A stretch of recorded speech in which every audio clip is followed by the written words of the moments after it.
And welcome back, everybody. Just had a little technical hiccup. We're just trying to get through.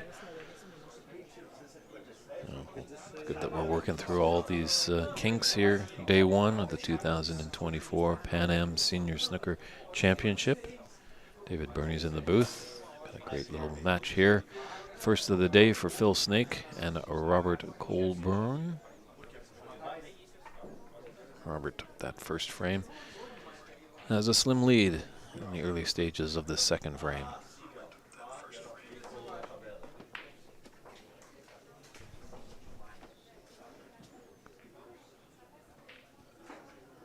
It's a little tough there with that blue and black. Yeah, that top right corner making a little bit of an annoyance. Phil's able to take this red, get that blue. So he's going to help him out.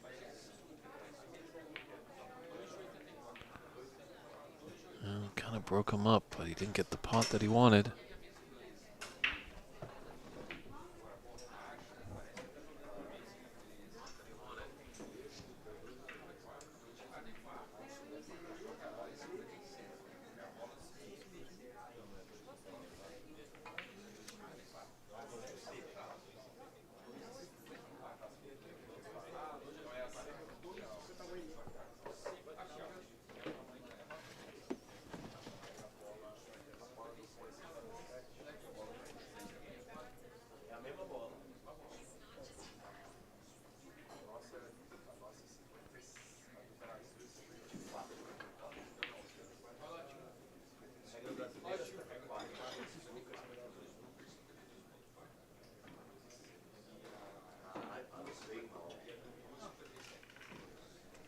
That's okay, so hasn't left anything easily on.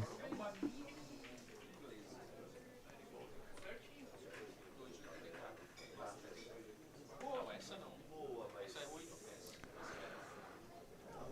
that could be a mistake. Phil needs to capitalize on this.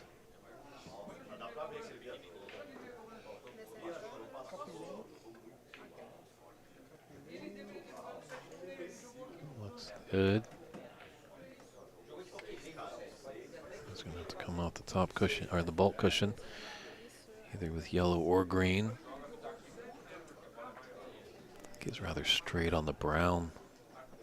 Clearly like the natural angle to come down table.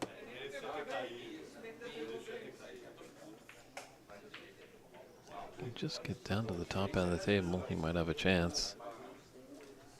Big puff of the cheeks, big growl of the jaw there. Gearing himself up.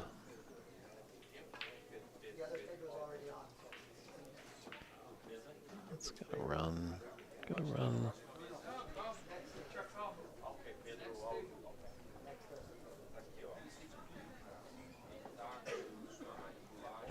It's like just run and hide, come back into the bulk area. Just a little too thick. I needed that really thin. Definitely dangerous of an in-off. He left Robert in as the door opened. It's kind of messy down there.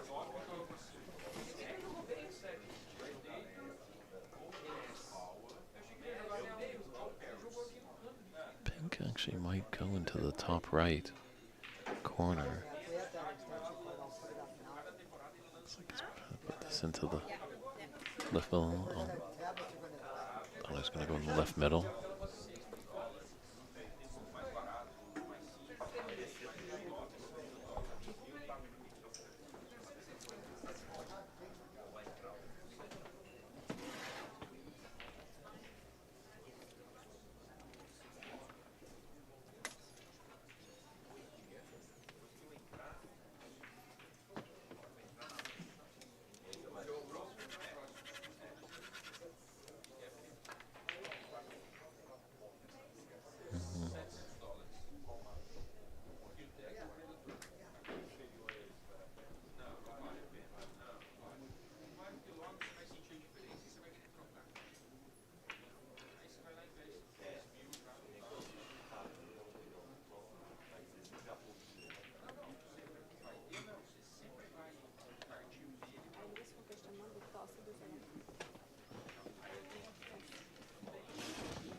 to avoid the double kiss.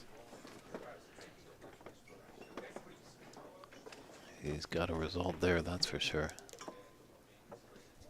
Acknowledged by a tap on the table from his opponent. Feels happy with that. What escape plan does Robert have here?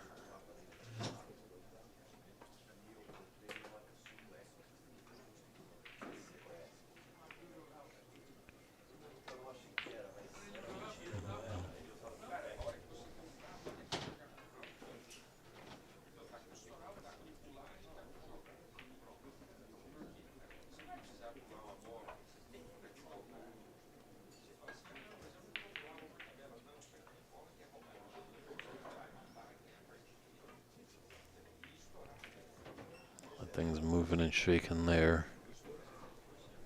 He left a long plant here for Robert. Those two that are right at the top right corner.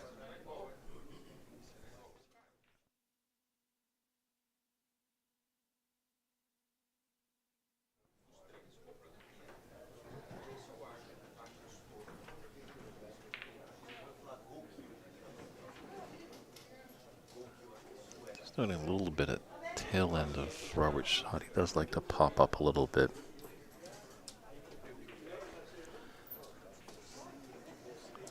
Obviously, tell that to Alex Higgins, and he was moving all over the place on the shot. Somehow made it able to work. But he was definitely a freak of nature. Definitely owe a high level of gratitude to Alex Higgins. Really kind of upstarted the game of snooker back in '72 when he won the World Championship. Came in with a lot of flair, made some wild shots. Really started putting focus on high breaks and stuff like that. It used to be quite a defensive game. Well, it's aptly named. Well, snooker is a defensive term, so it's aptly named correctly. But it wasn't until Alex, most players would, maybe have a run of 20 and then hide a little bit. But Alex came and really changed the world of snooker for the better. And then that rolled into the boom of the 80s. Everyone in the world was just snooker loopy. Then it kind of quiet down a little bit. In Canada, that is. It's very, very popular over in Britain.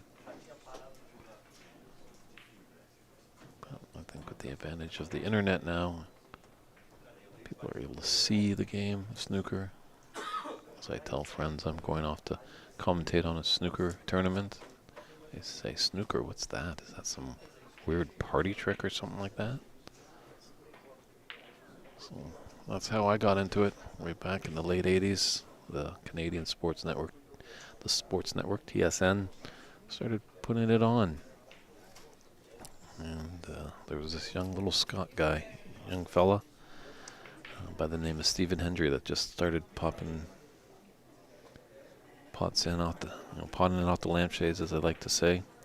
And as much as you might think it was he that inspired me in the game to maybe pick up a cue, unfortunately I didn't pick up a cue. I more found great pleasure of mimicking John Pullman on the playground to wind up my friends, as most of us over in Canada were unfamiliar with the British accent as youngsters. And look what happens now. Some 35 years later, I'm actually doing commentary. So, John Pullman has left us, but rest in peace, John, and thanks for somehow, without your knowing, got me into this game. I'll definitely got to give a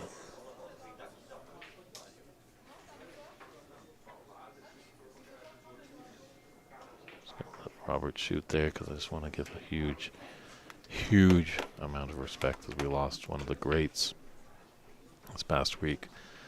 Never got the chance to meet Clive Everton, but definitely heard his voice, and he just felt like a best friend. When you ever turn into the snooker, he was there with his comforting words. His well use of language and knowledge of the game just made him top notch. He was on his age. He was in his 80s, so we know that does happen in life. As much as we are born, we will die. But it's still a heartache to lose one of the best. So we wish you the best, Cliff. Or Clive, I mean. Your other journey.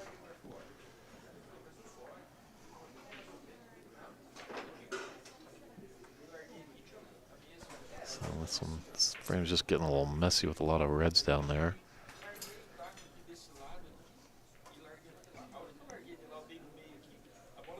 Black's kind of safe. Blue's really tied up. At least pink is out in the open.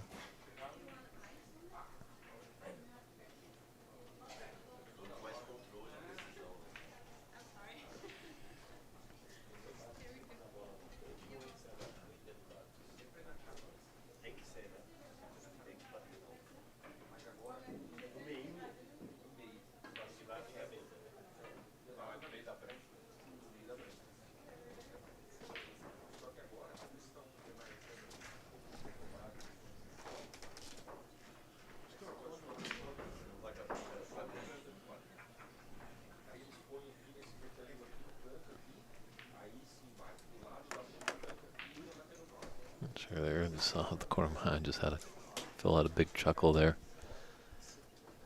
Maybe Robert's calling a 5-ball plant here.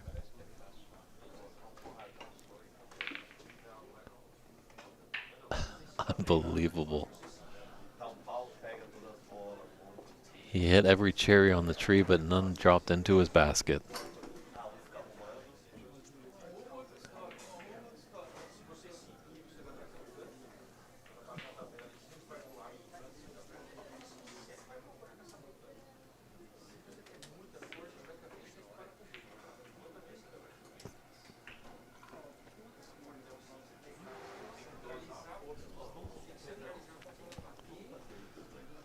A little scrappy second frame here. Robert Goldburn took the first frame. It's a best of 3, so Phil definitely needs this frame to keep his chances alive to win his first frame of the match. It's the 2024 Pan Am Senior Snooker Championship. Winner of this great event will go over to Sheffield, England in early May to play in the World Seniors Championship. Igor Figueiredo, who won it last year in Rio, is not with us this year. But 2022 champion Vito Poapolo, who won it at the Corner Bank facility in Toronto, is in the room and definitely is itching to get back overseas. But there's a lot of great players in the room. It's going to be a tough battle, definitely well worth it if you're able to hoist the trophy come Tuesday afternoon or possibly into the evening.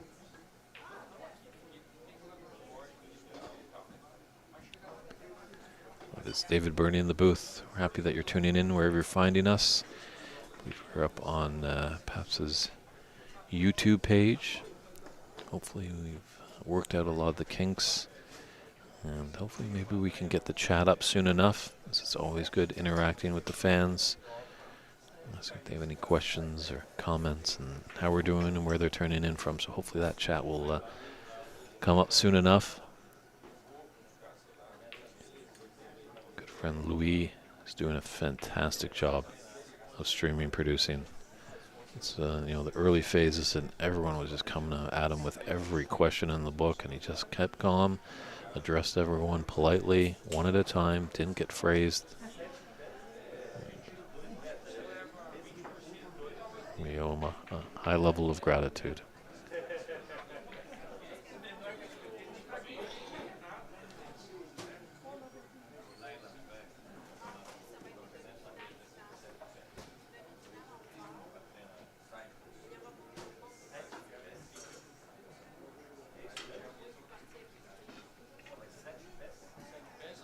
Looks like some reds are finally going to open up by this top right corner.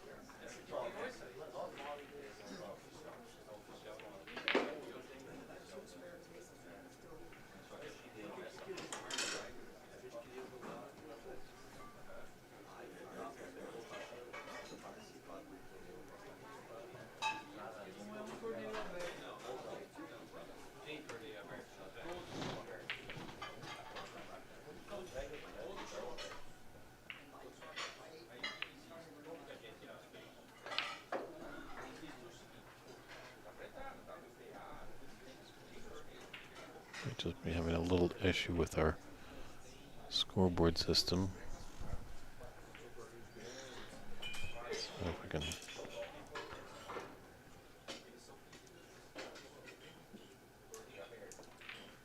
The points are scoring. It's surprising that the break isn't coming through.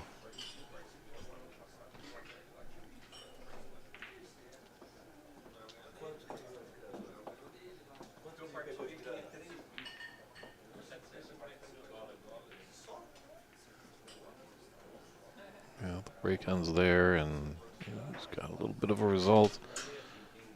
Alcushion really deadened the pace of that cue ball. I thought I was going to squirt out a little bit more, and not be so much behind that yellow.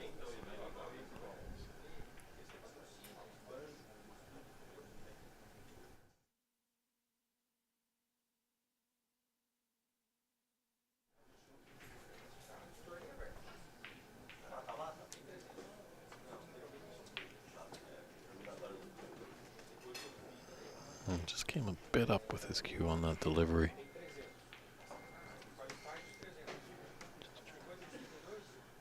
It's from my vantage, but I thought almost looked like Robert almost had a pool tip on his cue. Some players do that. Not many in the game of snooker, but there's a great player out in the Vancouver area, Alan Ema.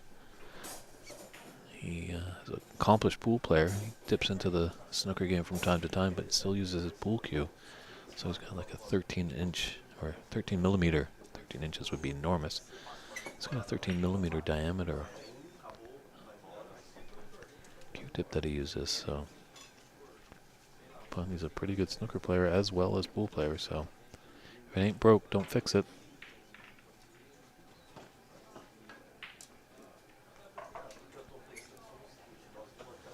Oh, it's Phil revving up the machine.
Unbelievable there. Shot Phil makes 99 out of 100 times. So, can Robert capitalize on that mistake?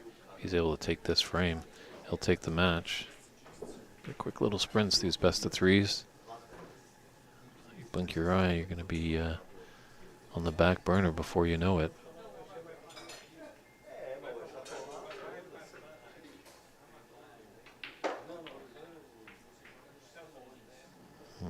Just wanted to come more up table. See that button. He put his frustrations by slamming his fist down on the side rail.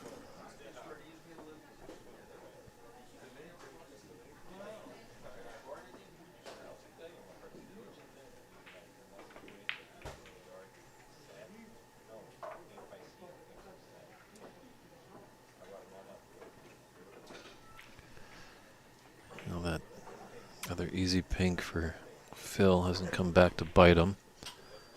As Robert's broken down on that break of 7.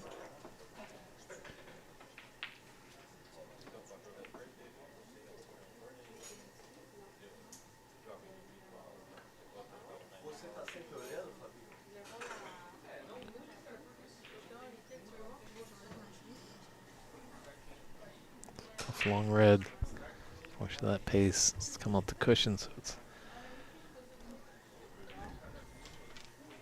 by no way means an easy starter.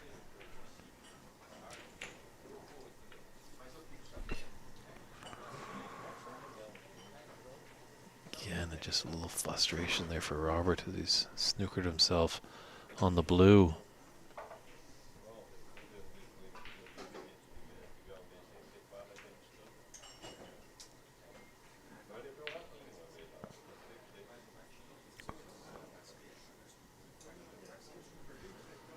Again, different pocket, but same color. Pink just doesn't want to find the bottom.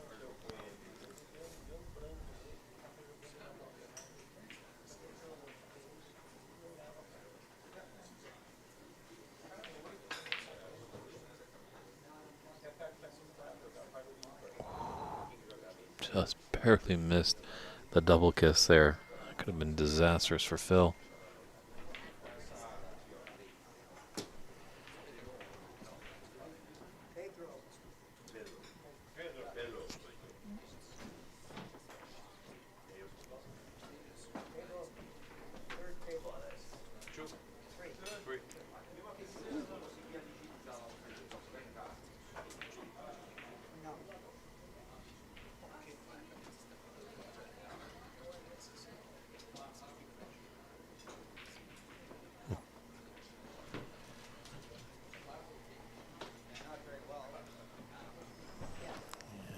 Just a cross double here. Look at that. Oh, see, the double's not going to go in with this red on the left side of the table. Clip off the right side of it. And come off the top cushion and retreat back into the bulk area.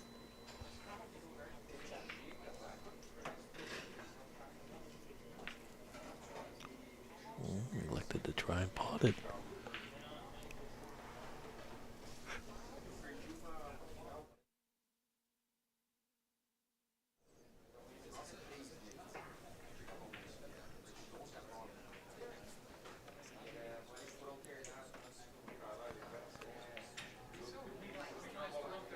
Look out.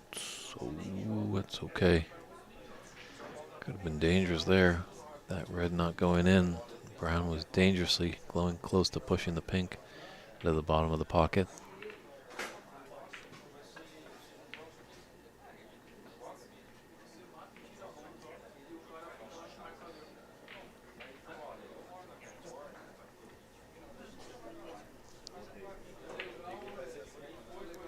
Phil Snake with a 20-point lead in this second frame. Best of 3 round robin match. It's day 1. This great championship. It's the seniors event. Conclude on Tuesday and follow up on Wednesday. We'll be right back at it for the Open Championship, which you'll see a lot of these same players that are in this seniors event will be playing in the Open as well. The winner of the Open gets a 2-year card on the professional tour. So every snooker player's dream can become reality here this week in Saint-Lambert, Quebec. The winner of the seniors plays in the World Senior Championship at the Crucibles Theater in early May of next year.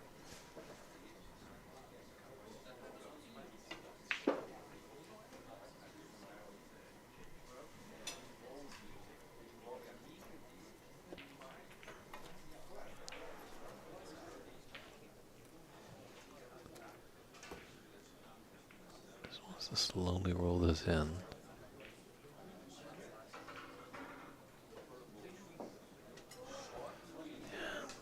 Do that to hold shape for the red, but unfortunately the blue didn't drop.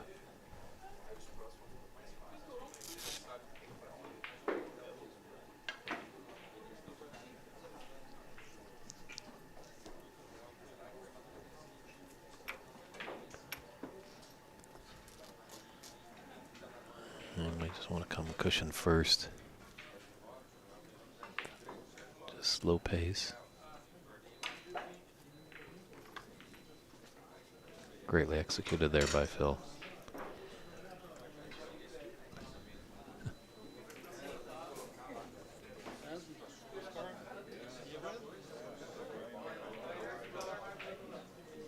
Now we've got the break back up and running. Good to see. It's nice that these technical glitches are getting out of the way on day one. You know, don't want that to happen on Tuesday on the final.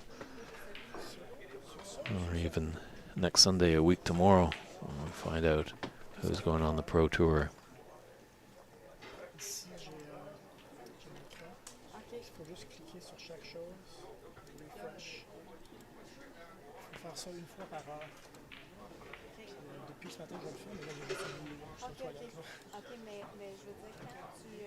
Very nice weight there by Phil.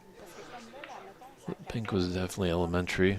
He knew he was going to put it in, but just getting the weight was definitely a tricky shot. Don't know if it's actually glued to that top cushion.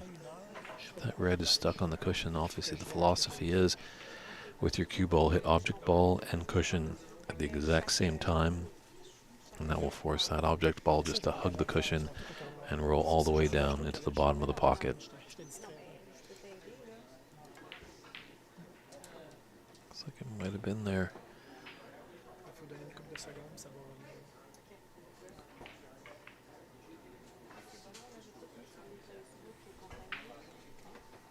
So, 32-point lead, and there's 35 on the table. Not at the Snooker's required stage just yet.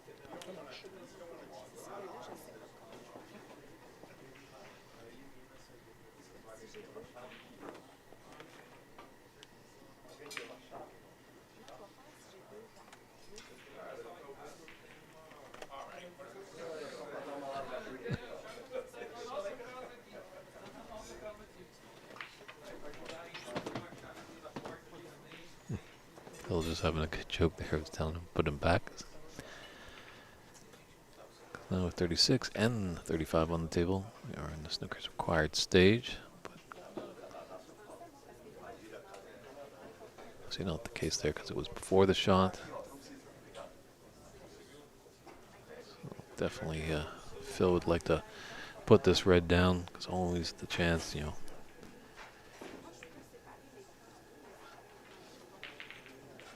He could add some real salt to the wounds.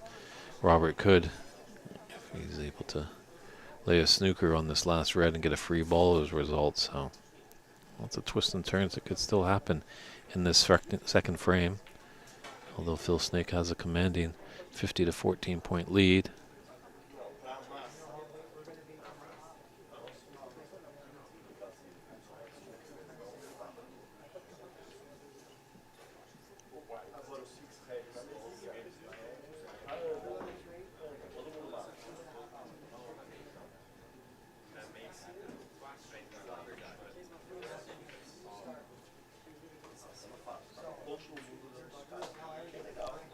Black is in a nice spot. It's only a snooker. It's just off that rail just a little bit. That if Robert can find the area and tuck in behind it, but it might be in a few shots' time.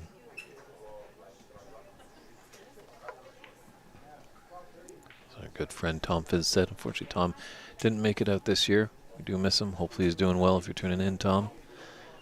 Gave me one great piece of advice. For any snooker player, they should listen to this. Patience. Patience. Patience. Have patience because your shot will come. Just don't try and force the issue. Phil going for the jugular there.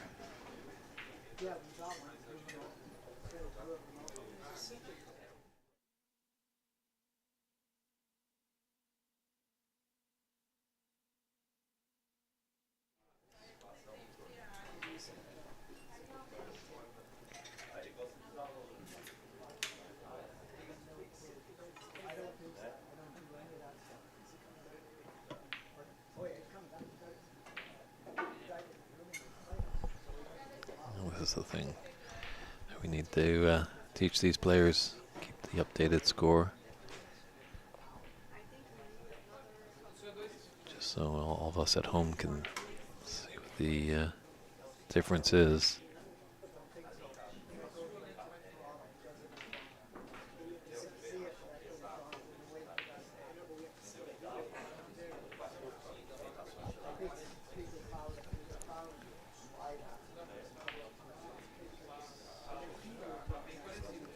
So Robert just needs the one snooker with 26 in it, 22 on the table to force a black ball respot.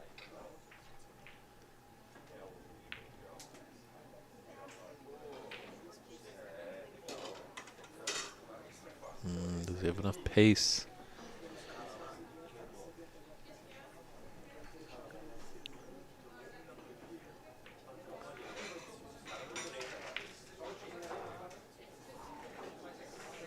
Just needed to pull up a bit.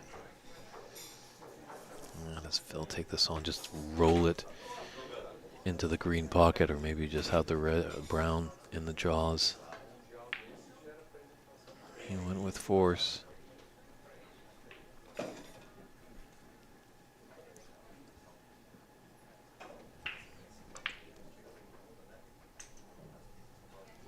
can't get behind the black, but he could get behind the blue. That'll leave Phil scratching his head a little bit.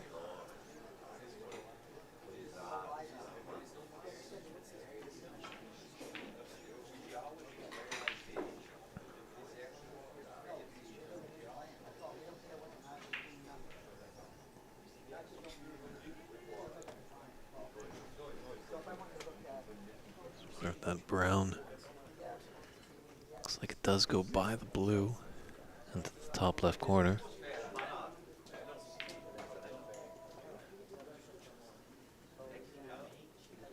It's a great two-way shot there. He makes it. He's going to be upset because obviously he's snookered there, but definitely probably played it with I know where I want to put my cue ball, where I want to put the brown. That's what he's done. Nice little graze hit there. In such a fashion that he hasn't left it on for Phil. So mission accomplished there by Robert. The longer the frame goes, the more and more nerves Phil's going to get.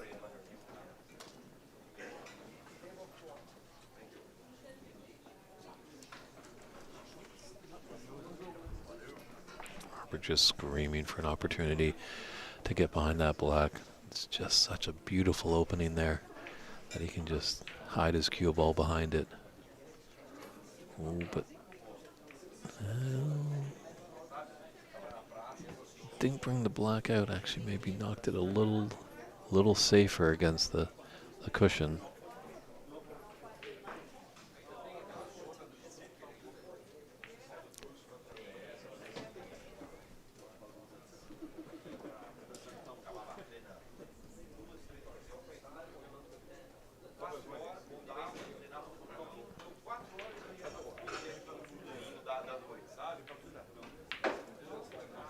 Well, now he just needs one snooker and he can get the win. So the difference is 22 with 18 on the table.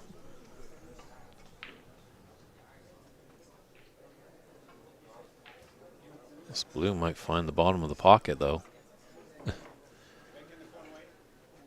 Well, still just needs the one snooker. He can really get a nice snooker behind the black here. Snookers are never an easy thing to get out of, even if there's a bunch of balls on the table, or if there's just two.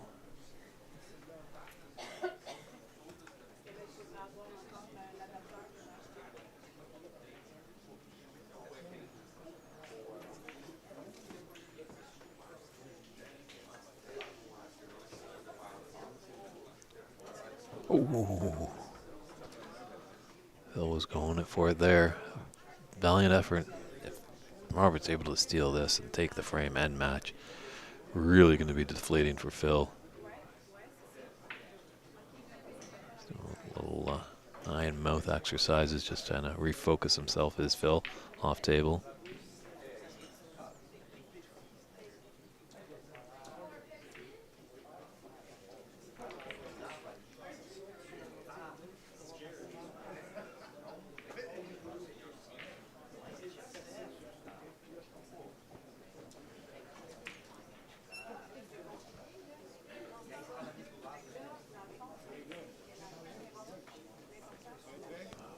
Wonderful idea there by Phil. Just needed to run a little bit more. Always a little tougher to judge the pace when you bring the rest into play.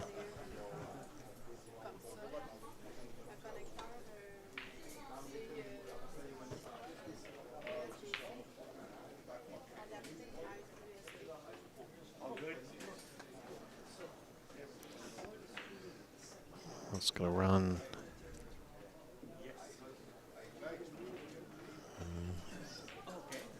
Left Phil a little snicker of a chance.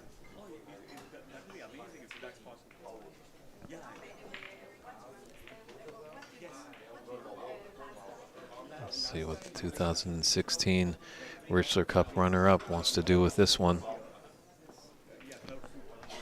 Fancy he'll give it a shot to try and slice it in. Lose control of the cue ball, but cue ball shouldn't find a pocket.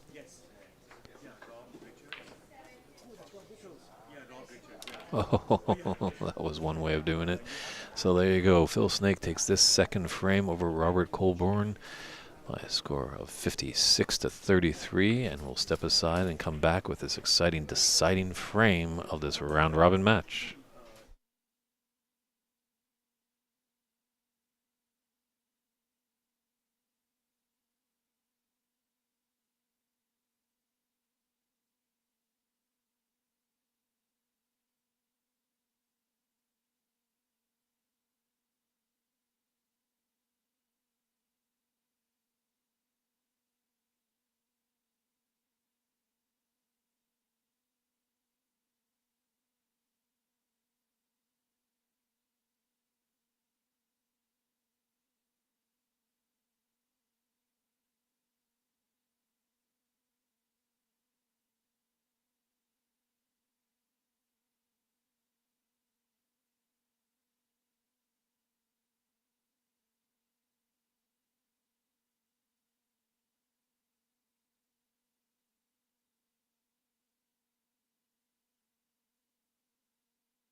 And welcome back, everybody, to the 2024 Pan Am Senior Snooker Championship, live here at La Bande de Coin in Saint Lambert, Quebec, just outside of the great city of Montreal, on the other side of the St. Lawrence River. It's David Burney in the booth. Got a deciding frame here between Phil Snake and Robert Colborne. First match for both players, so definitely getting one to the good will be a of utmost importance for either of these players. It's definitely a statement shot there. A shot to nothing. Red goes in, great. If it doesn't, obviously he's got his cue ball safely in bulk, so probably might just maybe clip off the brown and get behind the green.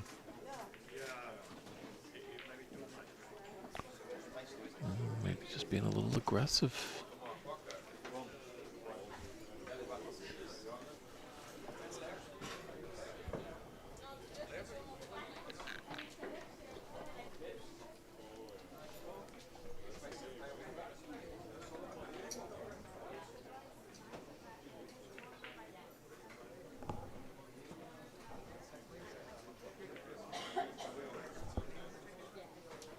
It doesn't look like there's a touching ball in there.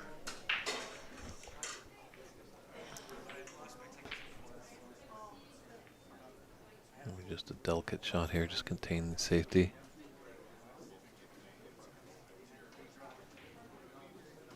Be mindful of that pink.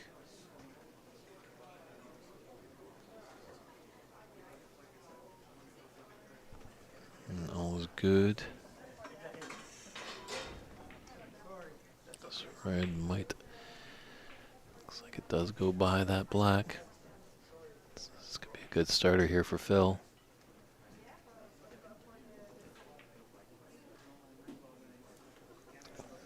Just hit that cushion before, and he might have traveled a bit too far with his cue ball.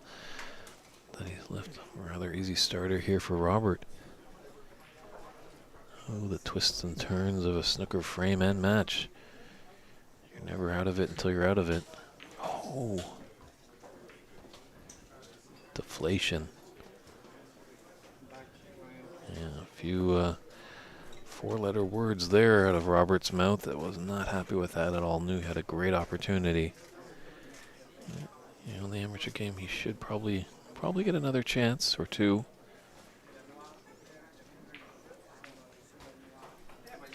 Okay, well, obviously what excites us obviously in the professional game is we don't expect them to miss. So it's wild when they miss, obviously when they put the big breaks together. But in the amateur game, we all know we can miss from time to time. So when the player gets going on a run, it gets real exciting. But all these players definitely feeling the pressure of this prestigious event. So every shot is missable. Just kind of focus in on the task at hand, block out the busyness of the room, and do what Phil Snake is doing, putting balls into pockets, staying at the table. I've never seen a snooker player win a match or frame while sitting in their chair.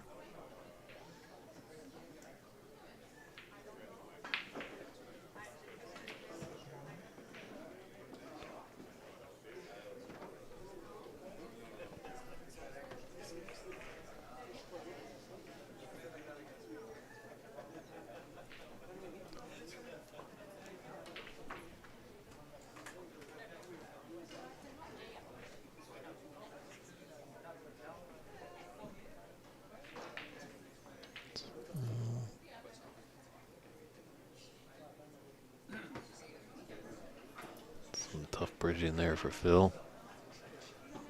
It's all right.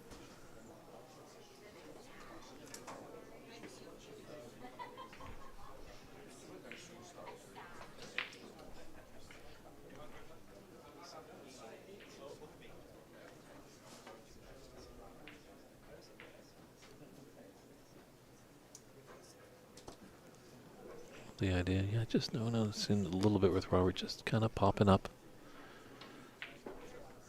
Some of those long shots, and he's has left a easier red there for Phil.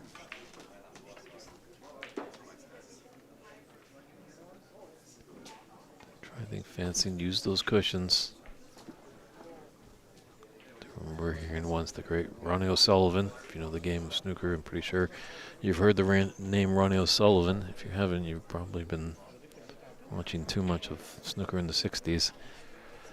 But he was alluding to that a lot of players really get hung up on putting spins and putting draw and top and side and really manipulating it. There's cushions on the table. There's 4 cushions, 2 long, 2 short. They're there for a reason. Use them. You don't have to draw it back, 10 feet all the time. You can use those cushions to get in a position as well. Watch those players that play the game of billiards, English billiards. It is a game. Sometimes in North America, when you talk about billiards, it encompasses all cue sports. Actually, the game of billiards is full of cans and coming off cushions and stuff like that. So.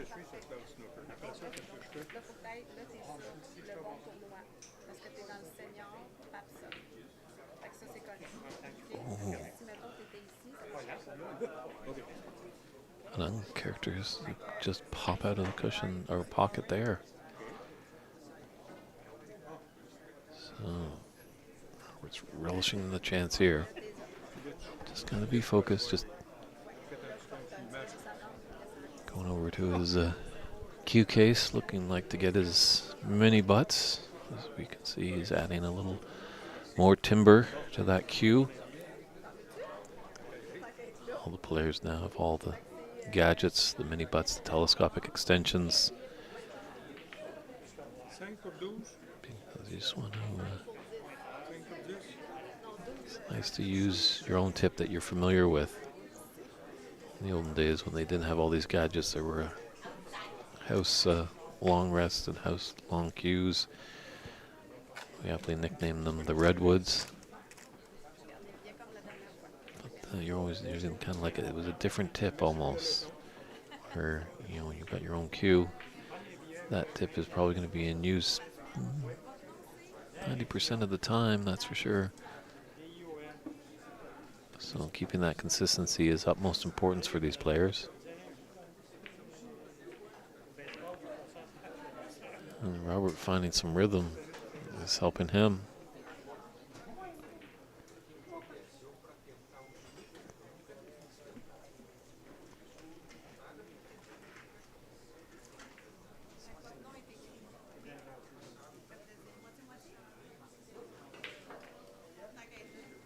And with the roll on, roll off now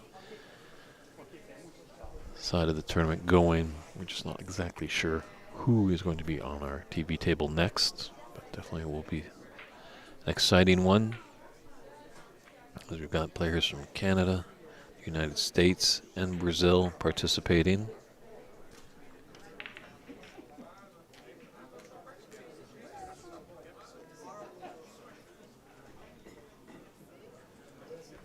Breaks down a little bit there, but he's crawled back into the frame a little bit. Only trailing by 11 points.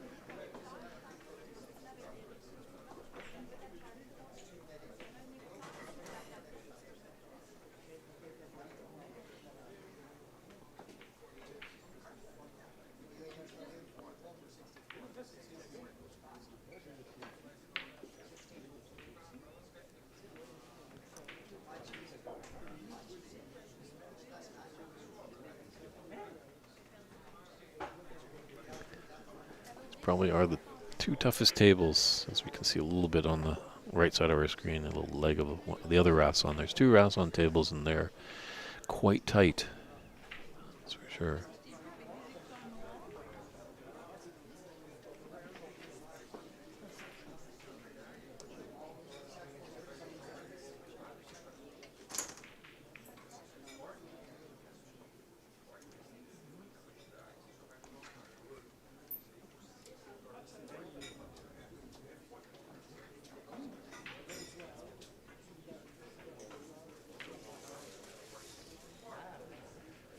I might have wanted just a couple more rotations. There's that one on the right side. Just try to see. Can get it. I think he can get the punt angle, but that's a very tricky shot, that's for sure. And if he misses, he's going to leave Phil a great opportunity. So. Ooh. The head collapsing into the table of Robert, you can only means one thing: the double kiss, the dreaded double kiss.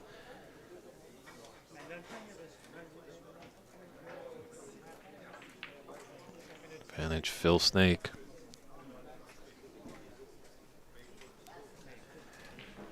Few open reds. Good opportunity for Phil to extend his lead in this decisive frame.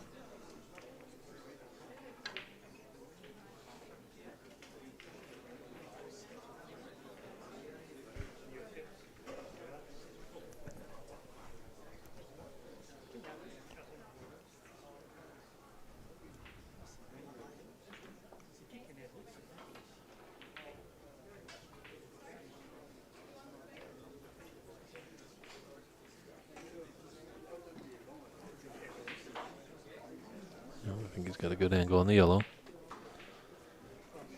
He's straight on the yellow. He's not going to be happy with it. I'm going to take a little look at it. He just wants some kind of angle to come back down the table. Guess it isn't there for the yellow.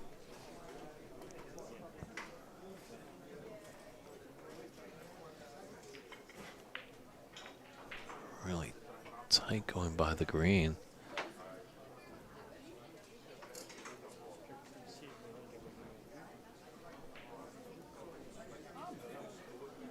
Well, let's see if he can get some snake spin here. See how much he can draw it back. Stuns it quite nicely.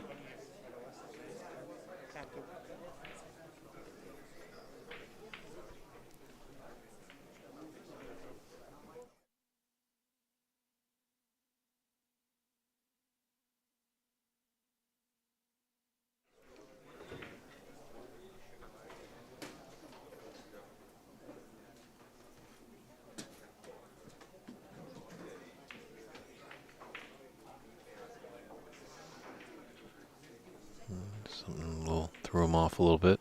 Reset, recompose.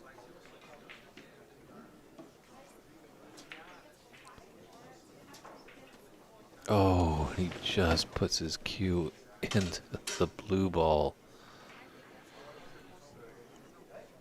I don't think Robert even saw it. So, just the chance was gifted right there. Phil seemed to be in the driver's seat, was going to be on the black, and just a lap in concentration. His cue just slid into the blue.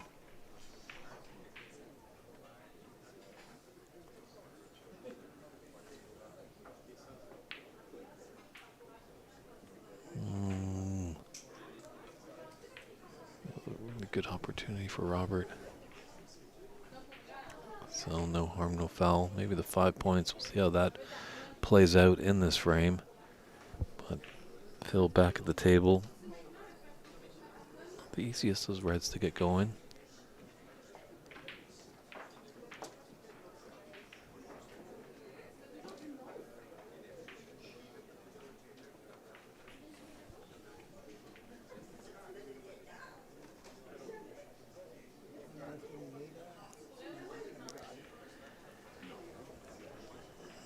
Robert definitely was going to be in trouble after that shot.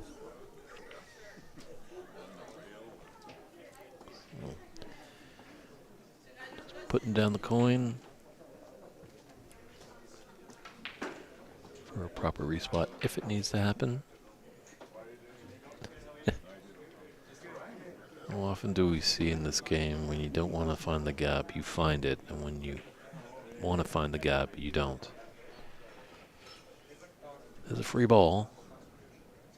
So Phil has options. He's kind of balancing around like a ballerina there. So Phil could, here's what he's got. He could put Robert back. You get Robert shoot from there, or he could nominate a free ball. Obviously now in this tournament, we're playing 4 attempts, 3 putbacks and fall on a miss.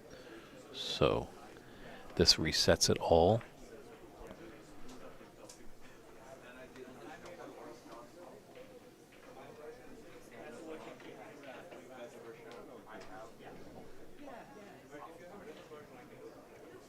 Just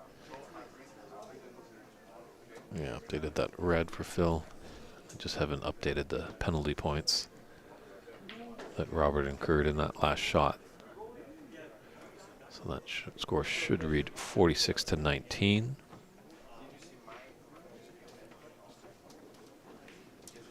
27 in it, but there's 59 on, so.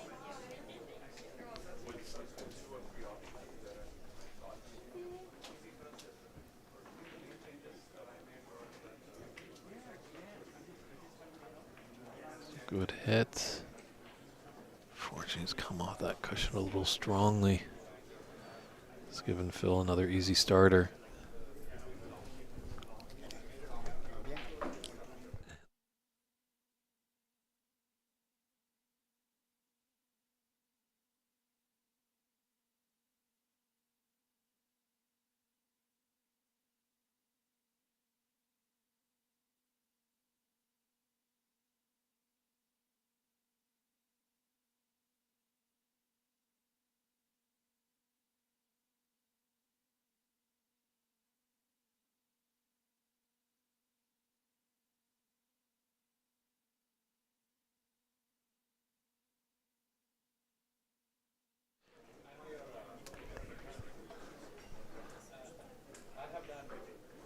Sorry about that, friends. Many old faces jumping in the room. Guy Samard has come into the room. Stream producer. Back at my very first commentating gig, the 2016 Richler Cup.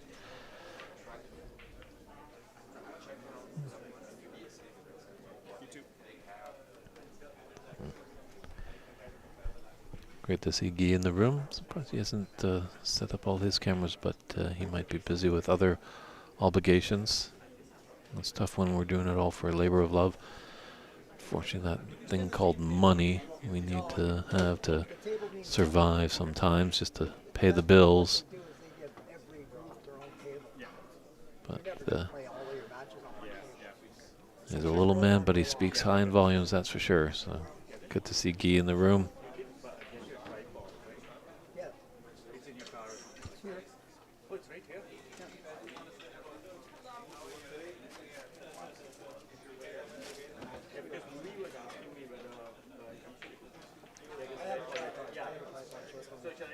Ooh.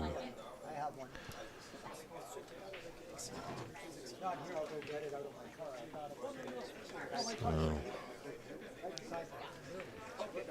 Robert not punished that well. That colossal mistake. Obviously the angle on that red for Phil.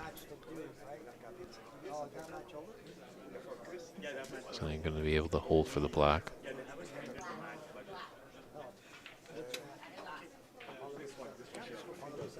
I think he kind of maybe poked at that a little bit, just jabbed at the end of it a bit.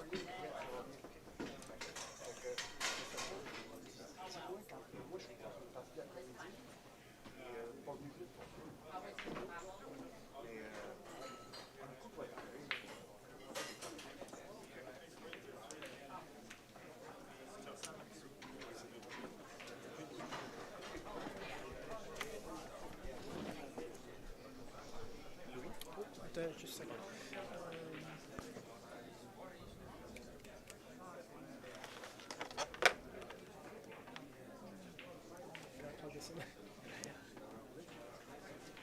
Oh, we might have got fortunate with that double kiss. Yeah, just kissed and kind of rolled into those reds.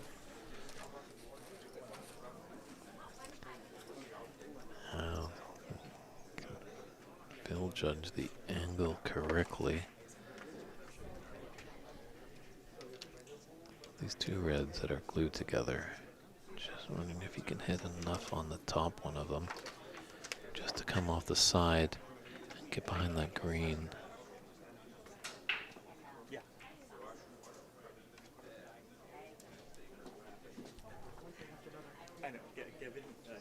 He's got a lot of options. But when he's down on the shot, he's got to focus on the one that he's decided. Can't think of anything else.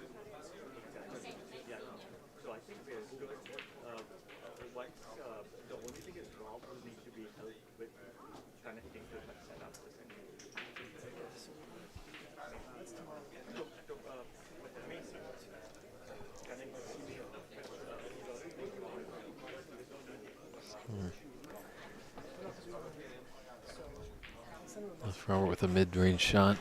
Tricky, going from one side to the other side of the table. And that brown is just in his eye line, just to throw him a little off.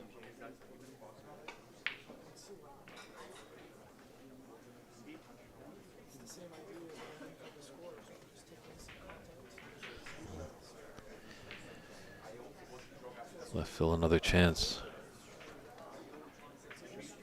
Right into the right middle, or right into the top right. With an element of safety to come down to the bulk end.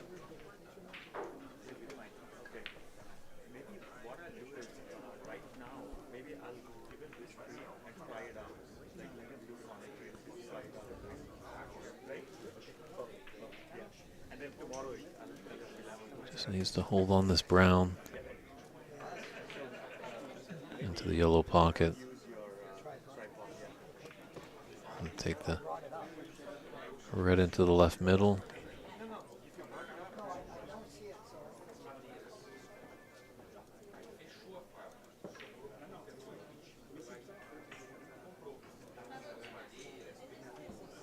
Maybe at a bit more angle than I thought.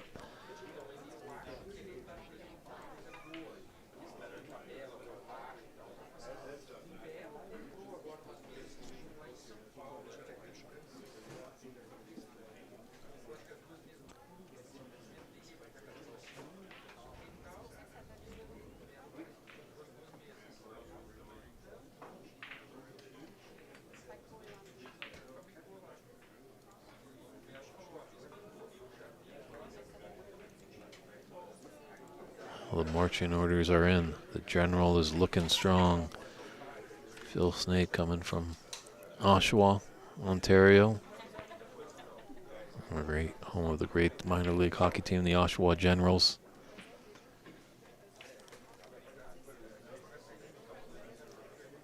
Once again, their little running break has hiccuped a little bit.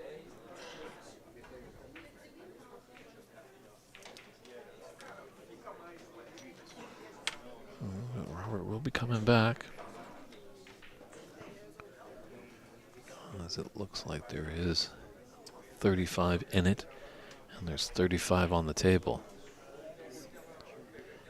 But Robert needs this red and a black that's in a very tough position, and then run out the colors to force a black ball respot.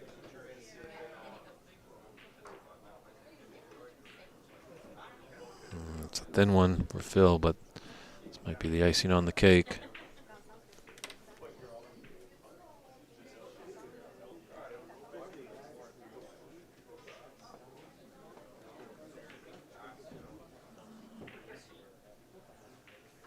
They are tough. They're so thin. So often than not, you hit it too thick. Unfortunately, when you hit it thick, if you hit it with pace, this is the result you're going to get. You're not going to really leave an easy shot for your opponent.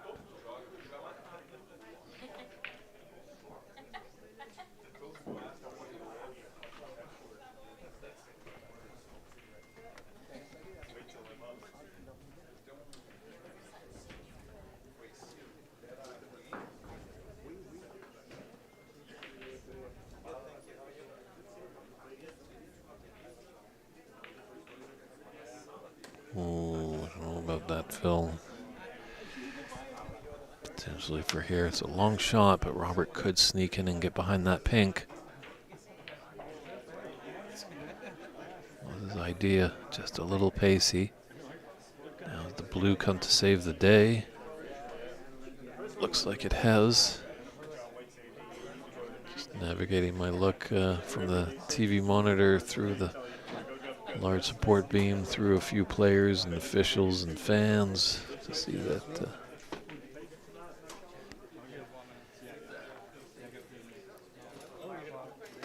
good hit there. He's got a result. I think there's a little coat of red paint that Robert can hit.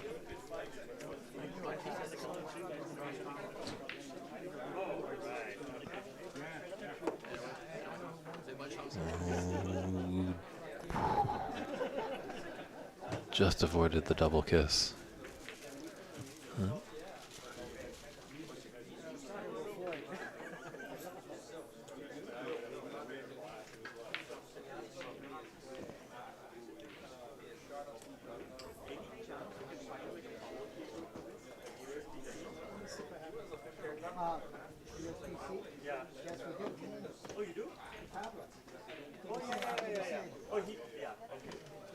So I think this might be a straight on shot. Don't know if he has the angle. Maybe a little angle to disturb the black.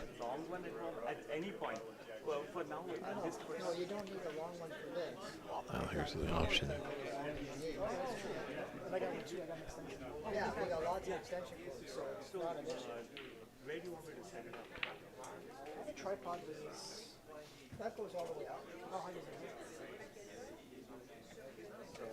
So this blue has now put him in a spot there where he does need a snooker.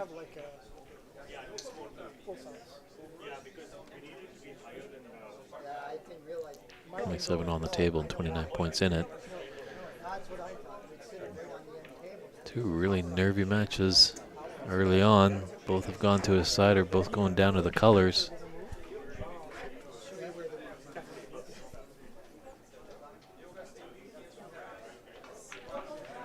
Sometimes once we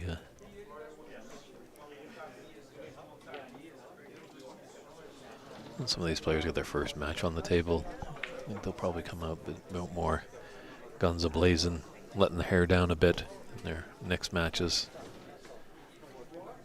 Obviously playing on the TV table pulls your nerves a little bit.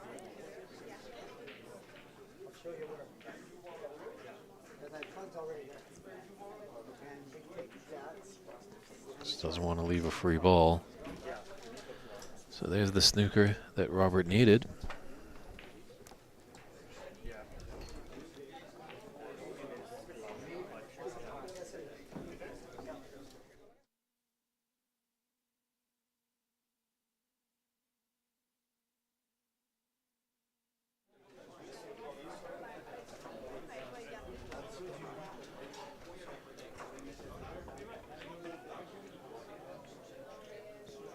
If he's trying to get behind the pink, he's really trusting the table there.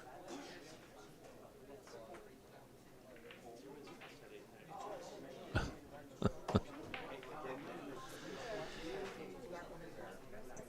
the end of the world for him. Obviously he was playing for the snooker. Luckily the blue has not snookered him on the green.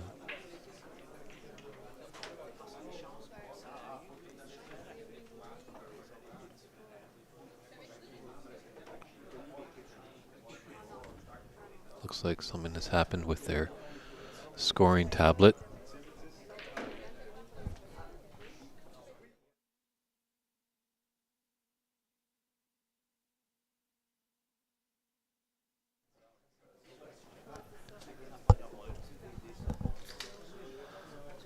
Yeah, we're in the transition world here in the snooker in the Americas, bringing these very fancy tablets that really are a benefit, definitely, to us for scorekeeping. The players keep the up-to-date score, and it translates right on the screen. Also, Cloud Snooker, that's a great resource for all results and live scoring. Some of these players, you know, they've been around the game for a while, and they do remember just the brass slides and the wood. That's how they used to keep score, maybe even keeping score on a chalkboard. So the technology can be new to some of these players, so hiccups do happen, but our good friend from the OBSA, Presley Backus, came in and saved the day and game on.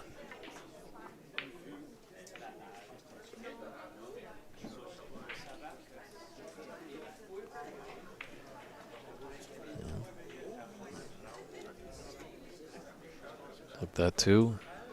Everything's safe. 23 points in it and 25 on.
for Phil to get behind the brown here. There's just enough angle to come off brown, or come off green, off cushion to get behind the brown.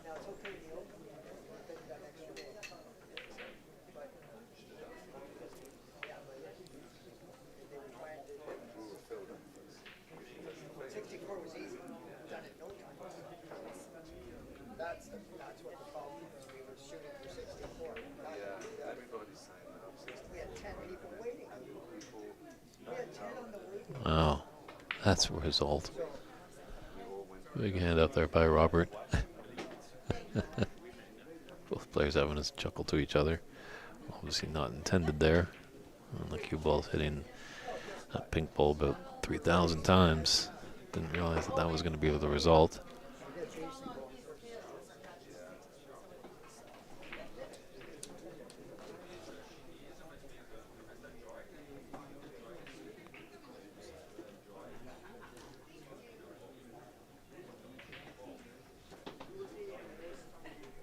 Looks like he can just get by to get a hair of it.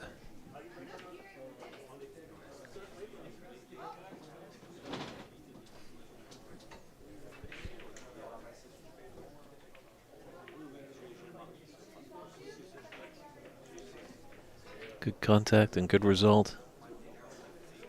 It's rather safe.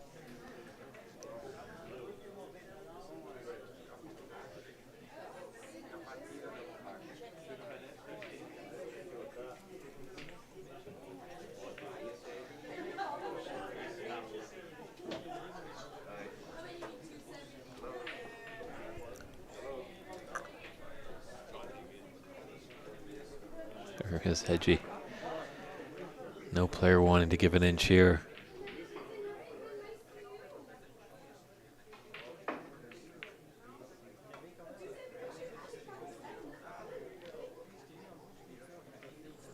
Just a little hard on pace. Didn't get the snooker. Potting angles there. It's a long shot on this green into its own pocket.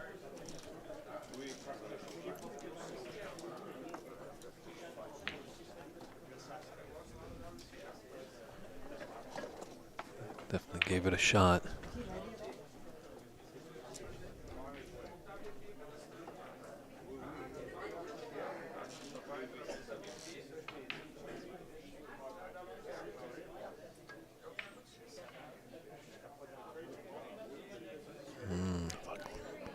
Thought he might go the other way. Just have a thin clip and put his cue ball down up near the pink end of the table. Once again, he's left quite a long pot. This might be a little too straight on.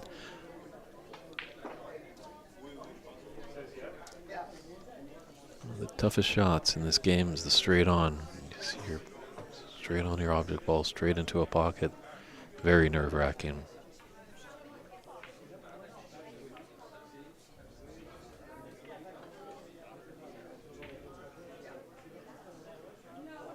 I think some psychological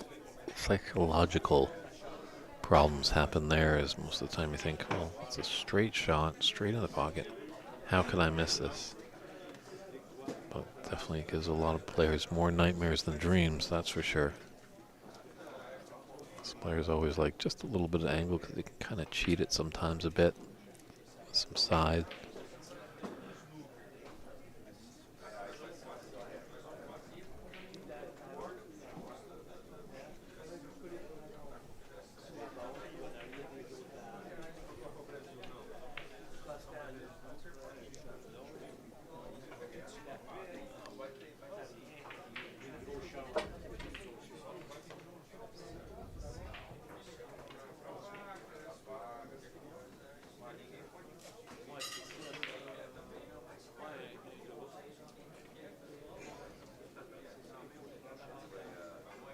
Yeah, just moving a little bit as he follows through. Where's our good friend Christian Youngers? 1 AM. Christian is doing great work with being a streaming producer. We were able to enable at the Embassy Open about a month and a half ago that instant replay Don't mind just getting a little instant replay on Robert. Just see how he goes with this shot. Just as he follows through, he kind of pops up just a little early.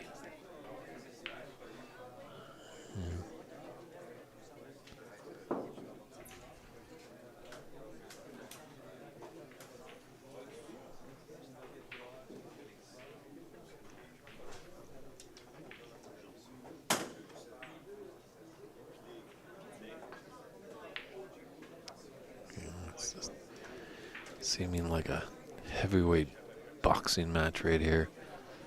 Getting deep into the 15th round, both players just swatting punches back and forth, trying to make something happen. But here's the first opportunity here for Robert. Got to do a lot with the cue ball though, because the brown is deep in the bulk area. You got to get the green first though. Just throws up his hands in frustration.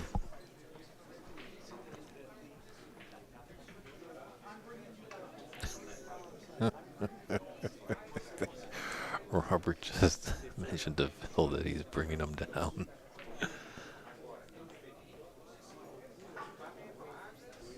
As much as they're all fierce competitors here, obviously there's no friends on a snooker table, but they are able to enjoy a good laugh between each other. Sometimes that might help a player here just relieve the tension a little bit.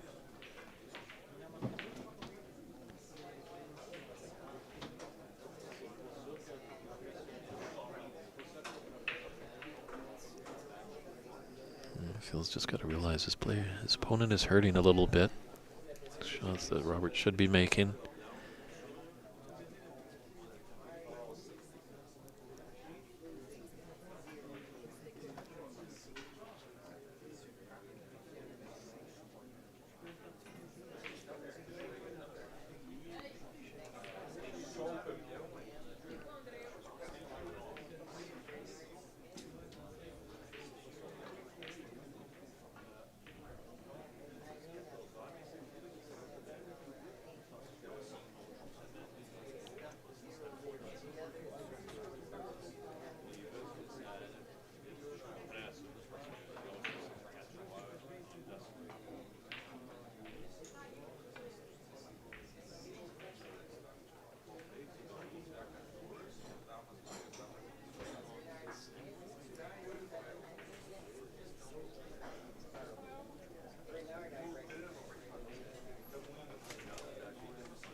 Once again, that black is just off the side cushion, so an ideal spot for a snooker.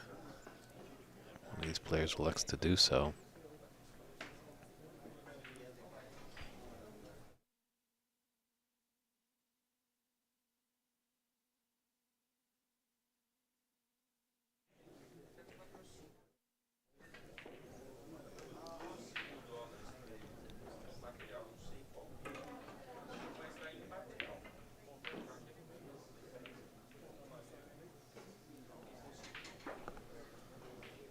Careful with that cue, Robert. Don't want to hit any ball there. Would have been a foul.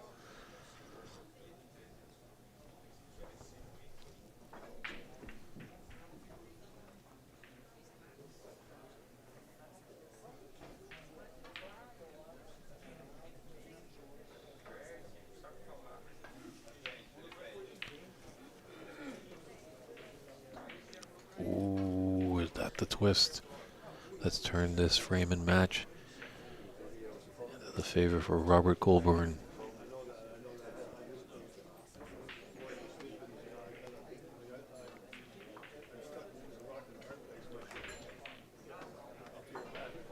Sorry, the new fans out there.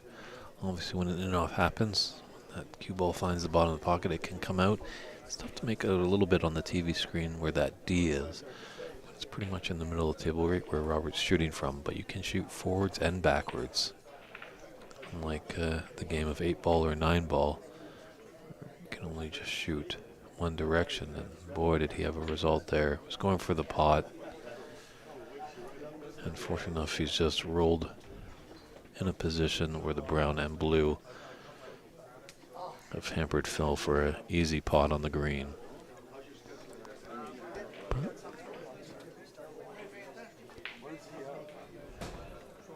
Phil might, it's so close that it's definitely, if he makes contact, it could find the bottom of the pocket.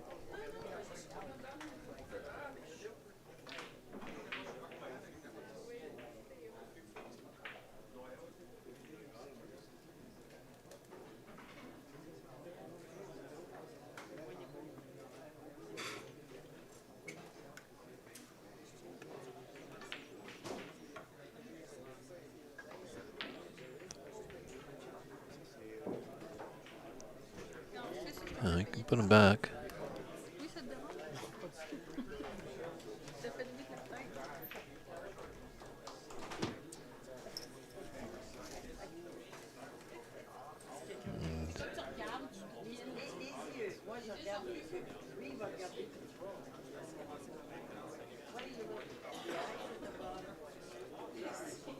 Open out the cushion a bit more.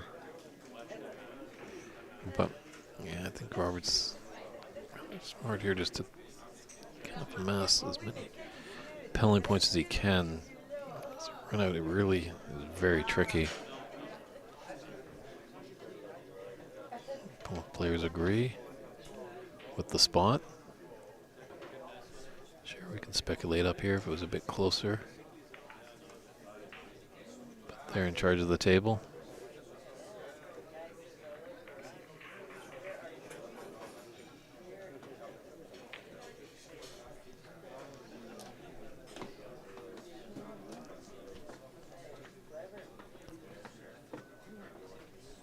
Bill is getting a little closer, so potential 2 more attempts.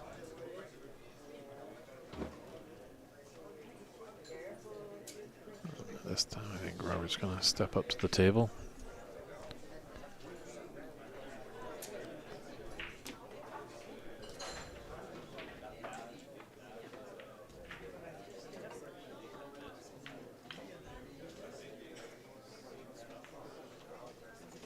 Wow. He may put his opponent in some snookers by fluking, but also can make some flukes as well when the pots are on.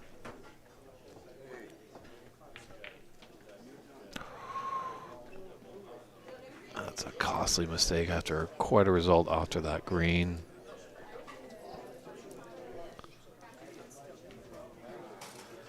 I think they've got a little hiccup there. We're both having a chuckle. I think that actually score should be 54-42.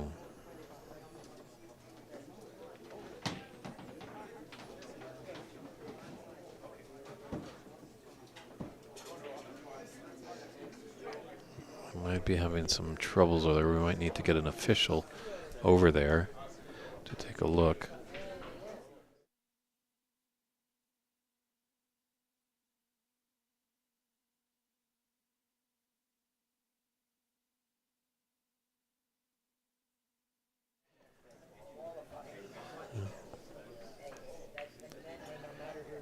Cooler heads have prevailed there, I guess, so they discussed it, and this score is accurate for their liking.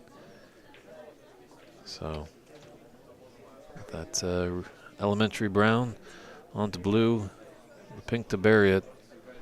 The man from Oshawa has got 1 frame to the good in this match, so handshakes there. Well done. Phil Snake wins 2-1 over Robert Colburn. We're going to step aside for a few short moments and come back with another great TV matchup here at the 2024 Pan American Senior Snooker Championship. Stand by, everybody.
And welcome back, everybody, to the 2024 PABSA Senior Snooker Championship.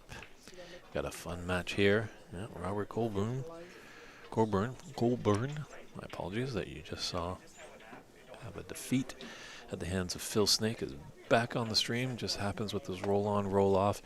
He's taken a big favorite for this event, Fabio Anderson Lursen, all the way from Brazil. Fabio, who was the runner-up last year in Rio in the Open tournament. So Robert's going to be in tough here.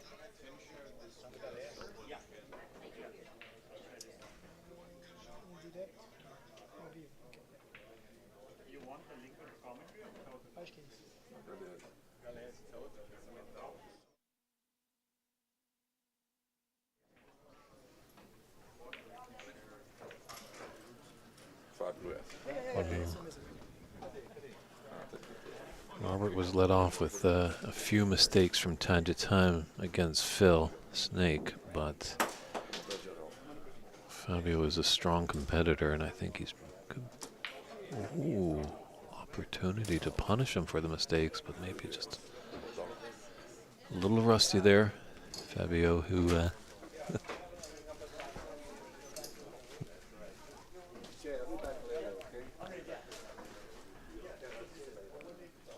Fabio played his first match earlier this morning, a little bit of a break.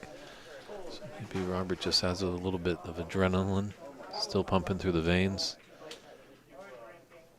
Knows this table as he just played on it, whereas Fabio was not on the TV table. Should have brought the tablet, but the names are not in the... Which one is it? The last one, number 5. Okay. The tablet's up.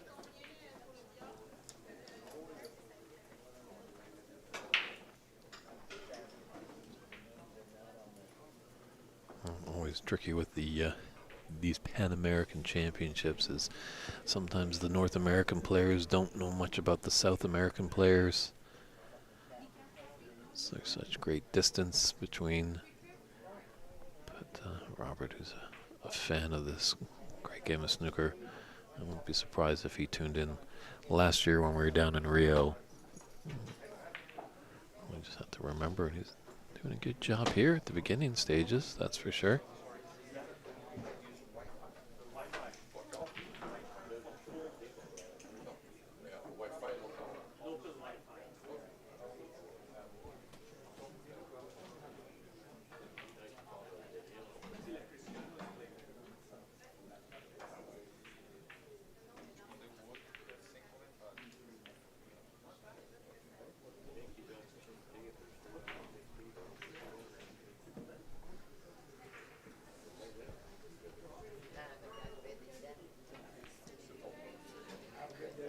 Now he's in a bit of a predicament here.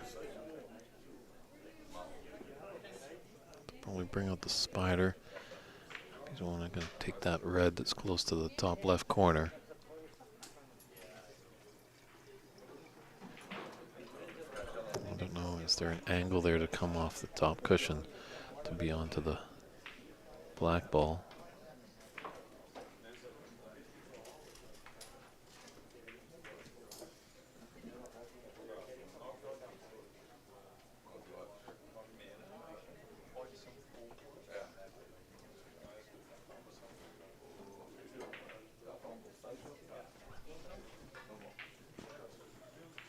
Mentioned that it did touch, or it was a touching ball, that's why he was able to shoot away.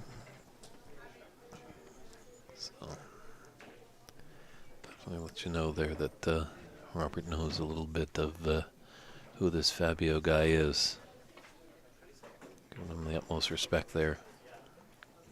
If he tried to take that red on with the spider into the top left, could have been his final shot in the frame.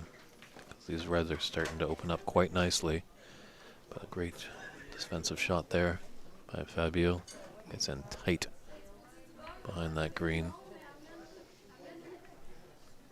This is one of the incidences that we've alluded to in the broadcasts before. As there's a lot of reds, obviously Robert should be able to hit one, shouldn't succumb to 4 penalty points. The only problem is what will happen as a result of the shot. Definitely wants to not leave anything easy on.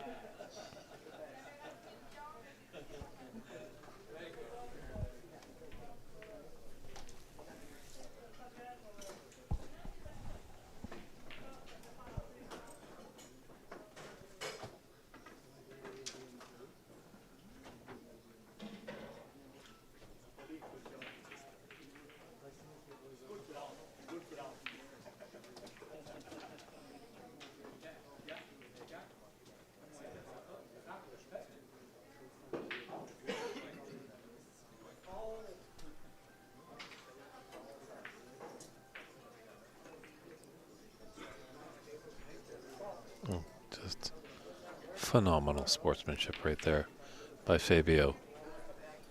Obviously, Robert was marking his cue ball with the coin. He kind of put it behind.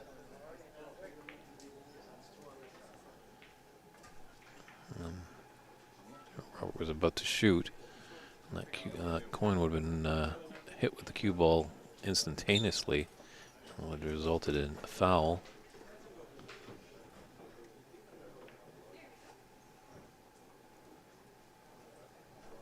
So, a good hit there. But I think he might have left something on for the Brazilian.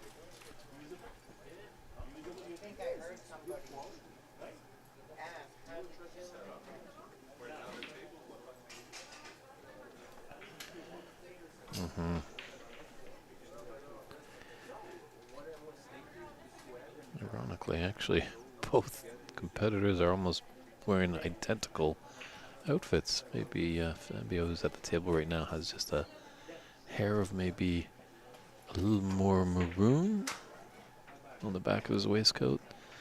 And Robert has purple, but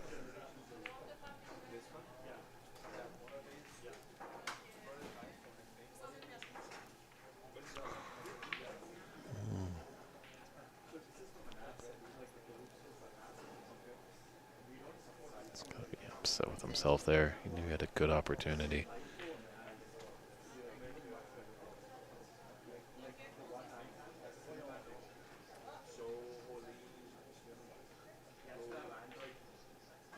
I guess the only really difference between these two players is the facial hair they support. As Fabio has a well-kept beard there. We have to talk with him, maybe with an interpreter.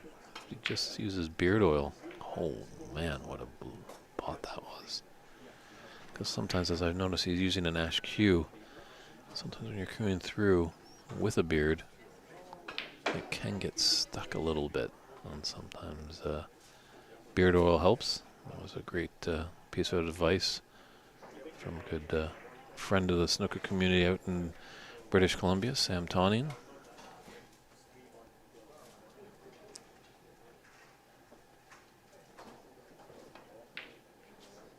Obviously, they say, you could always use a maple cue, and that would, you never have that problem with the cue catching on your beard.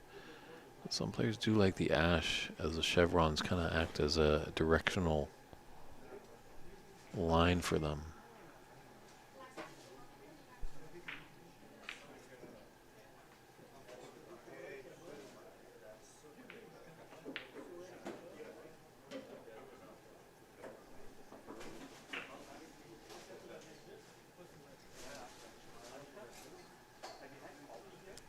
Just in the break, talking to a few players, and spectators, looks like a lot of the players are just struggling a little bit to find some form.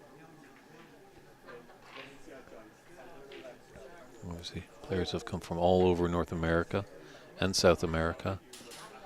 So definitely these friends from Brazil have traveled a long way, but I'm pretty sure they got to town a few days ago, at least got themselves somewhat acclimatized to North America.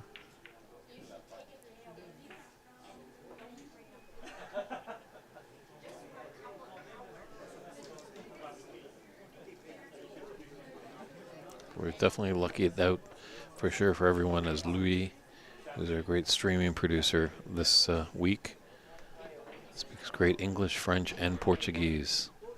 He's ticked off all the boxes.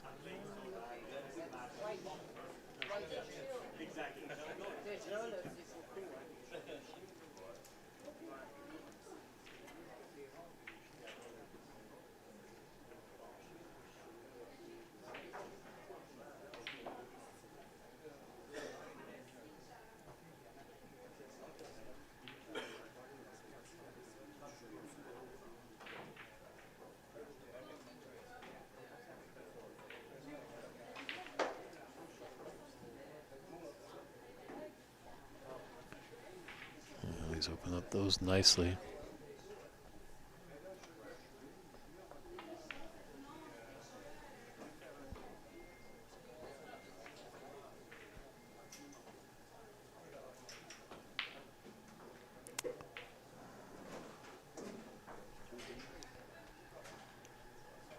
Just ran out of muscle there. So this is key for Robert. He really needs to, like, there's some open res, definitely potential. Black's on its spot. You know, saving grace, you got pink and blue in the middle of the table, but there's a good opportunity to put a lot of points on the board.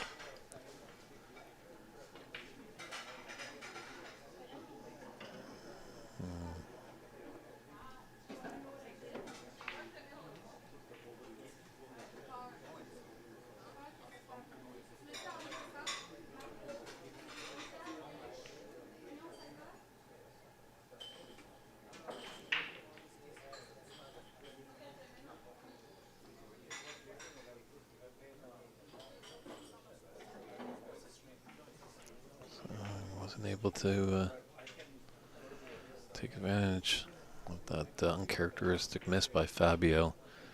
Definitely Robert knew it as he retorted back to his chair. He's grimacing to himself.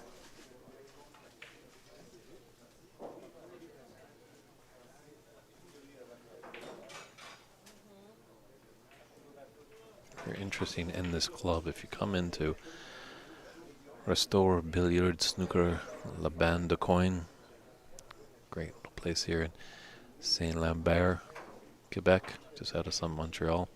But all the snooker tables don't have the bulk line drawn on them, which is very interesting because the bulk line actually serves no purpose in snooker.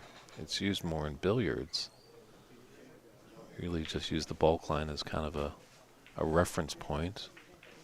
Putting the cue ball back to bulk, getting in the bulk area.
So Robert just putting the coin down.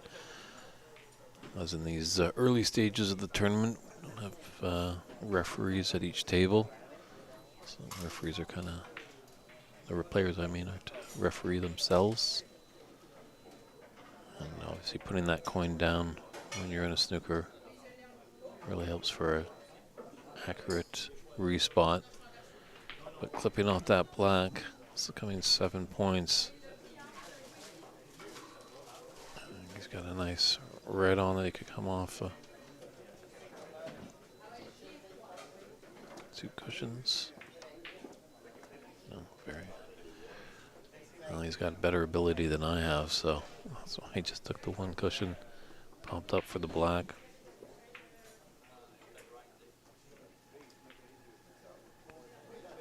Once again, another great chance for Fabio.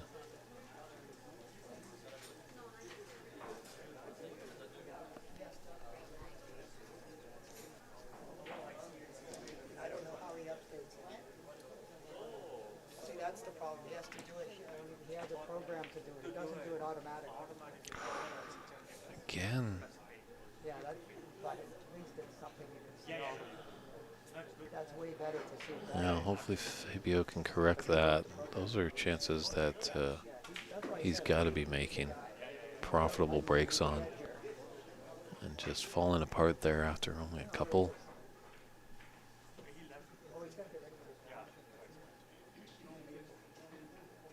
All I asked him is show me how to update it. That's all I want. I don't even have supper, right? They're asking somebody to go on the table. I don't get a chance. I don't get any time. Like I've got 4 tables waiting. I still got people waiting to get on that. And if there's any problem, you can handle them with the tablet, because I showed you the tablet. I called over the tablet. Looks like he's got a thin cut. Should be able to come off a cushion beyond the black. I think that's the only one that's coming up regularly. Like it's like 20 balls or something. You said that should solve it. Yeah, that will solve it. We'll try to configure it and then, for tomorrow or something. Yeah, just because they don't know. Then they're confused on how to do a single point, and then they don't. And if you're making it, now you got to do 3 and 2 and then the ball. It's a real pain in the ass. No. We'll just configure it such that it's not an issue. And I forgot my medication, so I don't know where it is. Blown opportunity there. Robert Colburn. And another miss there. It was a little tricky. That cue ball was up against the cushion. But Fabio just struggling a little bit. Maybe we toted him up too much as a big favorite.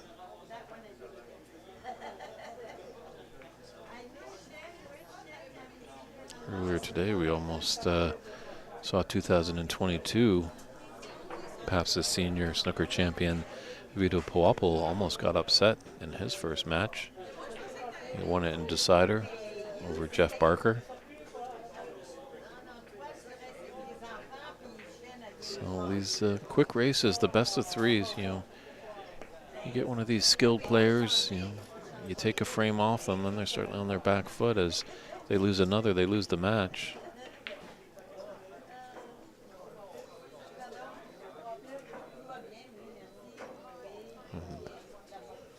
Match wins are of high importance, that's for sure. You ask any player in the room, would you want a century or a match win? Pretty sure 100% of them would rather take the match win than the ton. Though the high break, not sure what the prize is for it. I believe actually the high break, it must be over 75. I'll research that a little bit when I get a break in the seniors event, and high break must be at least a century or more to qualify for high break. As we've seen sometimes in the amateur game, he was like, oh, there was a high break, and it was a 23. That's a great number in basketball. Good friend Michael Jordan or that. But, well, I'd be happy with a 23 any day, but a lot of these high-skilled players would be laughing me out the room if I told them what my high run was.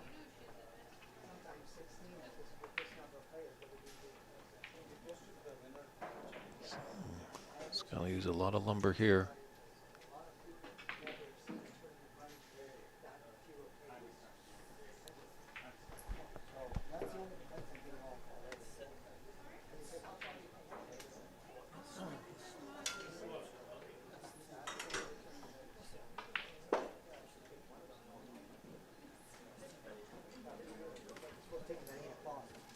Yeah, it really hasn't been a runaway. Thought maybe it might be, but it's got a little swifter of a pace than Robert's last match.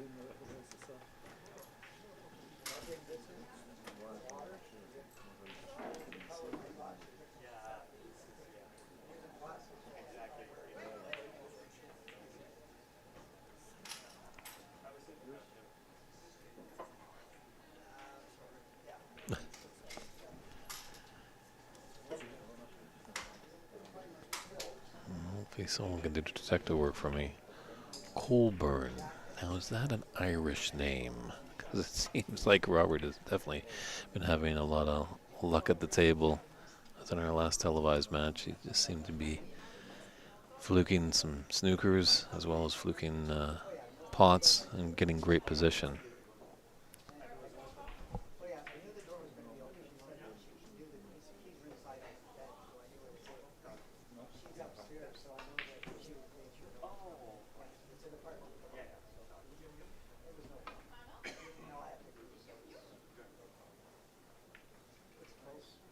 That's a nice hit there. Just left anything on.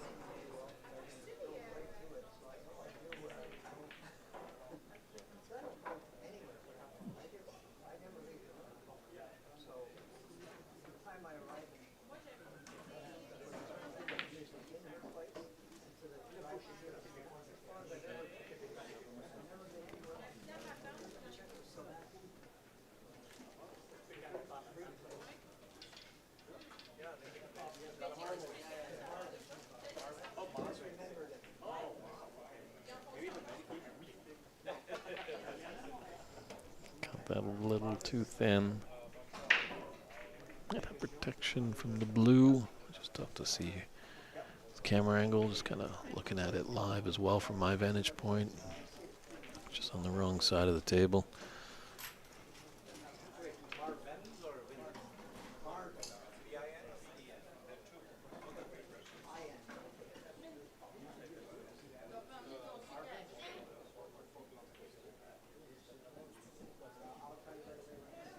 Is that going to be on YouTube?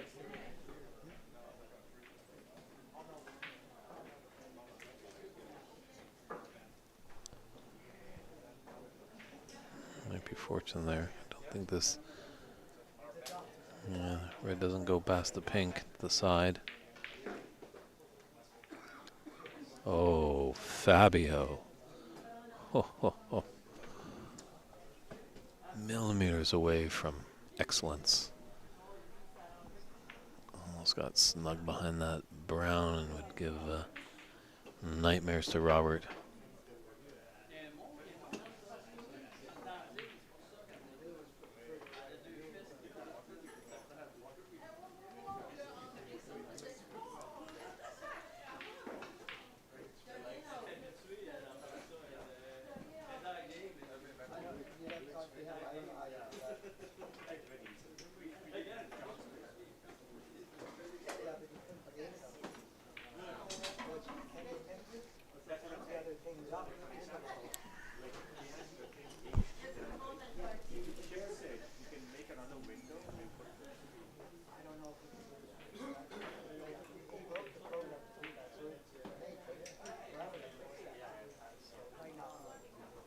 Oh, very fortunate. Dancing with danger there.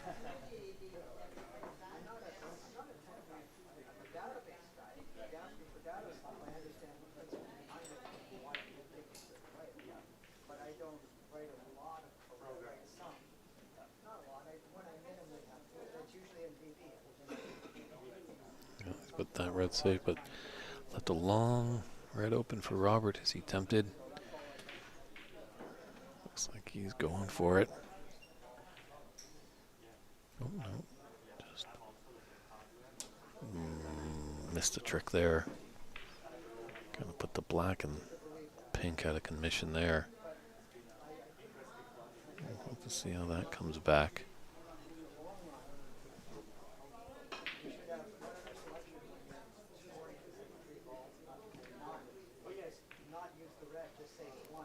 Big space in between green, yellow right here, just to go in and out of bulk. Come back. Very close to just developing that red.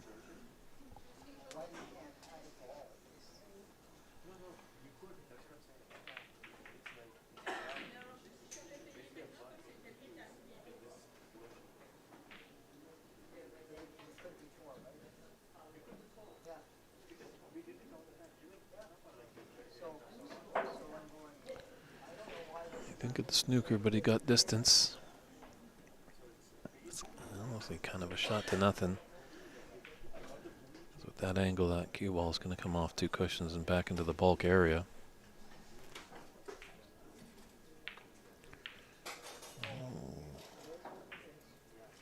Trying a little sorcery there, Mr. Robert.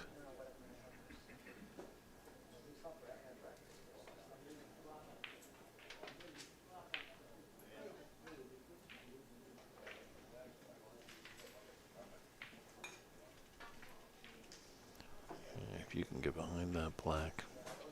Ooh. It's going to be a tough predicament to get out of that. Once again, possibly a shot to nothing here.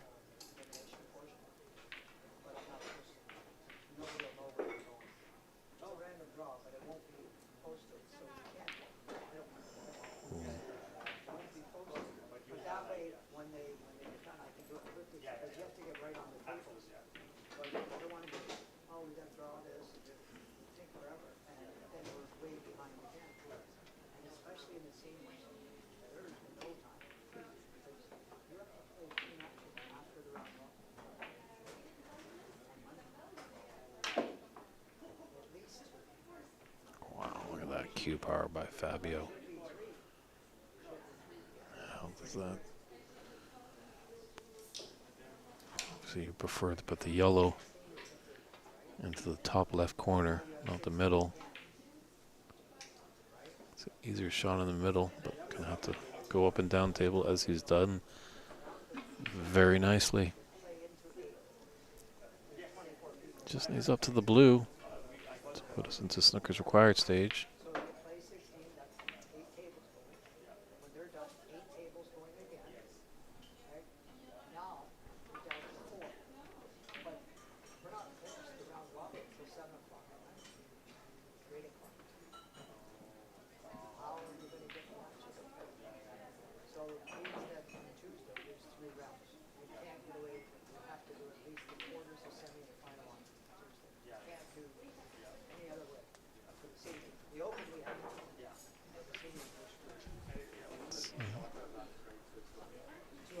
Robert just needs the 1 snooker and then both the pink and black to put us on a black ball respot.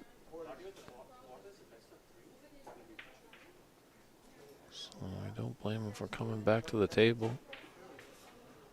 We take the right side of the pink ball with the cue ball coming off the side cushion, getting near that black.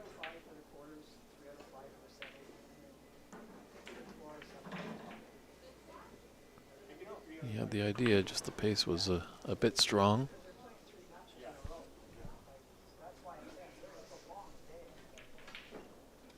And Fabio takes that nice long pink in there to take a 1-frame advantage in this best-of-3 round-robin match between Fabio Anderson Lursen from Brazil taking on Robert Colburn from Canada. We'll step aside for a short moment and come back with frame 2 action, everybody.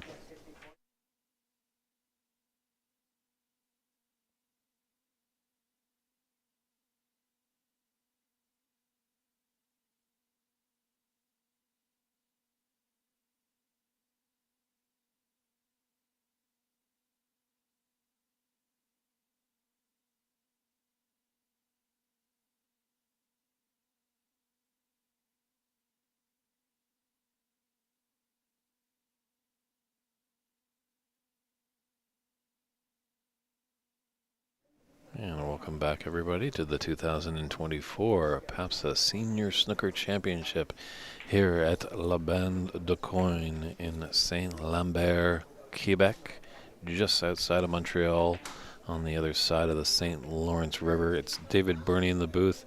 We're glad that you're joining us. It's day 1. Lots of snooker in store over the next 9 days. We've got the Senior Championship, which we're in deep right now. This will climax on the Tuesday, followed by the Open Championship that will start on Wednesday, and find out who the winner is of that tournament on Sunday, a week from tomorrow. Another great long red for Robert to get started in this frame. And what's at stake? You win this championship, the seniors, you're playing in Sheffield, England at the famed Crucible Theatre at the World Seniors Championship in May. And the winner of the Open achieves that childhood dream, what every snooker player wants to do, of playing on the Pro Tour, getting a 2-year card. So, and there's a little bit of cash prizes as well. So, you can tell the pressure is high, lots at stake. And if anybody's looking for any updates of their favorite player or even live scoring, head over to cloudsnooker.com. It's cloudsnooker.com. There you can find the tabs of how the tournament is going, where's your favorite player, with these tablets that the players are keeping score at all the tables. That directly talks to our website there, so it's up-to-date scoring, live scoring. Who knows, if we have a lull, maybe snooker radio might come back into play.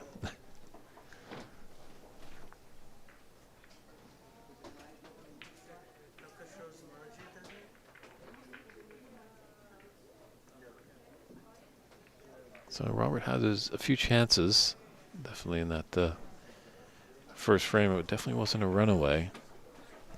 Fabio was missing some uncharacteristic shots.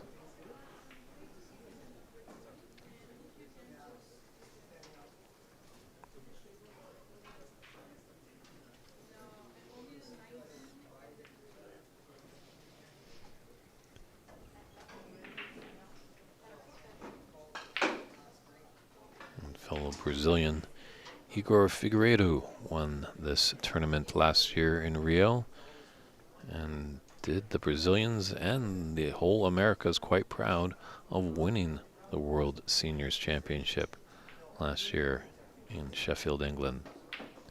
So always good to see. More and more, there's more competitive events coming out here in Canada, as well as in the United States and Brazil.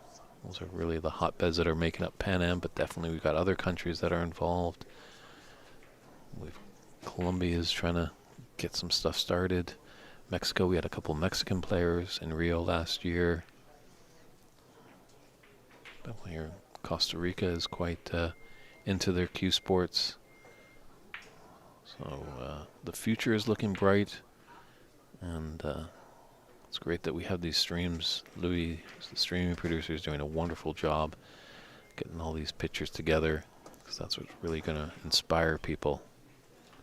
As when youngsters tune in to this game of snooker, see all the flashy shots and great technical play, they might soon enough ask mom or dad for a cue, or maybe even one of those small little 6x3 tables.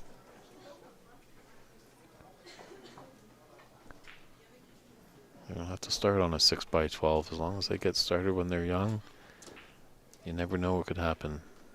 A 13-year-old Stephen Hendry got a 6-foot by 3-foot table bought for him for Christmas. And I guess we can say the rest is history. For the 7-time world champion.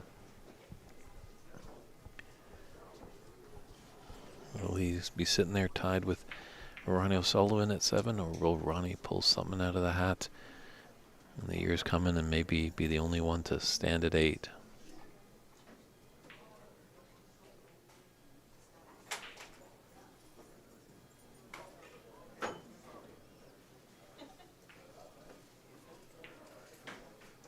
So I think we find just with the standard in the professional circuit right now, if anyone was able to take 7 world championships, that would be quite the feat.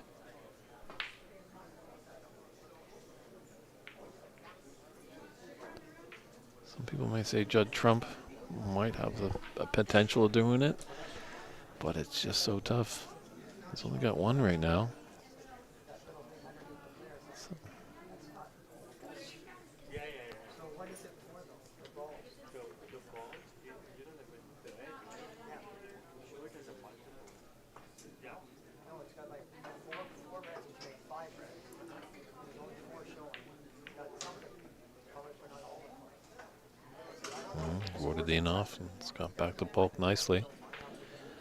So it's a tricky game with 6 pockets, but with where that pink is, it's kind of blocked that top left corner. So now both players have to contend with only 5 pockets. He doesn't want to go dangerously to that 6 pocket and knock in that pink, or it'd be disastrous, as that would be a 6-point foul. It's for the break. So like they say, red, pink, red, black, red, yellow. And it's got red, red, red. So That's what they would have had.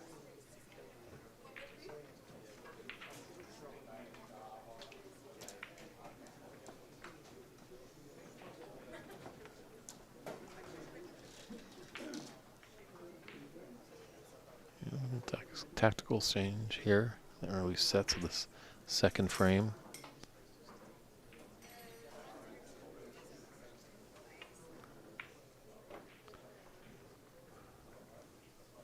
Fabio was lucky that there was no contact in amongst the reds there. Unfortunately, a little thin, and it shot up and down table to give Robert an easy starter.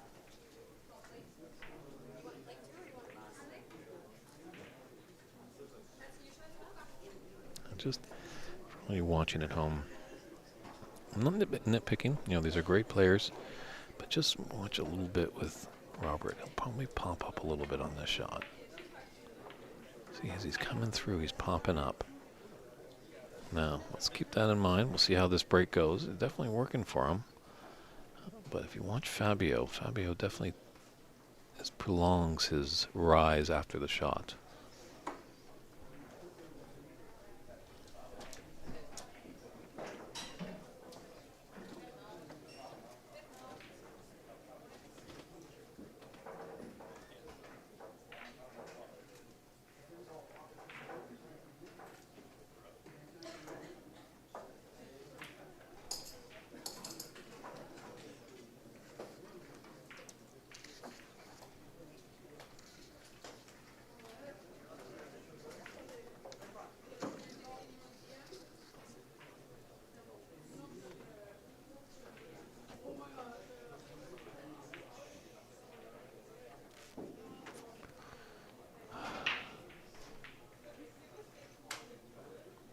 Just not putting high breaks up there. You know, chance there. Pink was nicely on. All right, let's watch Fabio's body movement. See, he kind of slowly rise. Maybe came up a little too soon, but it's not as pronounced as when Robert goes through.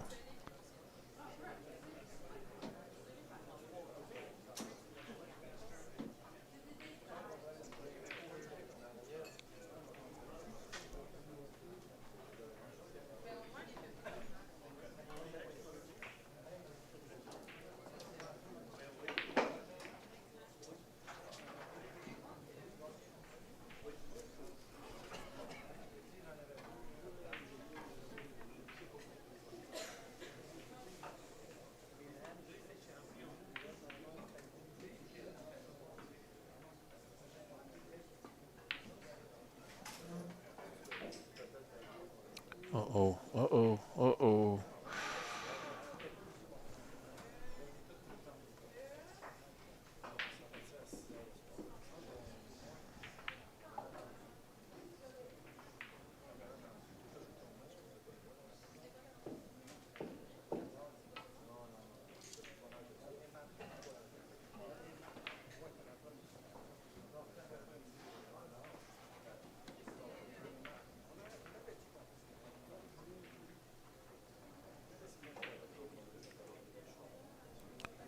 Very nicely done by Fabio. I don't think there's going to be a really easy path back to the bulk area. And containing safety don't really like.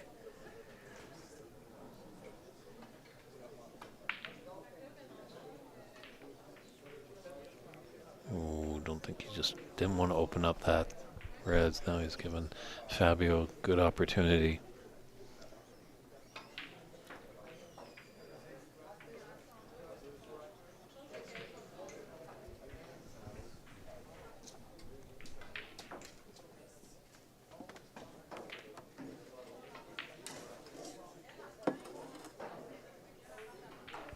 See, Fabio would love to get the blue or even pink.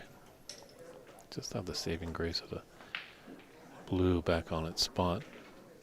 he could dance around this black quite nicely.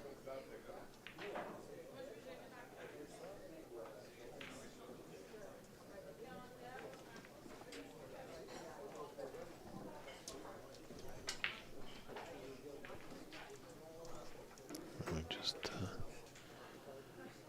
convening over the score. Just got to make sure those tablets are working correctly. It's a learning curve, but I think once everyone gets the understanding of these tablets, it's going to be a really great asset, just making everything run a lot easier. Talking to tournament director Kevin Patrick, he really does enjoy them very much. It's just we got to train the players correctly on how to use them, as it really helps the viewership as we have live scoring. So obviously we can only stream one table, and you know, people want to see where their favorite player are. Maybe, you know, son or boyfriend or husband is playing, or even a girlfriend. We got a couple women in the tournament, Simone Lloyd and Anita Chan. Great to see them participating. But yeah, it's cloudsnooker.com. Great place to find all the information about your favorite player.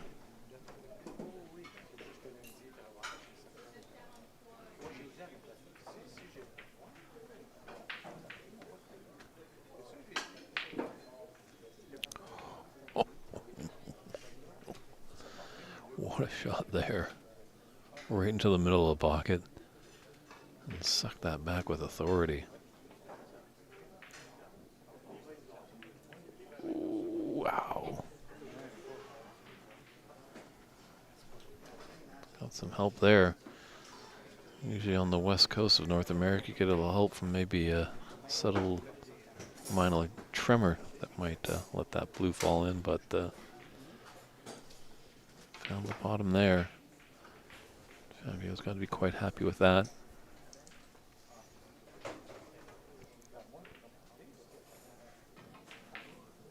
Well, this is a splendid opportunity for him to win the frame and match at this visit.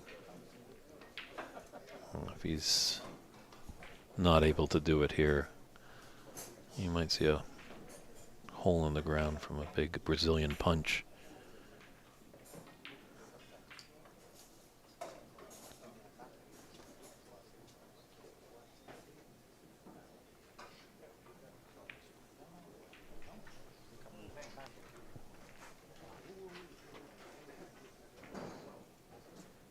Just got to be mindful of the black and the red. It just makes it that much annoying, but Fabio not bothered at all.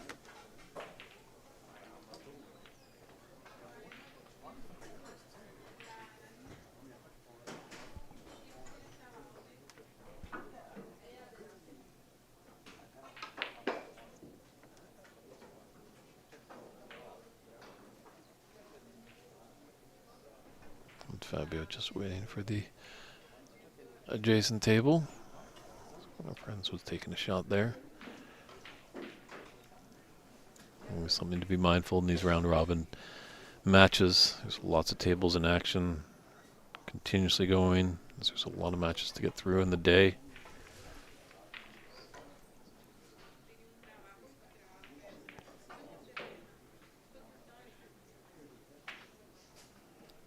Red definitely should do it, as we are on the snooker's required stage now.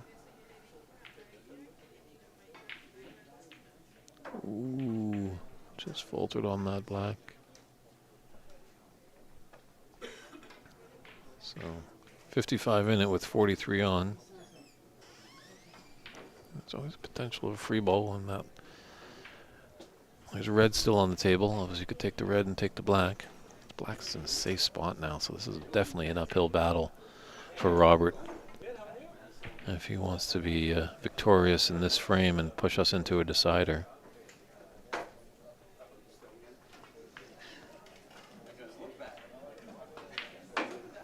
That should probably seal the deal. I think Robert knows what he's up against, and he wasn't the runner-up last year in the Open Championship for nothing. Fabio started a little slow, but has really revved things up here. So a whitewash victory for Fabio all the way from Brazil. I believe he's victorious in his first round robin match. So we'll definitely probably be seeing a lot more of him. And we'll step aside for a few moments as we set up our next match. And with the roll-on philosophy. Not sure who's it going to be, but always there's a lot of great snooker players in this championship. So I'm pretty sure it's going to be a doozy, and the yellow goes in. Both players having a good chuckle there.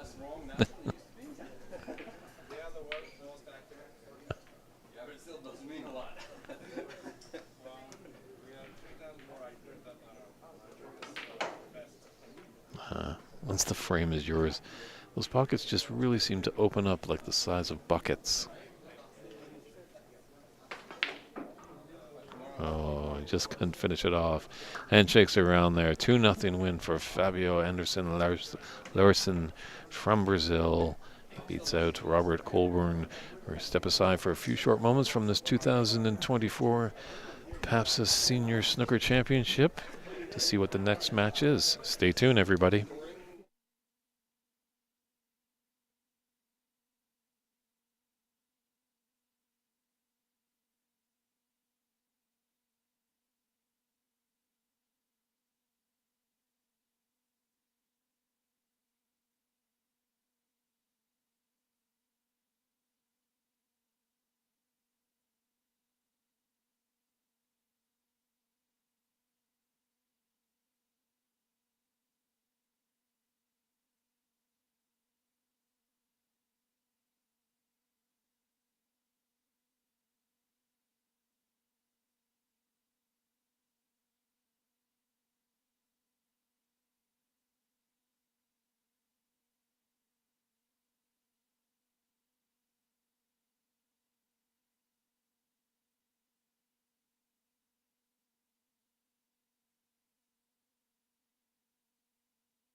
Welcome back, everybody, to the 2024 Pan Am Senior Snooker Championship.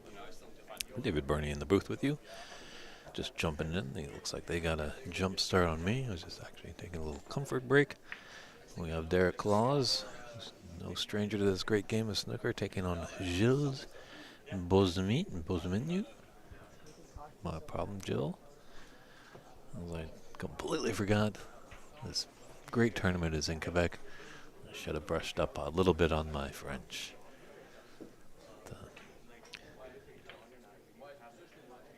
That's Derek at the table right now. Looks like he had an early 22 break to get things started and broke down a little bit.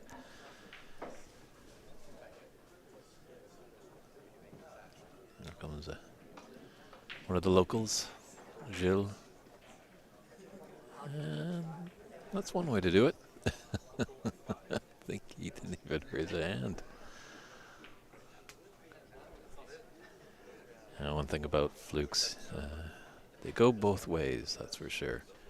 I think sometimes you can feel at times you're up against it, your opponent's getting all the flukes. Tough sometimes, obviously, in these short frame format matches with the 3 frames.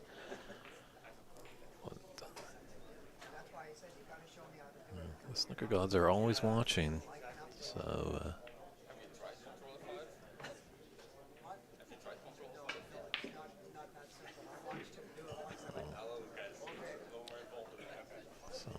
always good to be a good sport.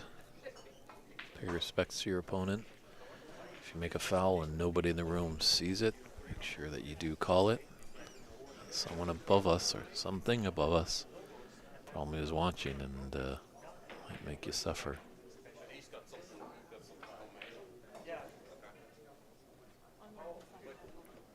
So I know Gilles plays a lot here in Quebec. Not sure all of his resume, but Derek has gotten quite far. Won a few tournaments. Always a jovial guy. Always lots of smiles off the table, but obviously he's business when he gets onto it.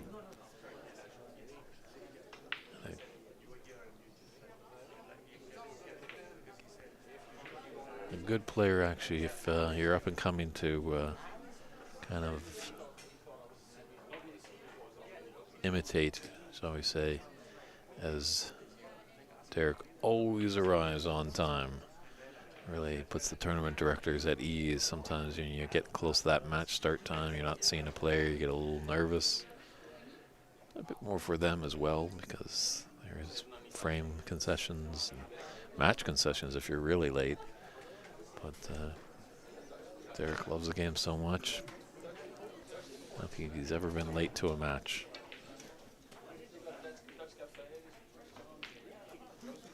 Nice. So this TV table is kind of starting to open up a little bit. We got a few matches early on that went to a decider. Kind of real slugfests, but our last match, Fabio from Brazil really struggled a little in the first frame, but then found some fluency in the second and made quick work of his opponent. And Derek's not doing too bad in this first frame, this round robin match.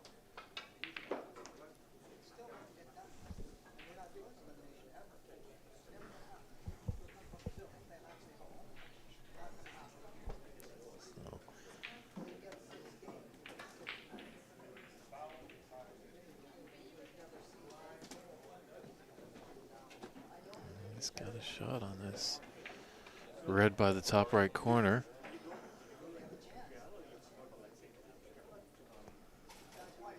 So, pink spot is covered. And in that case, the ball goes to the highest point value available. And in this case, the green.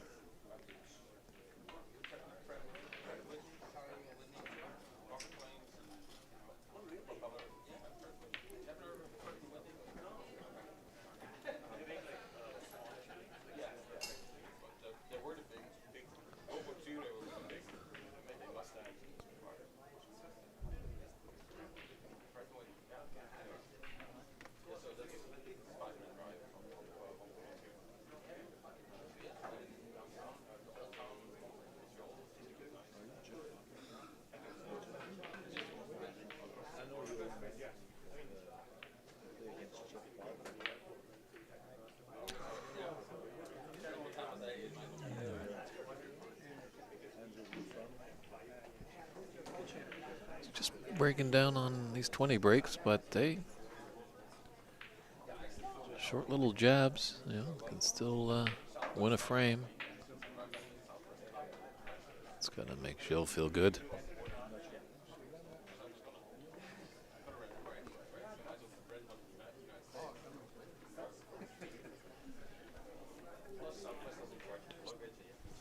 Taking a look in that pack if there's any plant that goes on. Just wonder if he has a ankle off this blue.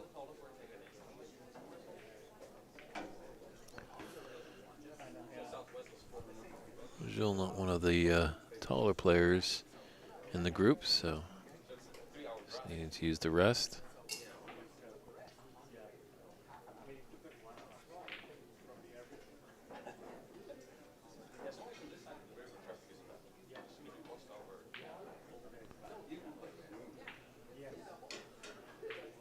Looks like this right on top of the cluster there.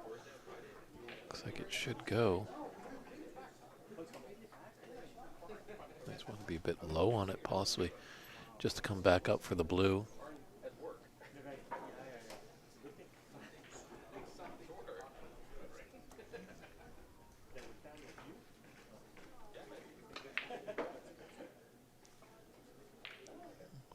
Nicely done. Drew it back, and a little worry about that middle pocket, but great shot, great angle on the blue, right side of the blue, going to these back of four reds. How's his luck? Oh, just a bit unfortunate, I think. Just needs maybe a bit more muscle. He might have actually those two reds that are close near the white. Does one of those go by to the top right corner?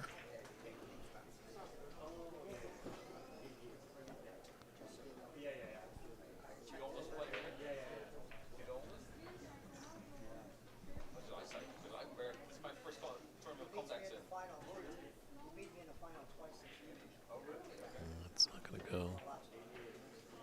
Oh, that's a really nice shot with the rest.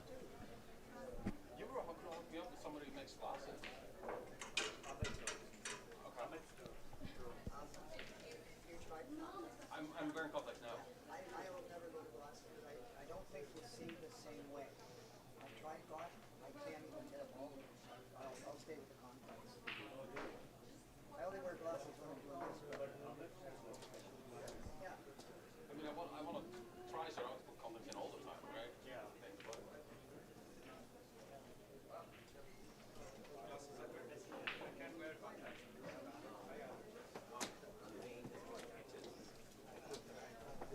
Oh, I've never wore contacts for 40 years, so I'm not happy wearing contacts. So that's why I'm getting glasses. Just not trying to force the issue. It was a very fortuitous little kiss off the pink when it came back, just to run over and get even tighter behind that brown. So Gilles crawling his way back into it, but it looks like there's a gap.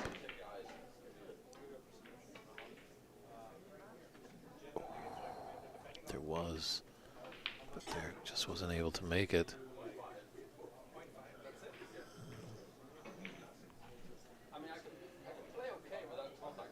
Could be a free ball possibly on here. It looks like it is.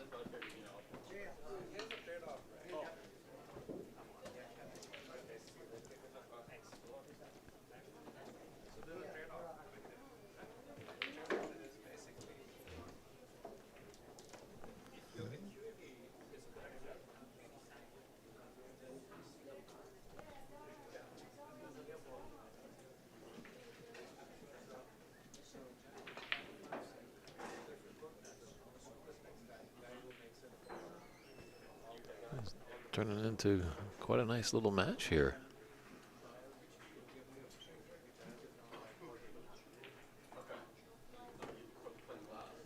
See, the tough part about the amateur game that we're watching here is there's not a lot of big Wikipedia pages about a lot of these players. Sometimes it's just a little bit of a mystery. their tournament resumes. Gilles isn't letting Derek just run away with it.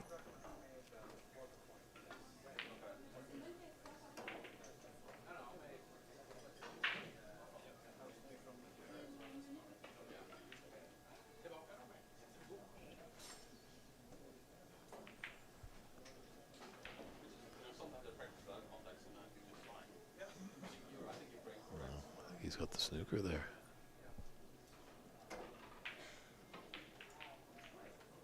She might have to do a little swerve, get around the blue. One problem with that is, where's everything going to end up if he is able to make good contact on a red? So he's going to go for it. Or is there a little gap in there for him?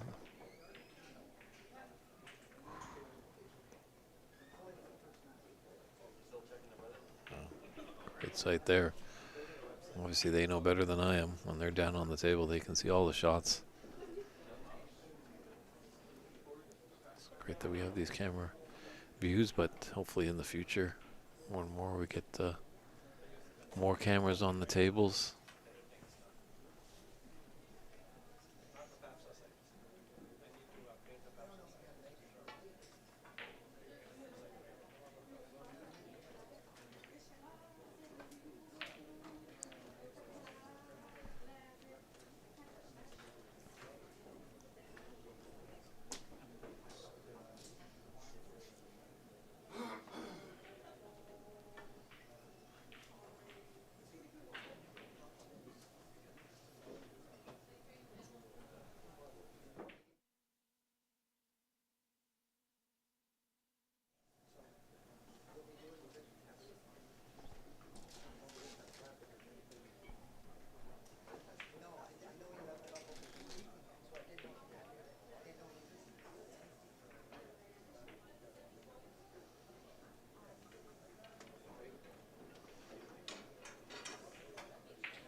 Yeah, might be a little distinct advantage maybe for the Quebecer in this one.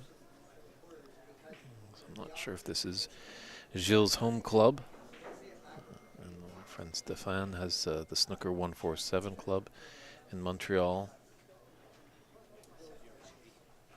But I'm pretty sure anyone from Quebec, wherever they may be in this Belle Province of either Montreal or Quebec City or Trois-Rivières, Laval, many other cities that I'm missing, but I'm pretty sure when they found out this great tournament was going to be at Bandrecoin, they packed in their queue, got in their car, and made sure they came down here to get a lot of practice on these tables.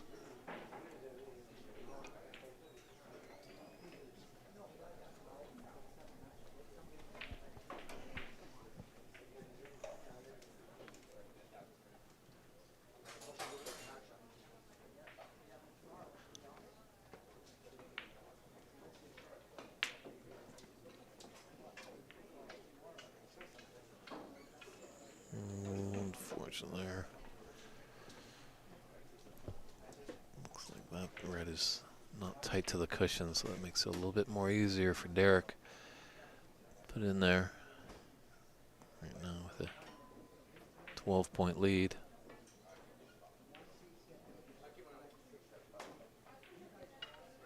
Have a nice angle on this yellow, or even the blue. You can drive through to get to the yellow.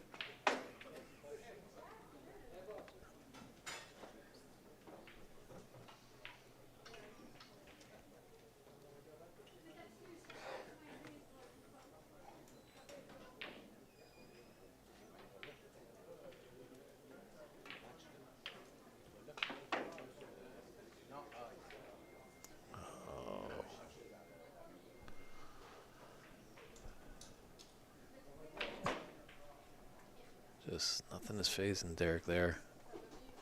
It was a great blue. Just unfortunately he snookered himself, but didn't show any real emotion, no frustration. He's been around the game for quite a while, so he knows all the breaks that can happen. Hopefully you can put some high ones on there.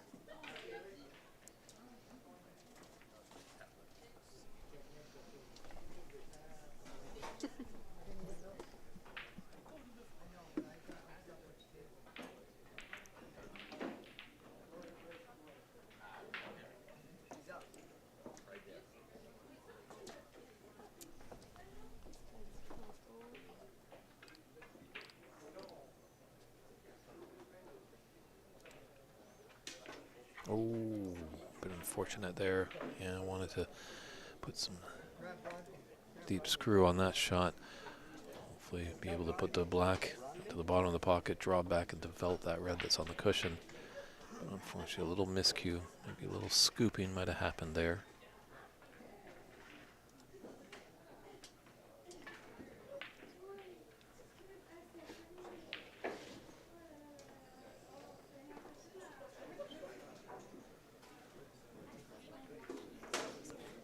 Thought that the show was going to get a little lucky there.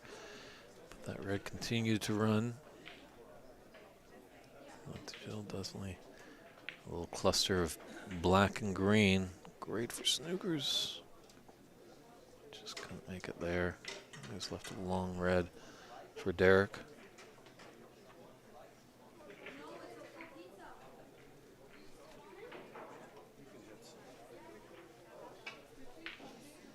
It was fantastic watching all the different techniques. You watch Derek, he just subtly feathers it just a little bit. You know, you've got Vito Poapolo and Phil Snake, you know, they're feathering back and forth very ferociously, quickly. But then they calm it down when they deliver the cue for the shot. Probably it's just help them with their timing. These individual sports, they're always at the ideal action for cue, but you got to be comfortable. And if you're comfortable and you're making the shots, who's to disagree?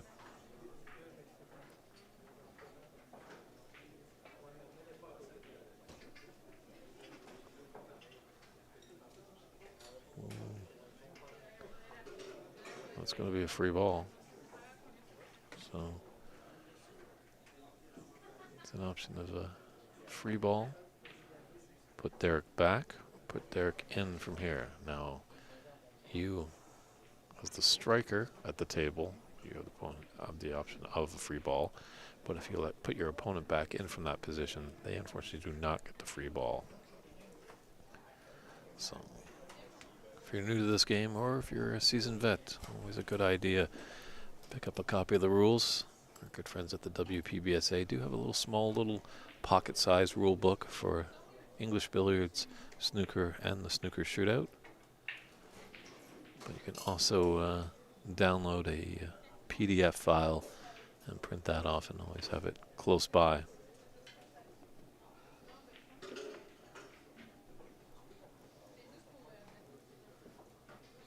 It's interesting, almost snooker 150 years almost old, as it was created back in 1875 in India by a British officer of Neville Chamberlain.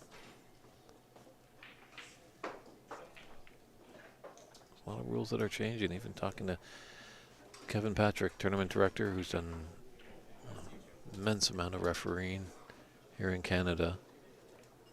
There's even some rules that come about for him, as we were discussing. And maybe I might revisit this when our chat gets up and going, but something for you people to think about. He was mentioning a shot. She'll take that shot. He was mentioning a player was in a snooker, and the player struck the ball and hit 1, 2, 3 cushions and just narrowly missed the object ball. And then all of a sudden his arm just twigged a little bit and hit a ball that was not really needed, causing a foul. Now, is that a foul and a miss or just a foul? So, there's always these little questions that come up. Once again, another free ball.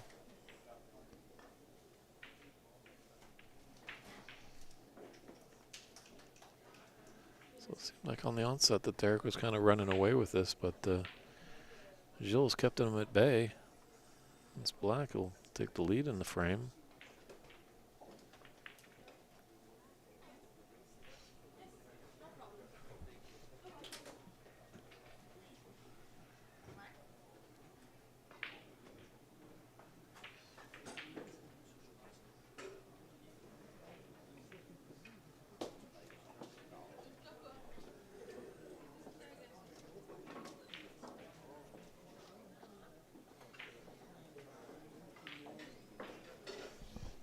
Well, anyone's first frame here.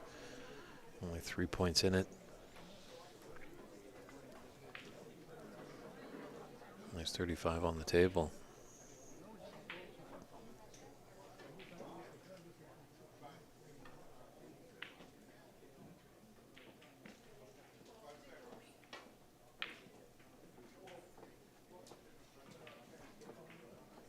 That's one way that you do it. I think that's a little raise of the hand, but Derek definitely has the mindset and the temperament of a Terminator out there. No emotion, just gets on with the business and is ruthless.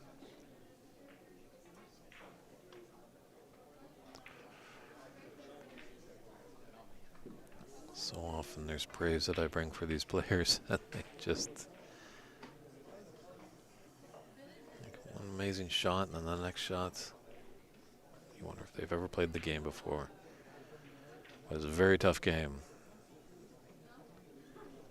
To think that Snooker Nirvana here is a maximum 147 that we call it.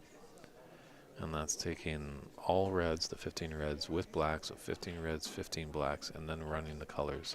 So a total of 37 shots, pockets, that you have to make in a row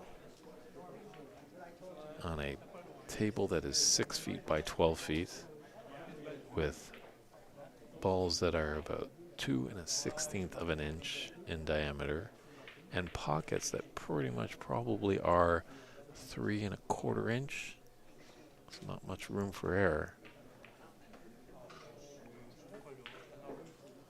Definitely we're spoiled sometimes when we look over and see what the pros are doing. And definitely they make it look extremely easy. But believe me, they just make it look too easy. If you ever were wondering about it, feel free to go over to your local snooker table, wherever you can find it, put that hand on the table and start queuing away.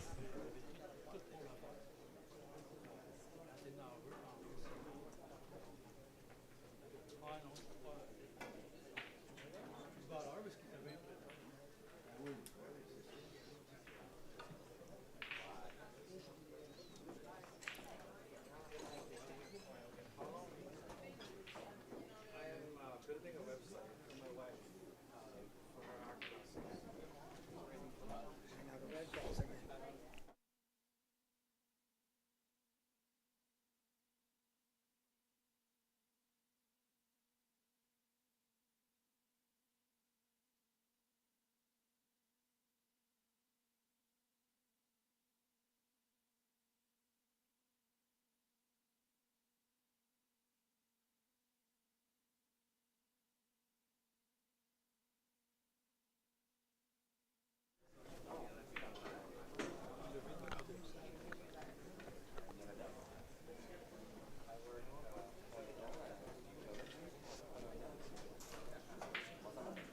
Now they just had a little hiccup with the tablets. These tablets are phenomenal, I must admit, but the one little tricky function is sometimes when these free balls come up, they can't add the additional red balls.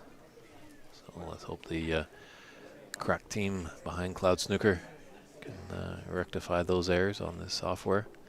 It is a great piece of work, the software.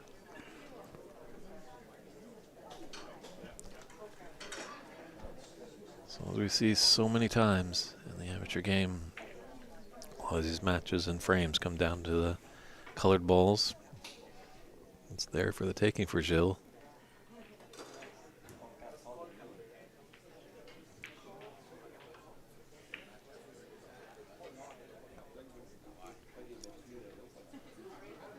This does happen. Sometimes the pressure gets high here. You know, your opportunity is right there for the taking. Just gotta focus on your technique.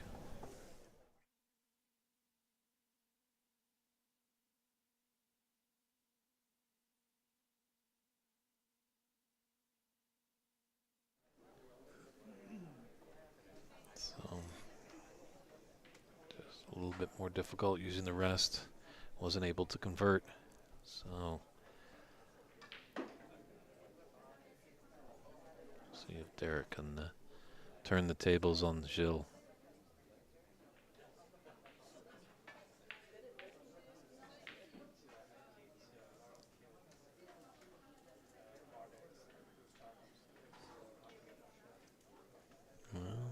Didn't let him back in easily.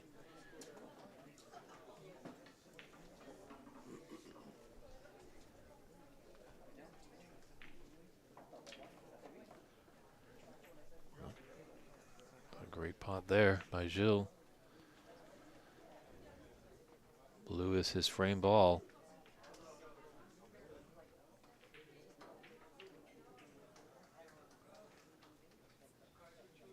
And Derek still will come back to the table. Just needing the one snooker.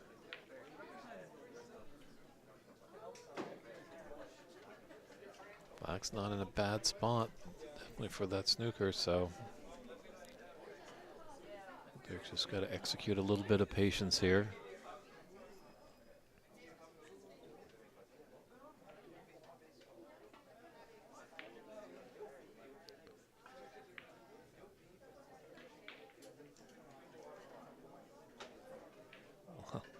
Forget the patience, he got it there. Just a little bit of swerve there.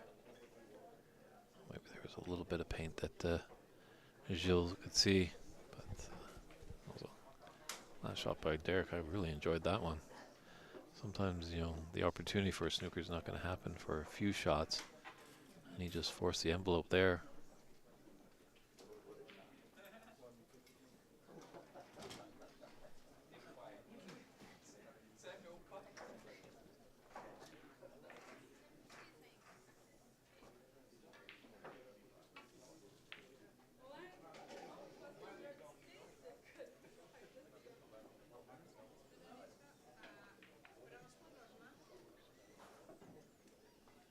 This pink for the frame.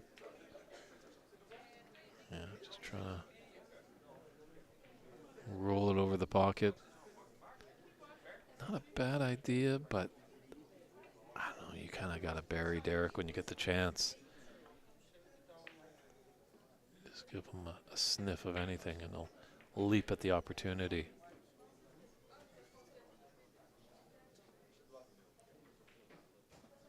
Just a little short of pace, but it's making Gilles earn it, that's for sure.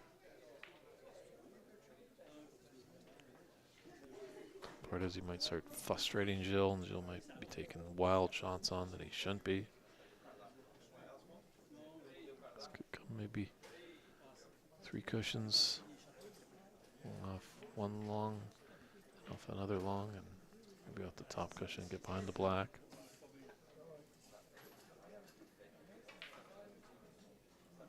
Oh no, just electing to stun down. It's a great effort there by Derek. Just come up a little short on pace.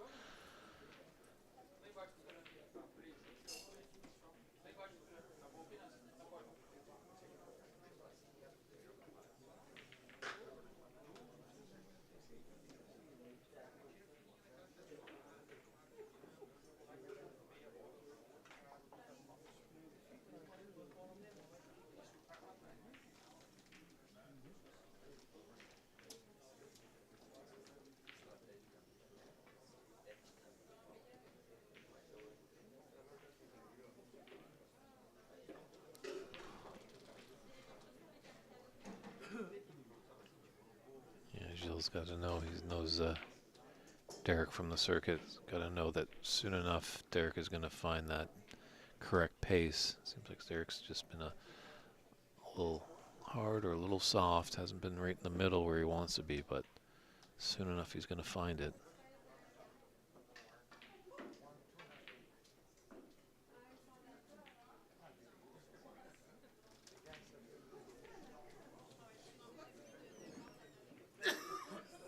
Let's put it in a little tougher spot to get a snooker on, but if he is able to get the snooker, it is going to be a wonderful one.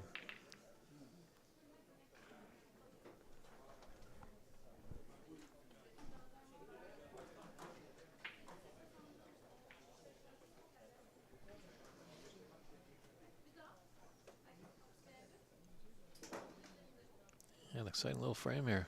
Of course, it's going to come down to these final two balls. It seemed like Derek was kind of running away. Put up some good breaks of 20 plus. But Gilles didn't roll over. Oh, that's not what he wanted to do. So that pink ends this first frame. Gilles Bézimu has taken it, and he leads this match 1 frame to none.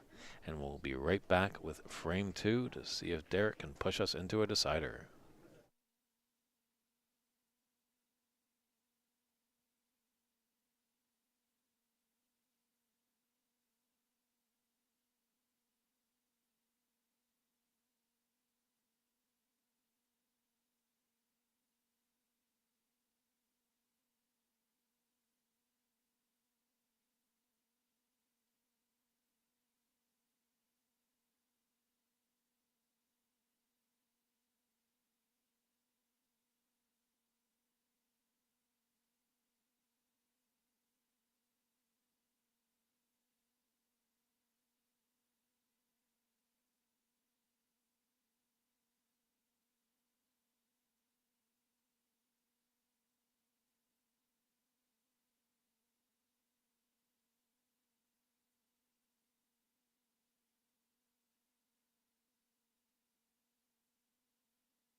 Yeah, welcome back, everybody. Frame 2, pretty exciting round-robin match here. Derek Claus taking on Gilles Bézimu. Gilles, I'm pronouncing your last name correctly. It's been a long time since I've been in Quebec. Back 2016 is when I was here commentating on 2016 Richler Cup. Exciting event that was. Just to think where we've come these days. We've got now the score on the board.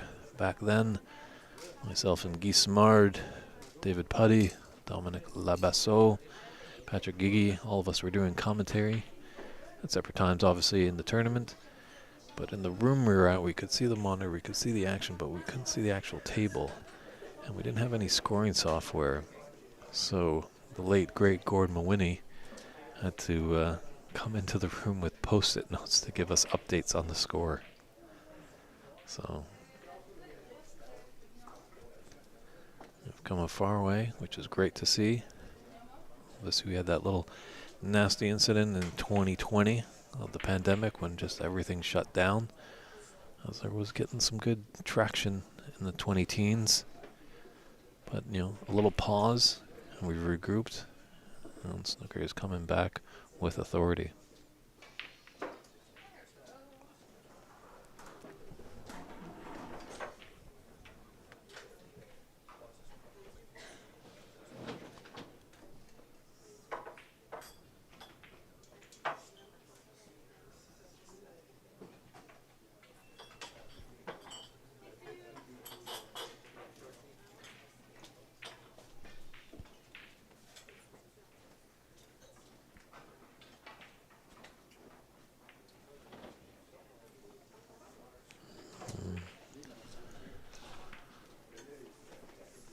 Missed the trick there.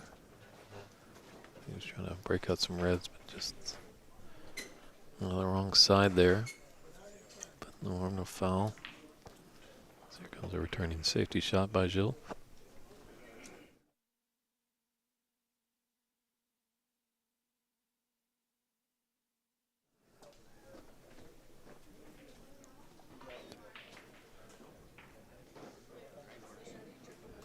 It's going to be mindful of that black. Doesn't want to cannon into it.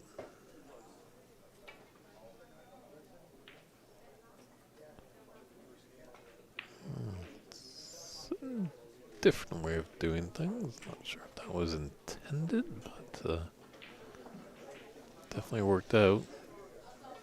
Just a mid-range red.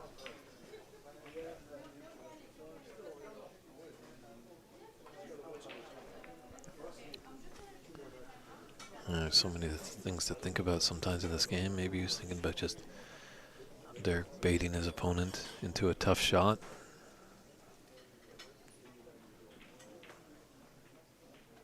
So you play with the player's ego. But if you see a shot, you gotta remind yourself of your percentages. Is it a shot I usually take? Or what's the reward and what's the risk?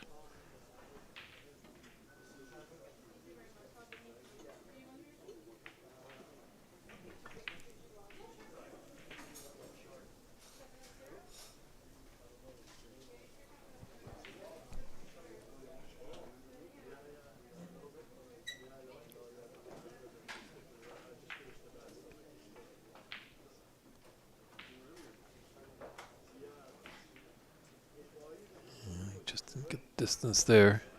He's not the starter for Gilles.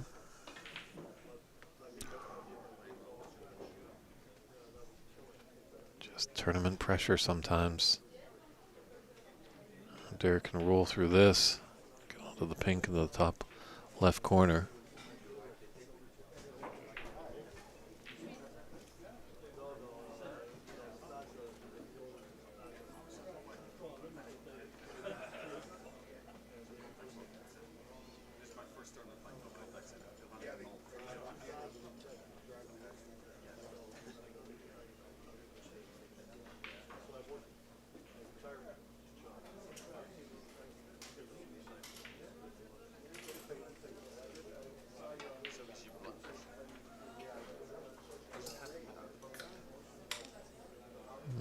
You just got in had a bit too much. Turned back quite a lot.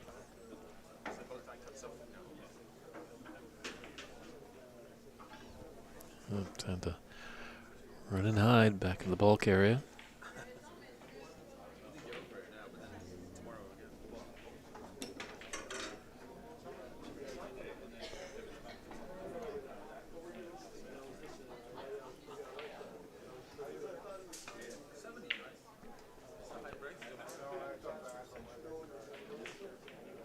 Well, that opened things up, and first glance it seems to be okay.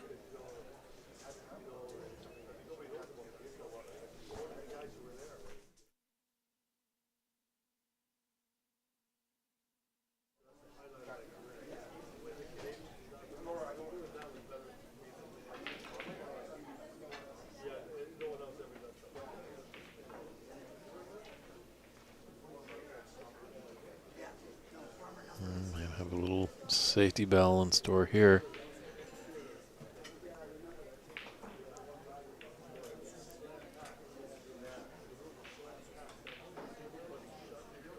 Yeah, just looking how that green and brown are certainly putting together a nice little wall potential.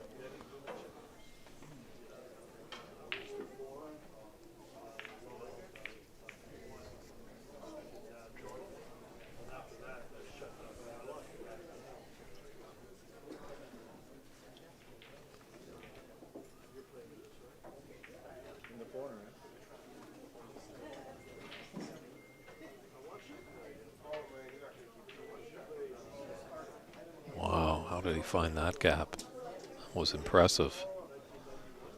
Really could have gone wrong in many, many ways.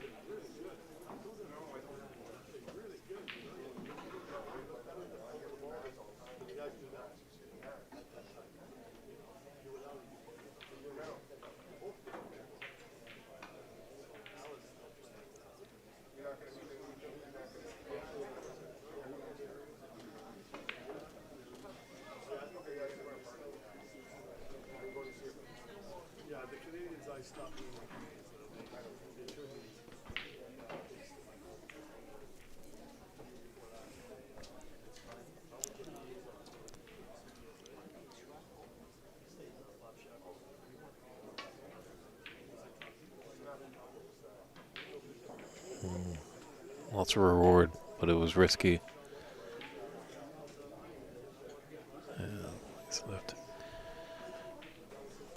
Jill with options for reds. The black is there.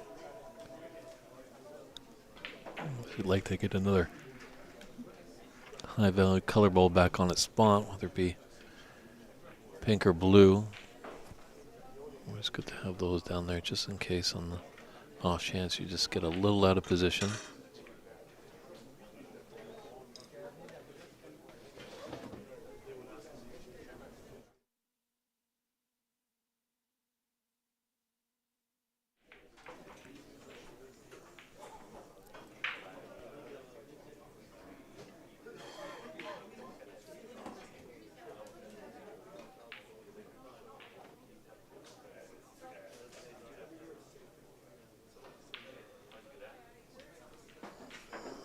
Unfortunately, kiss on that. It's brown, red, I mean. It's blocked all those other reds to the top right corner. Unless the camera's kind of flattening the image, then maybe he can get by. But looking at his body language, he looks like he's going to be left with this red with the long rest. To the top left middle.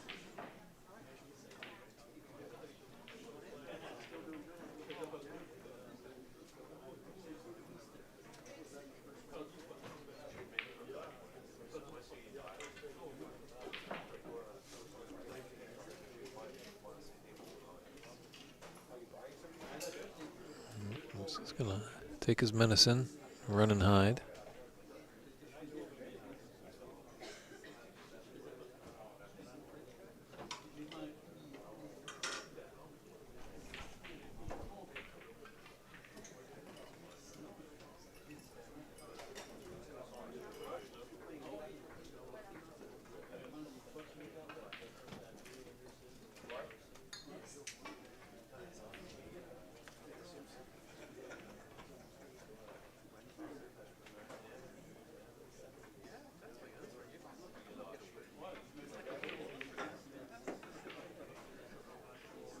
Looking pretty good there.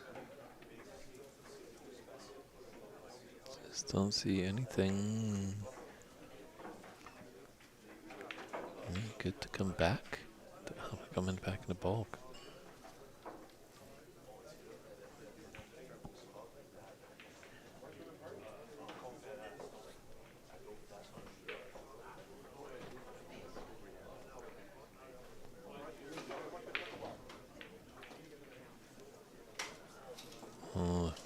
Hit and hope. It rather helped him out.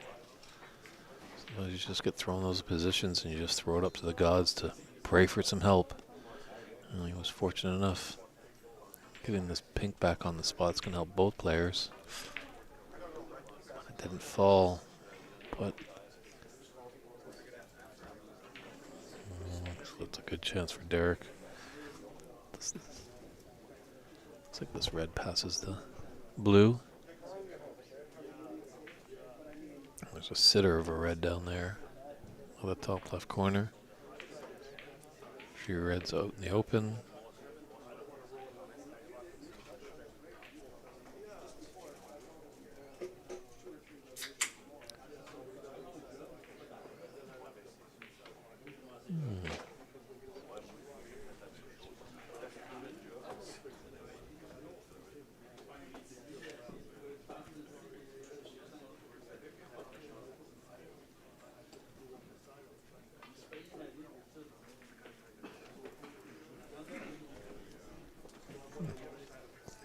That angle for that red to go by the blue. Yeah.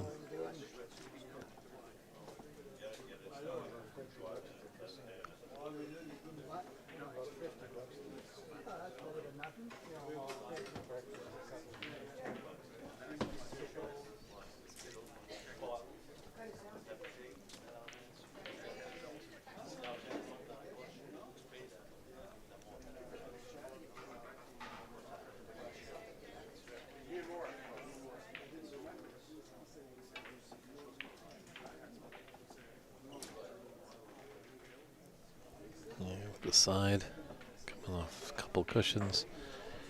Control that cue ball was going to be difficult.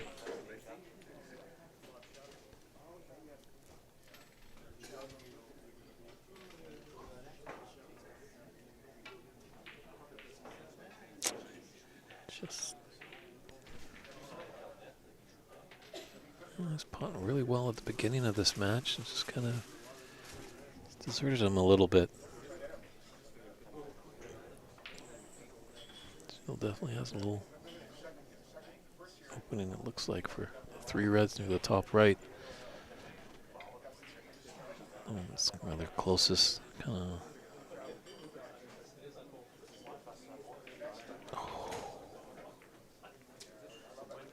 He's gifted him a chance. I don't think Derek was thinking he was going to be back at the table so soon.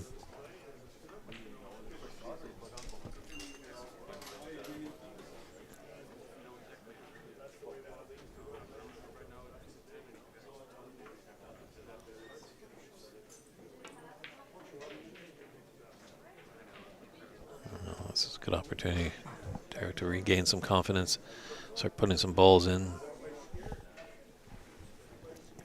Slim margin of lead that he has.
Yeah, this is definitely a frame-winning opportunity here for Derek.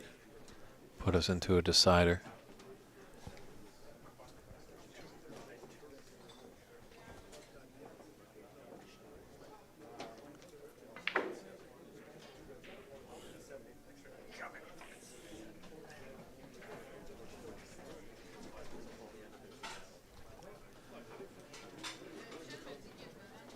Well, both players just kind of trying to get the score all set. Looks like there's a little hiccup that they've got here. It was unfortunate they put that score up onto Gilles' side, where that should be to Derek. So Derek just coming and grabbing tournament director Kevin Patrick to adjust it. And once they get everything sorted out over there, be back at it. Derek growing his lead, and looks like he could really expand it here. Although this slight delay sometimes can go against you. He's got to just keep focused on right in front of him what we're doing. Okay, we're just switching this up. Don't let his mind wander. When it gets corrected, then he can come back to the table.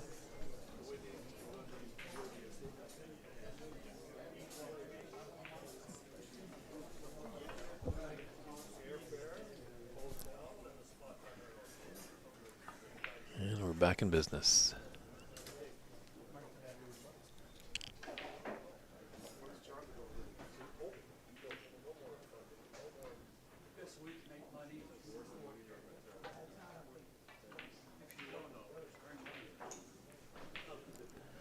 Yeah, sometimes you're like an orchestra conductor with that cue. Just using it as the wand that a constructor does to get all the instruments going. And you feel some rhythm as you're potting a lot of reds with colors. And then a little delay like that of hiccup in the scorekeeping can kind of irk you a little bit.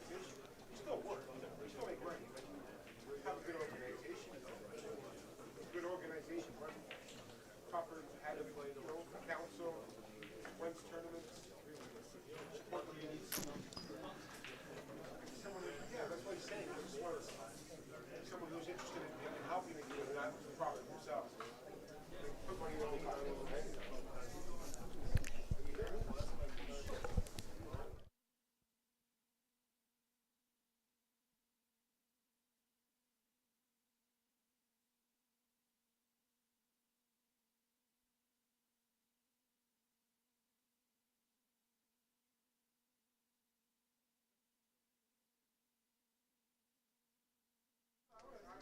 I'm getting older now. I don't really care. I'd like to see younger players come out. Have some good paper players. We have some countries that are very good. But some actual boring, right?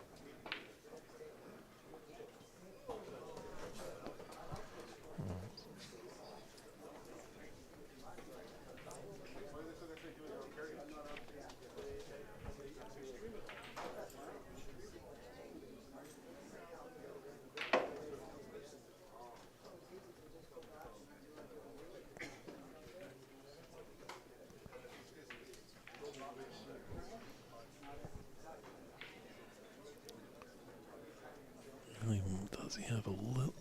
Looks like he just does. Might just be able to get by this blue. Those three in a row there. One on the right. Has a little opening, but I don't think he's going to chance it.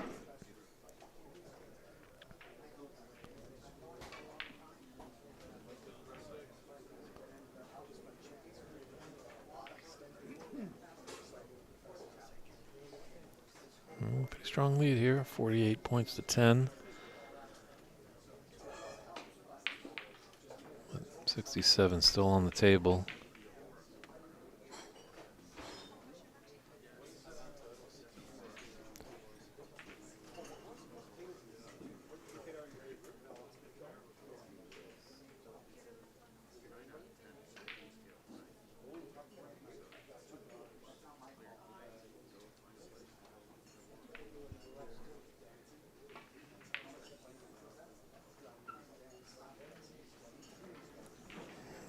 More rotations, and that would have been tight to that yellow.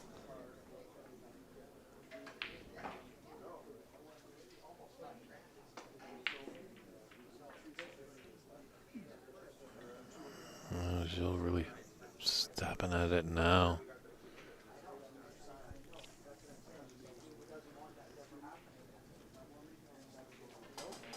You don't know what's going behind the ears, but he's just getting a little frustrated.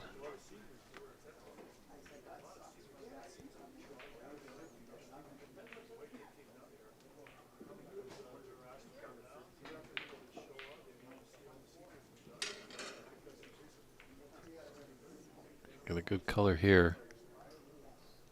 He's able to take this frame, push us into a decider.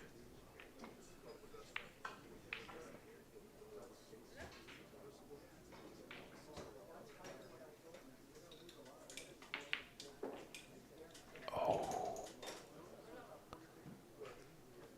Could you believe it?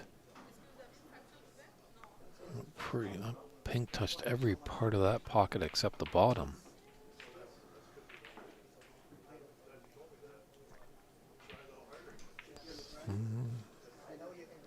Red's out in the open. Certainly in Gilles' ability.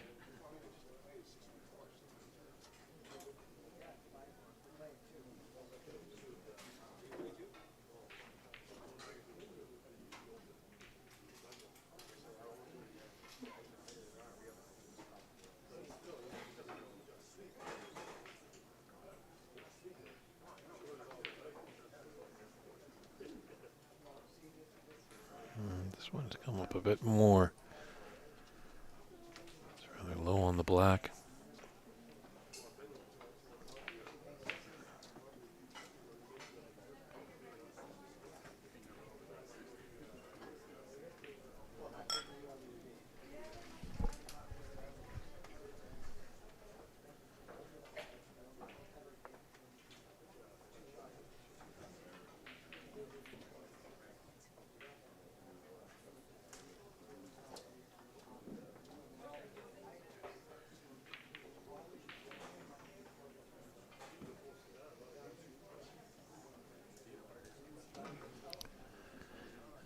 It's a nice little break of 13. Crawl him back into the frame a little bit. 26 in it, 43 on the table. No real troubled colored balls. So just wonder if Derek can get by here.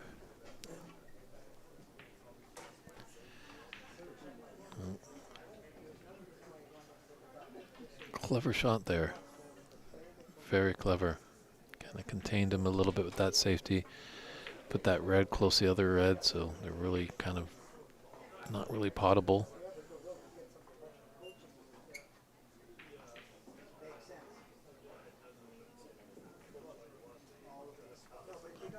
Nice retort from Jill.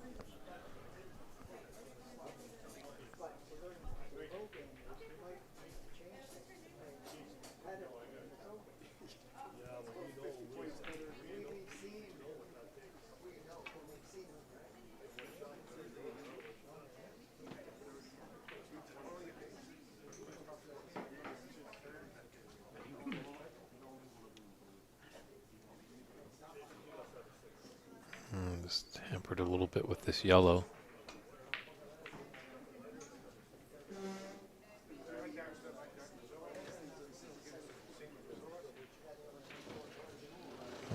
He's giving Derek some options. He's got a red in the left middle, red in the top right. A few more reds go down, we're going to be in the Snooker's required stage.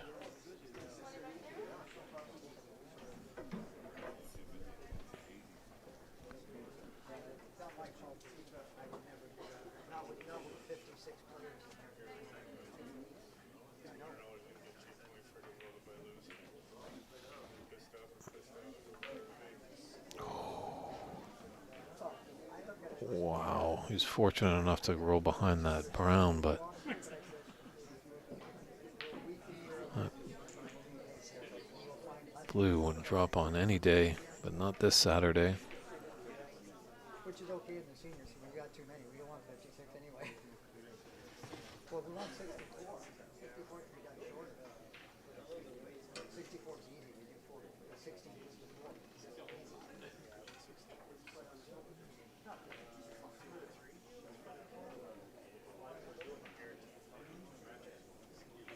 Ooh, Jill.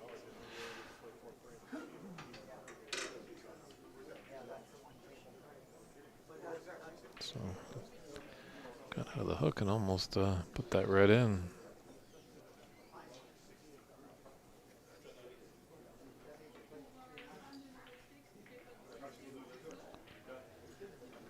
Yeah, now Jill needs a snooker. Try and take this match 2 frames to nothing, but Derek definitely wants to put us into a decider.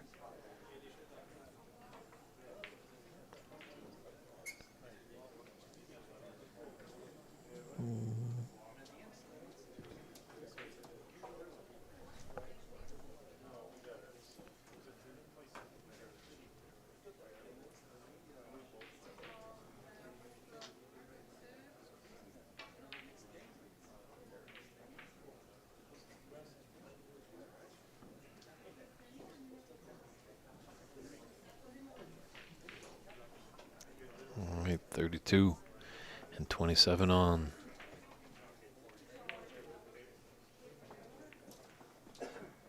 Ooh.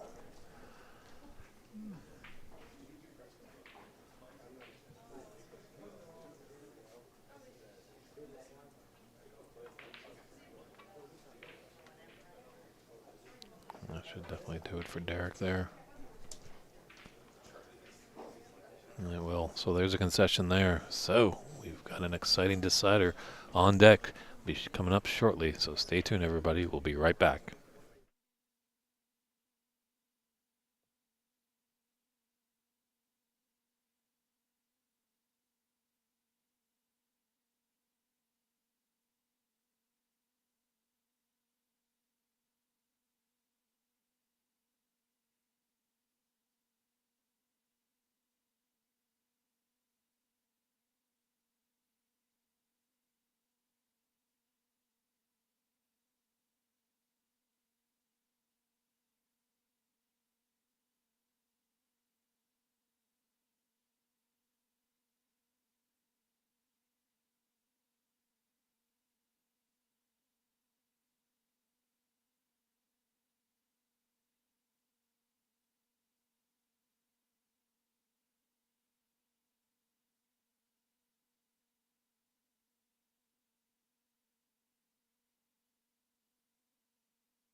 back, everybody, to this deciding frame between Derek Claus and Gilles Besmu.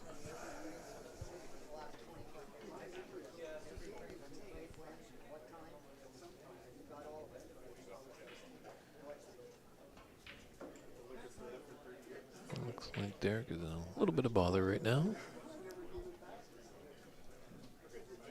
Just going to put his trusty coin down there, just in case there needs to be a respotted white.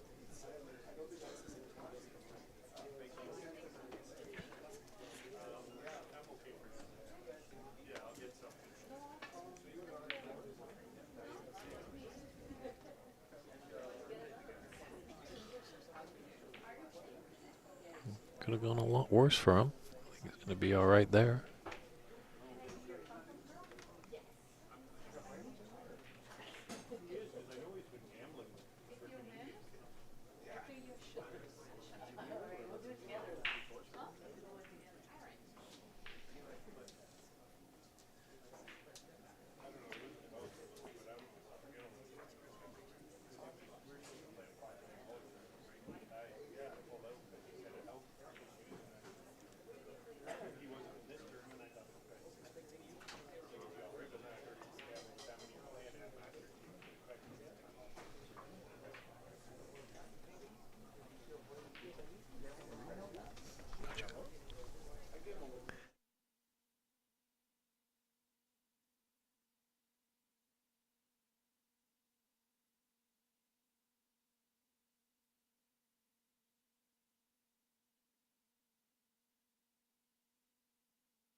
Sorry about that, folks. We're getting into the prime time of the afternoon. A few more friends are coming into the room, and actually some friends that I haven't seen in many, many years stopping by and saying hello. So always good to see.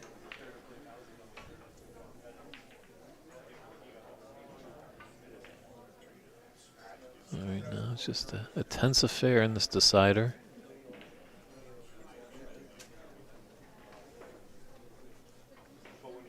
I don't really know actually how to call this one. It's rather tough. I thought Derek was going to kind of run away with that first frame, but Gilles came back. And then vice versa.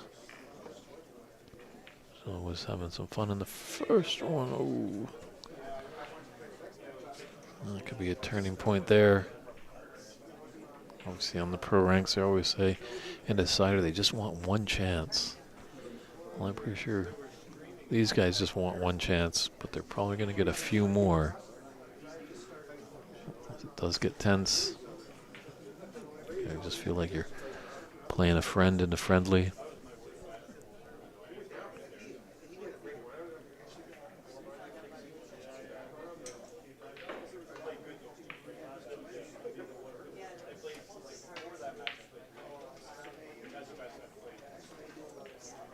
Long red there by Derek.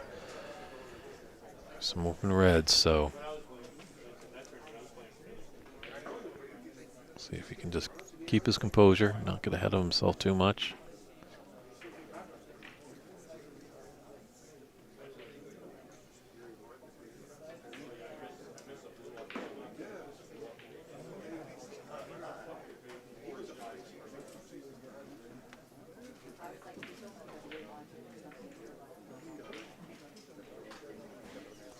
Yeah, I can just kind of gently roll this, be on the right side of the blue. I'm going to stun it up for a bulk color. Players really like to prove me wrong so often than not, but it's a whole different game when you're down on the table as opposed to being in the commentary booth.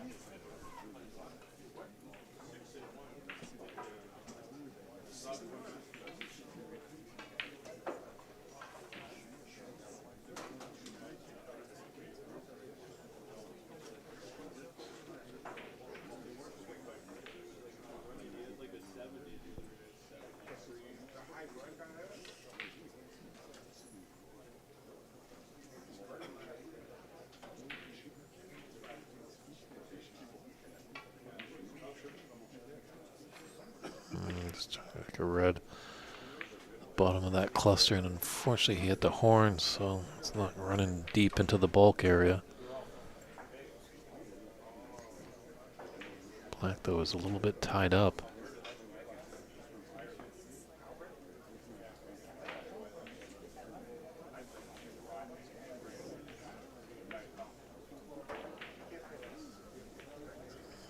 As the brown come to Gilles' defense there.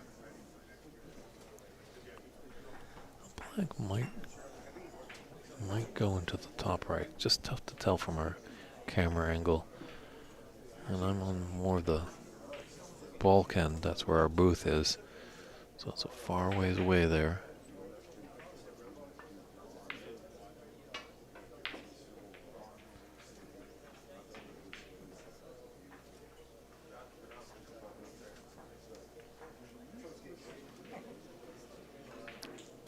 If you got the red, he was nicely on the blue. But with that misread and that red canyon into the black, he's rather opened it up for either of the top corner pockets.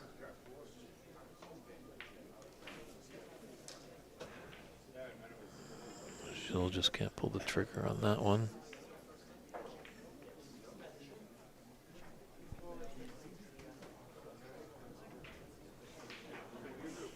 Yeah, as much as you have great shot making, high potting ability, tactical proficiency, another thing that is big in these tournaments, endurance. They are long days in the room, lots of matches. Obviously we are doing our best as we're moving forward to get people to have start times that are pretty close to their match start times, but sometimes things can get bogged down a little bit.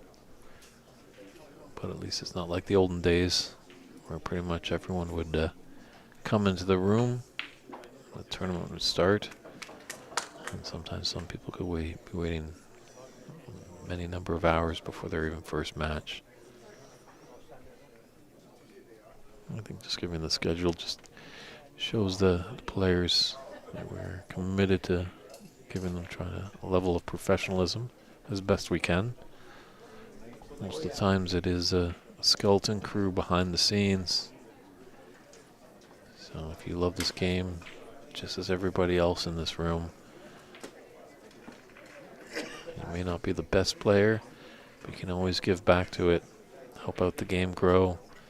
Come and join me in the booth as a commentator, man the table as a referee. Let the players think about their game rather than scorekeeping, and come and join us with scorekeeping or tournament direction, or just even a runner. Sometimes we can't break away, and sometimes we're in places that don't provide lunches or dinners. And just getting a runner to go out and snatch some to eat for all these hardworking people behind the scenes.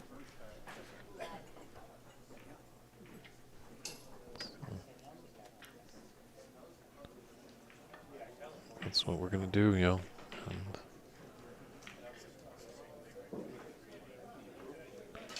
And snooker is quite a niche sport, you know. It takes a different breed of person to be involved with it and stuff like that. And if anyone's running away thinking they're going to make millions in this game, well, it's not happening right now.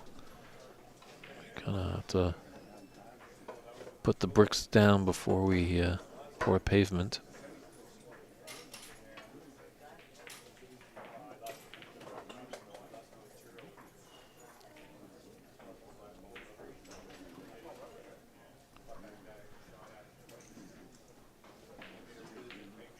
So Derek just with a small 12-point lead, 16-4 in this deciding frame. Round robin match, day one of the 2024 Pan Am Senior Snooker Championships here in Le Bain de Coin. Great club located in Saint-Lambert, Quebec. We're just on the other side of the St. Lawrence River, on the other side of Montreal, and we're in the Belle Province of Quebec. We appreciate all your viewership. Kind of working things out early on today, but now we've got kind of things more dialed in.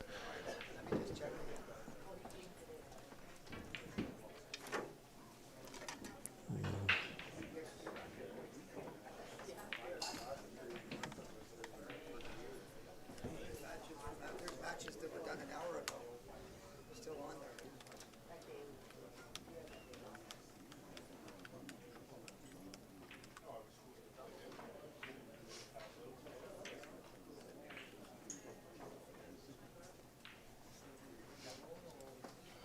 The problem is I have to be logged into my computer.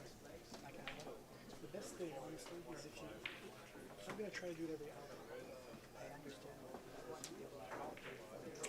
I know, I want to be able to give you the chance to do it. But the thing is, I'm logged into my work computer, so I have to rethink my strategy tonight. Rethink about it tonight, how I can make this different.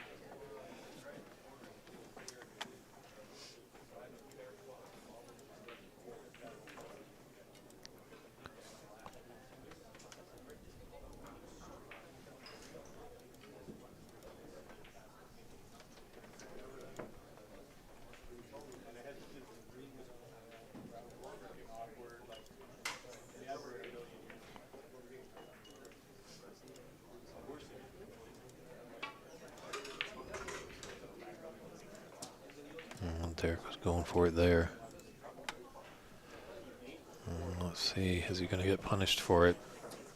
No, fortunate actually, I think. That red came down, blocked that red into the right middle.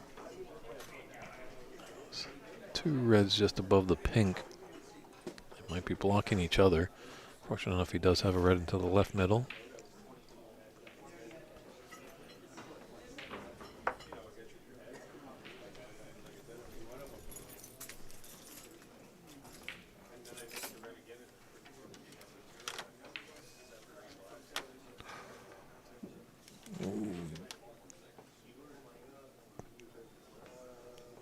I fancied him making that shot, but unfortunately didn't.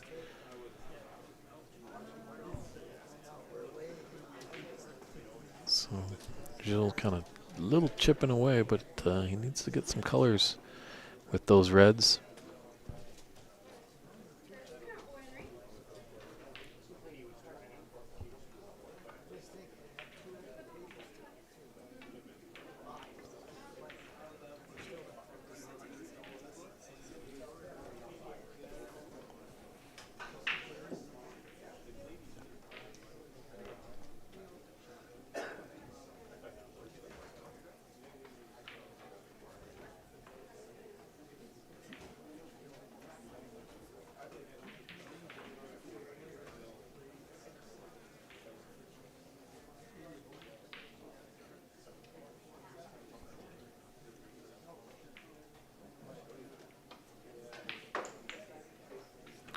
Oh, great long pot there.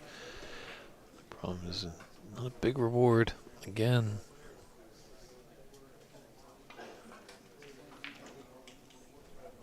But so close to scoreline in this third frame that chipping off reds isn't the end of the world there for Gilles.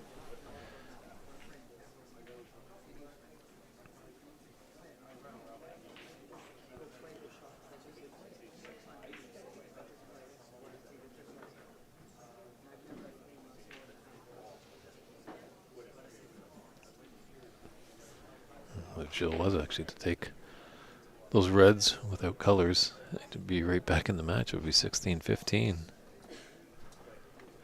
It's almost looking like a rugby score, not a snooker set.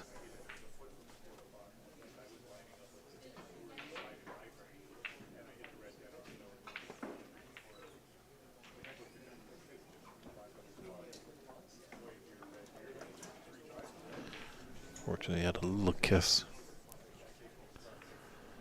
on that blue. That cue ball might have been going towards the yellow pocket, but he's left a long red on for Gilles. Once again, he's able to put these single reds in. I like that pulled up a little bit shorter. Low on this brown just makes it a little bit more difficult, but it's there. So, let's see what happens now. You know Gilles not going to be just making reds one at a time. Sooner or later, colors are going to be accompanying those rouge balls, as they like to call them in Quebec. Not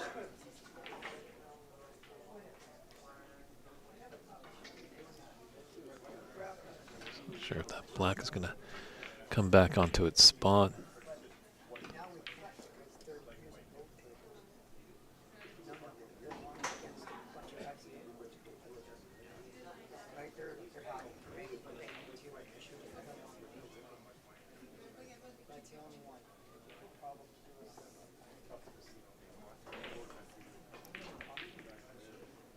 It makes sense to have an extra day. We're so far behind. We're so far behind.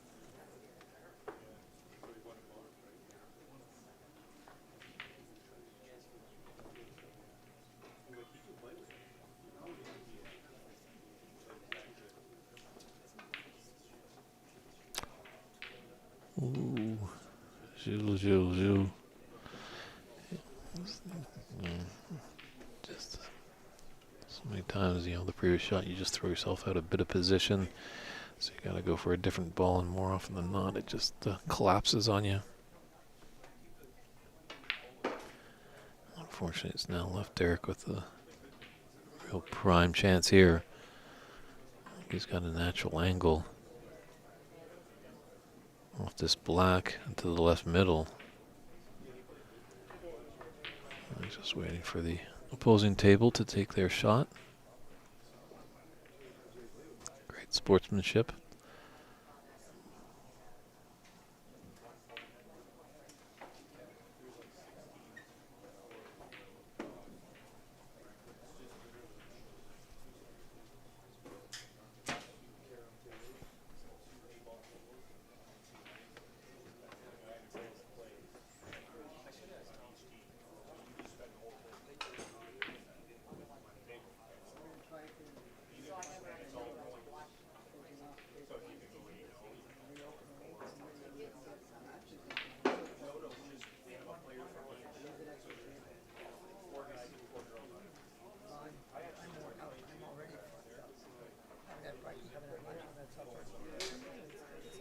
It's not bad.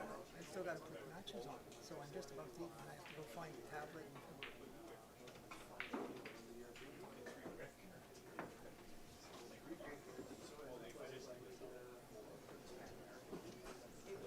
He's up to a long red. He's retained his lead.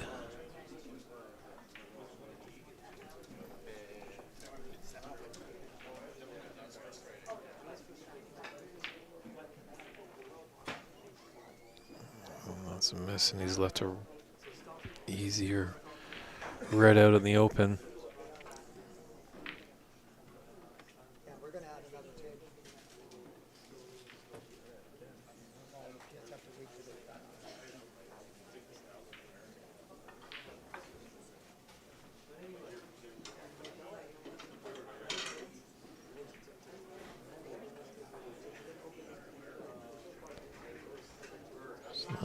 Gilles going to find the color after this. Or red, I should say.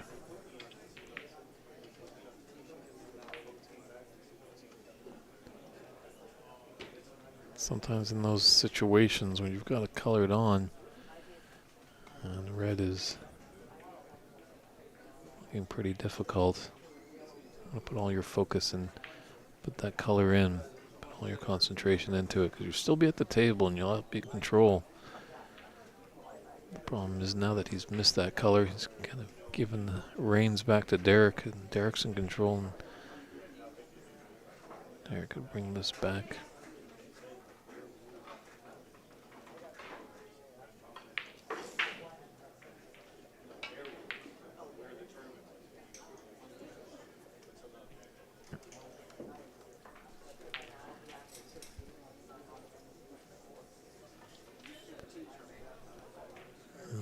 tricky for Jill. Definitely queuing over always that much more difficult. Does it run enough?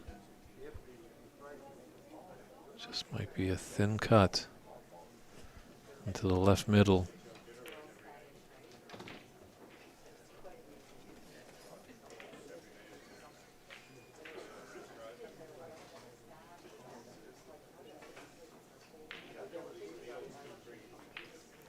Oh, very nicely done.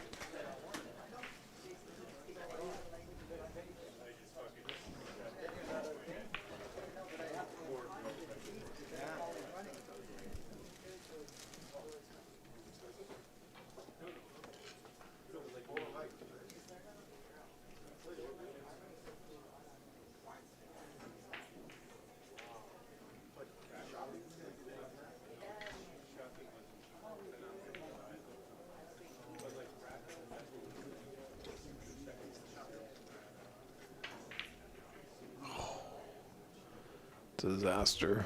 Oh, he had a chance there. Really had the chance to take the frame and match. Now Gilles has a great opportunity to telling snooker. He does. Would have liked to be nice tight to the black, but still, a snooker is a snooker.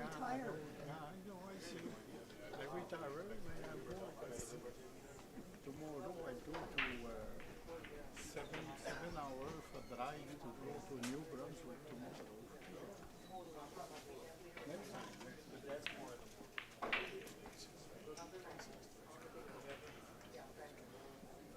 They made contact, but unfortunately, as we've said so many times with these top-notch players, getting to the snookers is not the problem. It's where you're going to leave your cue ball and the object ball afterwards. And in that case for Derek, it was disastrous.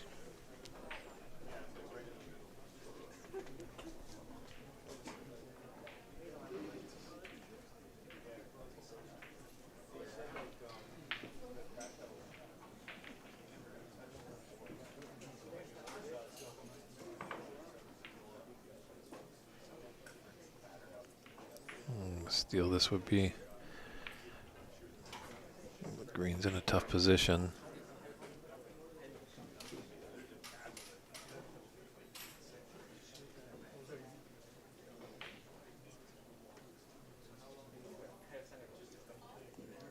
He's going to need the pink.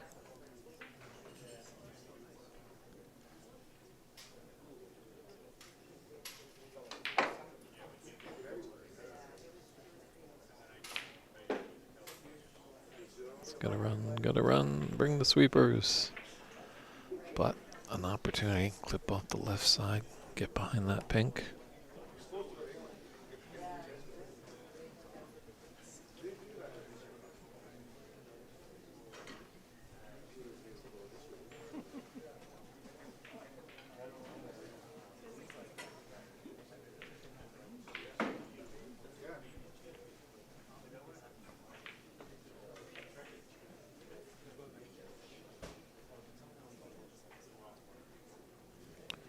Blue's over there too to help.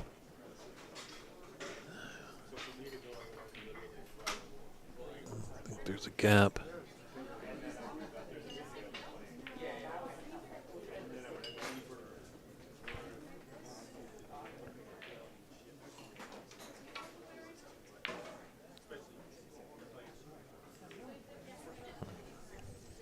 Hit it right on.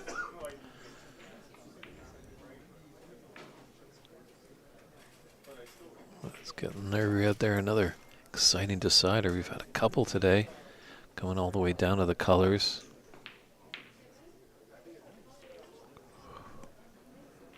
Just missed the double kiss.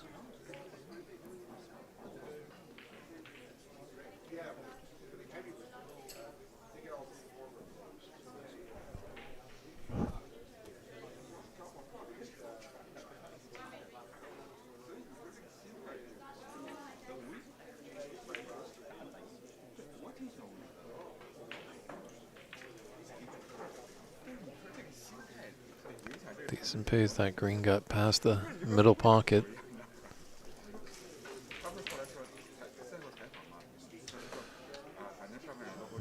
Didn't want that cannon into that brown, but knocked it rather safe. So, no clear sight who the victor of this match is going to be. Both players have a match under their belt today.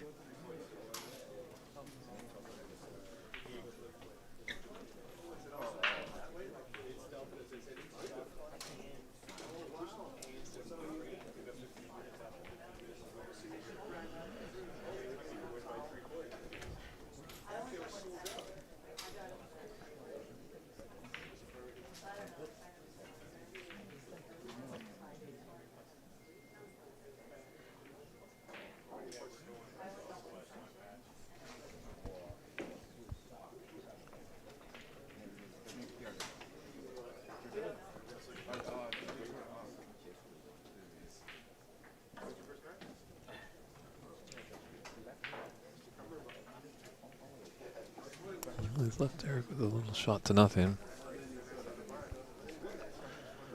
I think the angle on this has come off a couple cushions and come back into the bulk area after the screen.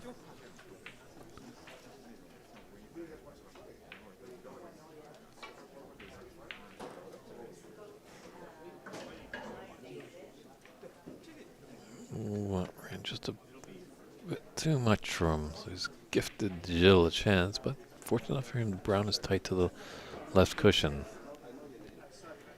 And really, I don't know how Gilles could really develop that brown. It takes some shot maybe coming off that green down with some check siding.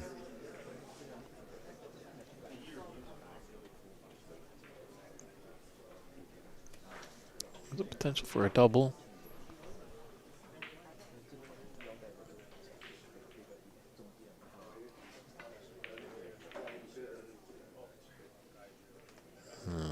Trying to get behind that black.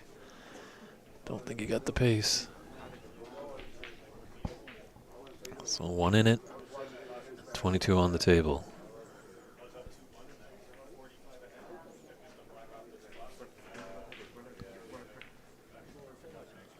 Ooh, just a little pacey. Almost snuggled up nice to that blue ball. But just with the pace, just kissed it out and made it free.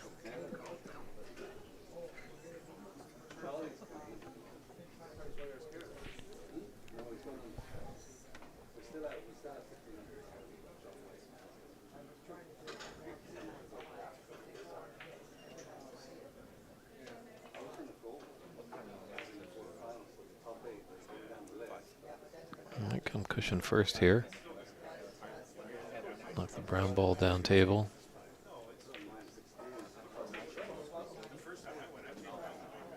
So that's going to pop out and just, well, if he's fortunate enough, if he can. Looks like it might be. I think there's a bit of space there. I don't think it's tight to the cushion. Really, it's going to revolve around this pink ball.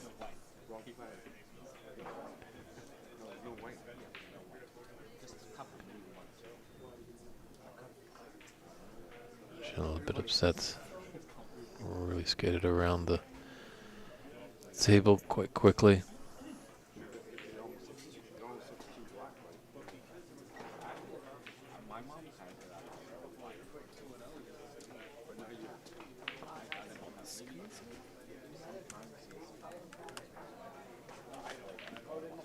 Getting the blue would help Gilles. He just would need.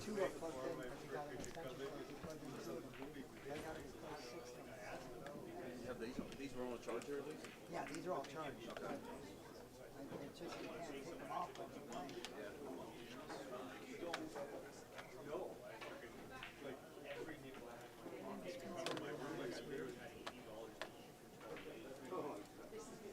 Ooh, crafty claws. Trying to get a pink ball to block the path for the white to the blue.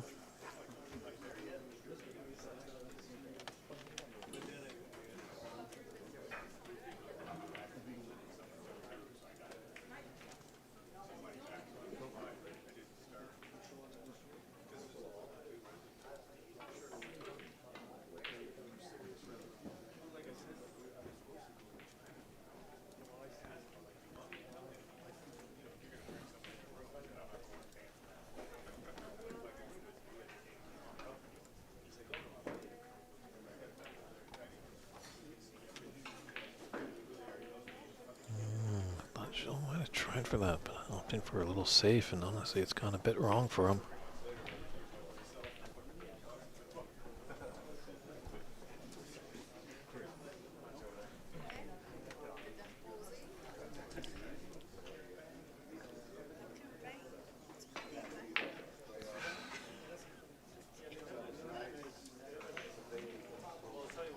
Derek had a good opportunity. It's still going to come down to this pink ball.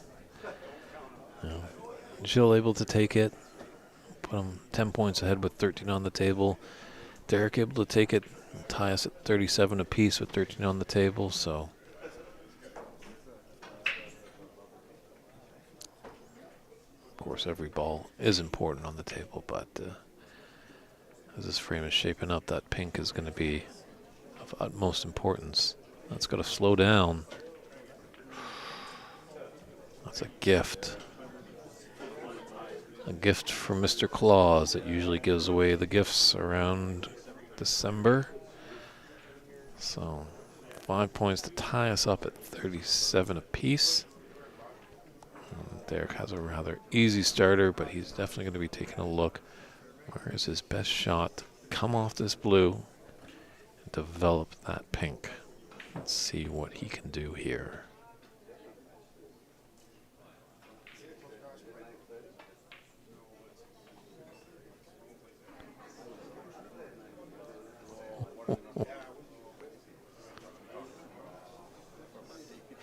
His heart skipped a few beats on that one.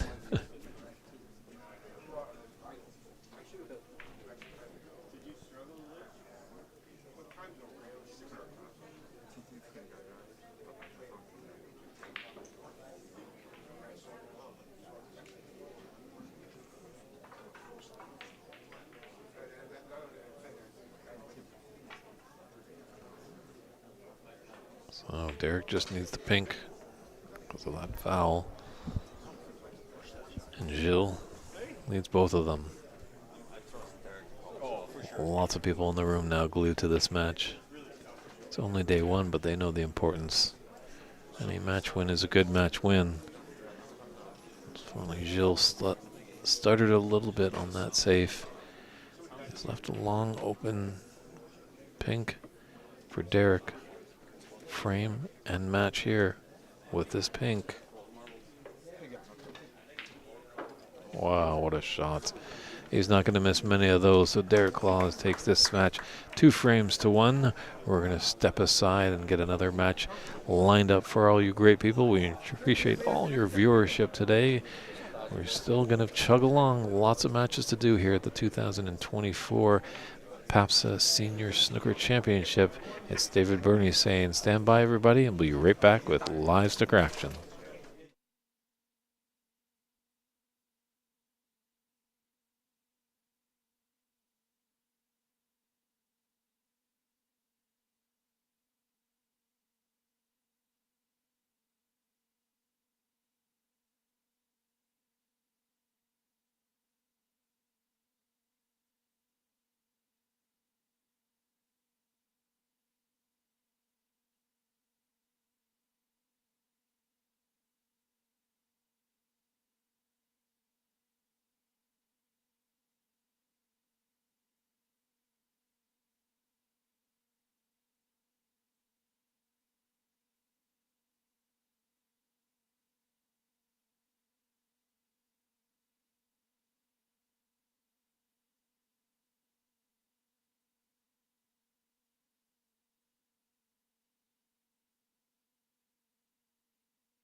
Hello, everybody. Welcome back to the 2024 Pan American Seniors Snooker Championship.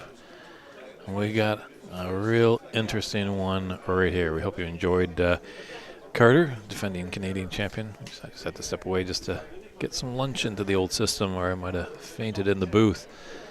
But Amit Karki from America is taking on Ernest A. Marsh, a.k.a. Ernie. It's David Burney in the booth. Ernie is the oldest competitor in this tournament at the young age of 89, if you can believe it. Supposedly as well, he plays golf 3 days a week. Come on. It's the purple color. You don't even have the right tickets used to. I have two colors today. So the win, the good number, 870. So let's see. 870. 870. Be nice if Ernie maybe could break his age here. That would be something. I think the high run of the tournament so far is a 70. But I'll have to check her obviously around in the room as the results are coming in fast.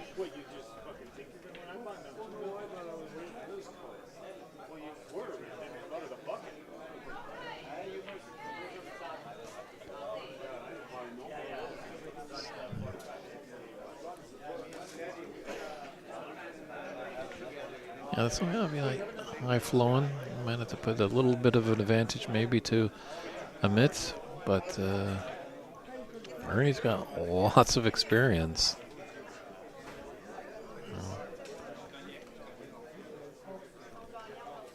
Definitely does not seem like an 89-year-old, that's for sure. But loves to compete, just loves the game. Was hoping to come down to Rio last year, but unfortunately just didn't work out with his travel agent.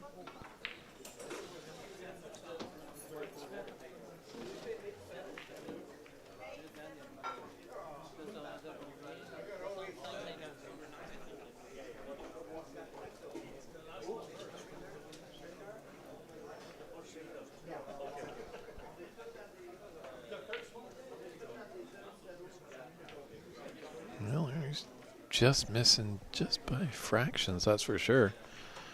He tightens up a little bit, just tightens a few screws in the old brain box, and he might be dropping those reds into the bottom of the pocket.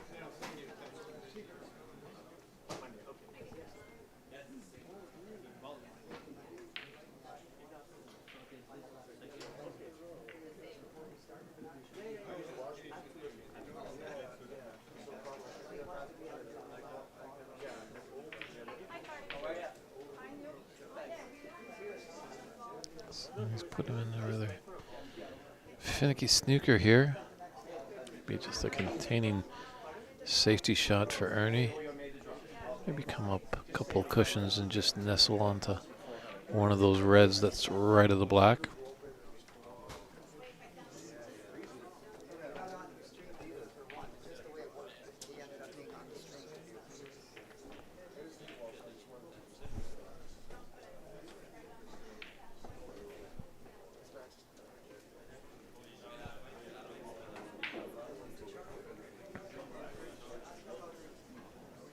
Ernie, a great inspiration story, that's for sure.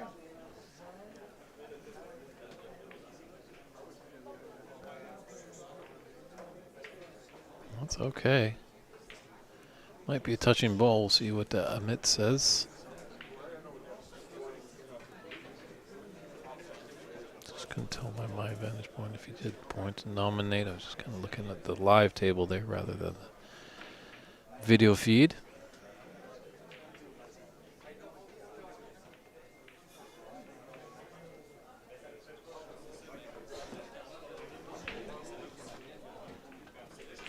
Interesting little anecdote, actually. Ernie was playing in a match tournament a few years back, actually playing Charlie Brown, a fan favorite, and they were playing their match. And as I understood, I wasn't there, but I heard that all of a sudden just Ernie slipped on something or maybe fell, hit his head on the ground, so then he starts gushing with blood coming out of the top of his head. He quickly just found a piece of paper towel that was close near the table, slapped it onto his forehead, and said, "What's up? Let's continue on. Let's play ball." And he took a few shots. So definitely a character for sure. Fortunately enough, Kevin Patrick, who was at that tournament, I think he was refereeing. It might not have been tournament directing, but refereeing there. Luckily, his car was close by, and they could do a little better patchwork than Ernie did. But he felt fit as a fiddle, as they say.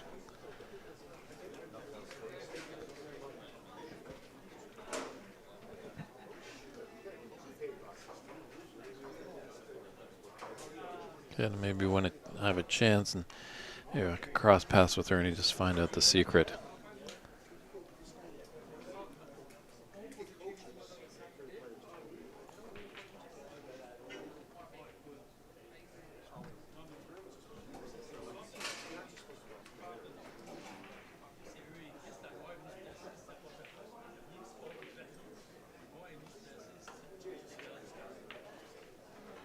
It is great to see that he keeps with it. A lot of the time, sometimes with players, you just get to a certain age and they remember of their glories of yesteryear. I feel like they're not going to be there, so sometimes they just feel like they're hanging up the cue. I'd say probably with Ernie, he still finds some enjoyment and fun in it. So if it's fun and enjoyable, why give it up?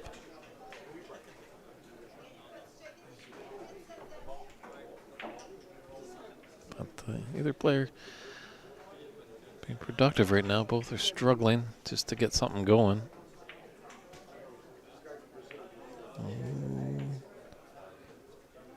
Well, Emmett has left a relatively easy opener here for Ernie.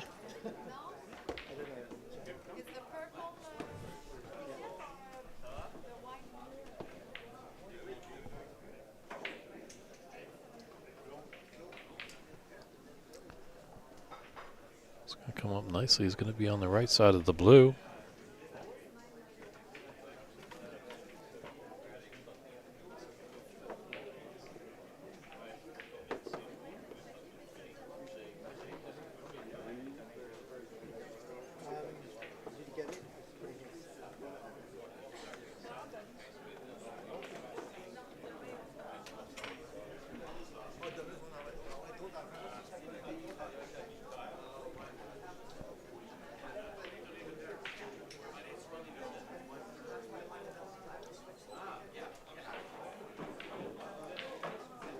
Ooh, tough break. Had the idea, come off a couple of cushions. And one of these, maybe that red just above the black.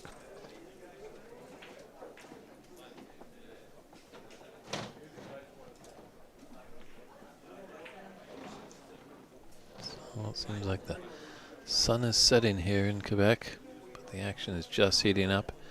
It's day 1, 2024 Pan Am Senior Snooker Championship. We're at Le Bain de Coin Room in Saint Lambert, Quebec, which is just across the river from Montreal, the Great St. Lawrence River. It's David Burney in the booth. A real iron horse of the game here. Ernie Marsh, 89 years young, still walking around the table like he owns the place, taking on Amit Karki.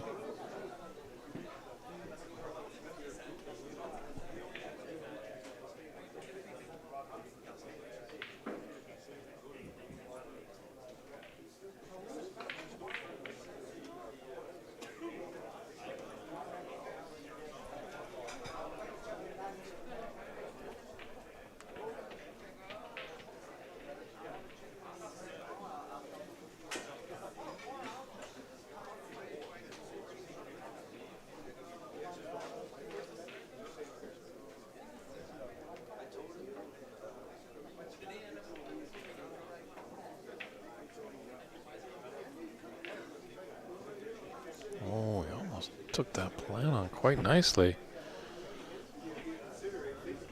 Ernie's probably seen a tremendous amount of shots in his day.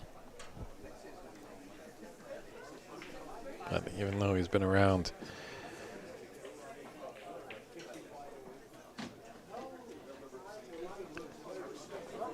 might just feel a little bit of the tournament pressure.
Yeah, for an 89-year-old, got a pretty nice steady backhand. Bridgehand was a little nerve-wracking there, but able to put the red in, so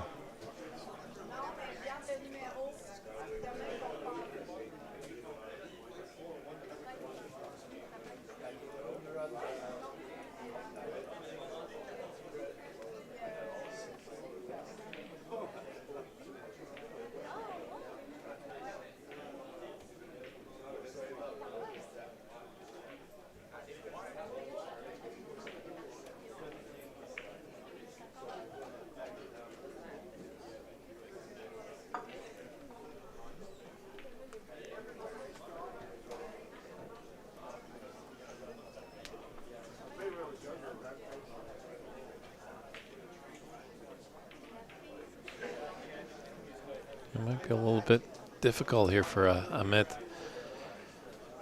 You know, playing a player that's 89 years. Maybe your mind gets a little bit better of you, being like, you kind of take the foot off the gas pedal a little bit. But I bet you Ernie, veteran of the game, will be like, hey, play me as hard as you play anybody else. I'm up for the challenge. Let's get it on.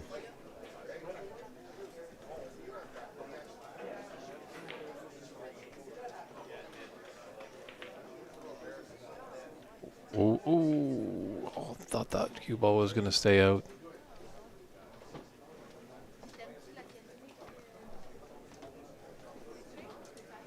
Well, I'm pretty sure if I canvassed the area a little bit last night, I was fresh to know this Ernie fellow, had not heard about him. But I'm pretty sure every Canadian in this room probably has a Ernie Marsh story. He's been around for quite a while.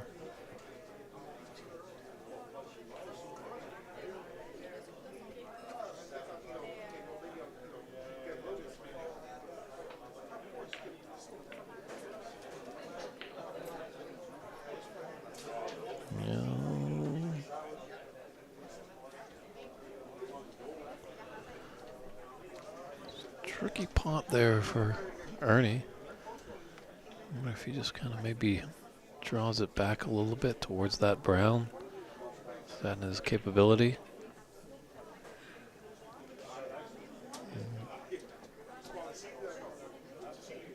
Didn't leave it easy, obviously. Put him at close to the cushion. Always tricky, those shots.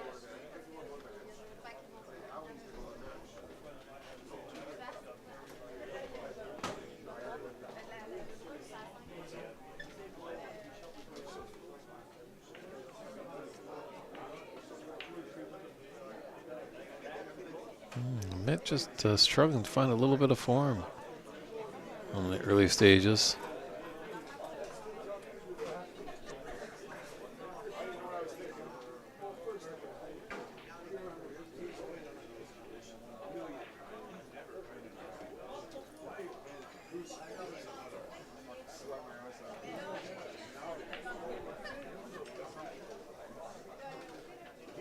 Oh, just didn't want that rub on the blue. pushed the blue safe, but it's opening up a good opportunity here for a mitt. Just stun down ever so gently for the pink. Does have it into the top corner, but a gentle roll through there. It's left the pink to right middle. Or you possibly could go by that red for the black. Maybe not.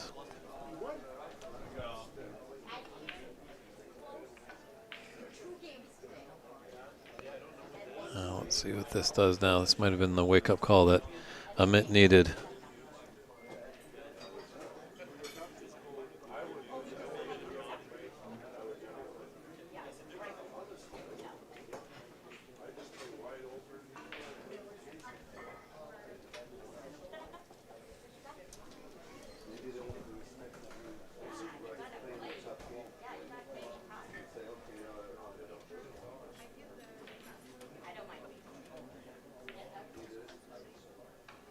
Yeah, just small little compact shots. Doesn't really need to do a lot with that cue ball right now. Just clean up some of these reds.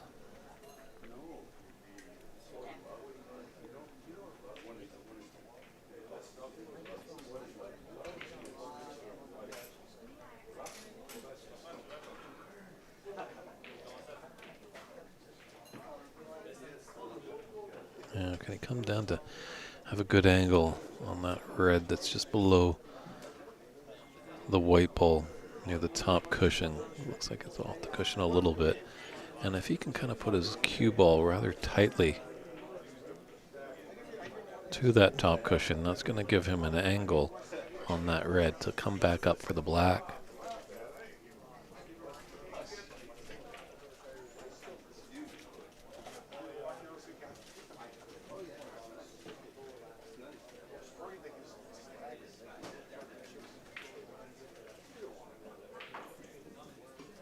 Using the spider, it's just a little bit more difficult.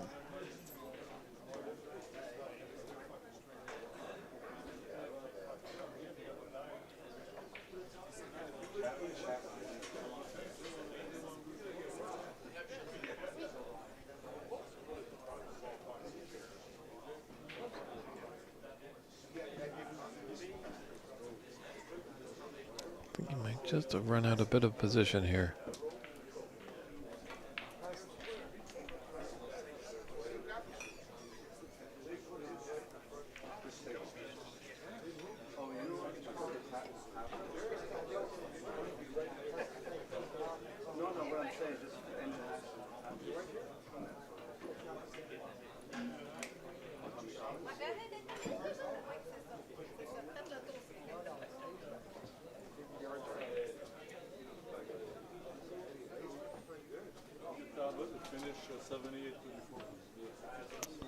And he breaks down on 22 there.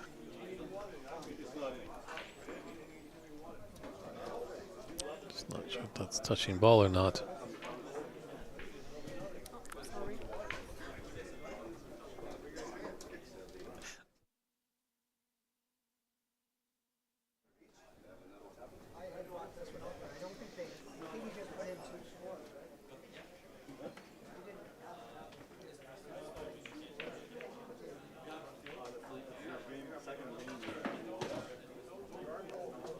That's a two-way shot there by Ernie. He's got the snooker. Well done, youngster.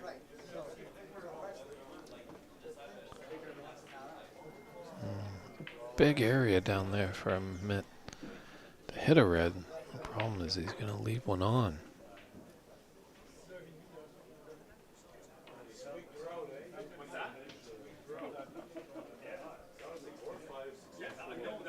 So he's left a few on.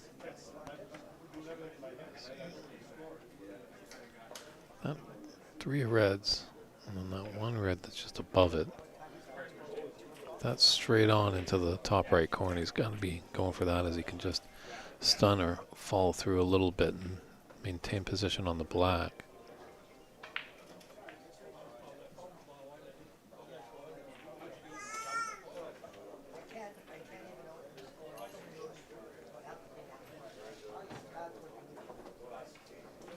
Maybe these two reds just spoil this pink.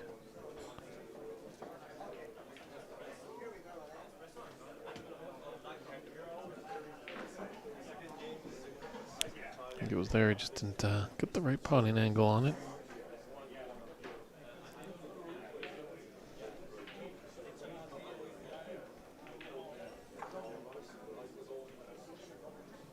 Amit has probably got one of the best waistcoats. He's not wearing it right now, but hopefully during the week it will show up. I think it's like a Peruvian design that he has. I'll have to talk to him about it further if I get a chance, but always makes a statement when he's in the room.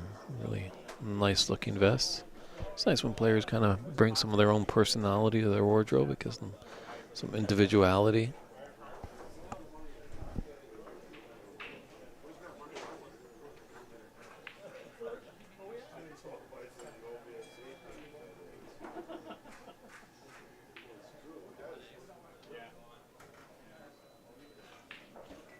So what happens if it just goes on down the line and go?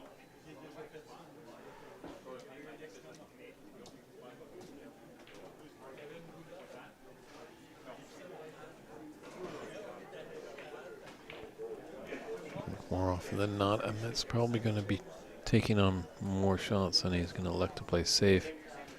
Just know his opponent's just struggling a little bit.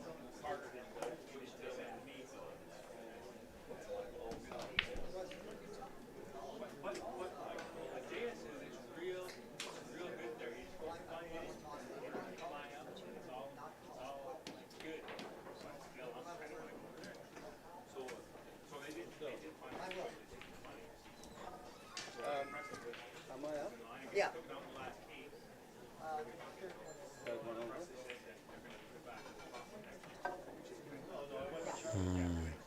Would like to have that shot back. Leslie probably going to be in prime position for that red. That green probably would have hit on the blue, maybe even the black spot, it looks like. Looks like the black's off its spot. So what damage can Ernie provide?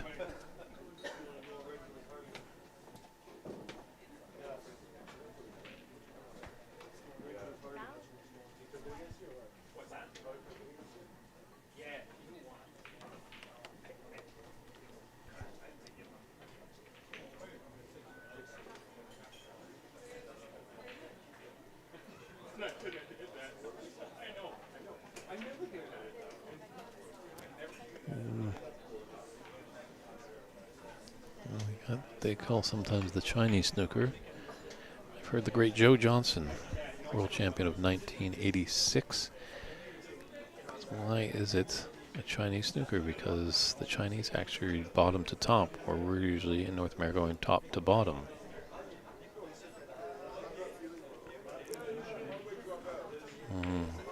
Not of its best safety shot.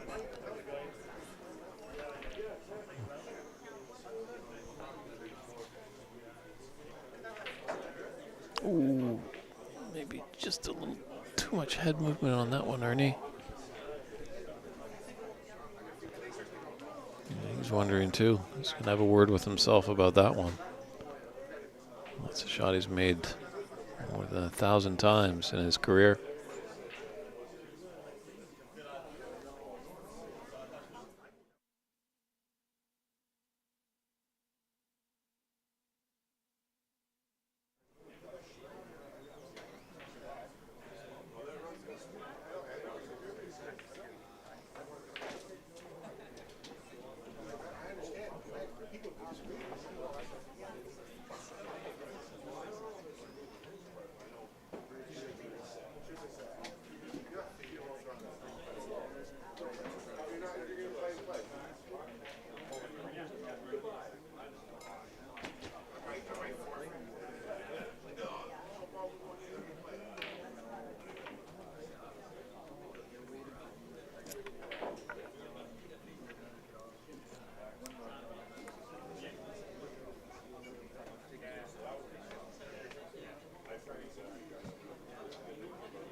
There's a pathway for this black to go into the top right.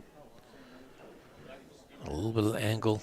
If Amit can stun off of it, you can have that red right near the cue ball. Just electing to use the cushions.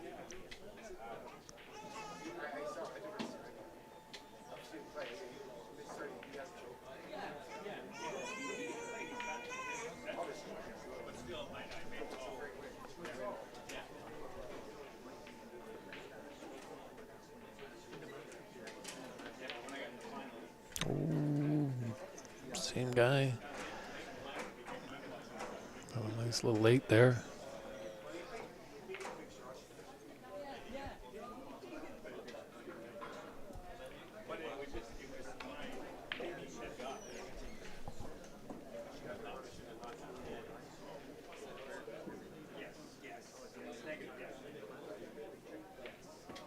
Just a tricky table. There's reds all over the place, so finding a relatively easy safety spot is could be a little challenge for Ernie.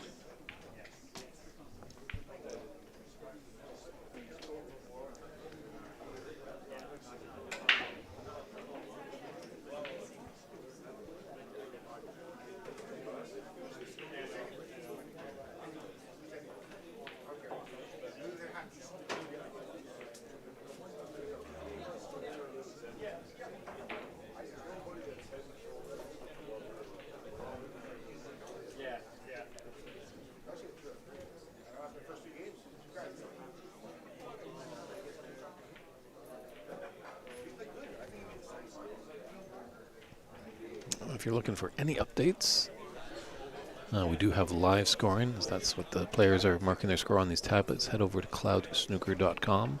It's cloudsnooker.com, where you'll find live scoring of events that are in progress, that are on the tables right now, as well as results from this day one of the senior side of the championship. This side will conclude on Tuesday, finding out who will play at the World Seniors Snooker Championship in Sheffield, England. And then on the Wednesday, the 8th or 9th, is when we will start up the open side of the tournament. That runs until the 13th to find out who is going to get a 2-year card on the professional circuit. So great opportunities that PABSA is starting to provide for snooker players in this side of the world. Way back, obviously, if you wanted to be a professional snooker player, you'd have to go over to England if you didn't live there, or on your own dime, playing at big tournaments, fork out a fair amount of money for launching and airfare over, and there's not really any money in the tournament. It's just pretty much you get your tour card, and then you've got to go make your money in the professional circuit. And it was definitely a little tougher back then. They did open it up. Obviously, we hear the class of '92, and they really opened up the game, started allowing a lot of players to come in. But now they've helped out the lower ranked players. There is the 2,000 minimum that they can get to just offset some of the expenses and stuff like that. It was Ahmad Ali who won the Open Championship a couple of years ago at the Corner Bank Club in Toronto, Ontario, Canada. He's been battling tough over there and just finding out that these guys are good. As snooker has definitely been embedded in their system over there. It's even part of sometimes the school curriculum. So we've got a long way to go, but we're building. It's nice to see it's getting rejuvenated in Canada. That our friends in America, they're really doing wonderful works. Mike Dominguez and his whole team down there at Ox Billiards in Seattle, Washington. That's definitely a place to check out if you're in the neighborhood. Also here in Sacramento, California's capital. There's a room there that I think has 11 snooker tables, if you can believe it. So that's always great to see. And if you tuned in last year to this great championship in Brazil, in Rio, we're at the Rio de Janeiro Yacht Club, and a great atmosphere there.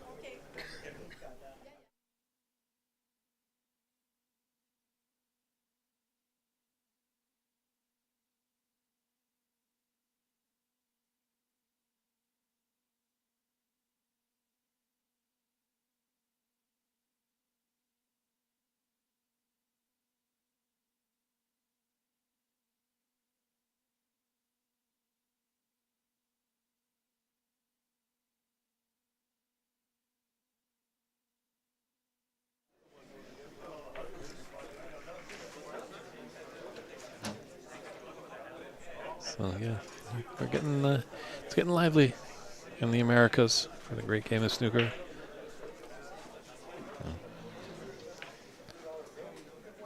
Canada is proud to say that they had the 1980 world champion, first overseas player ever to win the world championship, Cliff Thorburn. Cliff also has the distinguishing title of the first player ever to make a maximum at the Crucible Theater. He did it 3 years later in 1983. So great to see what Cliff had done in the past, and hopefully someday soon, somehow, we can get the Maple Leaf back there on the pro circuit. I was talking to some friends over there when I go over to Sheffield. Haven't met him yet. Looking to try and meet him someday, but the great Phil Yates, wonderful snooker commentator and statistician, always enjoyed when the Canadians came over. As he said, they were just a riot and a good barrel of laughs. And he's maintained a good friendship with the great Jim White as well. There's a player over there. Just, if you got a little bit of time, look on Wikipedia at that 1980 World Championship. And there is quite a strong, Ernie, quite a strong presence of Canadians. Obviously, Kirk Stevens was in the other semifinal, and Cliff was in the other one, so it almost could have been an all-Canadian final. I believe Jim White made it to the quarters in that, but Bernie Mickelson, another Canadian player, and Jim Bear, they were all in the qualifying stages, so it is in the blood.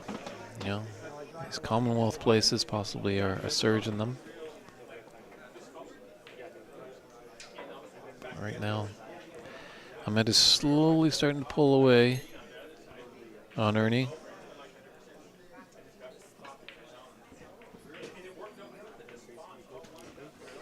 As we said, Ernie is the oldest competitor ever to participate in these PABSA events at the age of 89. He's strolling around the table on his own accord, which is great to see. I'd be very fortunate enough if I've got all my wits with me and I'm his age.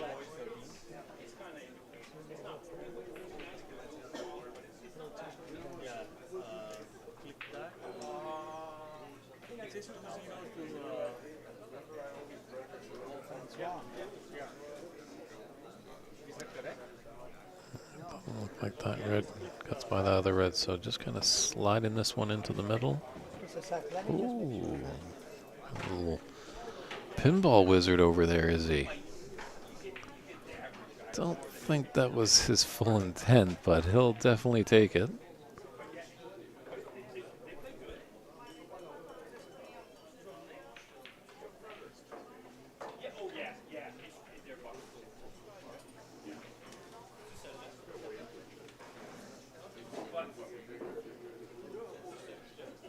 I don't know, I gotta check Ernie's ID. I can't believe this guy's 89. Fantastic sight to see.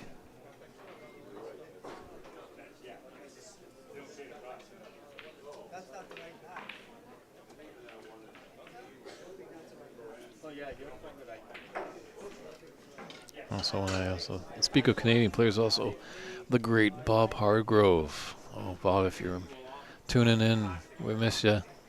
Only got to meet Bob once, 6 years ago in Toronto when we had the great Michaela Tab coming over and teaching eager Canadians the tricks and the trades of the referee industry. I really enjoyed my time with Bob. I was actually able to interview Bob a few years ago, and just a genuine soul, real great character of the game. Did get inducted into the Canadian Snooker Hall of Fame last year. We had a great induction ceremony at the 2023 Canadian National Championship. And if you own a room out there, wherever you are in the Americas, in Canada, if you reach out to the CBSA, feel free to talk to them if you want to host the Canadian National Tournament. Also, if you reach out at snookerusa.com, that's the website for the governing body in America, the United States Snooker Association. Reach out and talk to them to see what you can do to get your room to host the U.S. Nationals. I'm pretty sure if you're down in Brazil, getting in touch with the CBBS, Pedro, Chefe as I like to call him, boss. That's my Portuguese, a little lesson there. Pretty sure any rooms down there in Brasilia would be happy to host things. And as well, reach out to PABSA. If you're in the Americas, anywhere, and you want to host this great event, it's lots of fun, lots of great snooker, a lot of good people, good conversations had, some funny stories of yesteryear, new faces, old faces, all determined faces, because definitely everyone comes to win when they play in the Pan American Senior and Open Snooker Championship.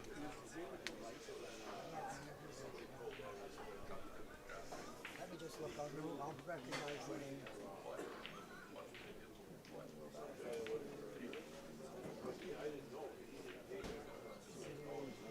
I don't think that red has come to his rescue.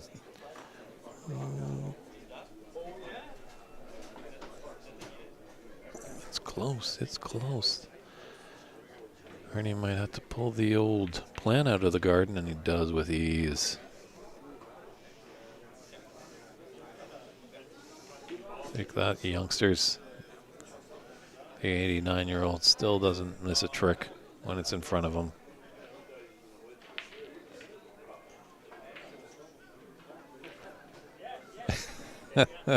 Everyone just has a good laugh, and most people just raise a hand for the fluke. Ernie just lifts up both hands and goes, well, at my age, you know, you've seen it all, so it happens.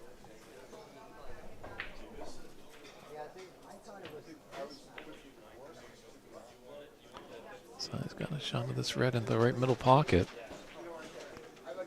Oh my, Ernie's turning something on. Now just be mindful, Ernie. Just taking a look where that black is, or that red is, behind the black, I should say. Just slide behind the brown, and he's going to put Amit in a world of trouble. Still got the snooker, that's okay. Could have been a bit more deadly, but hey, he got the snooker no matter what. That was the first objective. And this is dangerous here because this is close to the black.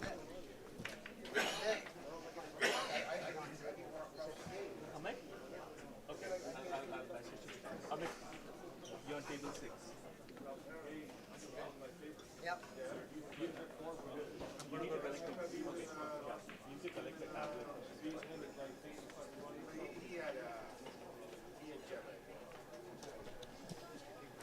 Putting them back. That's 7 big points.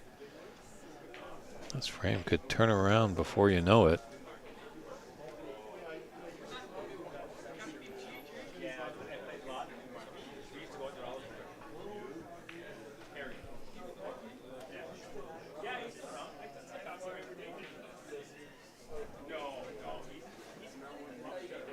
So attempt number 2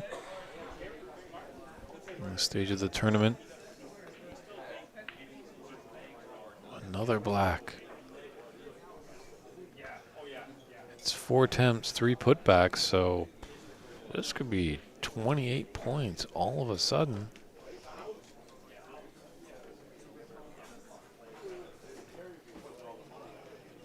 Good to see our good friend from Brazil, Januario, helping keep score. That's a good hit there. There's the blue come and helped him too. Very nice.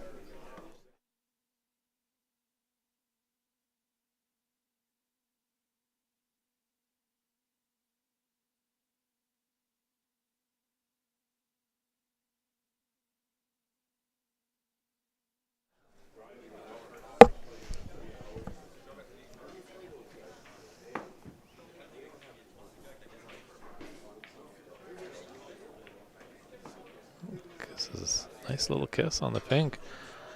Ernie's definitely making a frame of it, that's for sure. Obviously on paper you think, it'd be a great honor just to see, Ernie come to the table, being 89 years, but I don't know, here I think his palms might be sweating just a little bit. Got a great shot here on the yellow, put himself on the green. He's right back in this frame. Coming to take a look at the scoreboard. Or would this be a steal?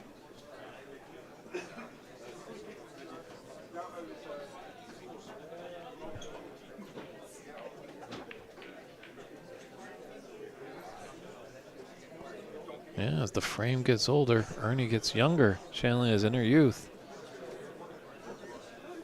Playing beautiful snookers, potting balls.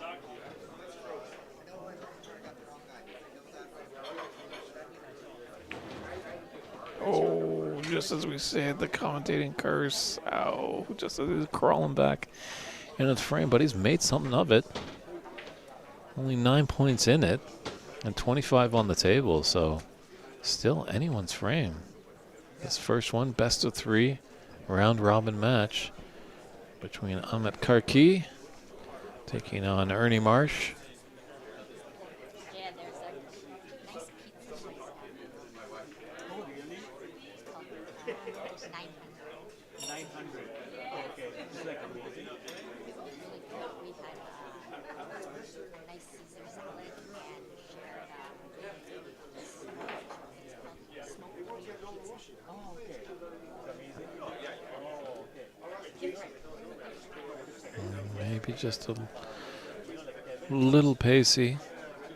It's always tough to judge when you've got that extra extension, bringing out the redwood rest. The more weight just adds more power.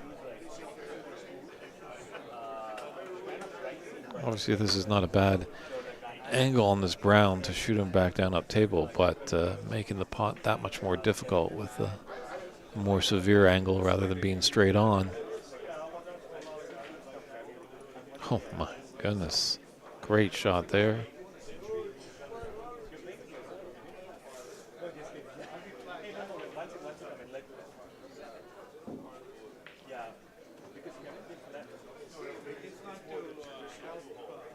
So this blue, this frame ball.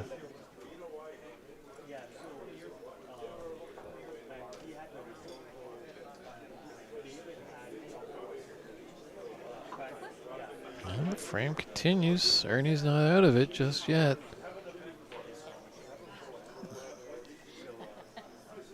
I think Ahmed is starting to lose a little color in his face. He's just thought he might be done and dusted in this frame. Gave up 14 points. Ernie channels some youth.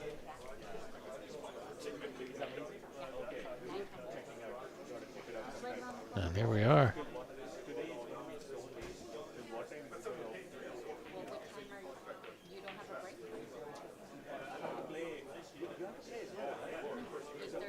8:30. But we got there 15 minutes. 9:30. I already ate. Oh, you did 9:08.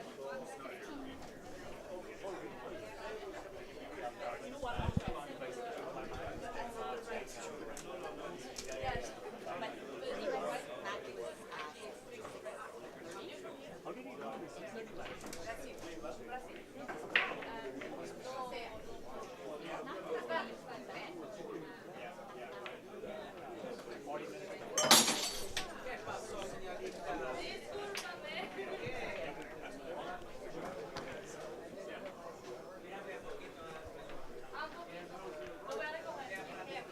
He's going to play the cross double here.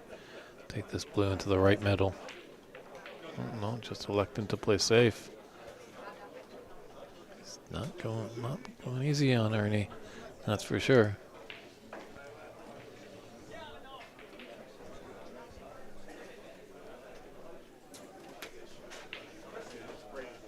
I think Ernie can see a little bit of it. to use a little bit of swerve, but it's tough with it up against that cushion.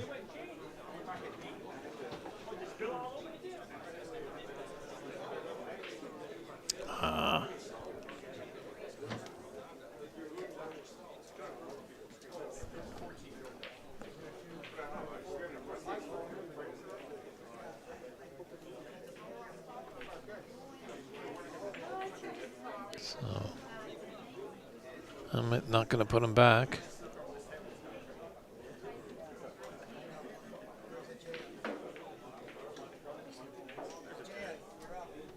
What am I? Give a 5. Cleveland? 5. Oh, 5. Okay. He's already up. Yeah, I thought you called it like 5. No, it's good.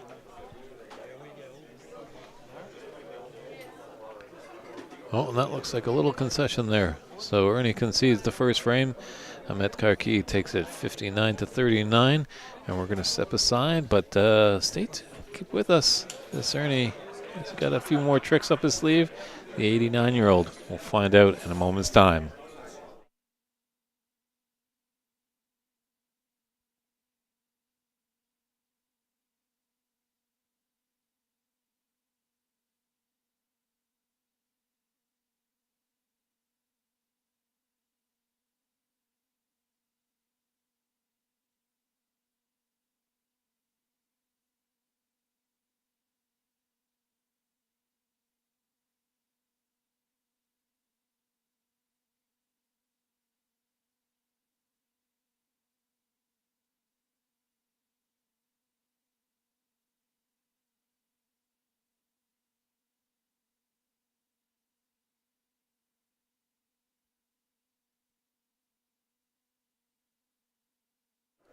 And welcome back, everybody. Ahmet Karki breaking off.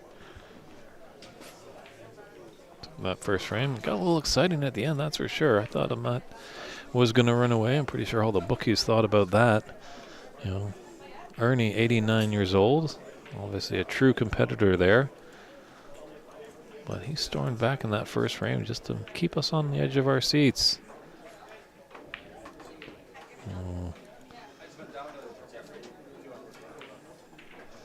Ernie's looking around for the keys to the DeLorean. He wants to go back in time. Doesn't like that shot.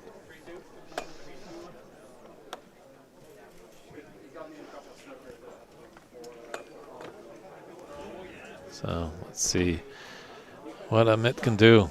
I think he's going to come out a bit more aggressive in this frame, realizing he's got to kill it off when he's got the chance.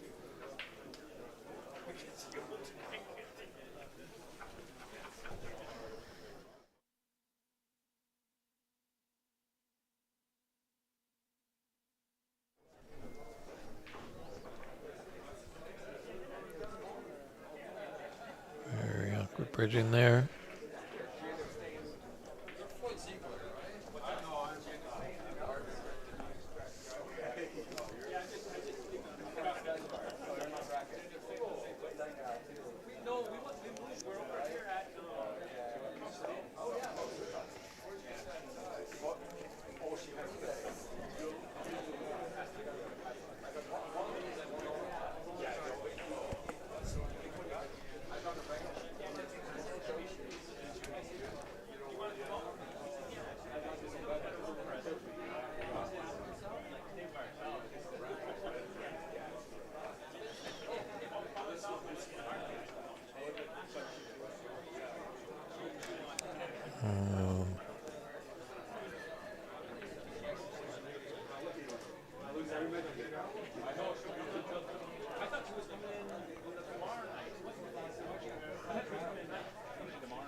Nice little shot there.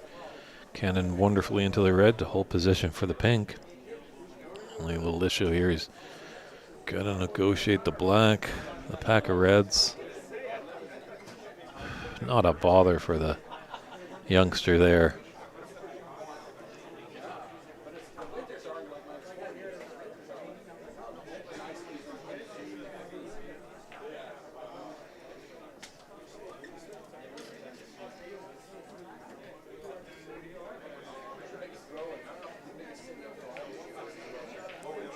Getting a little bit more excited now in the nighttime. Obviously, they are a fully functioning room here at Le Ban de Coin. So it's predominantly ruled by the snooker players here in this tournament, but there's a few paying patrons that come in. And obviously there's a lot of players in the room with the roll-on, roll-off philosophy, so everyone's kind of just got to play ready almost. So a lot of great conversations are had between players. Obviously tips and stories are told, and new friendships blossom, which is always great to see. And nice to rekindle some. I was having great fun seeing some old friends last night, and we'll do so all week long here in Saint Lambert.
He's putting stuff together here. He's definitely making a bit nervous.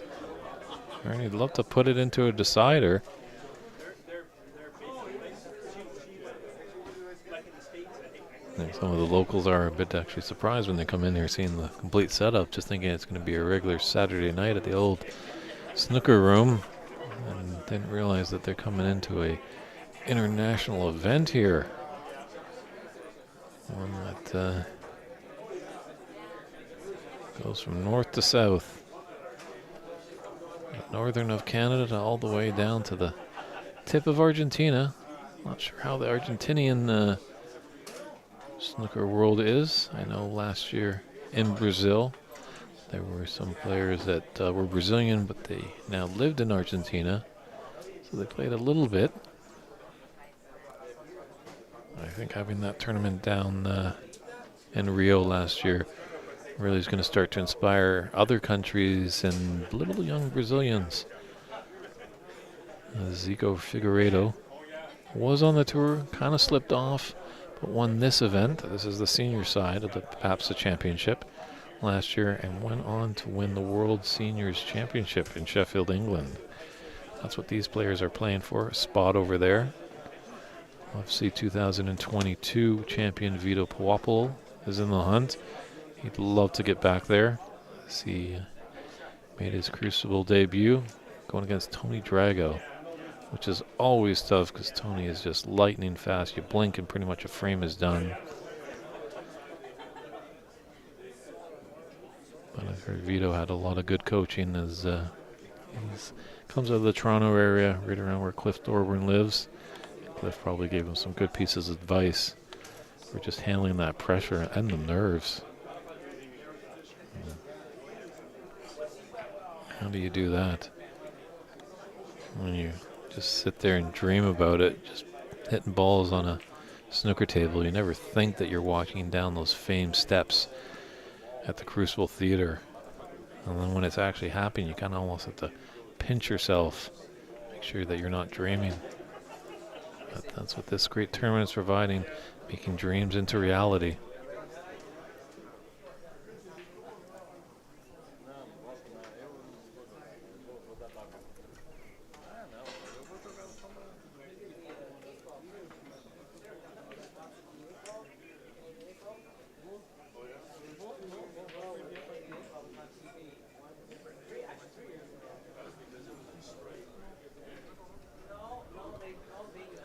So the extended spider here.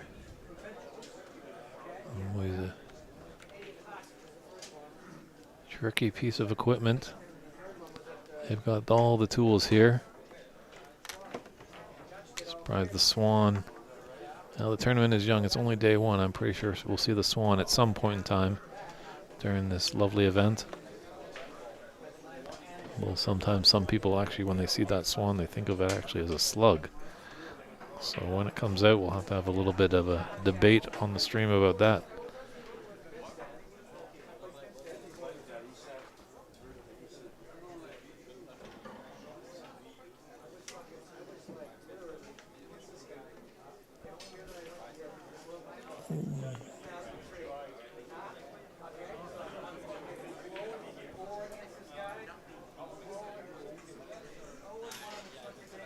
Always tough using those extra tools that you'll find under the table.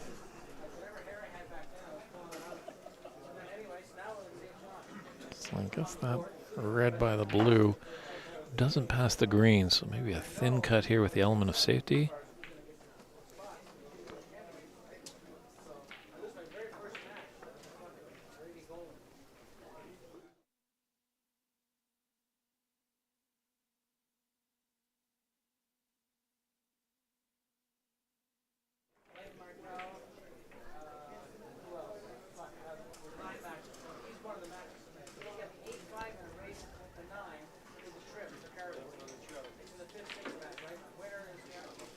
Ooh, a little blind cut, a little trickery right there.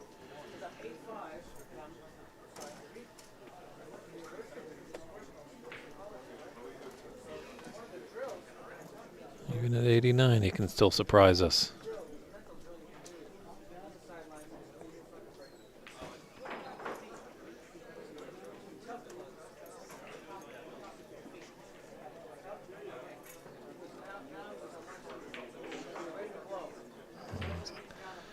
Nice red. That's going to boost Emmett's confidence.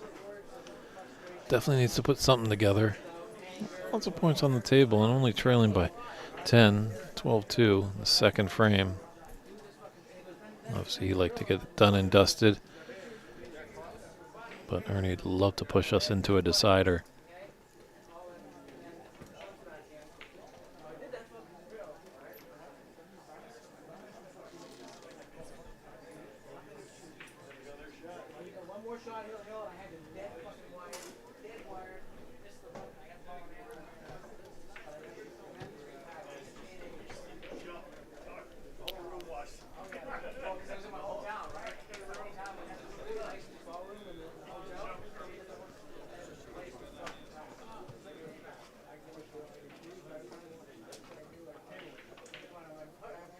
Ooh, at the same pocket that gobbled up that red for him. Just goes to show you how difficult this game is. You feel like you're on a roll. You got a red, you got a color. Trying to get another red and just touches the horns and does not drop.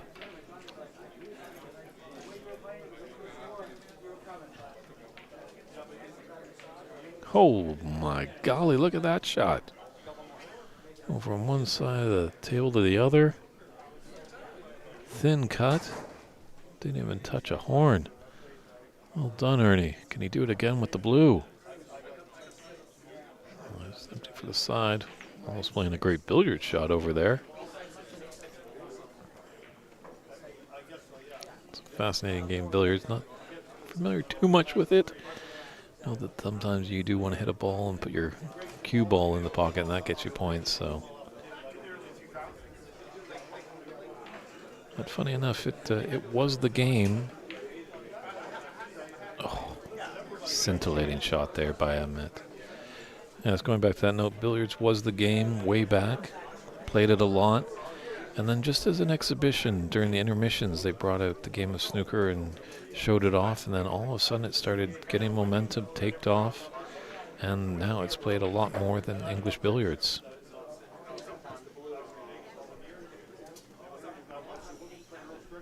Yeah, the great Joe Davis really made things happen.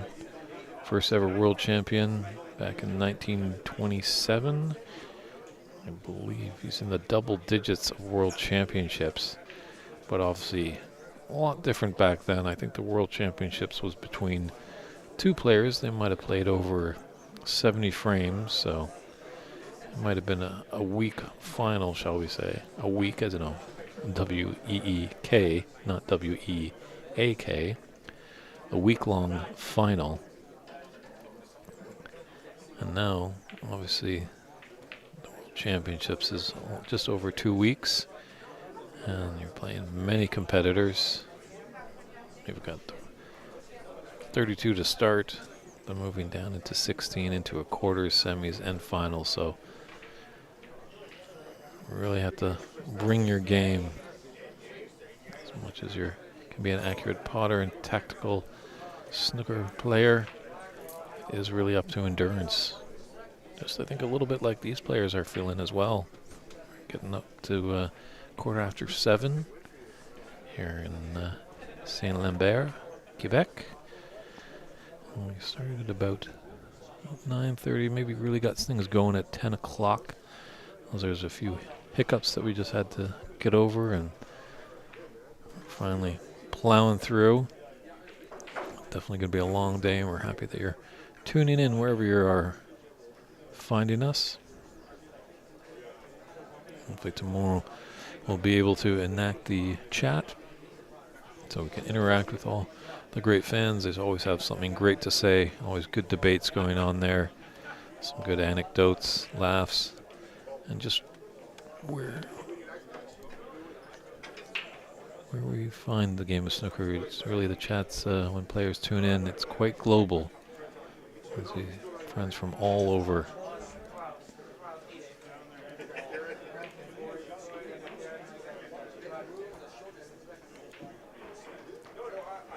Oh, it's a yellow. He's wanted back, and unfortunately, yellow carried down there. So it's rather kicked out of red. It's a relatively easy potting position. If you're looking for any updates on live scoring or past results of this day one, check over to cloudsnooker.com. It's cloudsnooker.com.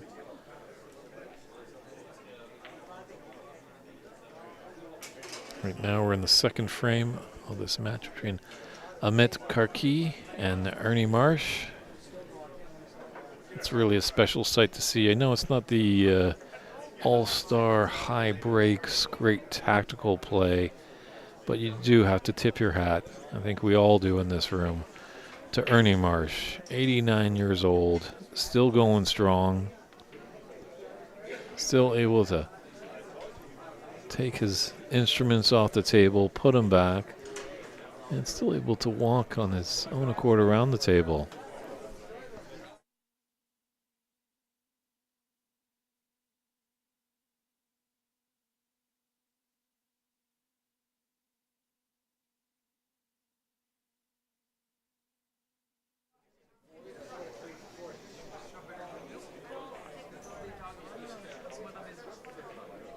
Nice angle on that. Oh, he had a great angle on the black to disturb those reds. Just, Ernie's as surprised as I think all of us were that black didn't fall.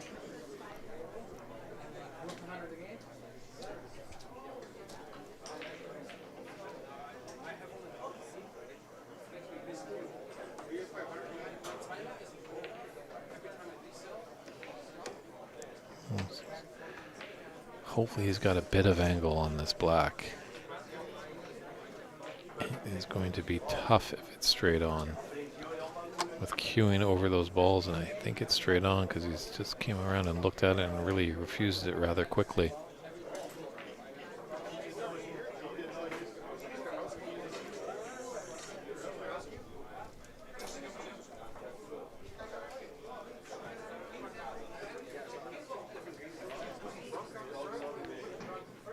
Well, might be fortunate enough.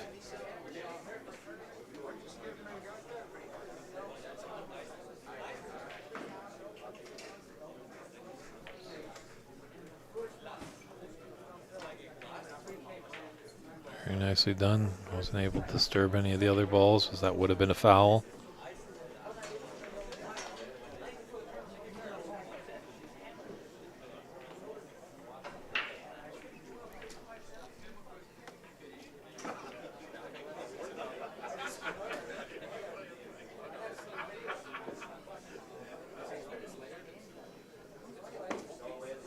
don't think he's got a red, though. Maybe those two reds clustered just below the pink. Maybe the righter one just clips to go into the right middle. Oh, maybe he was playing for a red down to the yellow pocket. Unfortunately, wasn't successful, and it's kind of opened up some reds.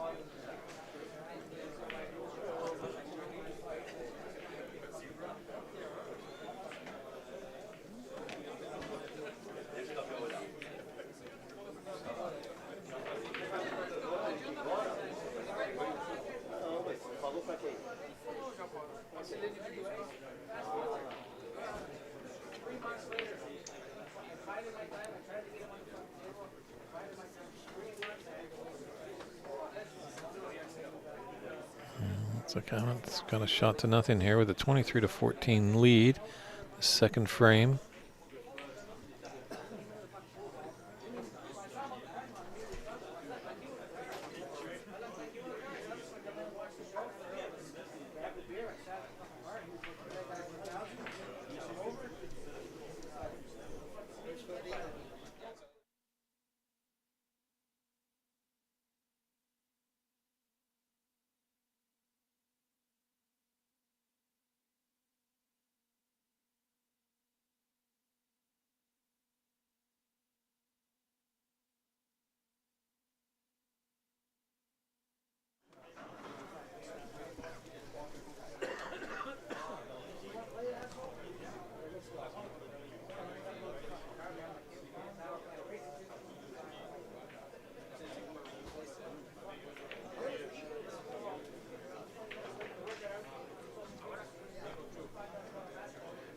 Unfortunately, if that just rolled just enough, the cut into the left middle is not there.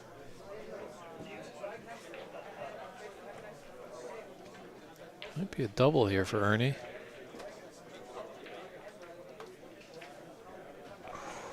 Just hit the horn. Goes back to her earlier match today. I was letting everybody know, well, keep that head still and just don't quickly whip it around. Listen for that pocket to drop into the side when you're playing a double, and actually Ernie did that quite to perfection. Fortunately, just a little off on the potting angle for the double, but he didn't really whip his head around to see if the ball was going to drop.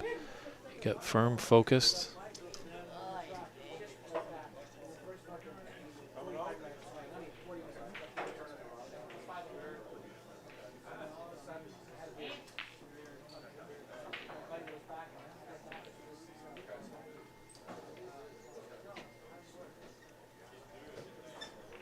He holds for the black.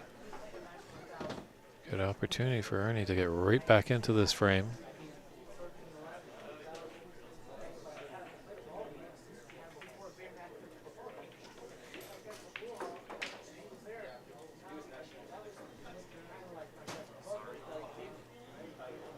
Interesting as well, Ernie just wears some, looks like some regular pair of glasses. You know, a lot of some players, when the sight goes, they adopt the snooker glasses.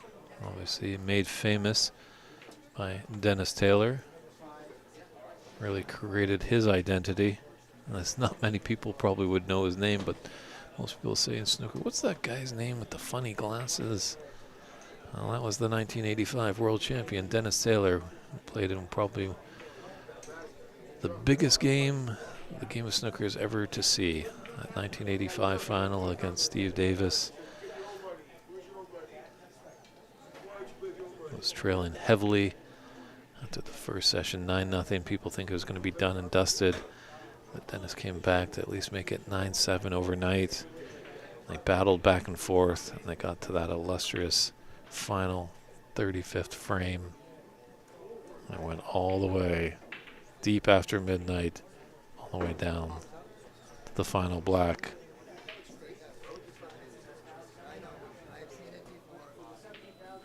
Sorry if that was a spoiler alert for anyone that hasn't seen it, but if you're a fan of the game of snooker, it's a match that definitely is on your snooker watching bucket list, shall we say.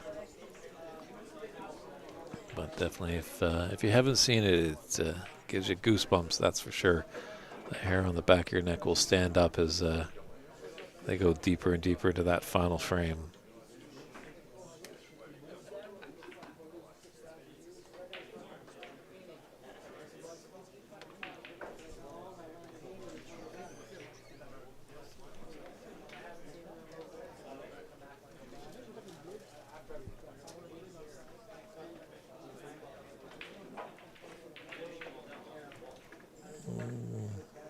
Maybe just a little adrenaline pumping through his veins. Made a great red.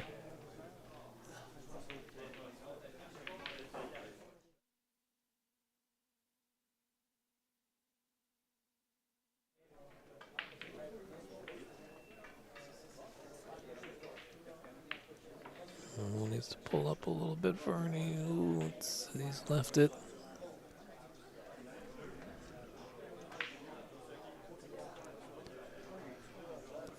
Amit's really got to take these opportunities. Scrabbly, he's got to punish his opponent. I don't think anybody's really going to come after him for, you know, take it to Ernie. But Ernie's kept his way in this match. See right now down the frame. It doesn't look like the scoreline, but that first frame is a lot closer than it could have been.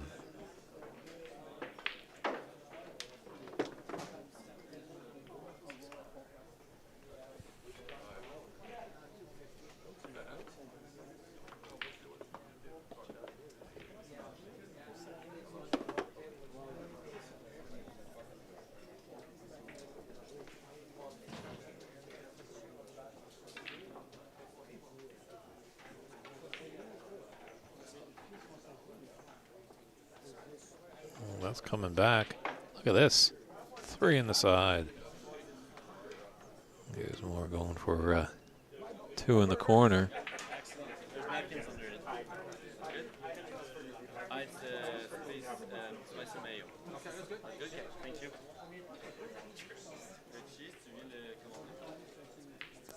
Oh, just after that shot.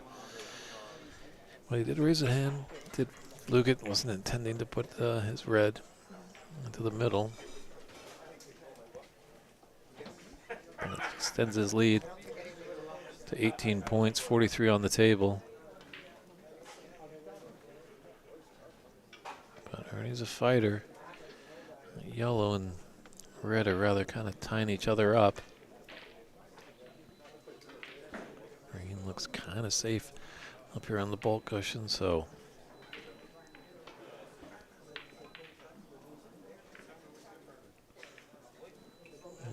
kind of covered up that pocket possibly.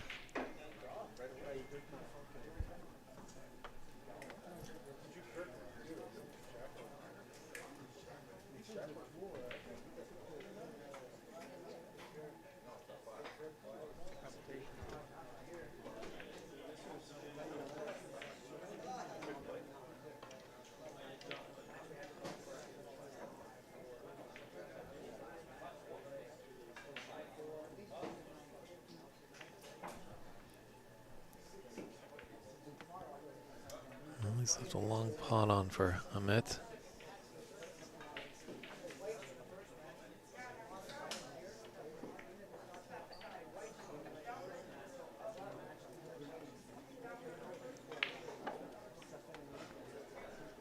I don't think the black has come to his rescue.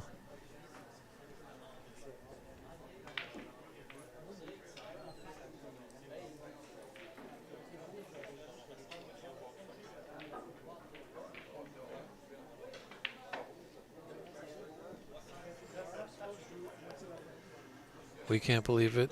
He can't believe it. How did that one not go in for him?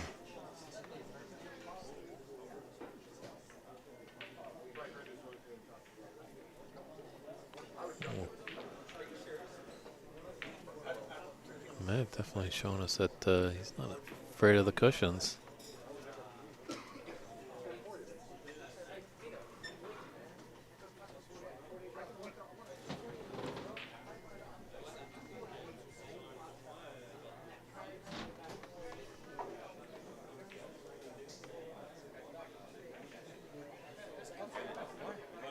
How about that for a shot?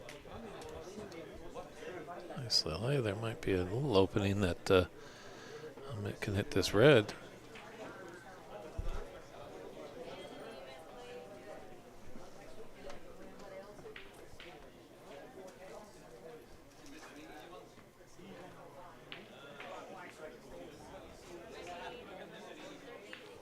Just going to have to swerve around this pink. Good hit. Bonnie's left a long,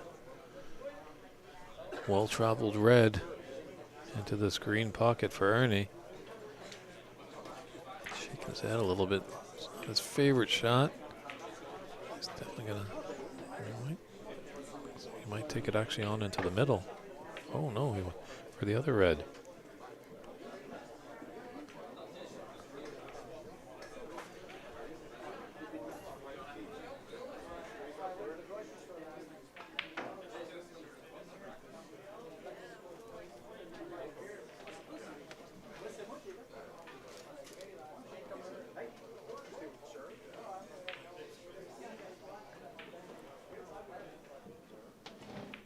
Bad little bump into that red. Gifted an opportunity here for Ernie. Decent effort at the long red.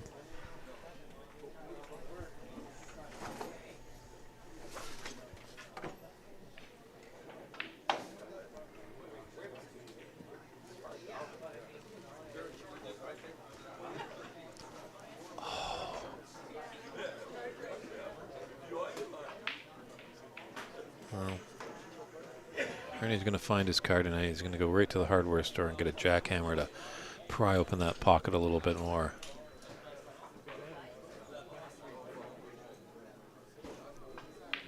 Just hits both horns and just did not find home in the pocket.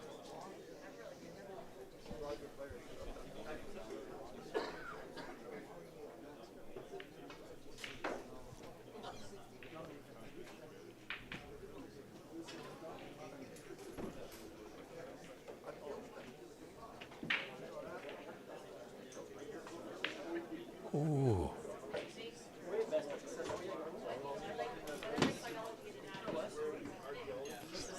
Rattling the jaws there. Chance to really kind of put some distance there. Anytime you get the black in, you'll notice all these great players. The likes of Fabio and Fabio, Beautiful Apple, some ex-champions, some players that have gone deep in tournaments. They like to hang around that black ball a lot. That's where you're really going to score heavily, put some distance between your opponent, and almost sometimes even win a frame in one visit.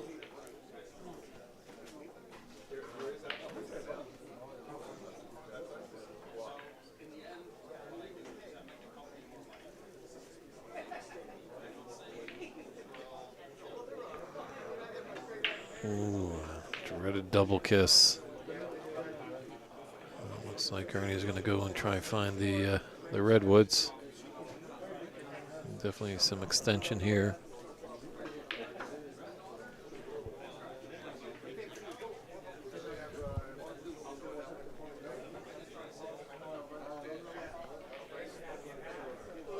What he does is he makes you go closer and he stands behind you.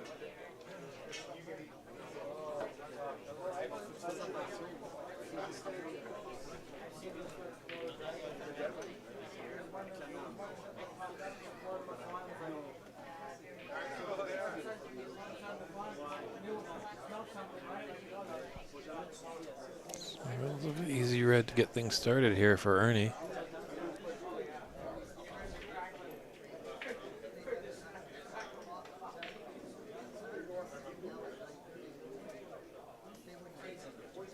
Black definitely will go. We'll open things up for the yellow.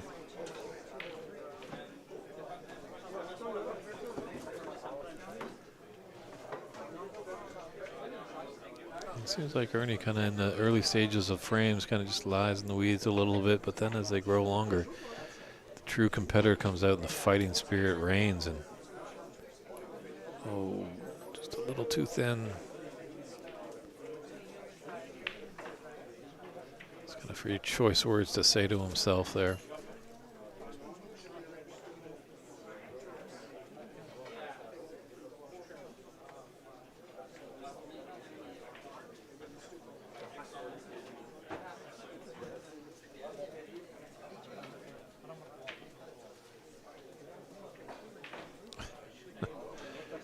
See a fair lot of flukes on this table today, that's for sure. Some go for pots and some go for snookers. But Ernie is lucky enough there with that fluke on the yellow. Ahmed has put himself into a snooker, self-inflicted.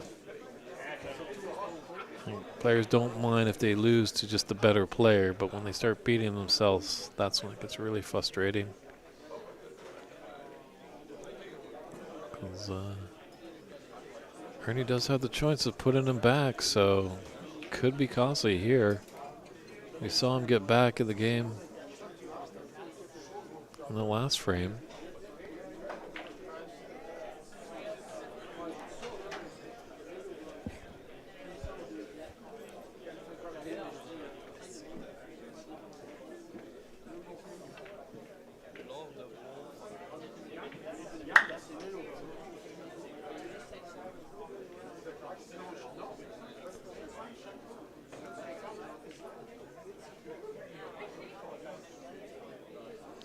On these shots, you don't miss.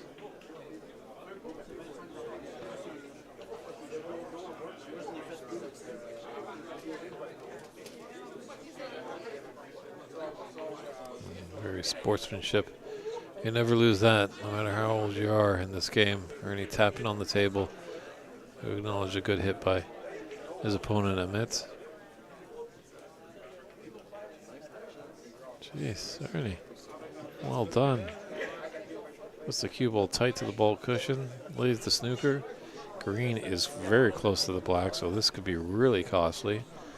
I'm going to have to ask him if he can teach me that shot.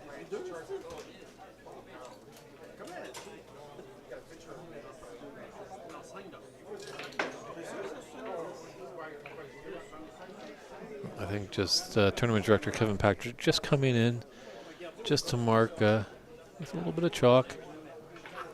Some of the other balls just to help speed up things. We are a little bit behind in day one. Always can happen. Sometimes I think some of these players really can, get some frames done and dusted quite quickly. Not the case here on day one.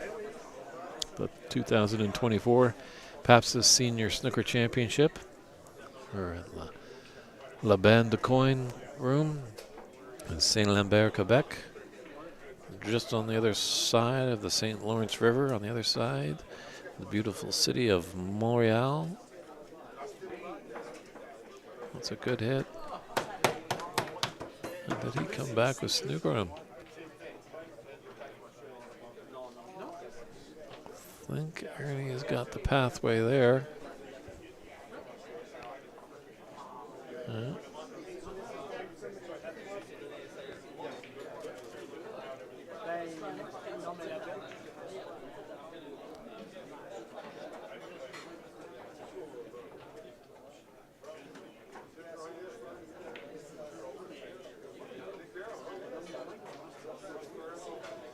Oh, that's just going to pop up a bit too much.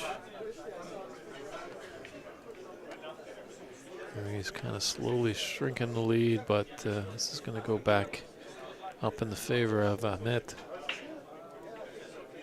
I want to count your chickens before they hatch, but this is relatively easy.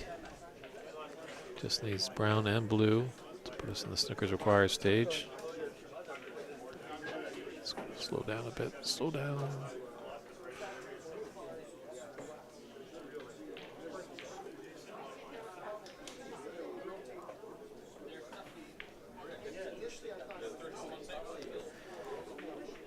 A regular cut. He's using the rest. Blind cut. Can get his hand on the table. Oh, what a shot there. That's looking like it's going to be frame and match.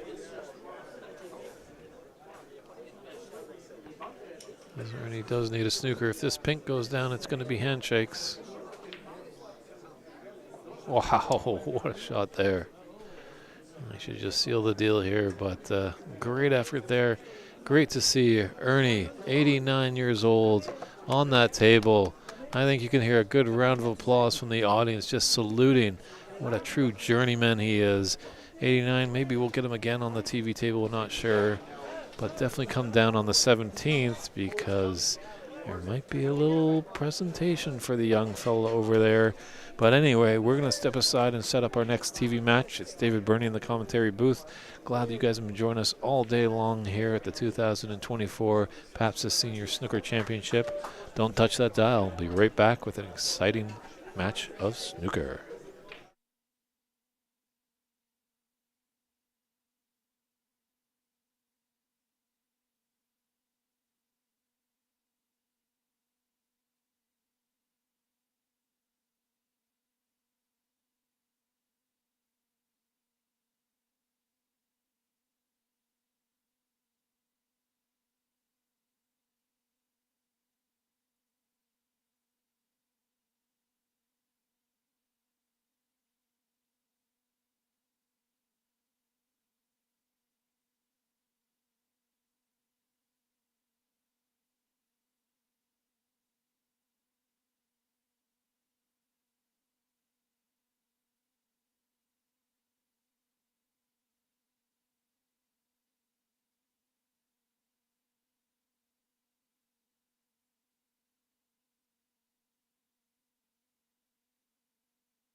Welcome back, everybody, to day one of the 2024 PABSA Senior Snooker Championship. Another great match here with a local favorite, Bernard Smith, taking on Eddie Galati. Eddie was a past Canadian champion. I don't have my Wikipedia page in front of me, but I know Eddie's been around the game for many years. Still going strong.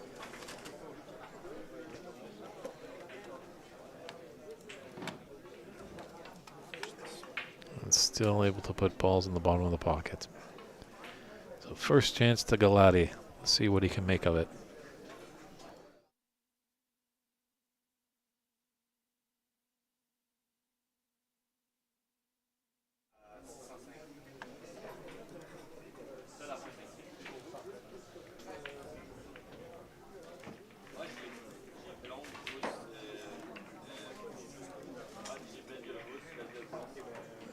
It's all right.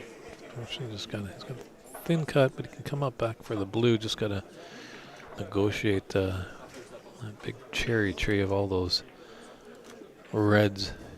They used to be in a nicely knit triangle. They're now slowly escaping the tree.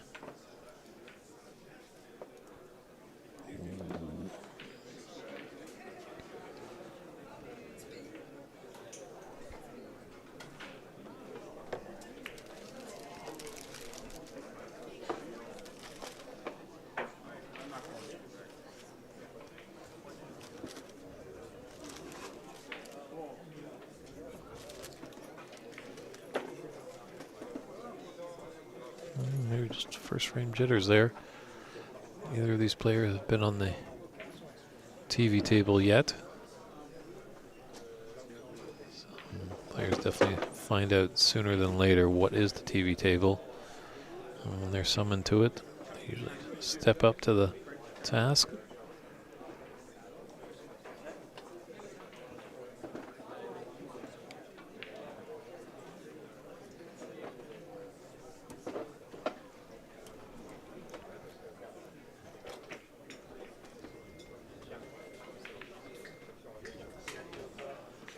Definitely a lot of action still going. You want to jump onto Cloud Snooker. That's where you'll find live scoring and past results from all the day's action here.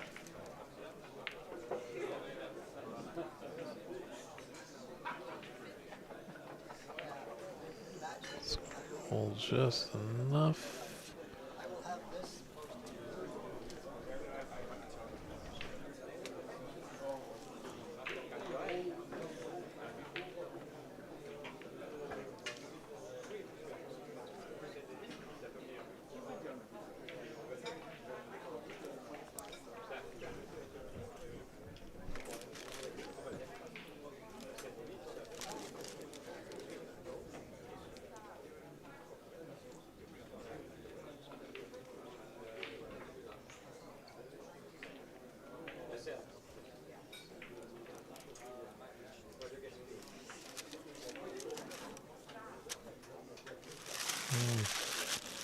Just missing by fractions. He is there. Bernard.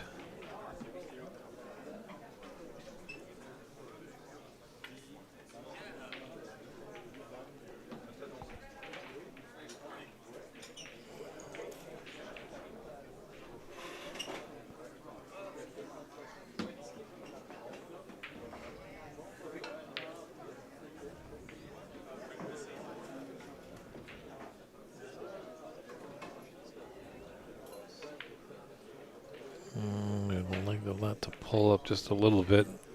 Have a easier shot into the middle pocket rather than taking it into the top right with this red that's left of the blue.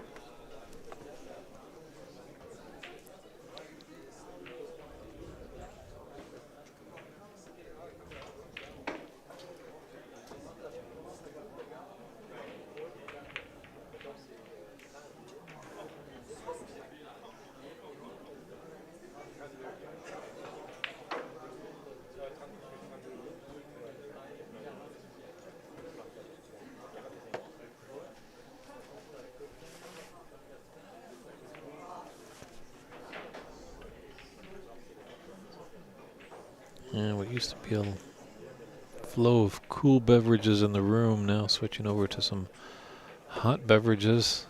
I'll say a few coffees. We might be in for a long haul today.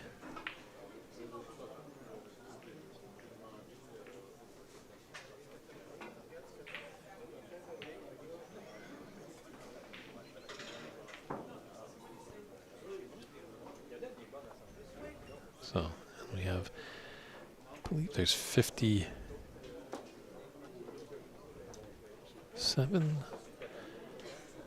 in the seniors event. Might be reduced. There might have been a few last minute cancellations. So I believe we have 8 groups. I just did not want to go in for Bernard. We've got 8 groups. The top 3 from each group move on. The winner of each group gets into just a little further into the knockout phase, where the 2 and 3s of each group will be pitted against each other, and the winners of that go against number 1s. I'm not too sure exactly how they're seeding it, if it's just a complete random draw, but there's a lot of stats, obviously. Frames being one, frame differential, high breaks, all that good statistical work that Kevin Patrick excels at. So I'm pretty sure as tournament director he has a method to the mayhem of how everyone's going to find their spot.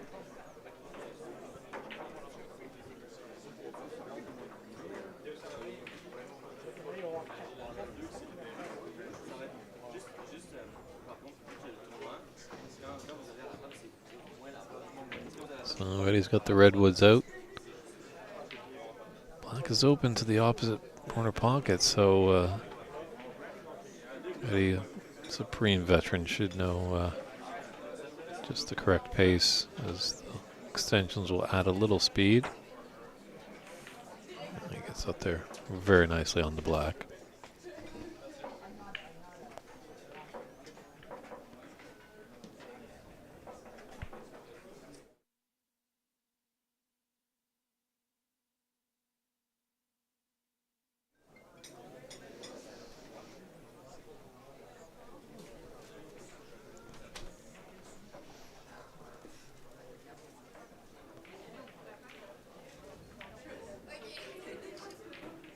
So good opportunity here for Eddie to extend his lead.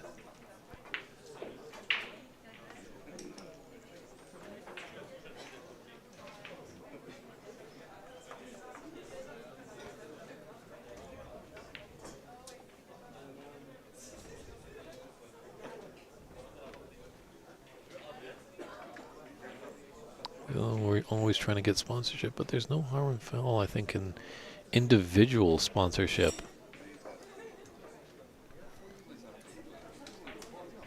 One stipulation might be that if a player is to get independent sponsorship, and as long as it's with a company that doesn't conflict with the morals of PABSA, issues they probably might not to be on the streaming table for maybe 1 or 2 matches, just so it can be shown. Because it's definitely tough, as we find in America and the US, in tournaments in those countries. It's very tough to travel, and lodging is becoming very expensive.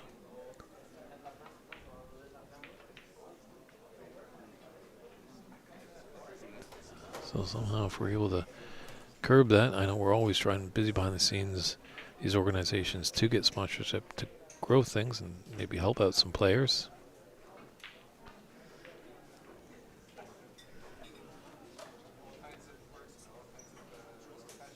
But what's the harm in going to your local dentist? Not sure how many snooker players do visit the dentist, but most of them have a good set of teeth there. Maybe ask that dentist of yours, all that money I've given you over the years to make my teeth pearly white, but a few sponsorship bucks to head to these tournaments. I'm pretty sure there's some good backing probably in Brazil, as we've got a handful of players there, but the majority of players do come from Ontario and Quebec. Good friend Charlie Brown does come from BC, one of the only ones.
So Eddie's with that last 32 break has put up a good substantial lead here.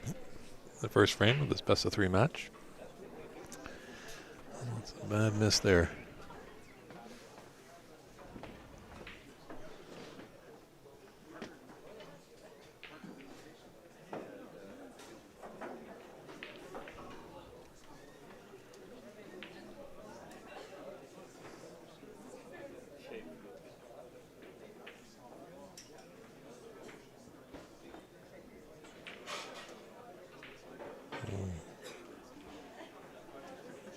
Very characteristic there. Eddie off by quite a lot there. Not sure if Eddie has his nickname, but maybe he should be Eddie Spaghetti Galati. Maybe we can get that nickname to stick. I think I'm getting a thumbs up from past Canadian champion Floyd Ziegler.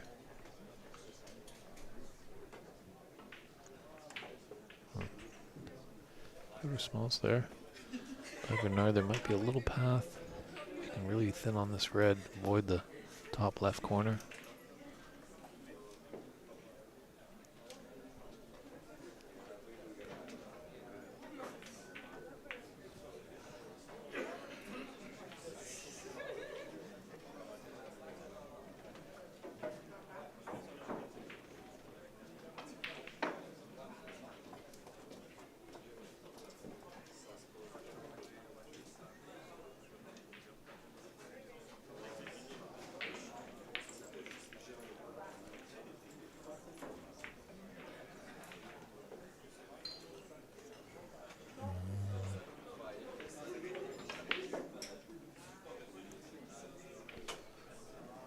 Well, tricky shot here for Eddie. He's definitely got to negotiate all those reds.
Unfortunate in out there for Bernard.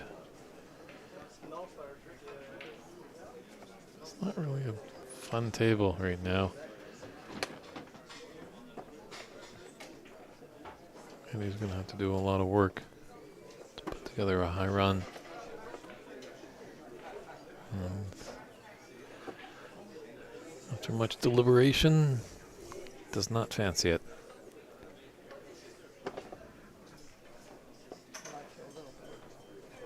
I only have 7 boxes, that's why I don't have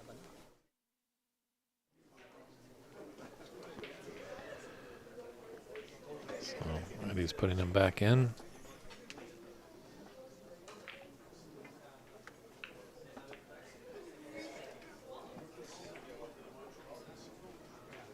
Great shot to find the gap through there.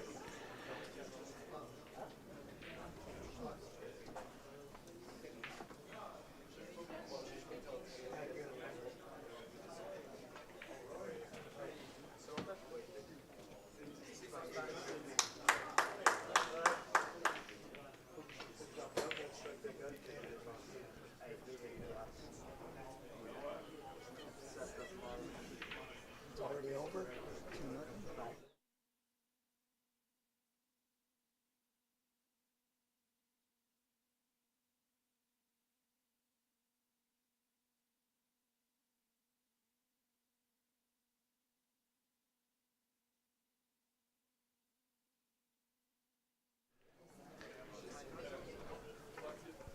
Well, maybe it is.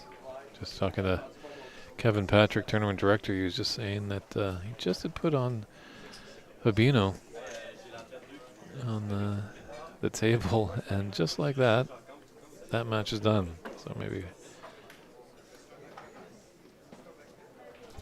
quickest match of the day. Sometimes it can go pretty quick when a player gets in stroke. Just feeling like they can't miss, their confidence is beaming. And they just keep going at it.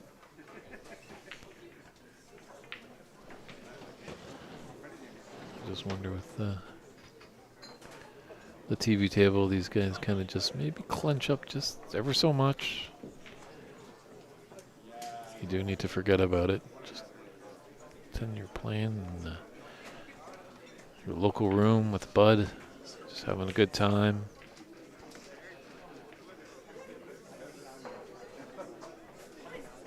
It's upsetting, but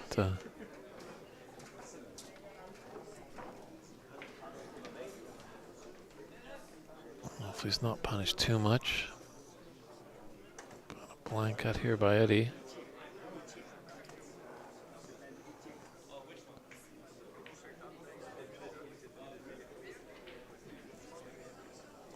Yeah, looks like it goes.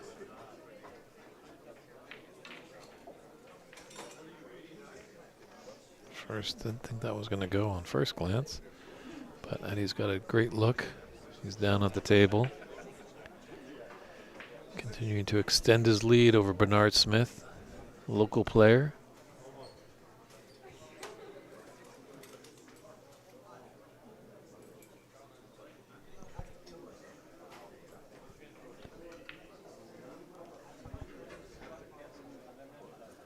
Interesting that you notice with Eddie, not sure if anyone can see on the screens.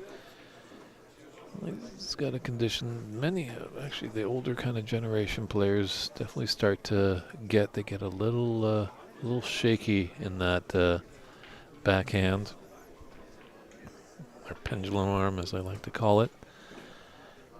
But you know what, maybe we need to get the shovels and just dig up our old good friend Bill Werbenek. Oh man, that definitely had some problems. Some tremors in his back arm, and found that there was one great solution that he enjoyed very much to that problem, and that was lager. Lots and lots of lager. Boy, Bill could drink like no tomorrow. Actually, when he was over on the pro circuit, actually tried to get his lager consumption written off for income tax purposes. But unfortunately, the British government wasn't going for it. And he found some beta blockers actually to stop the tremors in his arm, but unfortunately at the time they were on the International Olympic Committee's banned substance list, and so he was unfortunately suspended quite heavily. He felt a little bit injustice, as there were some players that were ingesting in cocaine back in those days of the 80s, of the wild boom, and they were getting less suspensions than Bill did. So it really hurt him a lot, as everyone just has a great story about Bill. Just a real lovely character. Just loved coming to play, loved to gamble, loved laughing, loved cars. Just, I think, lived life to his fullest, as much as he passed away at an early age. He truly was one of the big characters. Other anecdotes, I was over in Sheffield this past year. Again, Joe Johnson. It's just a wealth of knowledge. 1986 world champion. I was talking with him loosely, and I guess Bill came up in conversation.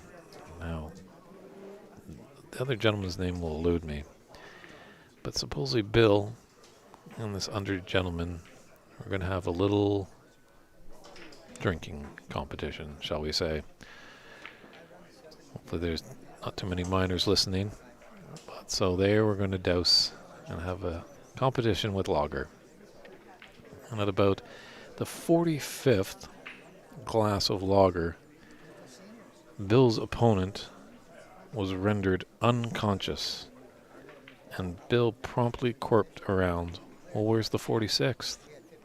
So, definitely lots of fun. I never got to meet Bill. I know Bill had some time in the Vancouver area, so there's definitely some players around there that do remember Big Bill.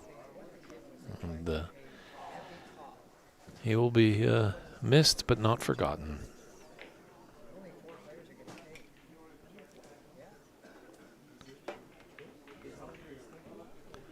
Pretty sure there's probably a few players in this room that have some stories about Big Bill. Yeah, I went to 75 minimum in the senior, and 100 minimum. There really was a rich history in this country, that's for sure. The first ever World Cup of snooker was won by Canada.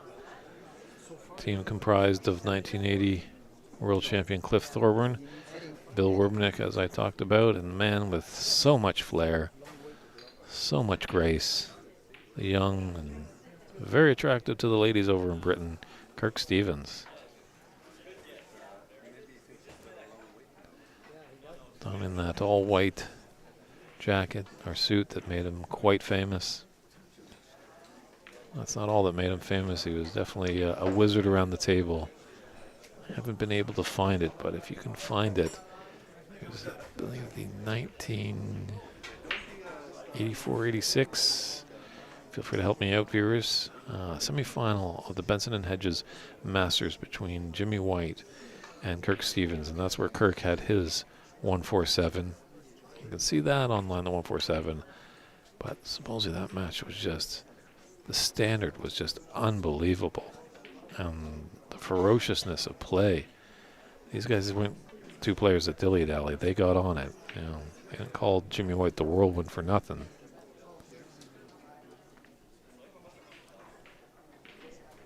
But there's a little trip down memory lane in Canada. Obviously, our friends in America are trying to build some of the same. But right now, Eddie, a long-time player on the Canadian scene, is doing quite well here.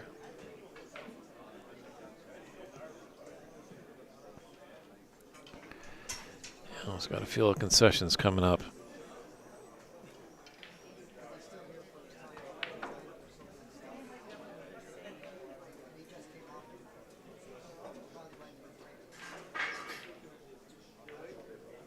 Nice little breakout. So 43 on the table and 68 in it. I don't think Bernard's going to be coming back to the table as much as when they get down to the colors. More than 3 snookers required is an automatic concession, but I think Bernard's just going to be conceding out of sportsmanship, which a lot more of the seasoned players will identify and do. Sometimes when you're new to the game of snooker, you might think, well, the game finishes when all the balls are done. Pretty much that's what happens in pool. You know, one player's solas, the other stripes. Once all the solas go down for a player, and then the 8-ball, that's the end of the game. But that's a concession there by Bernard. So a very commanding win there for Eddie Galati, and that's one to the good for his books. But will Bernard able to crawl back and take the second frame to force a decider? Only time will tell. So come back and join us when frame 2 commences.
And we're back here with Eddie Galati breaking off to start frame 2. This best of 3 round robin match.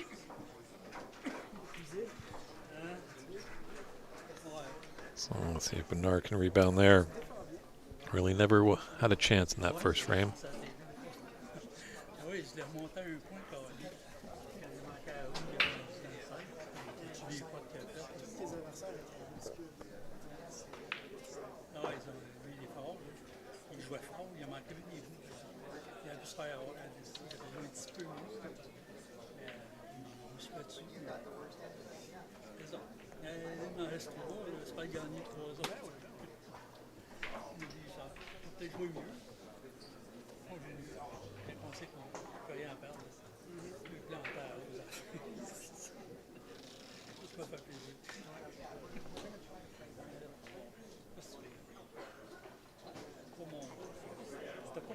It's just day one.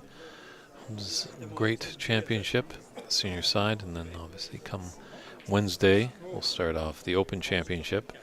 We're in Saint Lambert, Quebec, just outside of Montreal, at Le Bain de Coin room.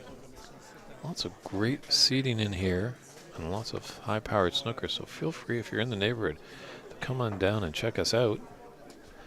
Obviously, not sure exactly when the final will commence on that championship Tuesday. As we get closer, we'll probably know the time a bit better. But there's cool drinks in the room, delicious food. The staff here is just making all of us feel like we're at home, as some of us have traveled across the continent, coming from the West Coast, either in California or British Columbia. But then as well, we've got our lovely friends all the way from Brazil. Always great to see them, big smiles on their face.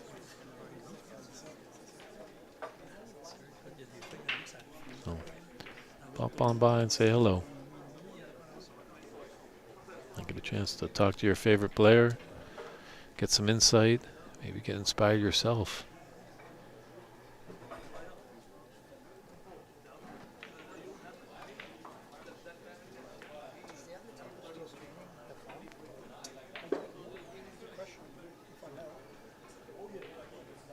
Nice long pot there by Bernard.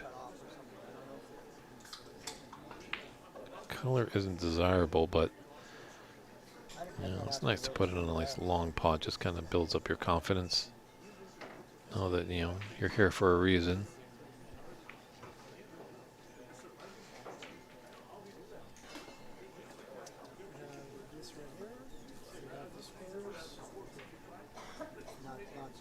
That's it. Just have this and that. Yeah, the phone's still there, so I can see maybe it's not turned on. So if it's there, we'll call it something like that. Pardon me? If it's there, I don't see it. Yeah, no, I'm just saying maybe the phone's not turned on. Okay. Maybe. Should we do look? Is that the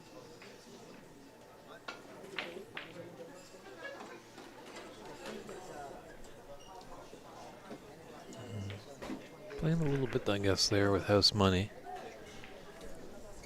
And he is. You know, it's early in the frame. He's up a frame. So I don't harm him for taking that long pot on. He hasn't left an easy starter for Bernard. I can restart, and I just want to make sure that it's not my fault.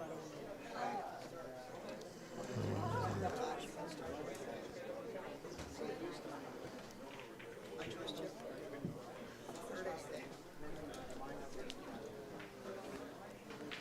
He's giving Eddie a chance to get in.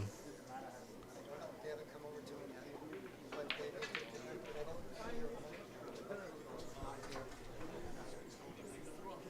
Not here right now. Went down to, he's just from two. So you think you skip the guy now, you get the next guy. You're still in the extra time. So it's not.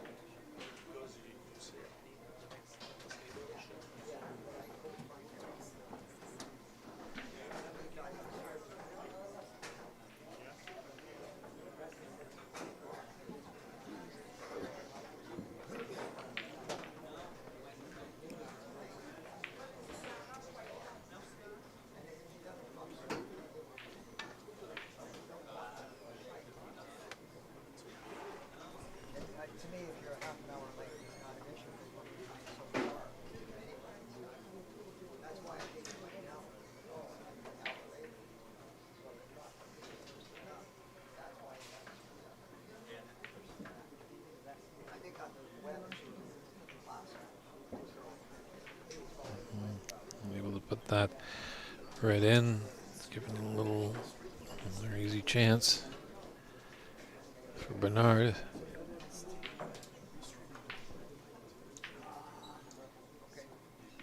Tell him, press the. Ooh. Can't be missing those against Mr. Eddie.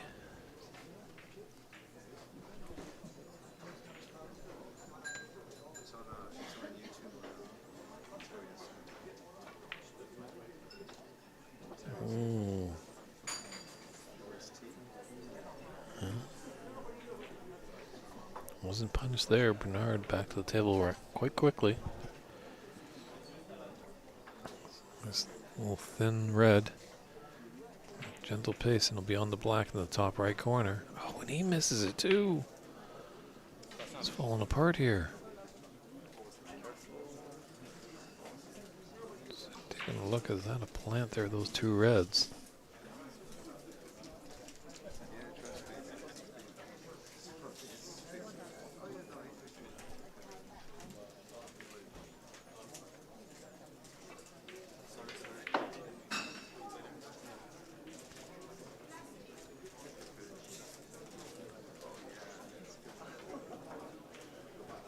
Go by, so both players feeling it a little bit here.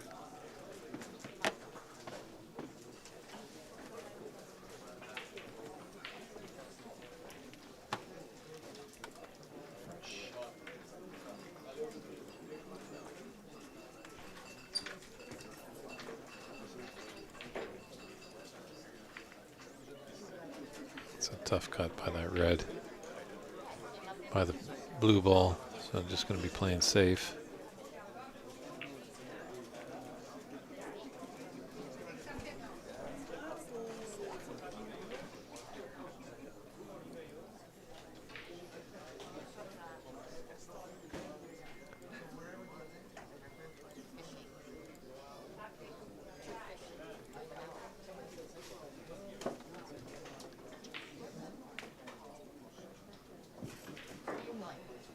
Good black to start things off. He's got a good red to be on the black.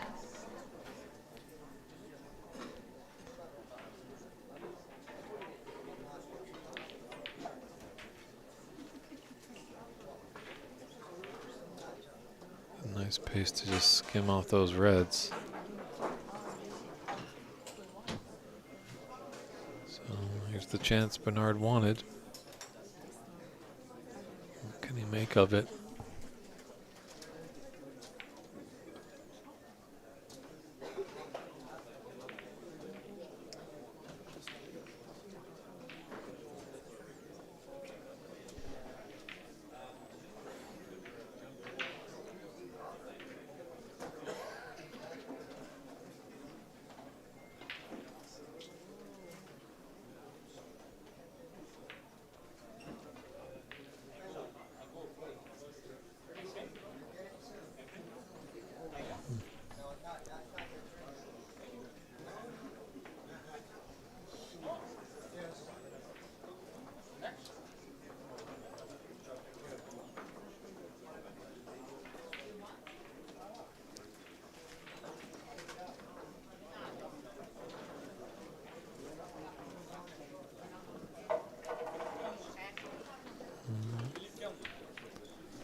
Well, Eddie's opened up the reds a bit.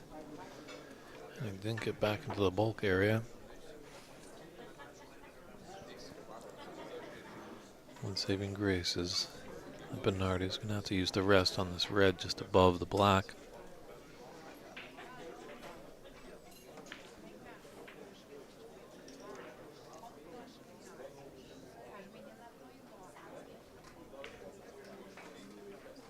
Ooh. Just a complete meltdown there. That was just really off by quite a lot.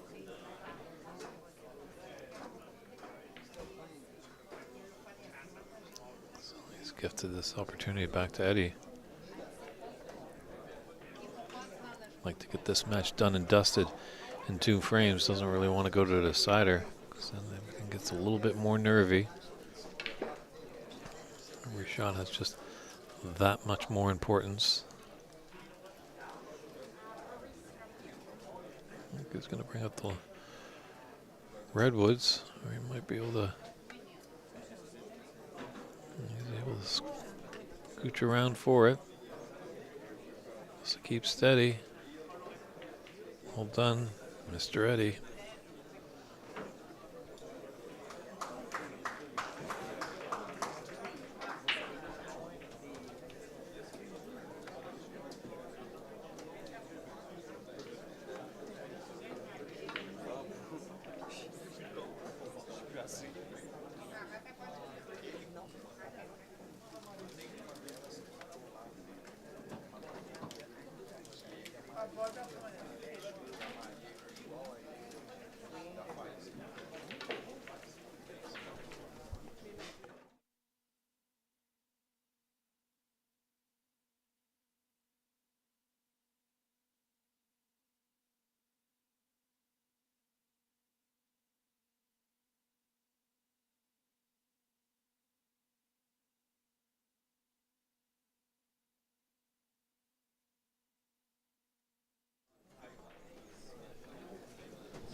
This is exactly what Eddie wanted and not what Bernard wanted. He's going to be thinking about that miss quite a lot. There's no more lonelier place than sitting in your chair in a snooker room. Just watch your opponent accumulate more and more points over time.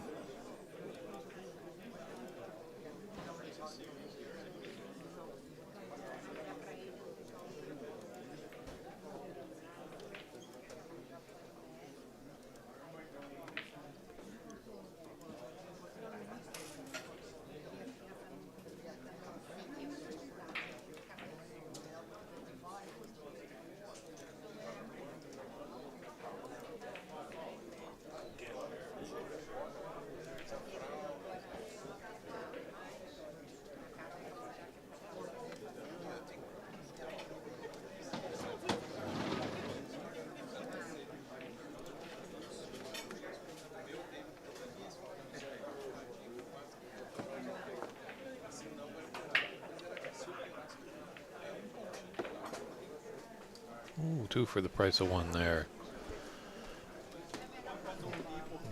How bad Eddie's liking to get more reds off the table as he extends his lead.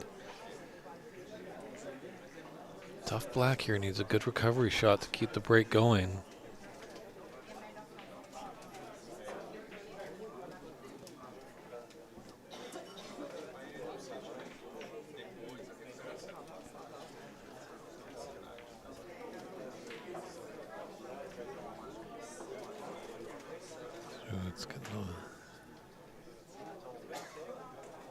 Well, I control it. Maybe that those 2 reds, the bottom one. No, that's not on. I think he could get it, hit the red, to hit the pawning angle. So that break concludes at 39, but definitely a good one for the Eddie Galati clan and his supporters if they're tuning in. He's roared out to a 22-point lead.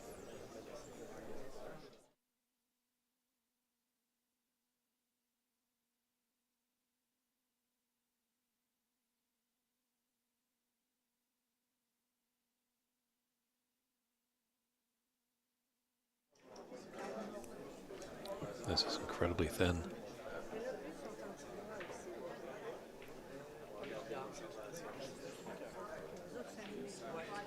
Just wanted to get a good cue ball, and he has. Put it tightly to the ball cushion.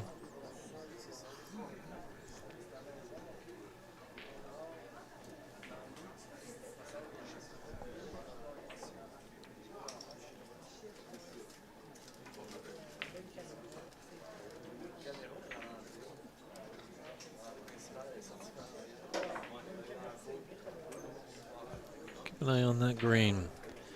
Getting in behind there. It's a great spot for a snooker. I wonder if Eddie's thinking about that coming off the side cushion, left side.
And he just let his opponent know that it's a touching ball. Bernard came over to inspect. Obviously, if we had a referee on the table, the referee would be the one in charge to make sure it was a touching ball or not. And when it is, they actually point to the actual red ball that it is touching.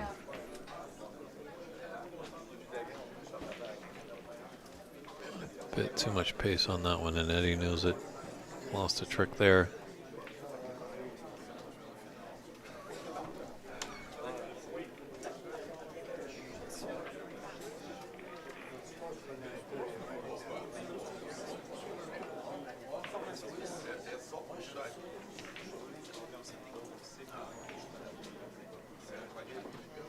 Going for it there.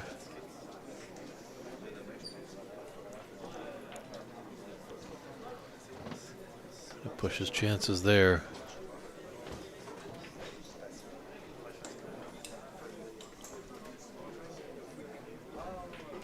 An easy one for Eddie. Looks like he might just slide behind the black again off this red. 2 cushions.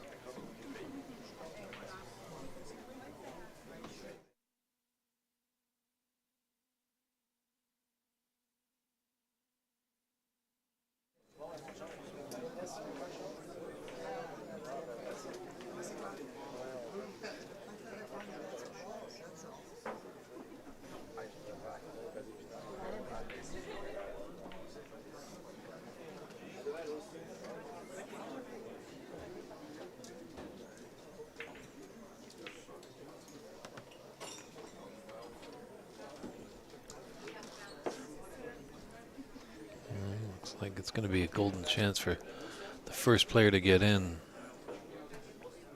Nice spaced out red balls in the middle of the table at the business end.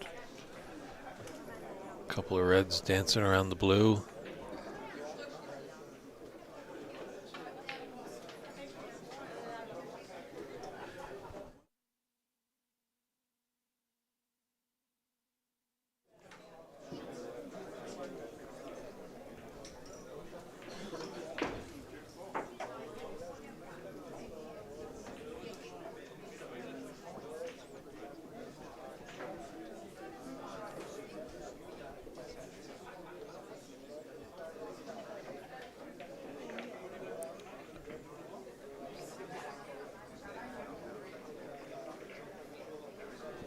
So his hand is just acknowledging it was quite a result. It's a fluke result. Obviously, he's going for that red, but just to be plumb on the black like this. It's not the intended shot. But Bernard definitely will take it.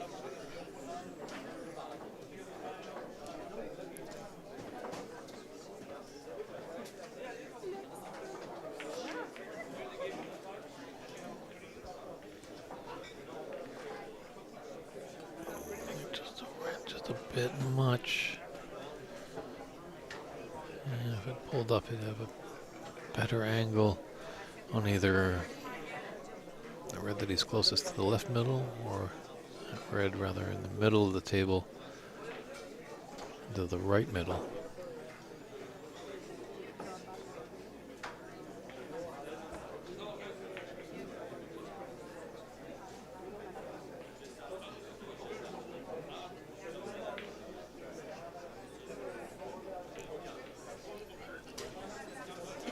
Let's take his medicine, take the 8-point run.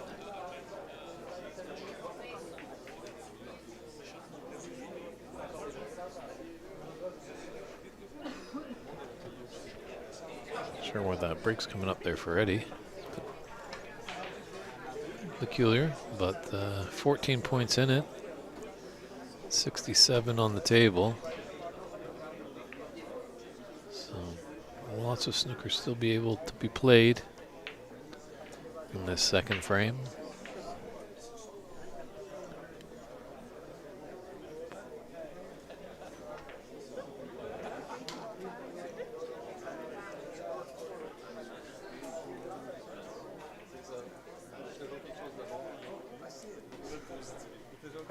It's just come up a bit short.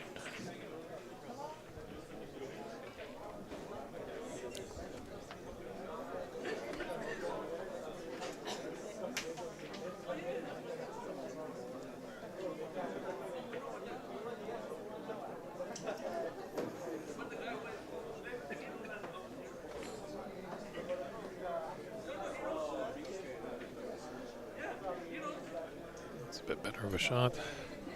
Made contact. Unfortunately, he's left a red. One red, actually a blind, semi-blind into the top right, or a red into the right middle.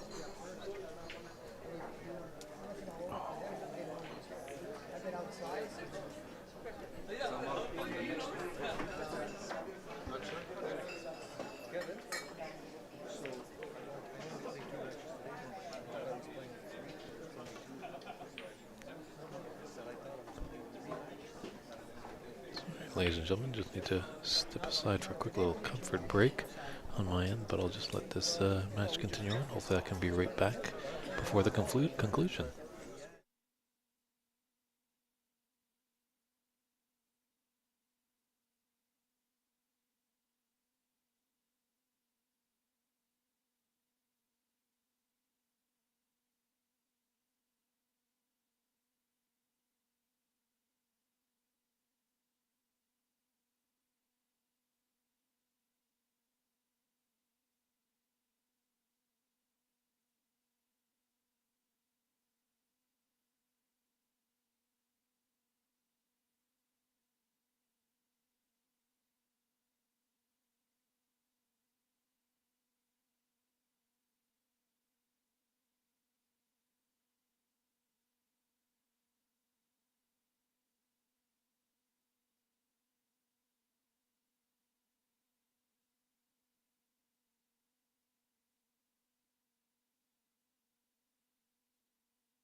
everybody. Sorry about that. Sometimes you just nature calls and you guys gotta break away. Looks like Eddie has still kept his lead up in the second frame over Bernard Smith.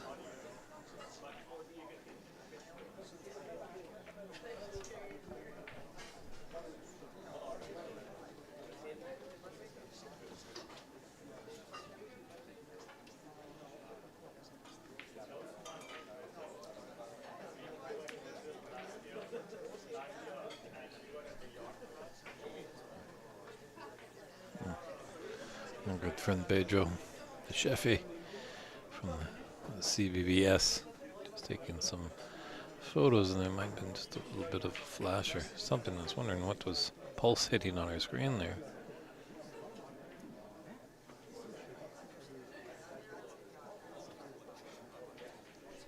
It might just be the lights in the room. They've been working long today, that's for sure.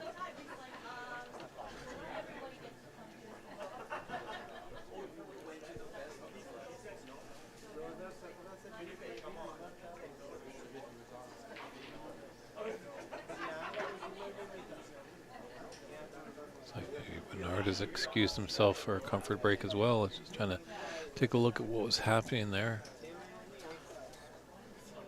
Jason's on the other table, but he's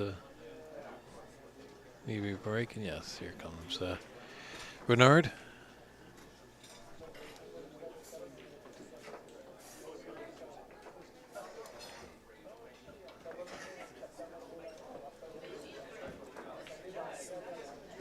Well, the red did move.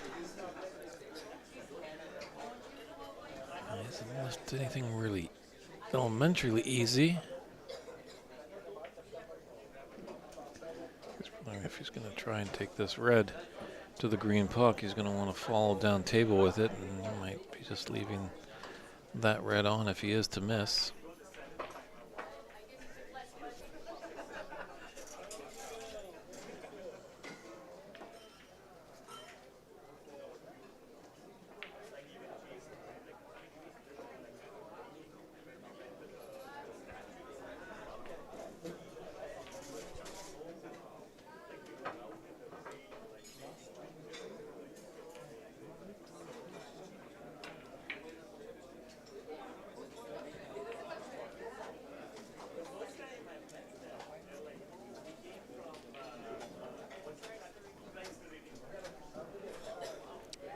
Great snooker there laid by Eddie.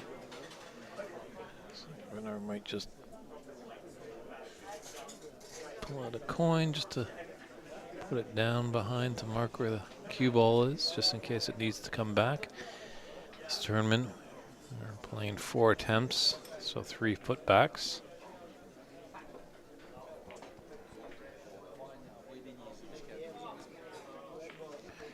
I find is a really good adaptation to the foul and the miss rules. Like, as much as we're trying to be close to the professional snooker, we have to remember that we're amateurs.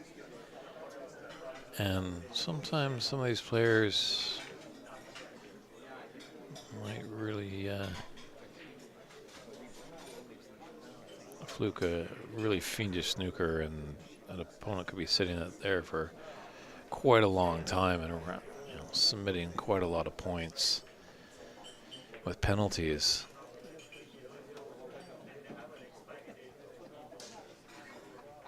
So at least this fluke of a snooker doesn't become too costly. But as well, you're able to get some points if you put your opponent in a tough snooker, as Eddie has. He's just going to come probably over, take a look.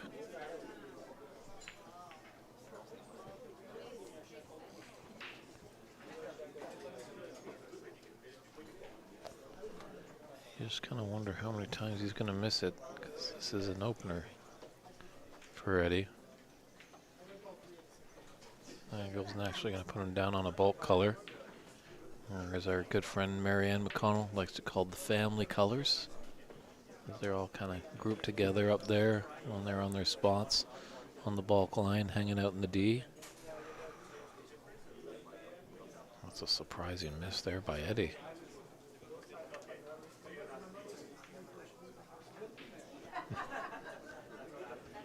But he got 8 points out of that snooker, but he might be sitting for a bit here.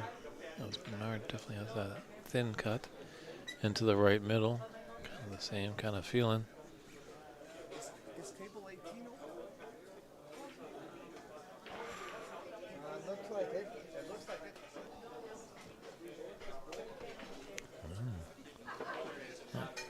Right middle pocket doesn't want to take in any balls. It's a tricky long pot, but it is potable. Very close. And give it enough pace that he didn't, he could have tapped it and given it more of a chance. My problem is when it slowly rolls, there's always the chance that it could just rattle in the jaws and just sit in the mouth of the pocket, giving your opponent a relatively easy starter.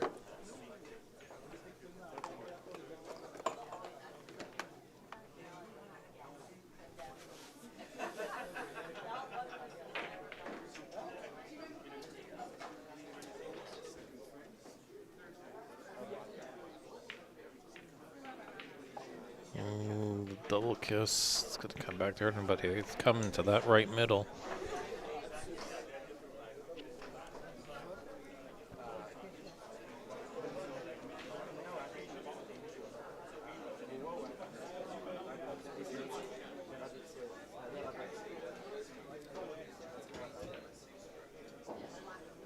Oh, it accepts it. Great weight to be on this black.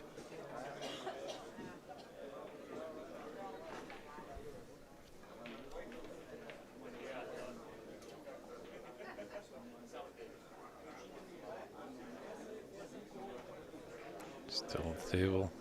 Got it right on into that same pocket.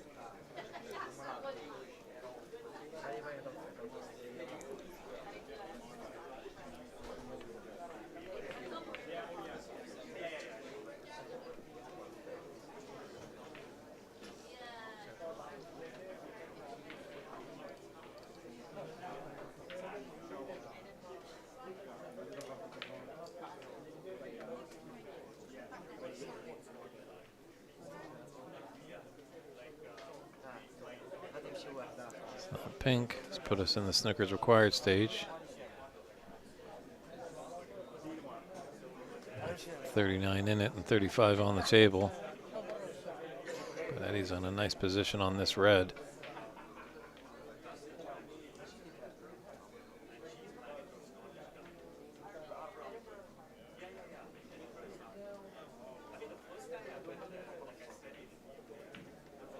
Oh, just hit that cushion just before. Oh, but there's handshakes there. So Eddie Spaghetti Galati takes that match 2-0. But don't worry, there's lots of snooker left for both of these players, as the top 3 from each group will move on to the knockout phase of this 2024 PABSA Senior Snooker Championship. And don't worry, everybody, we've still got some great snooker coming down your way on day 1 of this championship. So don't touch that dial. Feel free to get a nice cool drink, and we'll be right back with some great snooker action.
Good evening and welcome back, everybody, to the 2024 PABSA Senior Snooker Championship here at La Bande au Coin in Saint-Lambert, Quebec.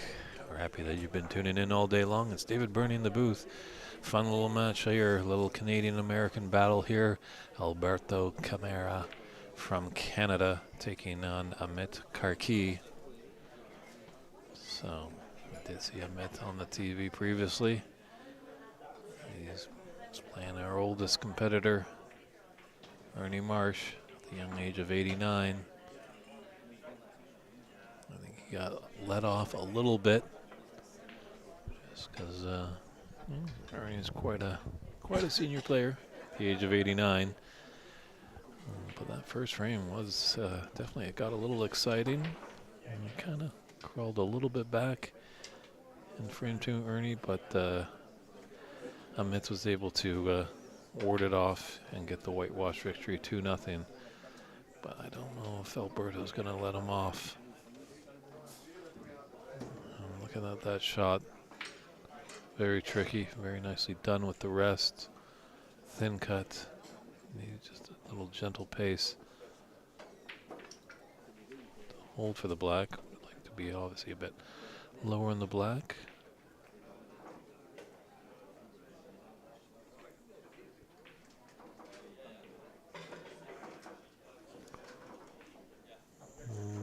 He's left it out, but this is going to be some of the redwoods here, I think, for Amit. Unfortunately, he's kind of put that black safe. Yes, Alberto Camara has definitely knows his way around. Just looking at some stats here, his highest break in competition is 126, and in practice he's had a 145, so Amit could be in tough against the Canadian. Definitely going to have to make good on all his opportunities when they're presented.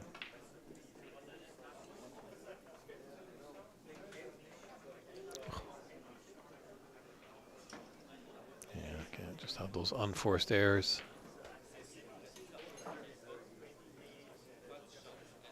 Or sometimes you look at these kind of stats that the players have submitted to Cloud Snooker, as they like to have competition and practice breaks, their highs up there.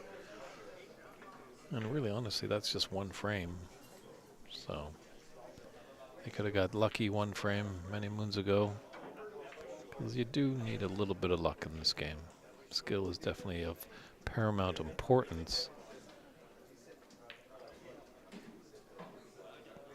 But I'm pretty sure any player that has run a century or a maximum has definitely fallen a little out of position and got some favorable luck to continue that break.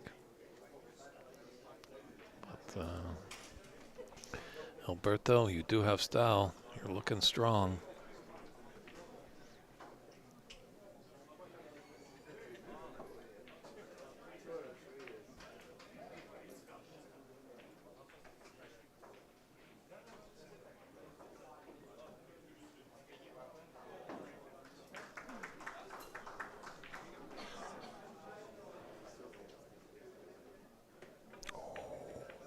We wanted that one. Nice little cannon into the red to hold for the black. Just keeping his head down and willing that red to go into the right middle. Seen that middle pocket misbehaving a little bit, not accepting some balls.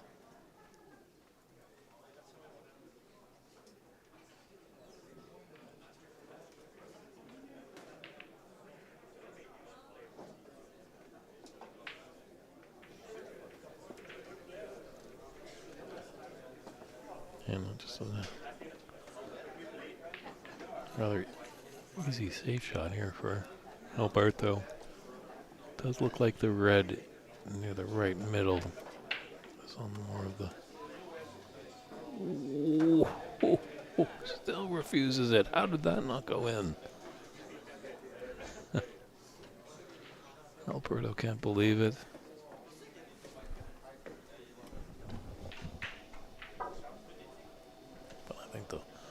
cluster of reds has definitely blocked it, so maybe a long stem rose here. And put the plant in.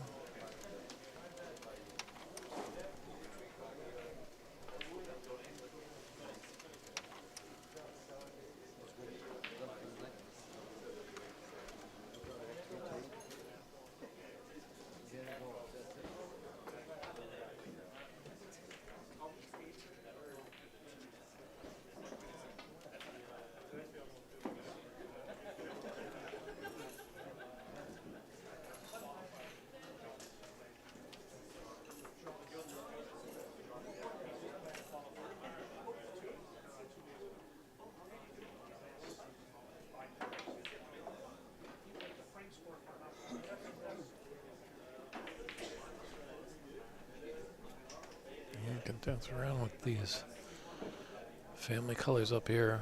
A few of these reds. They are tricky, but still potable.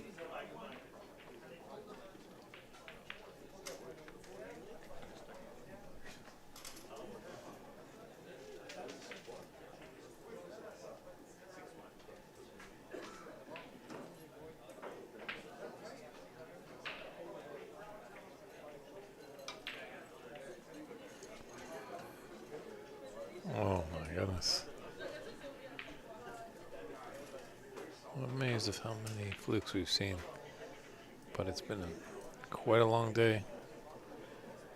Almost up to the 12-hour mark of snooker on day one.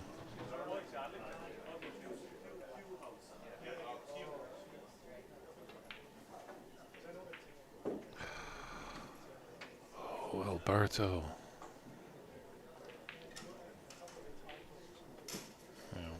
Fluked that yellow ball. Maybe it's just blood was pumping a bit quicker in the veins. Just a little bit of adrenaline. Forced him to hiccup on that last shot. I think if that had the pace, that was going into that top right middle pocket, or top right pocket corner.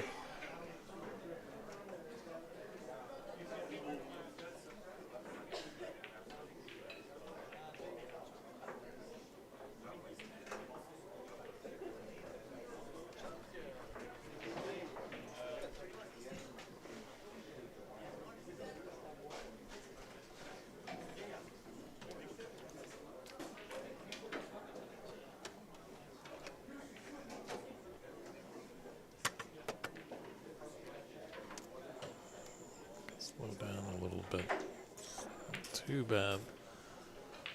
See what linked it on the other side of the bulk line.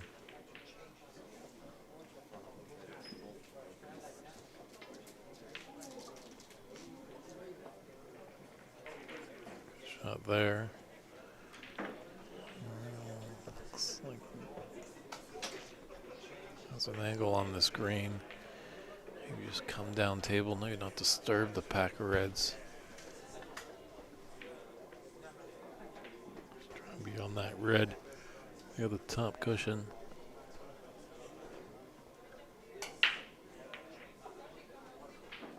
I'm just going to use the brown. Doesn't look like, I guess there's an angle. It's great enough for his cause.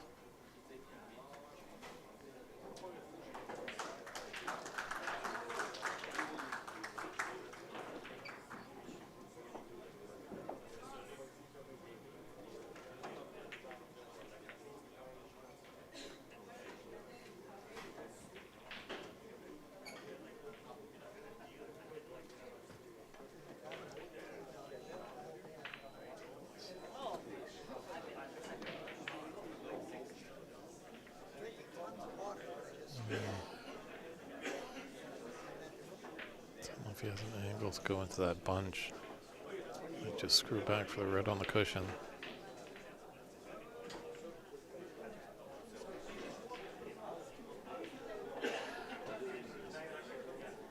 Too bad he's not a left-hander.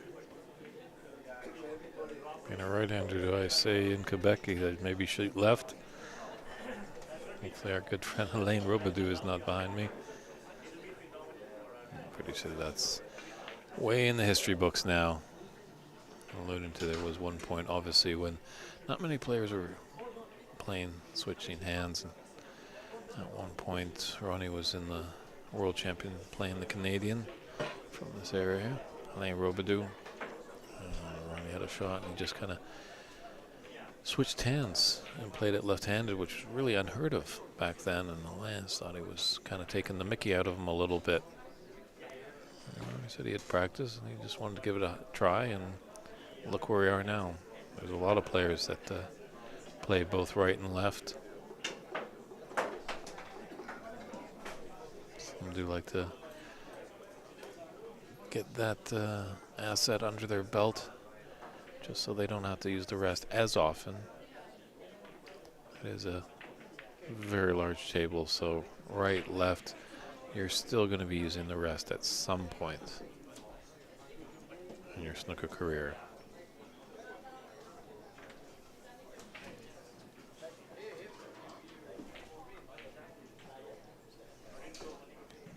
Very interested if I ever met a snooker player that had never played a rest shot.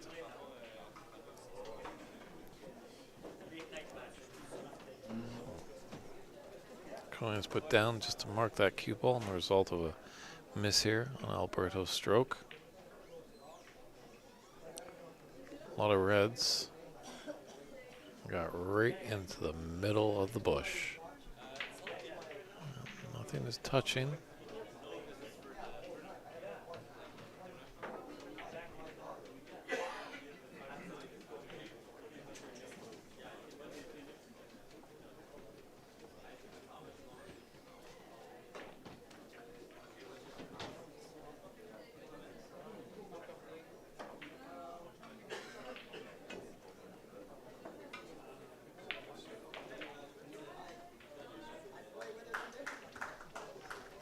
He's definitely taking on his shots, not refusing much.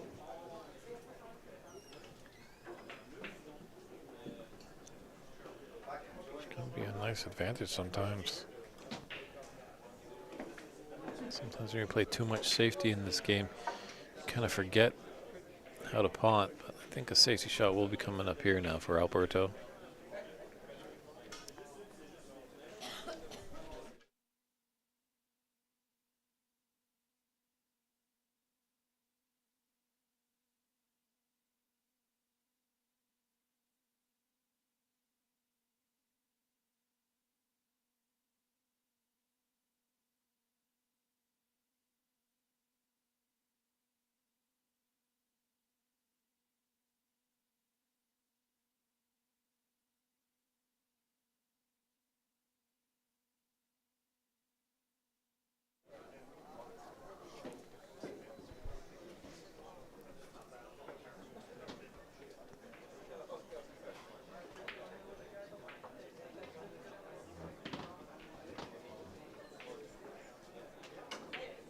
It's got to run, got to run.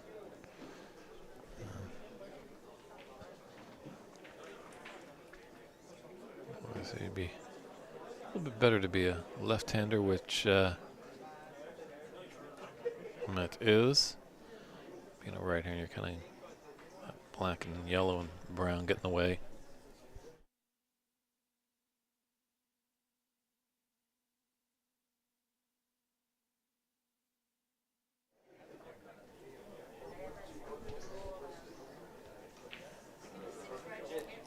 He's unable to make it there, and he's left a red that definitely is in Alberto's wheelhouse.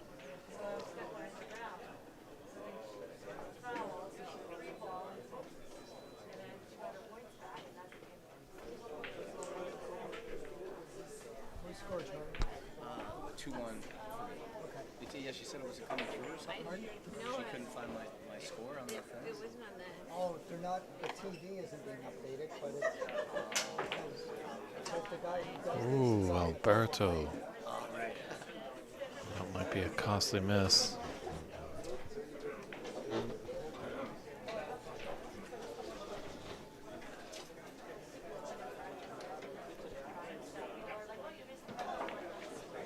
Oh, it's a great opportunity there for Amit to just claw back into this frame. I don't think he's going to get many chances like that against Alberto.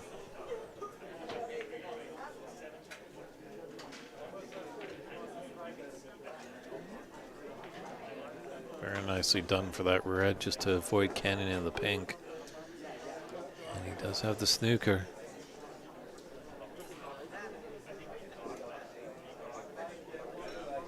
Such a tough game.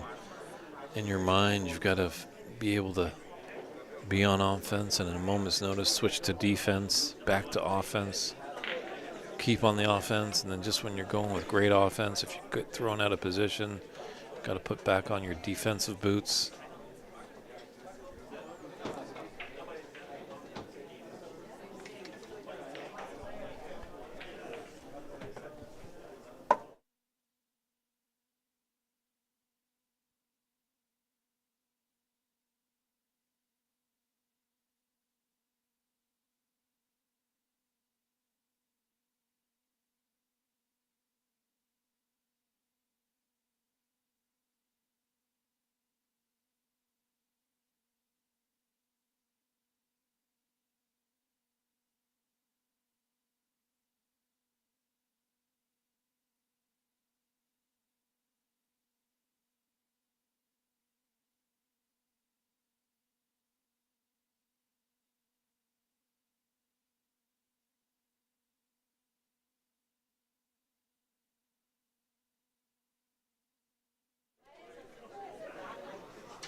Saturday night, it's busy here at La Banda Coin.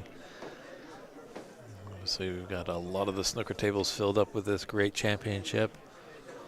Well, definitely the pool tables are getting active work as well. And a few snooker tables that they've left open for the public. It's great to see. And great to see a lot of youngsters in here. Not too young, obviously. There's no, I don't think any minors, but some young people are picking up the cue.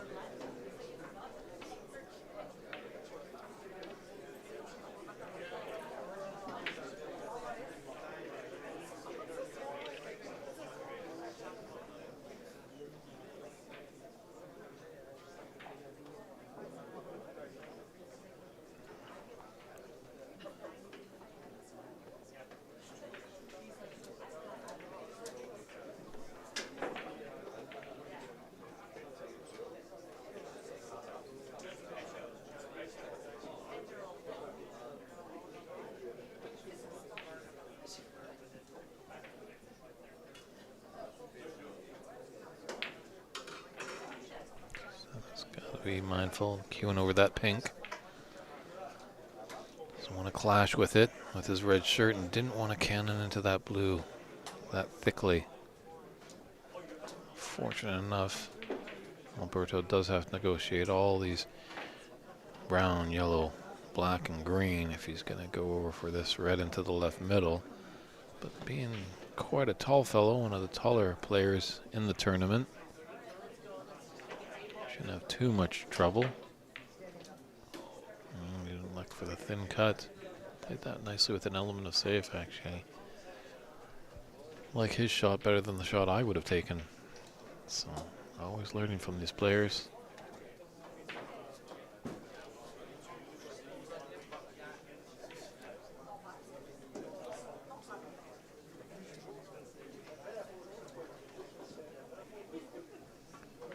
He's just left that out a little bit. So red's on one end of the table, colors on the other. We'd like to take this red, come back down and get a high value colored. Pink looks a little tough. Surely take the blue. I'd love to get the black back down there, but neither are going to be happening here. Red doesn't just... Obviously, there's a lot of,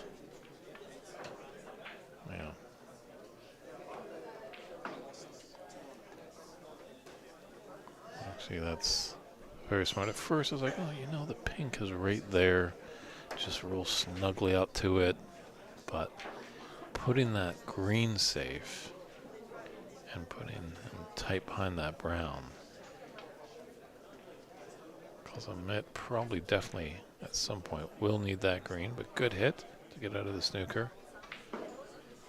But Alberto will be happy just to take reds off. He doesn't. The more reds he takes off the table, the harder it is going to be for Amit to get back in the game.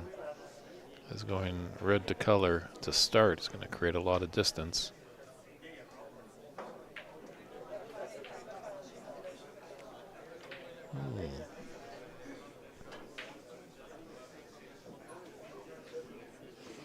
That was so wide it hurt. But it can happen in these long days. A lot of time in here. Fortunate for some of the players, they do get little gaps here and there. They can break away. Obviously a little bit behind today, and it's a roll on, roll off kind of schedule. So sometimes they are able to break away, just like a bite to eat, or maybe a little cat nap back at their lodging.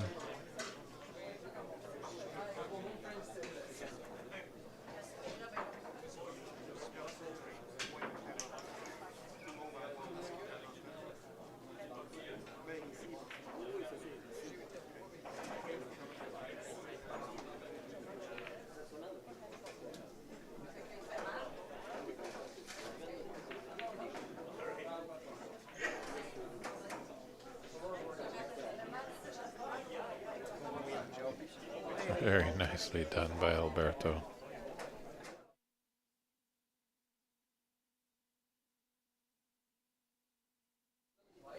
They're getting a little spaced out down there, those reds. So, ooh.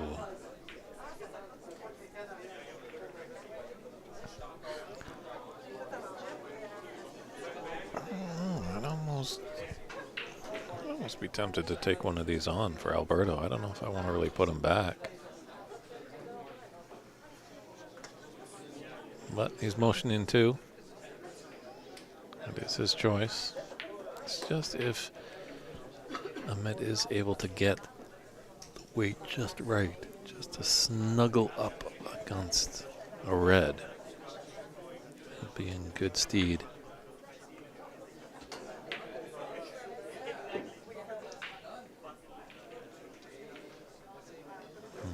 Let's go try the other way now. A little bit more face and found the gap, and uh-oh. Maybe he had the path right the first time. That's going to hurt.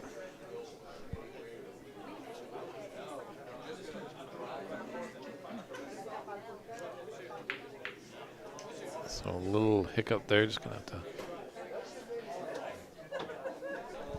play and do it. I believe it was 39-1. And he might have just inadvertently put 6 points. Yes, there we are on Mitt's side. So the growing pains are happening.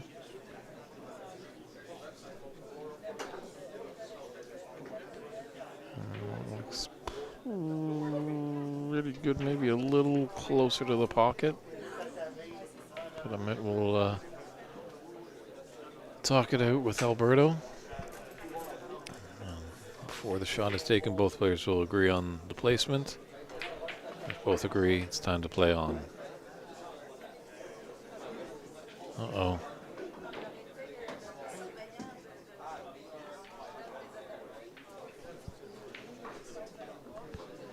Well, he's got one more attempt.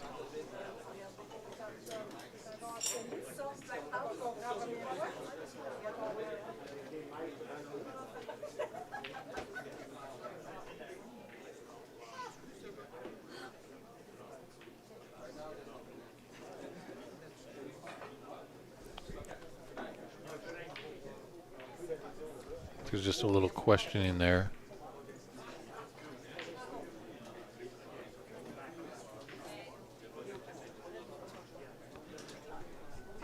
Might just need a ruling over here.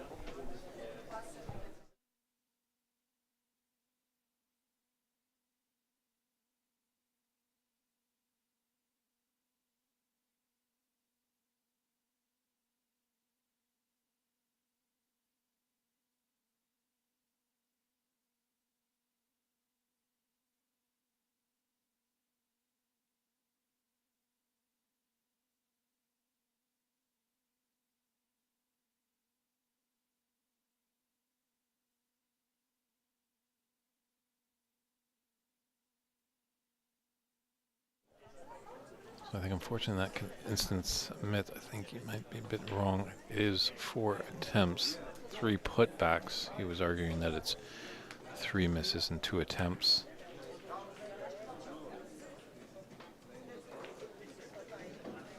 Both players came to an agreement. If there was a disagreement, they definitely could bring tournament director Kevin Patrick over, as his word is final. As much as you feel it might be an injustice, but those words are put in the rules and regulations. Always a good thing to do when you enter a tournament. Read the rules. We are starting in the Americas to get some consistency, but I think with more and more tournaments starting, some just have their little tweaks here and there. As this is quite the prestigious tournament of the Americas, so full dress is in order, and that just hurts in every which way. But going back, full dresses here, so you'll see players obviously with the full attire, looking sharp. But sometimes some tournaments, you know, they relax it a little bit. Maybe the khaki pants and the polo shirt, maybe is what they want to wear. So just take a read. Sometimes some tournaments do more than 3 snookers at any point in time, not just colors, but even when the reds are on.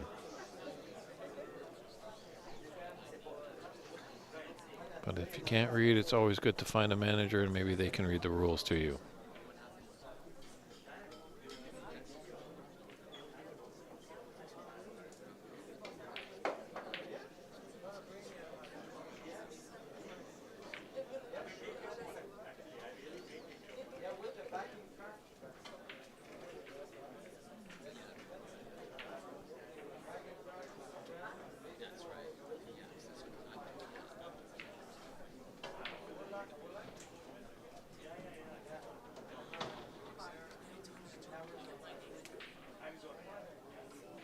Oh, that was a missed trick there.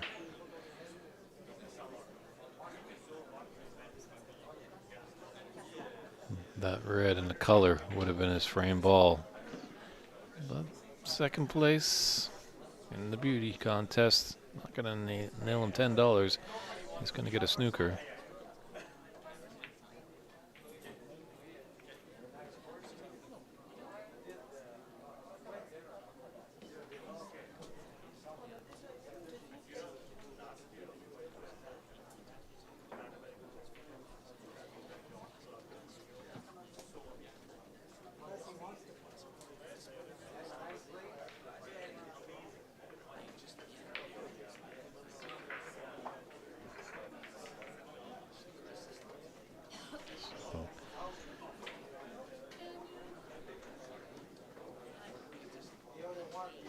This blue go down, and even another red. Don't think Amit's going to come back to the table. Might be surprised if he comes back. Well struck. Giving him also a good opportunity on this red that's close to the top right corner. So the Canadian looking strong against this international battle here. Amit Karki from America, and Alberto Camara from Canada.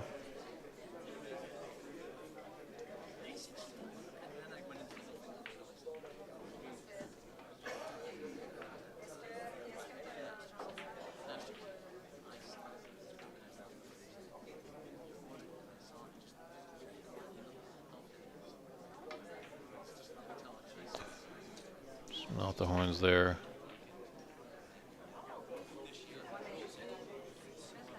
So Amit's going to come back to the table trailing by 69 points, and there's 43 on the table. So this is almost the case some tournaments have, you know, even though they're on the reds, more than 3 snookers are needed for Amit to achieve victory. So it would have been concession, but not in this one. It's more than 3 snookers when we're on the colors.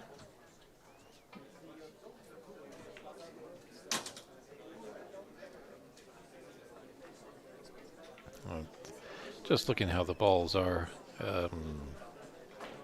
as much as it's tough just to concede, but it is some good etiquette. I almost feel like all the reds are down at the business end of the table. The reds, or the colors I mean, are up in the bulk area. Pink and green are really out of commission. Well, it's going to be tough to come back for black, so I think just put all your concentration in this, Alberto, and put the red in.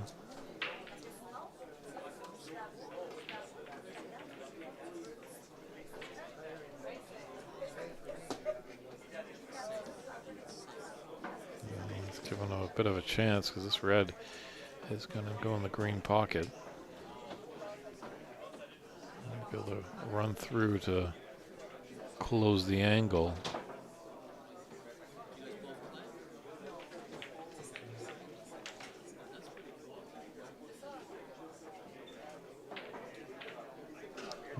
Looks like you might have a snooker. Might just need to swerve around the blue to get onto that red way down table, as you can see. Putting a lot of left side on.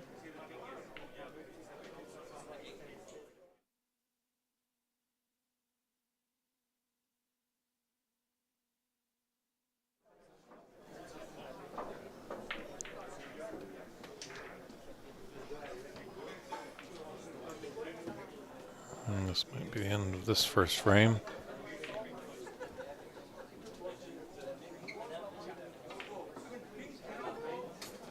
I don't think he needed to hit that hard, but he did to draw back for the black, but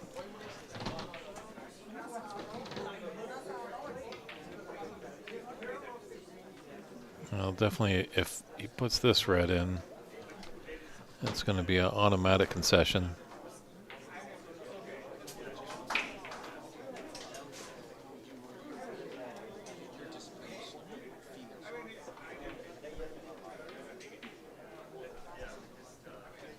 Yeah, that's more than 3 snookers are required, so it is an automatic concession, but obviously Amit being very polite here, letting Alberto continue on with the break.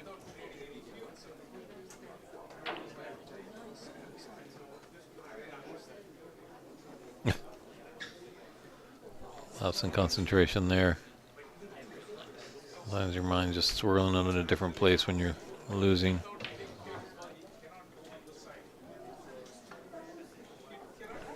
As much as Alberto's from Canada, so am I. I think he's more based out of the Toronto area, so I don't get to see him play too much, but been quite impressed.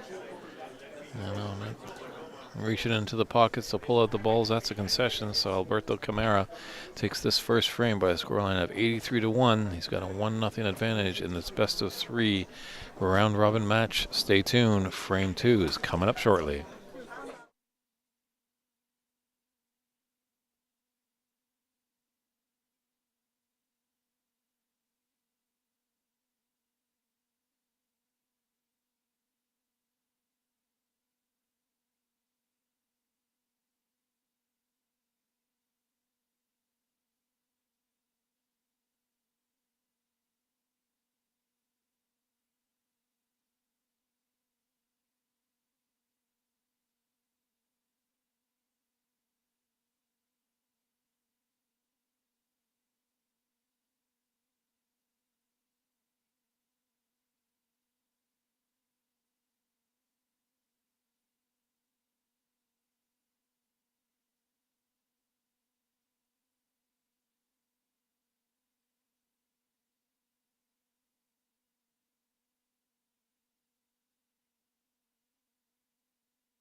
Welcome back, everybody, to the second frame of this round-robin match between Alberto Camara from Toronto, Canada, taking on Amit Karki from the United States. I believe Alberto is from Toronto.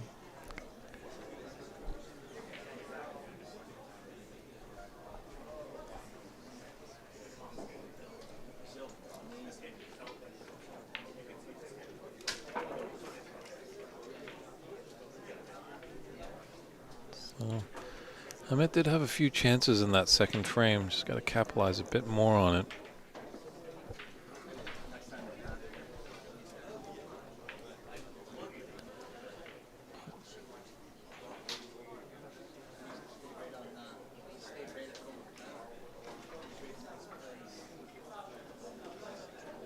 Alberto would like to get this match done and dusted.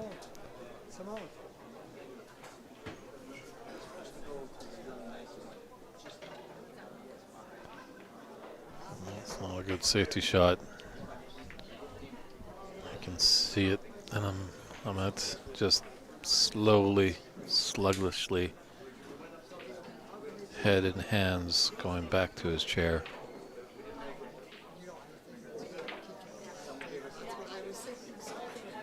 We'll probably get another chance.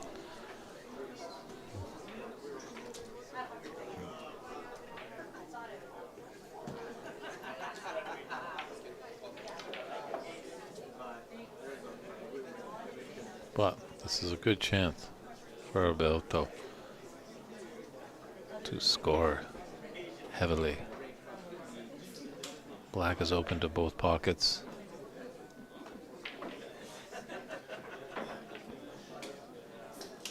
And take this red. Get that red pocketed. That's near the black, so really free up the black.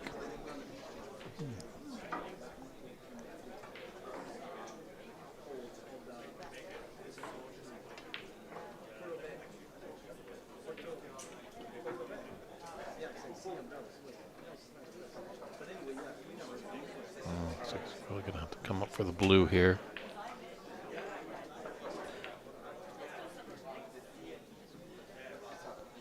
Put that nicely. Right side of the blue. Blue to that. Just a natural angle. So not too much of the cue ball is going to come back down to the business end of the table and maybe smack open those reds. Well, playing the big aggressive shot.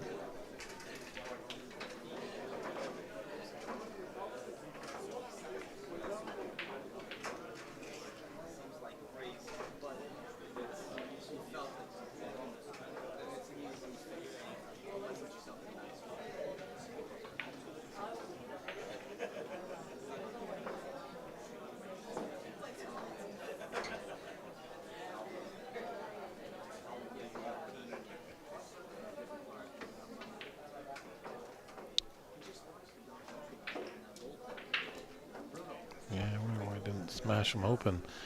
His opponent is a little struggling. Well, after that blue, he might just try and smack into that pink and just burst open those reds. Not the case.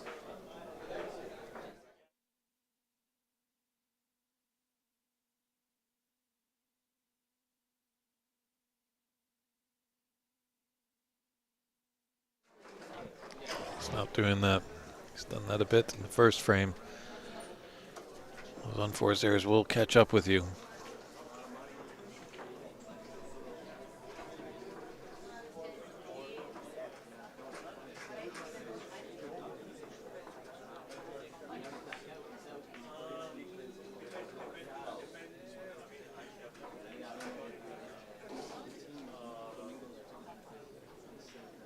Just gonna maybe clip off the pack, open them up a bit. Careful with jostling the cue ball with that cue. You know, the tip of your cue hits it. It's an actual committed shot. Well, Alberto just content with playing it tight.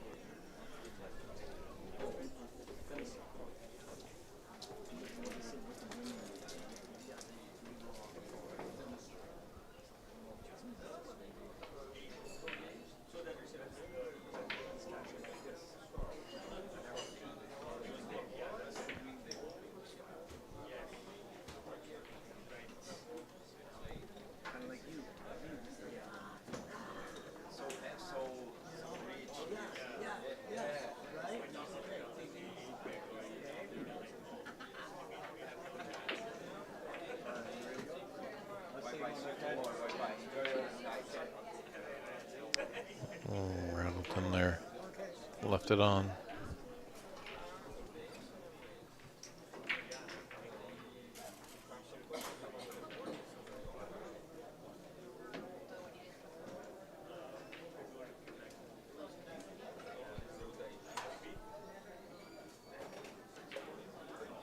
Just a little awkward with this bridge. The rest, that is. Keep it still, doesn't want to hit any of those reds, or it would be a foul, 4 points.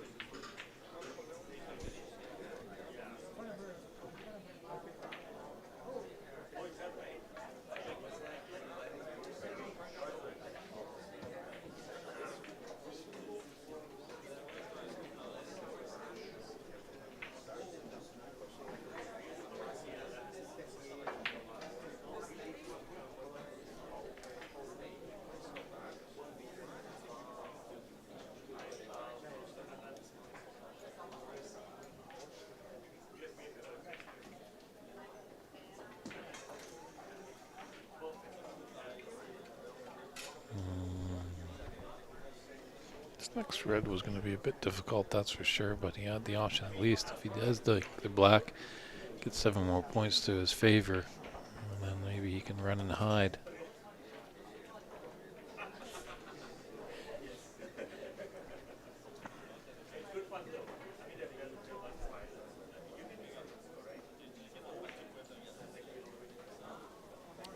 Very nicely judged. That black is obviously taking that pocket out of play.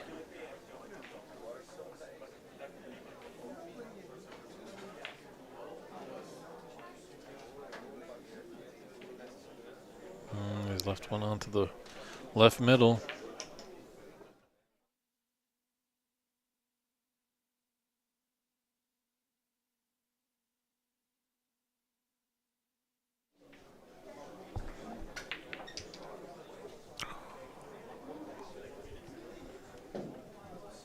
Kicking himself there.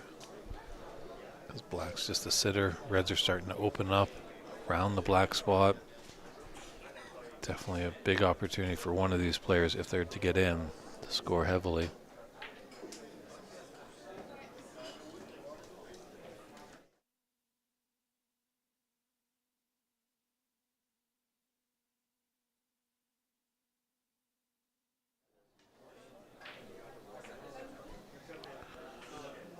Don't think this red he's closest to passes those 3 reds on the right side. He's kind of near the pink spot.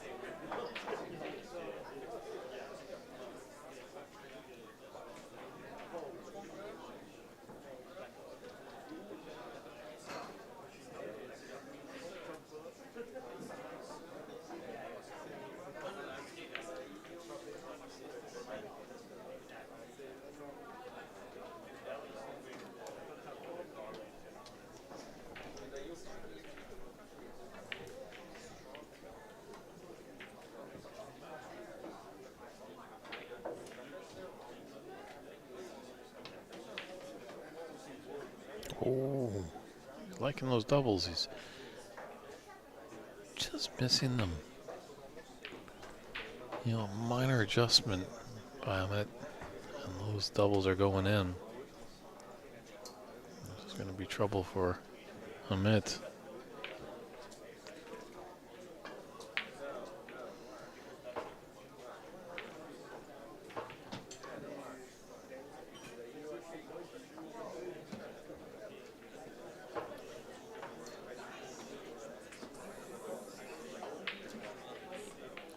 Scroll around to hit this red, because obviously those reds on the other side. Oh, he almost potted it. But those reds that were on the right side of the table, always tricky to clip off a thin side of it and come back up and down the table. But Alberto, his previous shot, just left that red up near the bulk area as a safety. But if Amit align himself with that thin clip safety shot, he could have left that one that I was alluding to that was in the near the bulk area to be potted, but that didn't happen. But that did. Looks like there's a path to the black. And there's open reds.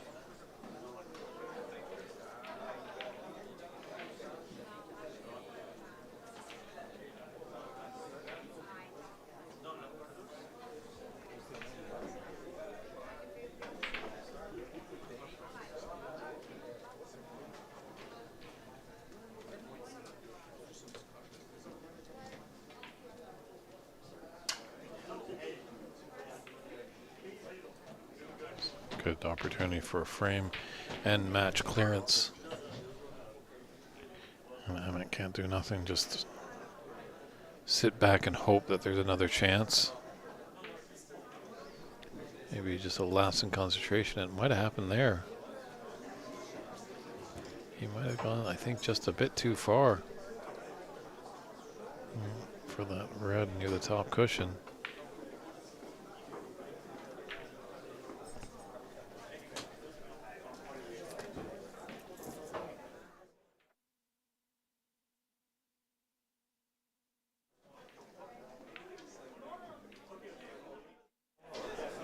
Very nice recovery shot there by Alberto.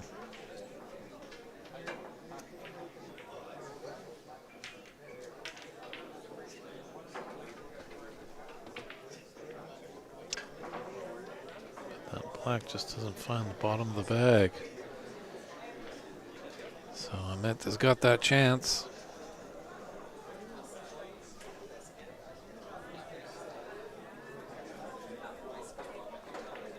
Does he have an angle on those two reds in the middle of the table, the one that's closer to the top cushion? Is there an angle where you can get stunned and just float down for the black?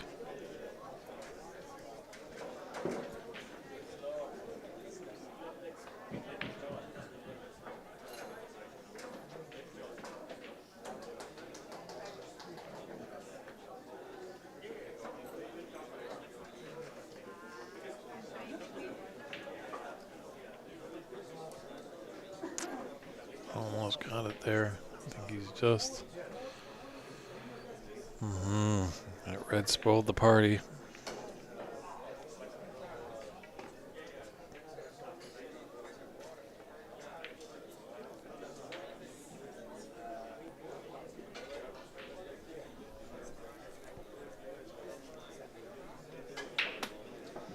So 38-2 in this second frame. Alberto Camara, apologies. He's got a good lead. He's already got one frame to the good. If he can take this frame, he'll take the match as well.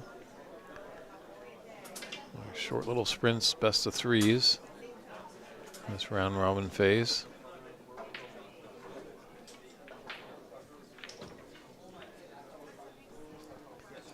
Nice long pot there by Amit.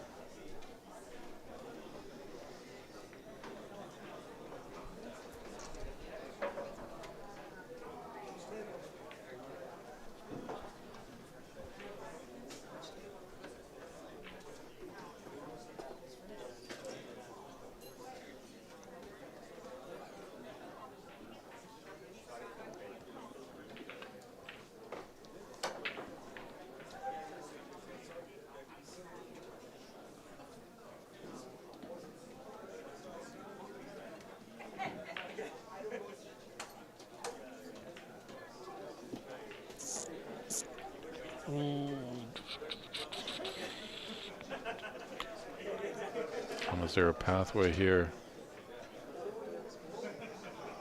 Alberto needs a tall drink of water. No, I wonder if this is almost the case for the mini butt, but I wonder if he doesn't have those accessories.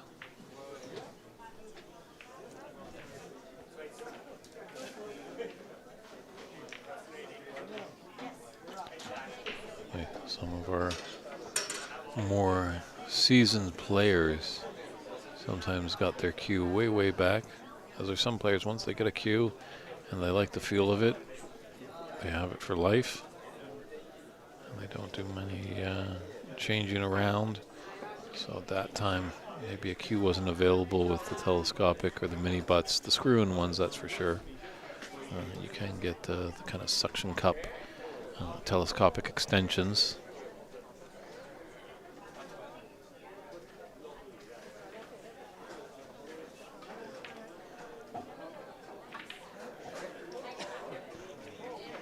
Okay, and stopped all the momentum of the cue ball. Might be able for the black, but that's a very tough black. Let's go to the left side of the table here.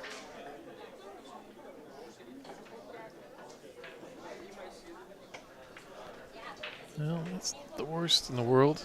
I would like to just smoothly run down without the kiss on the yellow.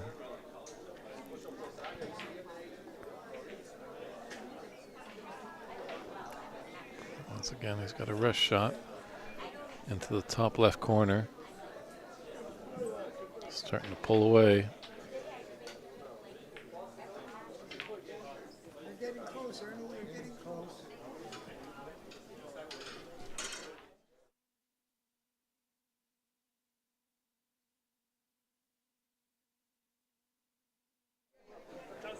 So, 42 points in it. There's 59 on the table.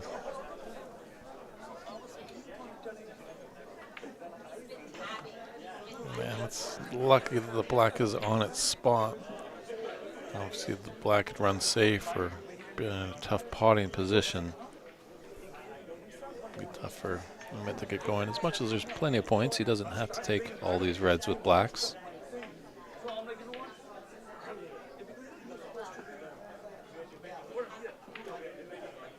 But that's a shot that he would like to take back. Just gifted a golden opportunity here for Alberto. Oh, and Alberto misses. Unbelievable. Anything can happen on a snooker table. Thought that was his pathway to frame and match. Maybe just got a little ahead of himself, took it for granted. Oh, hey, I got this. I can pick these shots in my sleep. We get to see a snooker player make a shot while they're sleeping.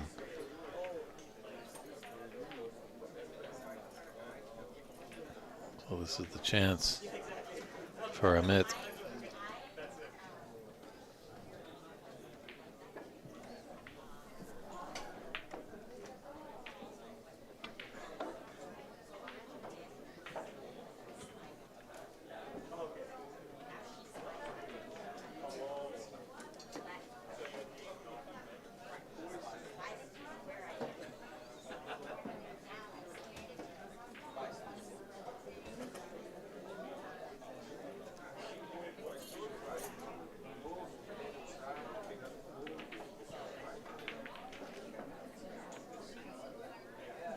Smart little containing safety shot there.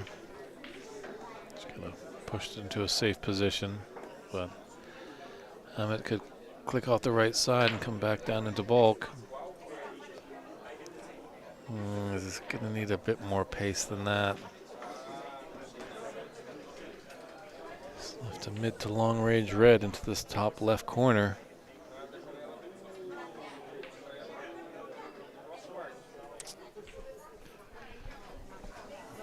Do need endurance. It's getting late into the hours of day one. These players have been at it all day long. Plus the 12-hour mark. Obviously they haven't been playing matches upon matches, but a few little breaks, but still, it's a long day.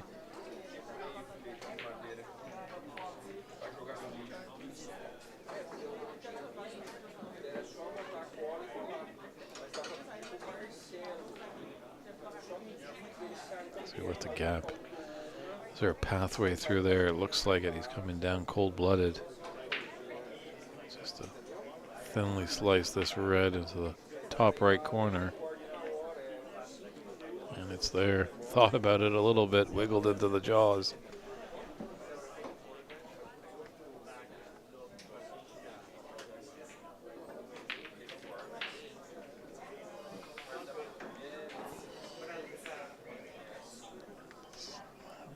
pink. Needs one more red.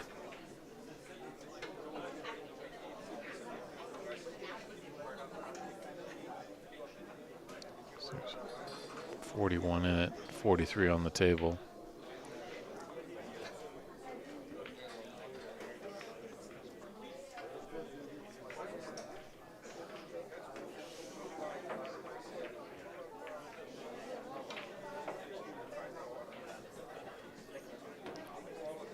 Very fortunate, didn't want to go in there. If he went in off there, there definitely would be a chance for Amit, but it looks like his hopes are pretty out of there. If he just drops this in.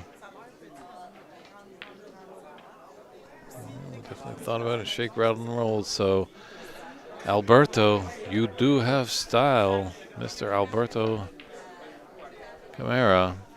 He'll be getting a win to the good. A 2-0 victory over Amit Karki, I mean. So, yeah, we'll have to take a look at the schedule, ladies and gentlemen. I'm just not too sure if we have one more match. We're definitely getting close to the climax of day one here at the 2024 PABSA Senior Snooker Championship.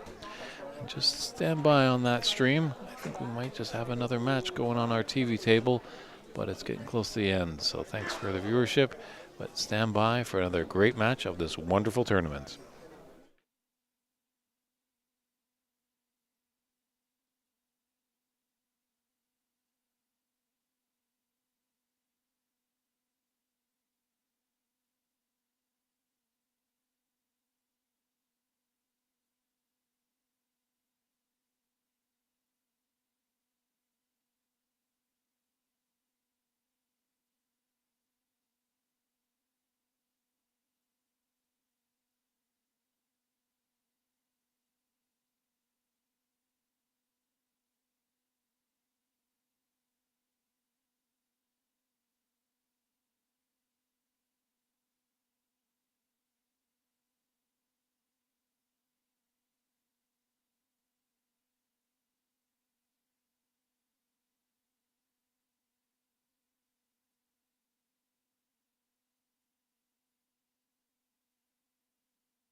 Welcome back, everybody. Ooh, we got a great one here. This might be the climax of our day.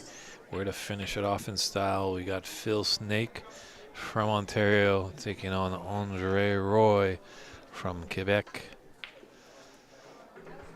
It's almost like, for you hockey fans, the Maple Leafs against the Canadiens. Toronto versus Montreal. Ontario versus Quebec. And it's only day one here at the 2024 PABSA Senior Snooker Championship. David Burney's in the booth. We appreciate all your viewage all day long. A few kinks that we had to work out early in the day. I think we're finding our stride, and we're just going to find some more treats for everybody in the coming days. The climax of this tournament will go down on Tuesday, October 8th. We'll find out who is going to be playing at the Crucible Theater in May at the World Seniors Snooker Championship. And then when that concludes, we'll be followed up by the Open Championship, which will run for 5 days and conclude on October 13th, Thanksgiving weekend here in Canada. And the winner of the Open event will get a 2-year card over on the Pro Tour. Victor Sarkis back in the Pan Am. He won this, got his card. Ahmad Ali getting close to the end of his 2-year card. Definitely they've battled hard over there. Great that they're sporting the Americas. I think they're finding out that it's a different game over there. Quite tough, so.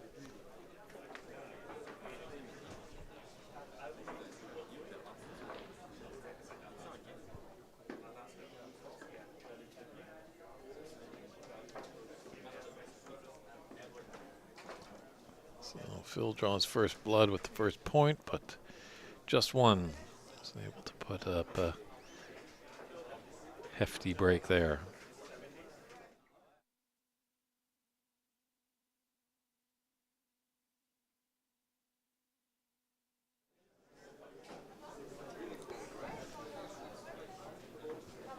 Yeah, this is two juggernauts right here of the sport here in the eastern part of Canada. So I think whoever's really able to capitalize on a player's mistake will be victorious. Be quite tactical, but both these players definitely know how to put balls to the bottom side of the pocket.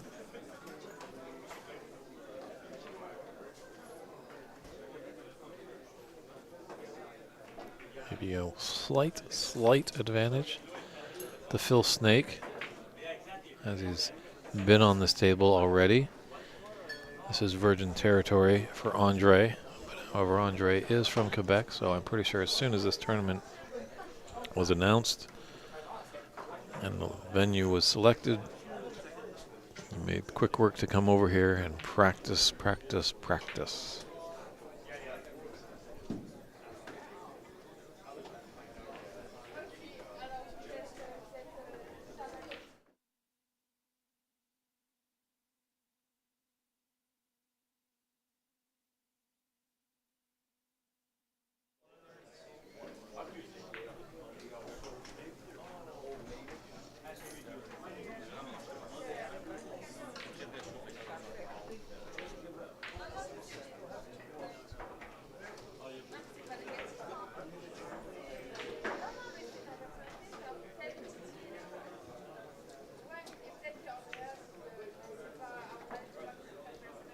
Tough part, that's for sure. Well done by Andre.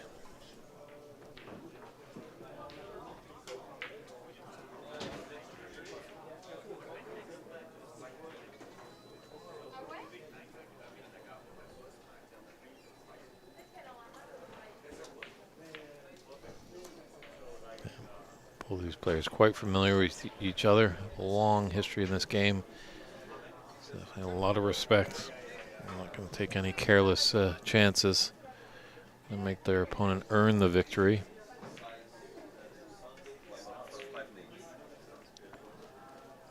That's one that Phil would like to have back. He's gifted a chance here for Andre.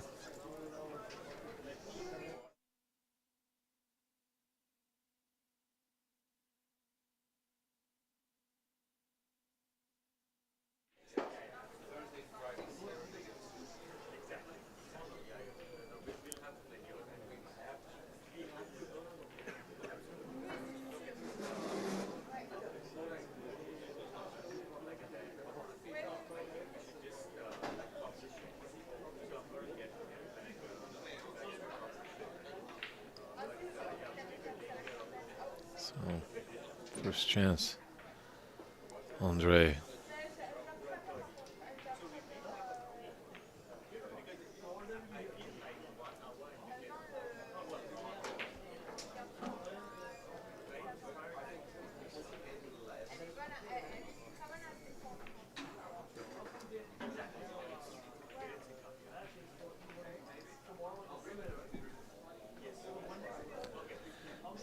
Join that cannon on the green. It's kind of held. So there's potential of the blue.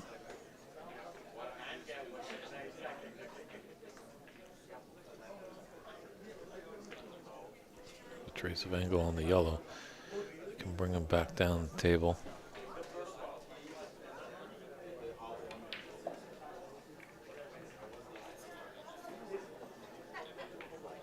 Is it the run? Has it run enough? You wanted that red that's just to the right of the bunch. So if it came through, you'd probably have an angle to come back on the blue. He's got a rather tricky red.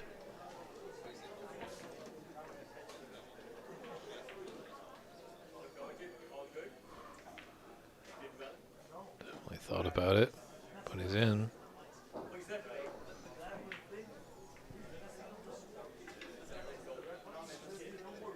Just going to take his medicine and lay a fiendish snooker on the Snake Man.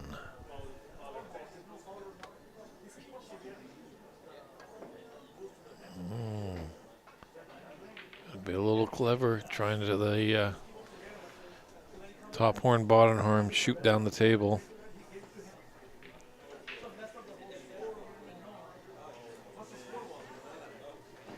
I can't find Ernie.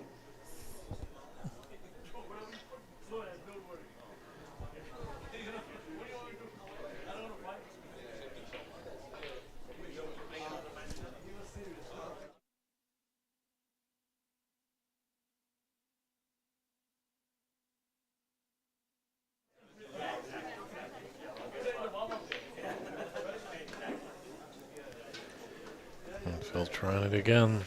Just not getting the right contact. This is... Ooh. Now Andre. Interesting that he's putting him back. Maybe he might just... Oh.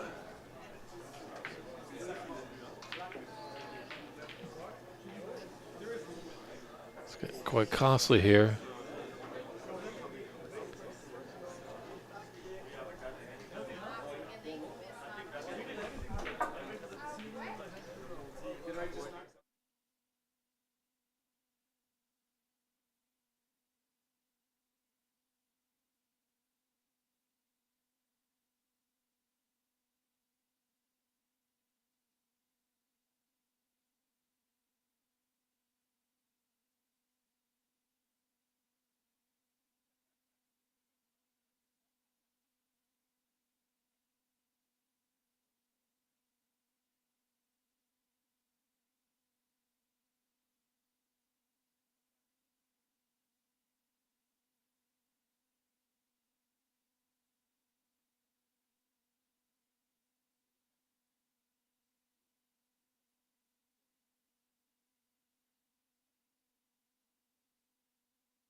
All right, it's our tournament director, Kevin Patrick, was going to try and find one of our players to get some action going on a table.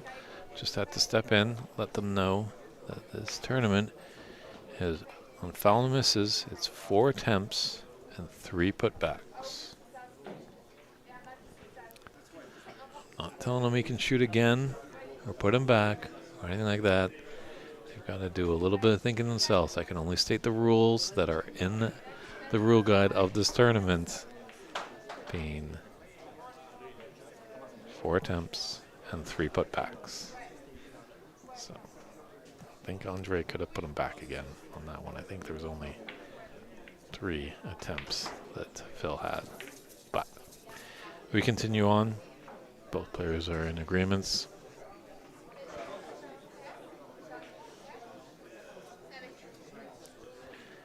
This is a long day. Sometimes the brain gets a little foggy.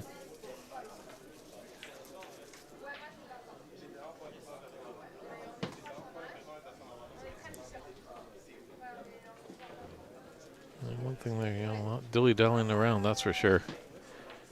Yeah, both these guys are looking forward to their bed. It's been a long day.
I think I can have 1 beer now.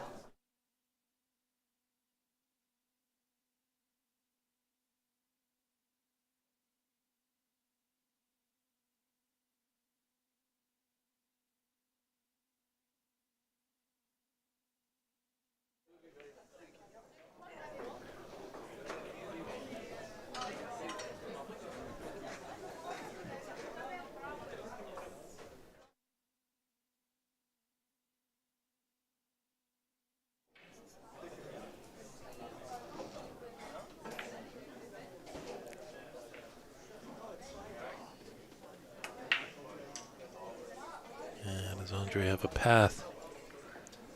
Red, okay, he's looking. It's a blind cut for this red into the green pocket. Gonna lose a little control of the cue ball, but he's unable to pocket it.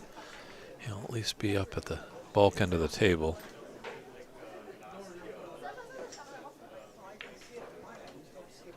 He wasn't even playing for the pot, just playing for the snooker. Almost had it. I think he's just left 1 red that Phil can see.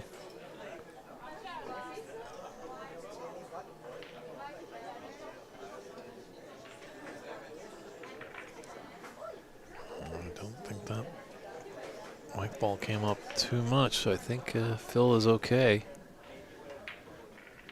One stage. Might have bounced out just a little.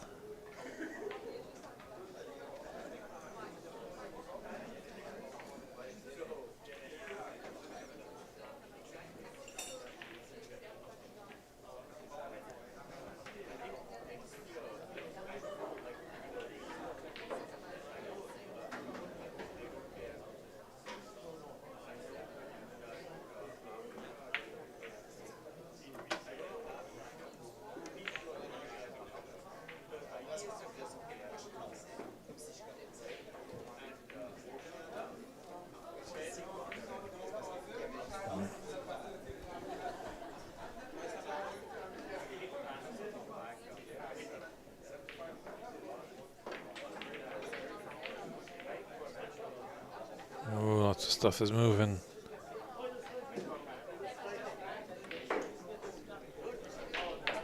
Fortunate enough that the red has blocked the path. The other red near the top right corner. Look at that cluster over there on the left side of the table. It's getting a little messy now.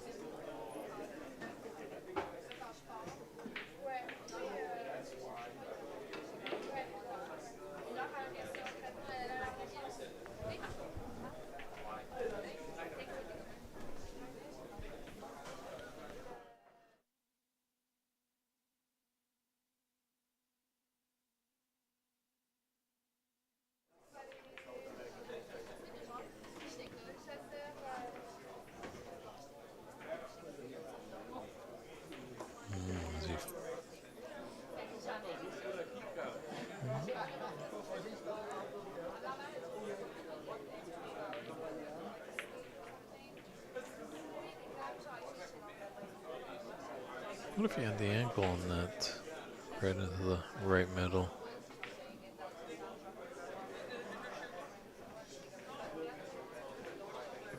It's left a long red for Phil. Oh, this could be a big mess here.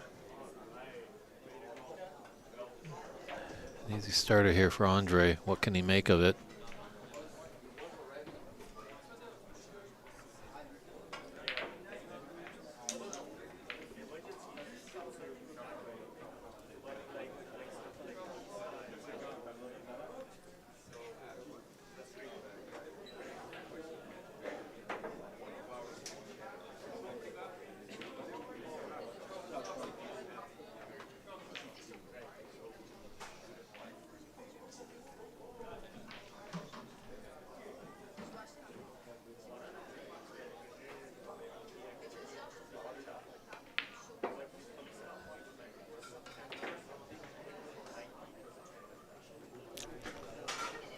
Frustration there just came I think it's just a bit too much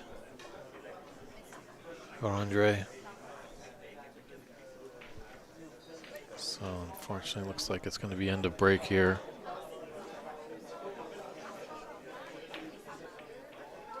Unless the double trouble comes in.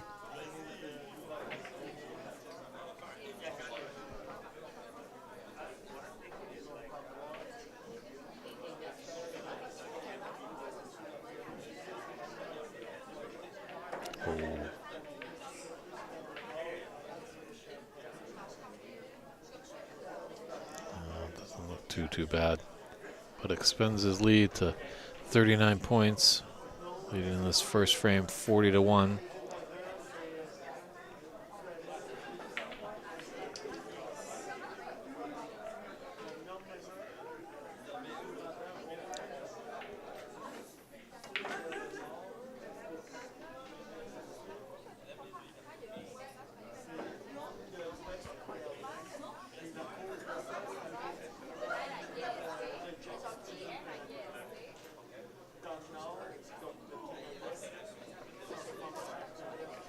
I have to say there's a good shot of Phil coming to the table there. Fortunately, he's going to be in tough snooker, but like Phil, you know, takes pride in his wardrobe. A lot of these guys kind of come in sometimes traditionally with the black and white or all black. Phil likes to turn it on a little bit. He's got the all blue top with the blue vest. He's had a little beige earlier today. See what he can excite us with tomorrow.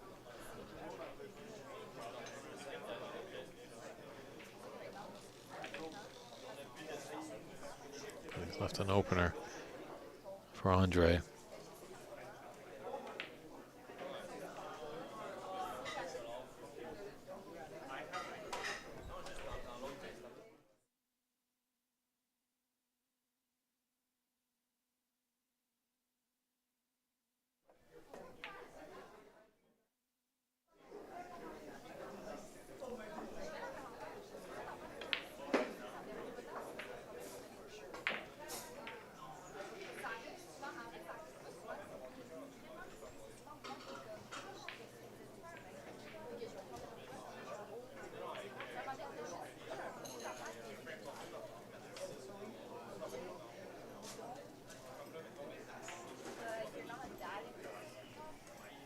Taking a look, see if that blue passes the brown.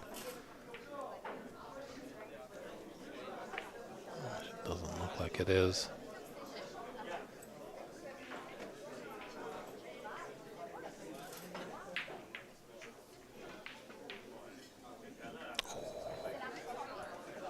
But you got to make your red ball, and he's left it on for Phil. Here's a chance to counterattack. Phil trailing 47 points to 1. Definitely needs to put a good contribution here. It's going to be tough where those reds are. But at least you can give him some kind of hope. Ooh, just ran a bit too much. I think he's rather flat on that. Straight in. Just needed to pull up a few more inches before, so he could have an angle, maybe disturb a little bit of those reds on the left side.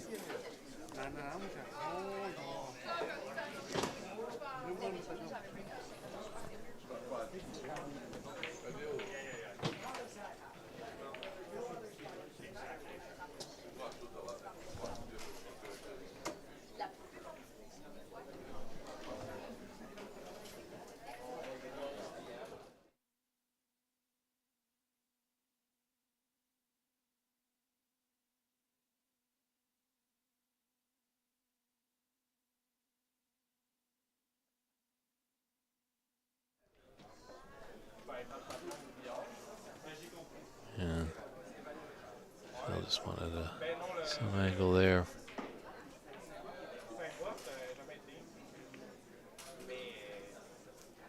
Might be able to get by this red. Two that are just off the cushion. Can you find the angle just to put this into the pocket on the left side, top corner? He does. Well done.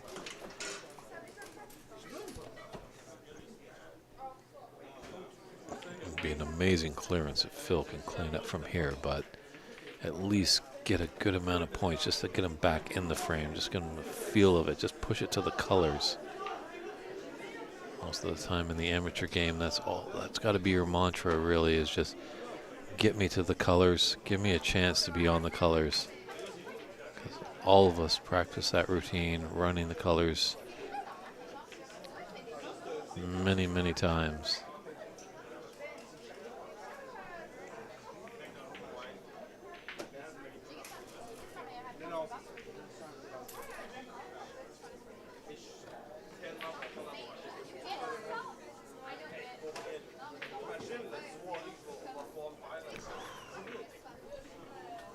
Rather easy black there, and we'll just kind of hiccups a little bit. This will be our concluding match on the TV table tonight, everyone. But do join us again, as we'll be starting up at 9:30 a.m. Eastern Time. That's 6:30 on the West Coast.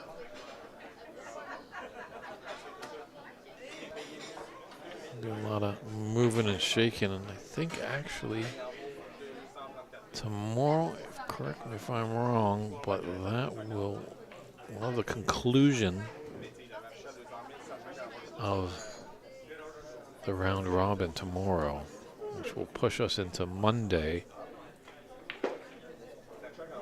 with the round of 32 into the 16 and into the quarters, leading up to Tuesday, where we have the semi and finals. So it's moving day tomorrow. Some players are going to move on. Top 3 in each group. You can check out the standings at cloudsnooker.com. Obviously, Cloud Snooker as well has the live scoring. This all table is outfitted with tablets, but the players are encouraged to keep their score there. So all the great people at home that couldn't travel here to Le Bando Coin in Saint-Lambert, Quebec, they can at least tune in and see where their favorite player is, or if they're at the table in action and how it's going. But if you know of any snooker fans, definitely let them know that we're going to be on the air for the 8 days of this great championship. We've got the Senior and Open championships back to back. just getting started real on the seniors. The Open will start on Wednesday.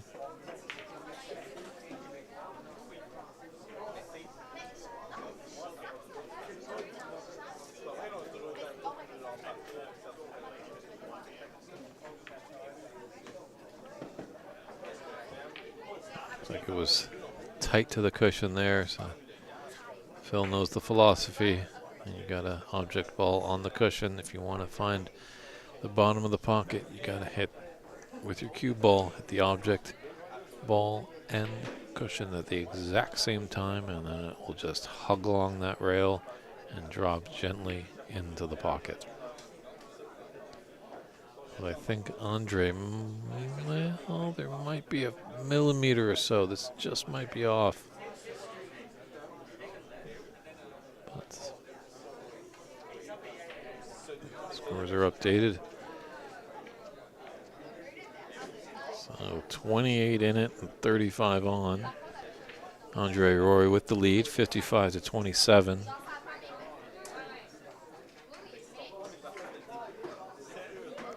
Getting this red will really help Andre's.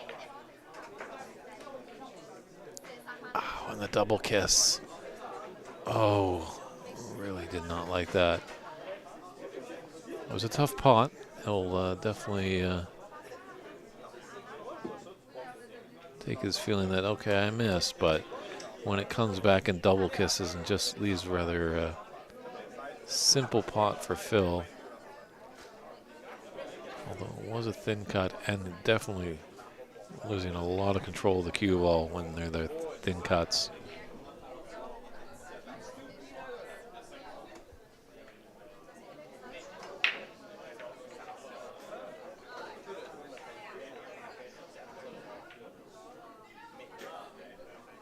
Andre's trying to put the nail in the coffin there.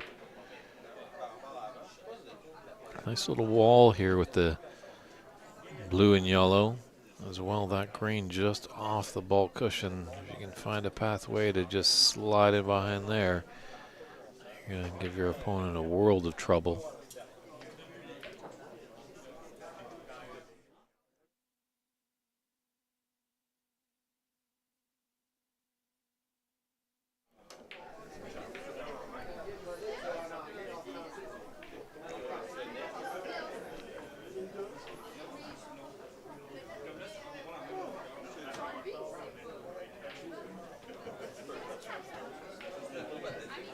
Very nice weight there by the man from Oshawa. I believe Phil is still living in Oshawa. I haven't actually talked about where he's from, but way back when he was in the Richelieu Cup, that's where home was for him. And Andre is from here in Quebec. I'm not sure if he's right here in Montreal or one of the outer cities. The beautiful countryside of Quebec, the Belle Provence.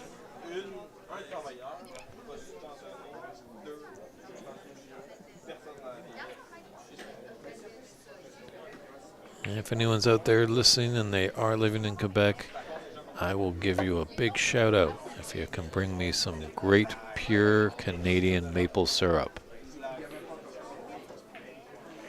And definitely best part of the country for that sweet and delicious syrup.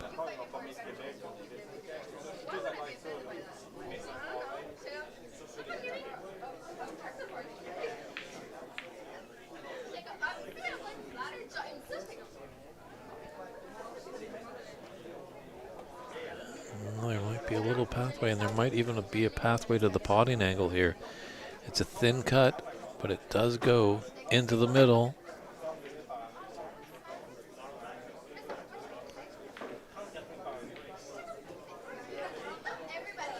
Phil just needs any real color ball here.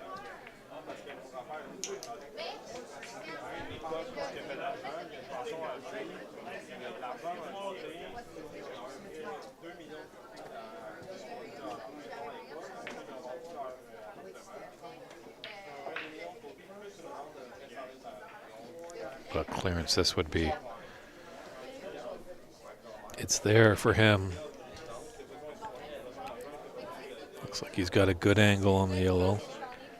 Just a stun over for the green in the same pocket.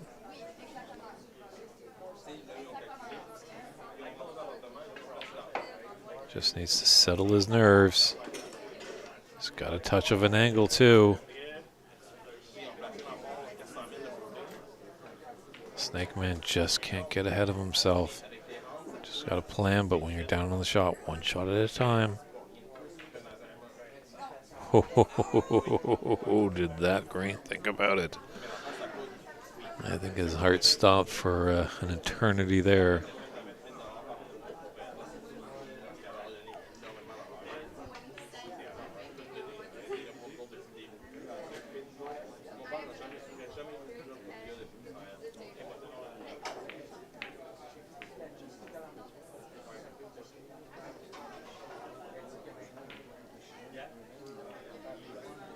Goes down, good angle on the blue to come back down table. This definitely will be the clearance of the day, the clearance of the tournament so far. If Phil Snake can do this.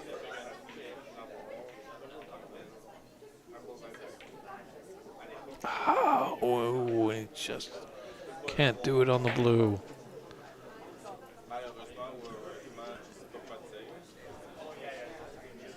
So Andre Roy breathes a sigh of relief.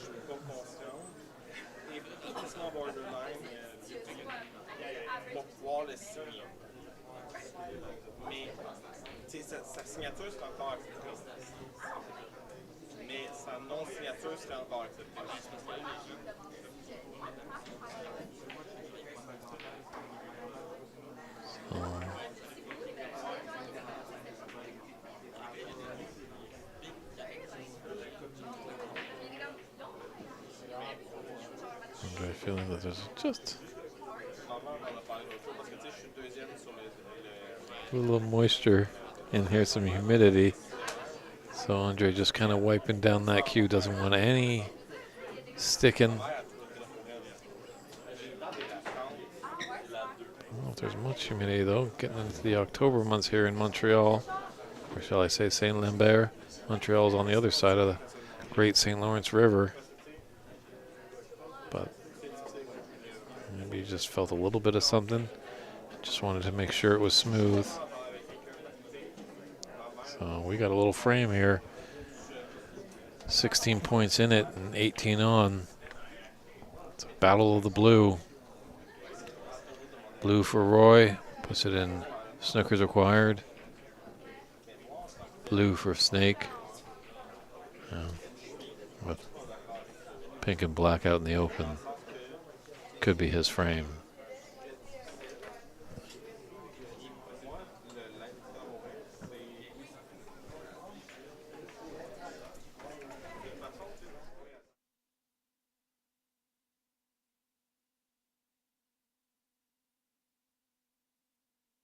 Well, that looks like a misjudged safety there by Phil. Usually quite jovial fella, big smiles. There was no smiles there. The brow was firm in a position of frustration and upsetness with that last shot.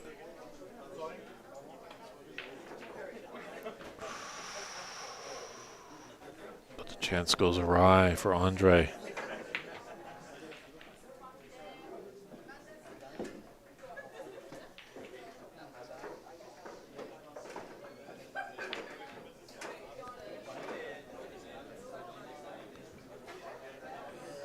So quite an opportunity there.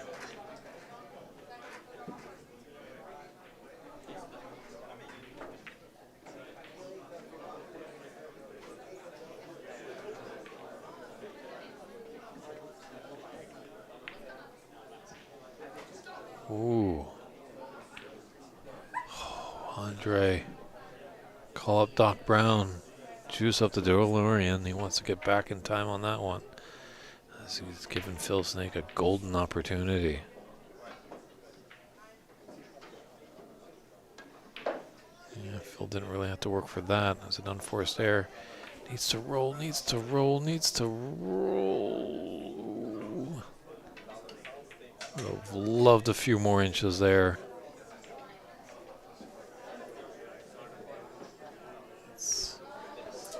can see the swagger there with Phil. He's kind of wondering, do you go safe? Do you go in? Decisions, but I think he's going to play safe. Smart move.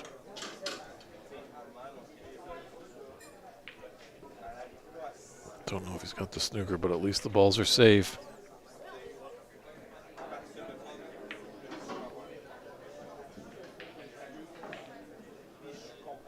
So Rory needs the pink to take the frame. Phil needs the pink to keep his chances alive and hopefully get a good chance on the black to steal this frame.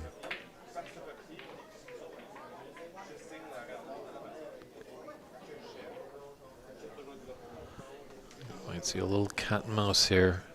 Tactical battle here. Just going to force our opponent to make a mistake first.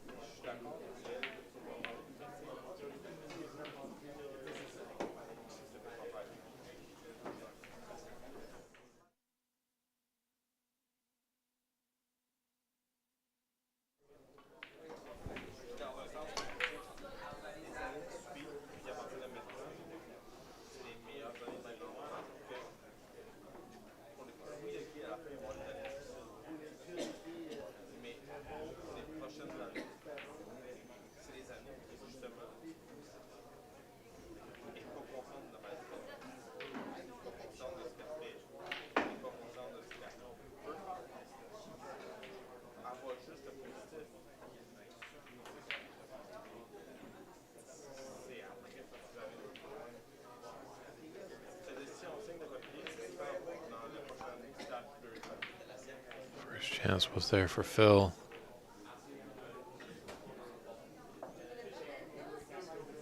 But everything is safe there.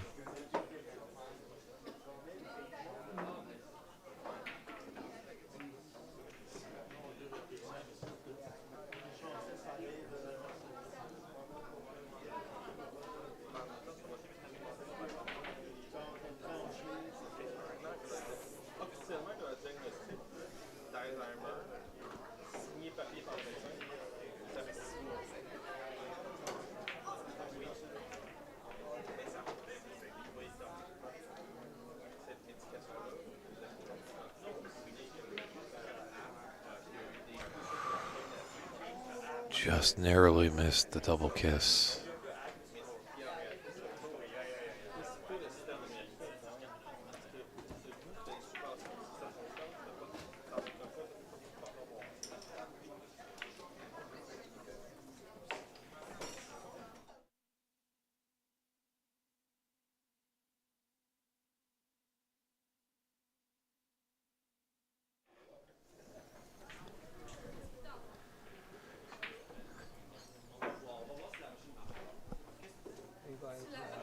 What a finish we have here at day one.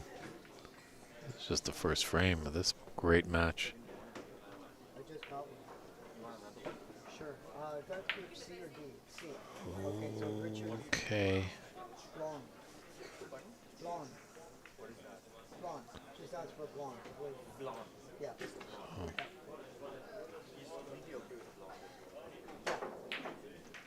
So it's this match here, and you won 2-0, right? So Nice and safe.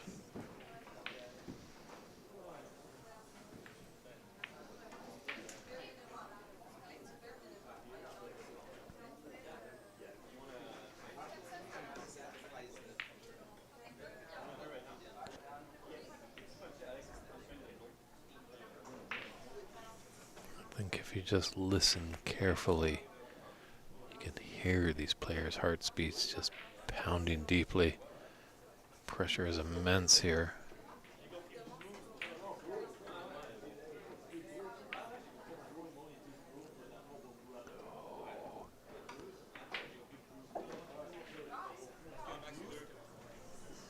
Feel a little disgusted with that.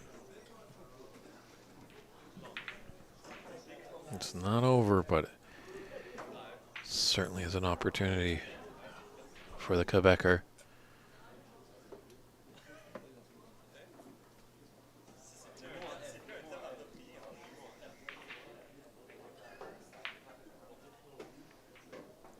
too thin, too thin.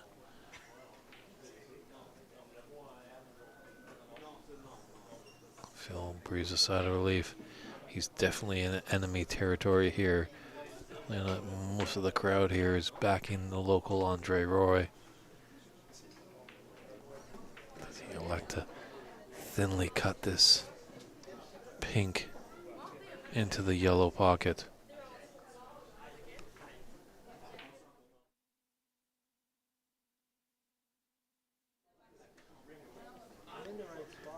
Oh.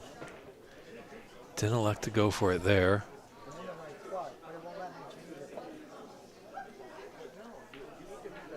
And it looks like Andre has a bit of an angle that he probably can get on the right side of that pink, come off the cushion and be somewhere behind that black.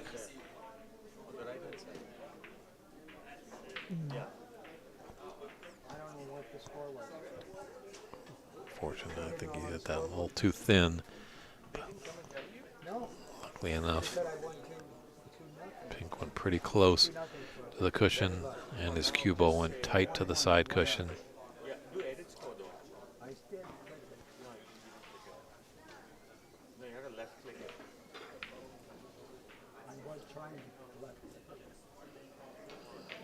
Nice safety shot there. Acknowledged by his opponent by the tap of the cue on the table. What an exciting first frame here. This is just finishing up day one. Can you imagine what the final's going to be like come Tuesday? And this is the seniors event. We even have the open to go. Oh, so much snooker here in the Belle Provence over the next 8 days.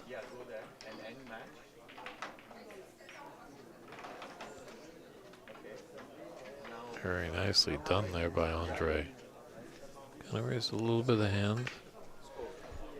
He was intending it to be that good, but he'll take it.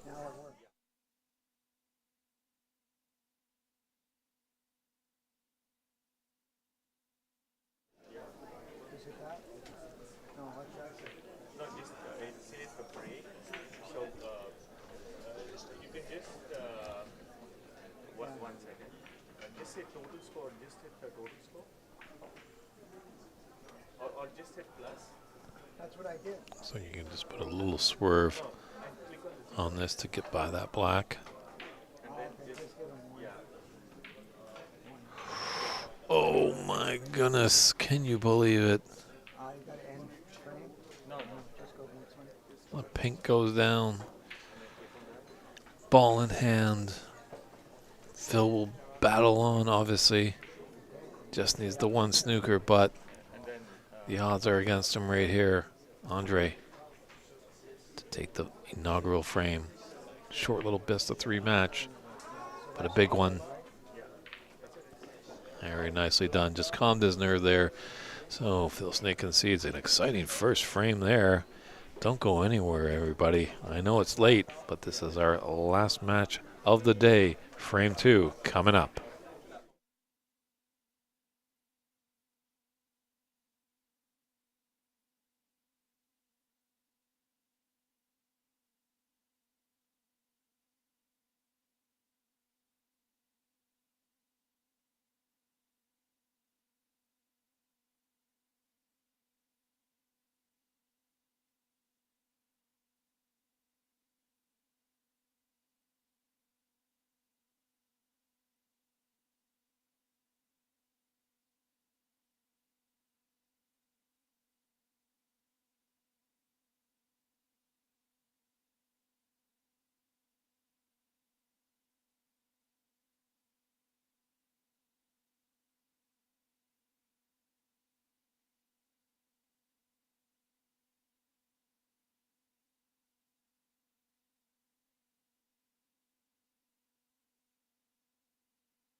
back. Looks like these players wanted to get right back into it.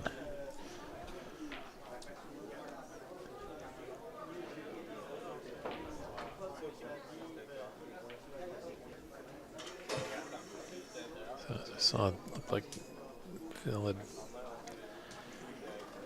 put in a red.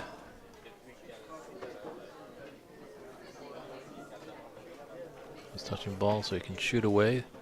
That's when you're touching a red ball. That acts as first contact.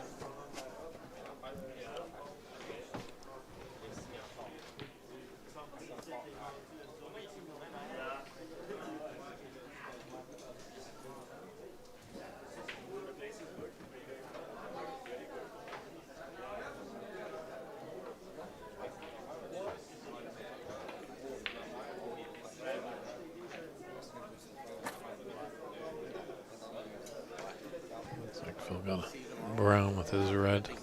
Last little break. Whatever's on the schedule is the way it is. I haven't changed anything for tomorrow.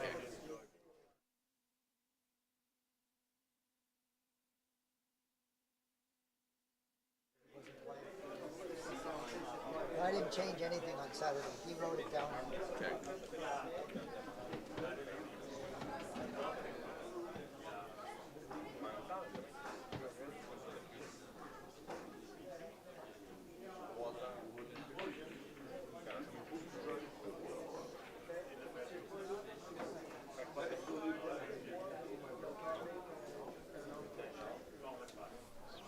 Andrew's got it now. He can't screw back, so.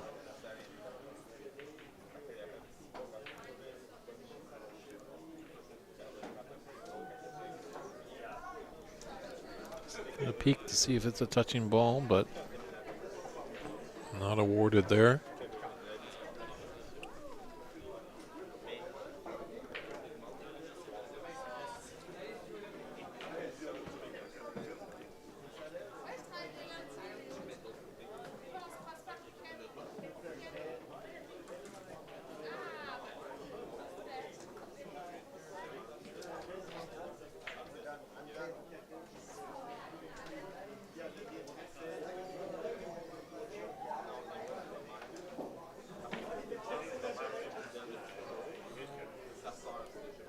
Definitely know Phil will not go quietly, so Andre's got to keep at it. Fortunate enough, Black is kind of a little safe there. In a great potable spot there against the cushion. But it isn't a spot that it can be developed if there is the right red on.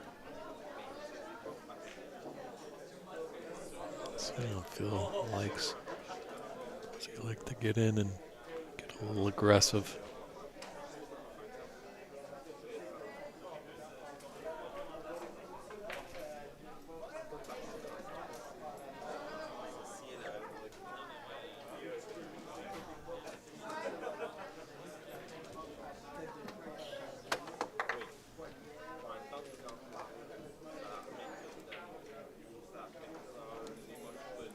Sometimes we like to, I've mentioned before, sometimes in these amateur tournaments, high breaks are pressure filled. Like definitely, when you're playing an opponent, there's a lot of pressure, but even when you're kind of by yourself and slowly putting together a high run, it gets really nerve-wracking when you're in uncharted territory. However, I don't think that's the case in these tournaments. Such prestige that this PABSA Senior Snooker Championship brings that all these players definitely, one costly miss, definitely you could be sitting for quite a while.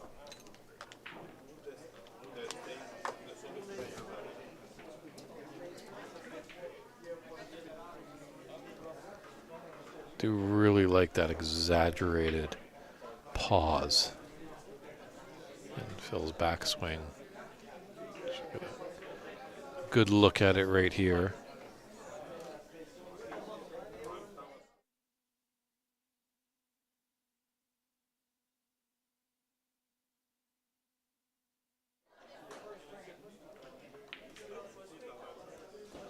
It's like something he's kind of developed. Like I don't get to see Phil a lot. Obviously, he's from Ontario, and I'm out on the west coast of Canada. I've always known him to be a quick featherer, that's for sure.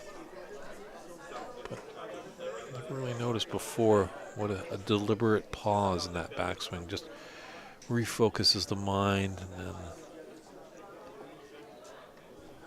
enables you to deliver that cue with utmost precision and speed through the cue ball.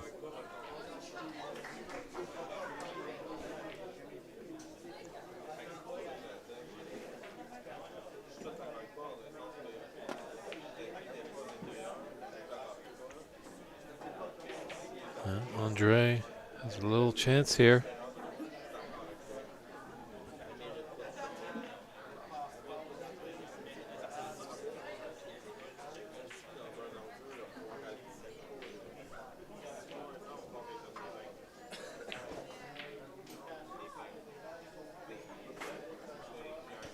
He'll be happy to stay at the table, just using the family colors just to accumulate some points. That's not Kevin. Kevin est où? C'est pas Kevin, ça. No shape. Very good. Non, je savais que c'était pas Kevin, mais C'est c'est le pas commentateur. joué des pas. C'est le commentateur. I think with the angle on this red that's closest to the middle pocket will keep him in the bulk area. So just waiting a little bit for the adjacent table.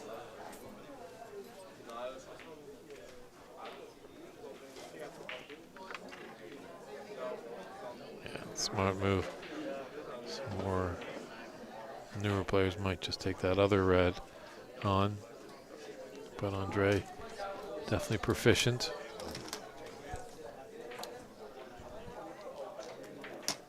Always, definitely when he's surveying the table, thinking a few shots ahead. And when it comes down to it, he only focuses on the shot at hand.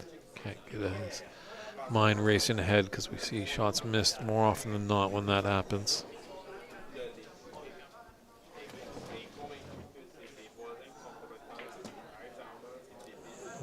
Wasn't too happy with that.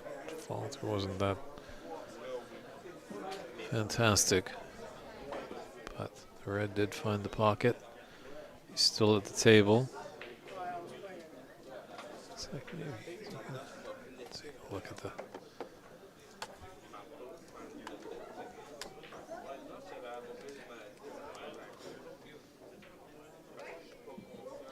Because if he's missed this pink into the yellow, it might be leaving Phil with an easy starter.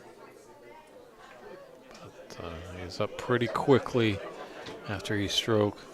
Not that he was like popping up like our good friend Robert Goldberg. Right there on the table. But sometimes you just know when you hit the shot and it's rolling. It's got to roll out of distance. When you know, you know.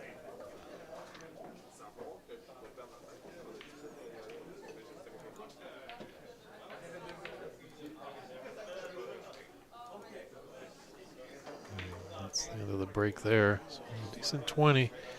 Let's put him into a 20-6 lead in the second frame.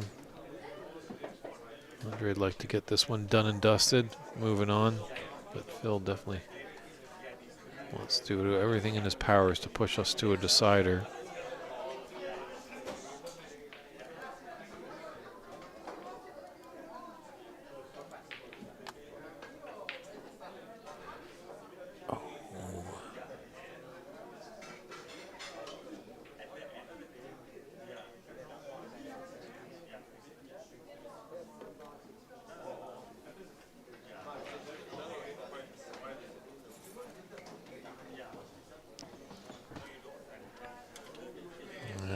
Definitely probably see. I don't know who else is in this group, but these are two strong players.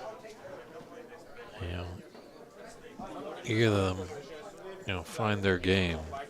And they could definitely be punching their card to Sheffield at the end of Tuesday. Andre's always been around, always a contender. Phil, 2016 runner-up at the Richler Cup. Just happened just over the bridge in Montreal. At the Snooker 147 Club.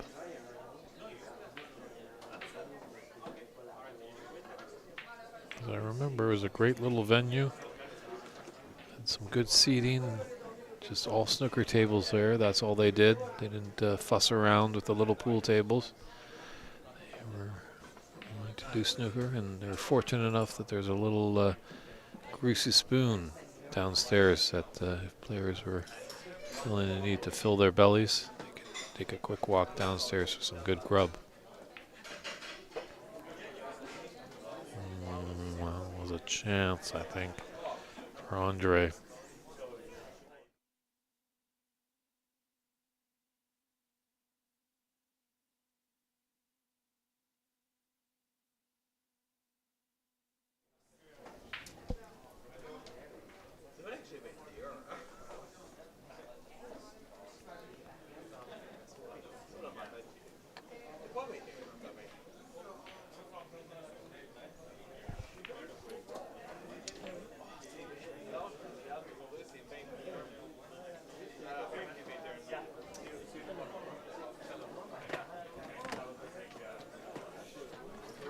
We still got a few matches on the go. So definitely take a look at cloudsnooker.com. Cloudsnooker.com is where the live scoring is taking place for our final matches of the day, as well all the results. You can check where your favorite players are, where they stand. Tomorrow we'll be starting at 9:30 a.m. That's 6:30 on the West Coast.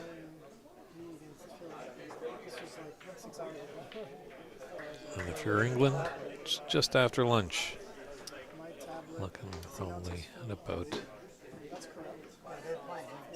2 o'clock, 14:30 in military time.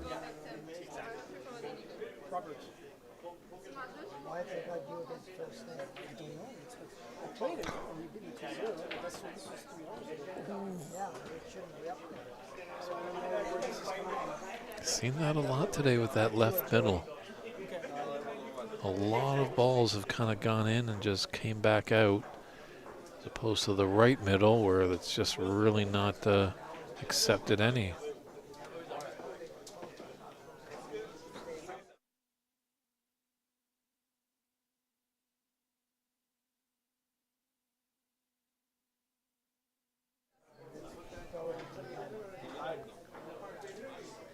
Yeah, you can just say end match and you can just go to the.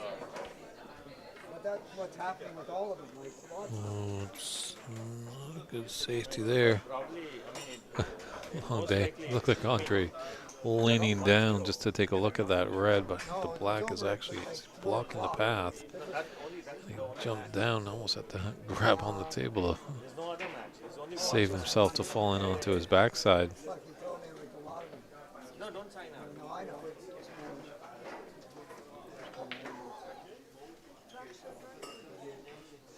Yeah, that black did block the path.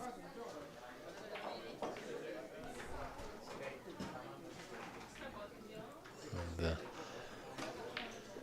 looks like Phil's a little overcome with the excitement here, and both players need to just step away for a small little comfort break.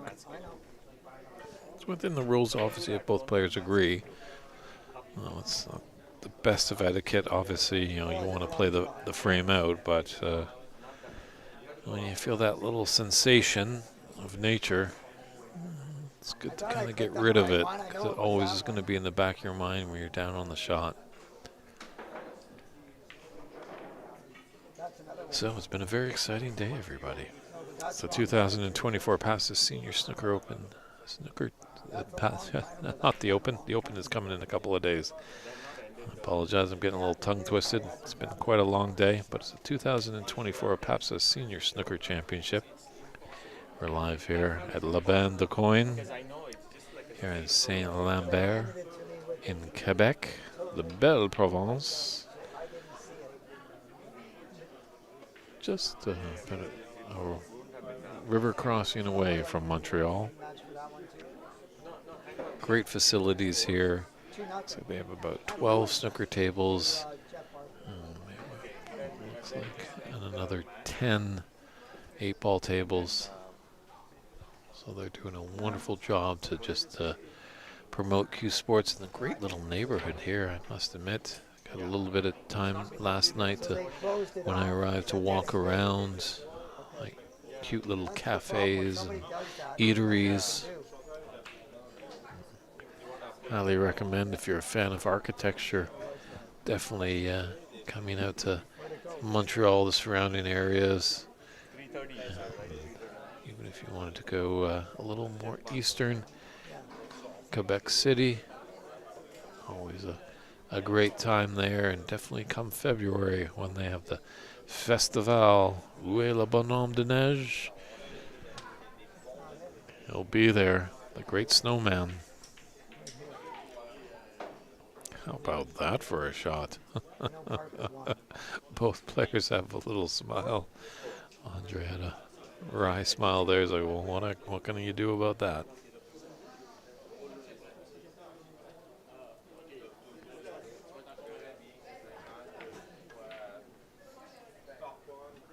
This is a pretty good chance here. There's some open reds here. Black's a little out of commission. That's the only tough part. But if he can get on a red and develop that black, that's really going to help him. Pink looks nicely into the left side. Blue's kind of a little out of commission, so he's got his work cut out for him.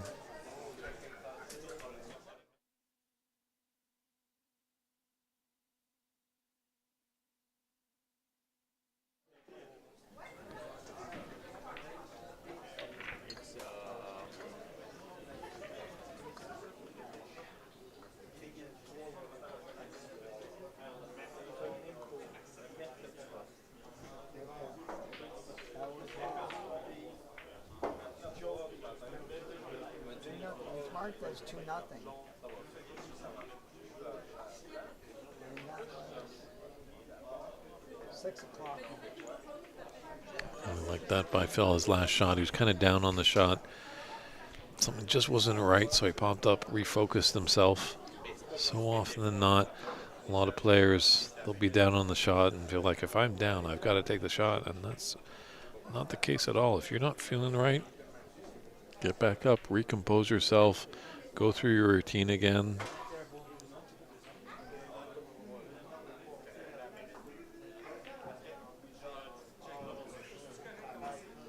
So Andre just sitting in his chair, just hoping for one more chance.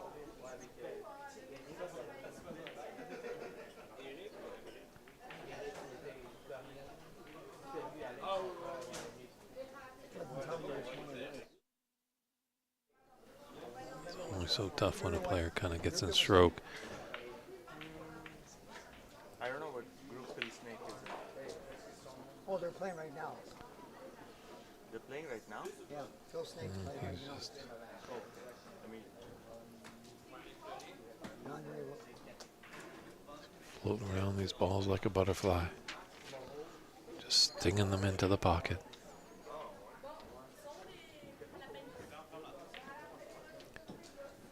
As more and more reds go down, it just gets increasingly difficult.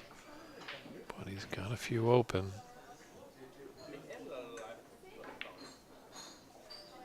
it's a group D. yep, I just found it. Don't think he wanted to draw it as much. I think he was more looking for that red that's above his white ball right now to take it into the left middle. Match, right? So he's gonna bring out the rest. That's all I have to do with that one. It's a shot Phil definitely should make into the top left corner pocket. Yeah. So, But put the pressure of a handing you a tablet, senior championship and they can close it. with this prestige, That's what's happening. knowing you're going against Andre Roy that can really punish you.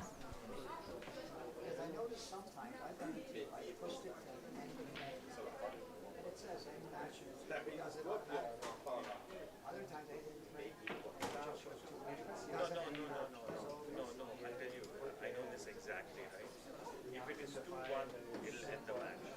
If it is 2-0, yeah, I've explained this to you. Like, the same thing last time. Like, yeah. That's fine. Yeah, because A nice little break of 40 here. Phil's got himself back into this and has a nice 26-point lead and building.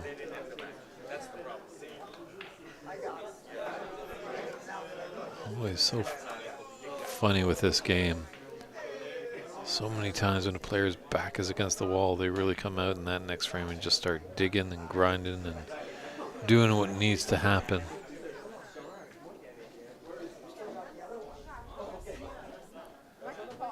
So this red in the color will put us in the Snooker's required stage. We're going to be going to a decider, ladies and gentlemen, boys and girls. It's a Saturday, so I hope you got your parents' permission to stay up, because it's been some exciting snooker.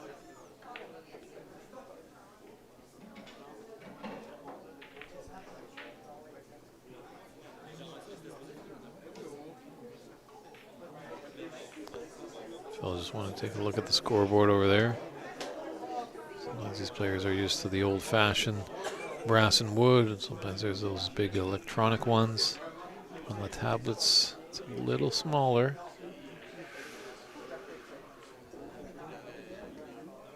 Ooh. He's giving him a chance.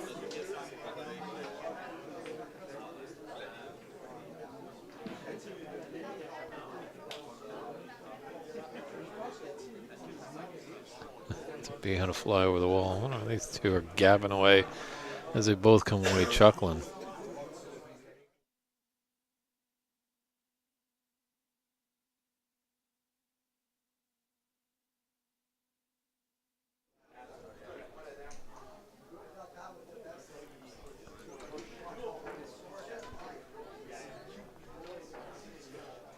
Blue is in a nice spot for a snooker.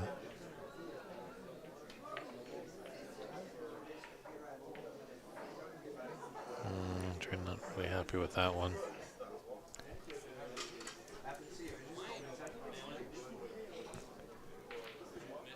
Picture says 1,000 words, as we saw there. He was quite not too happy with it. I'm just going to wait for the adjacent table to finish up their action.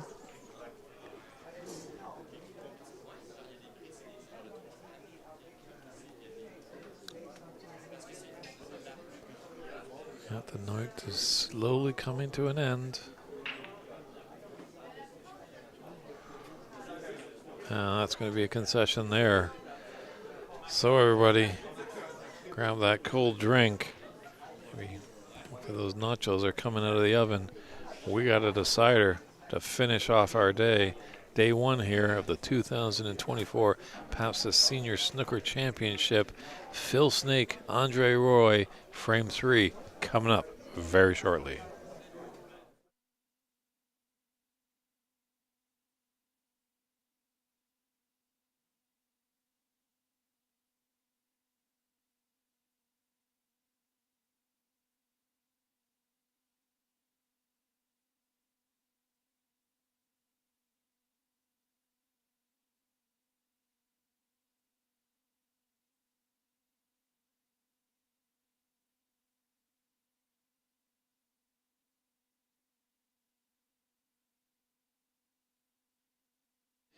And we're back. There's a break out there by Phil. Well done. So, I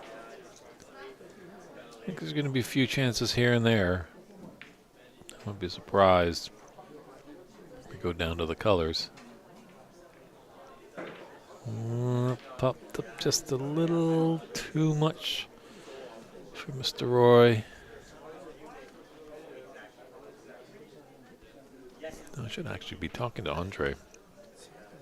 Is it Roy or Wah? You know, the great, wonderful goalie of the Montreal Canadiens. Spelled the same way, R-O-Y, but it was pronounced Patrick Wah. So, have to get some of our detectives out there just to let me know if it is Andre Roy or Andre Waugh. My streaming director has just confirmed with me that it's Andre Waugh. So, not sure if there's any relation to Patrick there.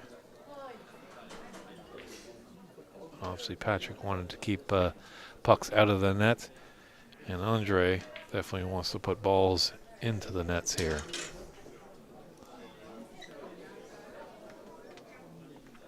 So, good angle on this blue to really bust open these reds. Let's see what Phil's got. He's always got the good cue power. How's his luck?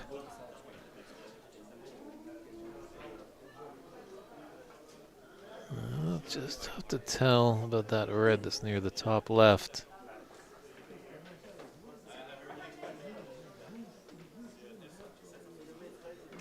Take a look. It's a little wishy-washy about it.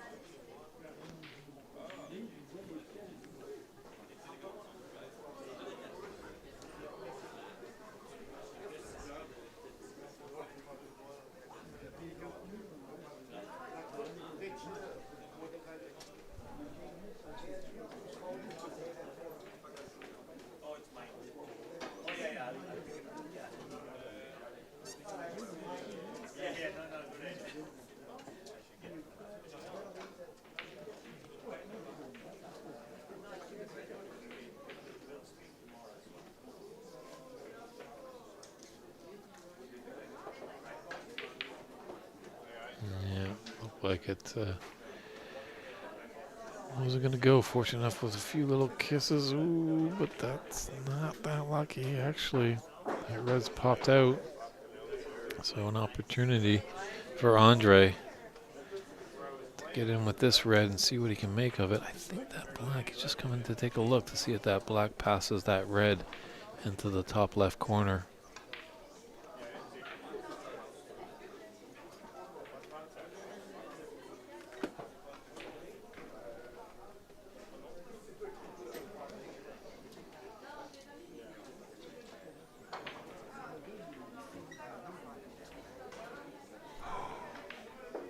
Oh, Andre. Yeah. He lets the floor have it there. Just a slam of the cue down there in frustration.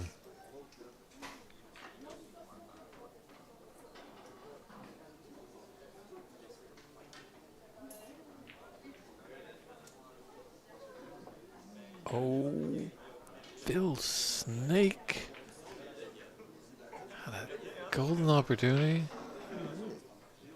Do a double take there.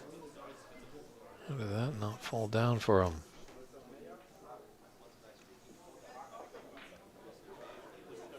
So interesting. Just taking a look at that red. Just above and to the left of the black. That must go. Obviously, the newer player comes to the table, like, look, I got a red ball right over the pocket. Why don't I take that? Sometimes to continue a high break, you got to take maybe a little bit more difficult a shot to score heavily. And that's what Andre was feeling there. He knows he has that safety red there, just in case he's thrown out of position. And he just threw himself really out of position there. An elementary black that just went awry.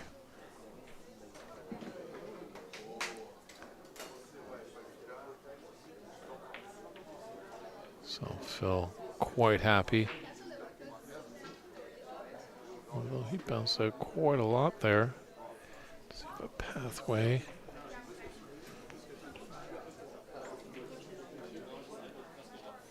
He does. He can get by that blue for the black into the top right corner.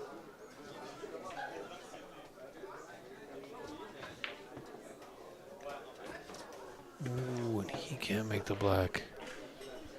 It's coming apart here in this final frame.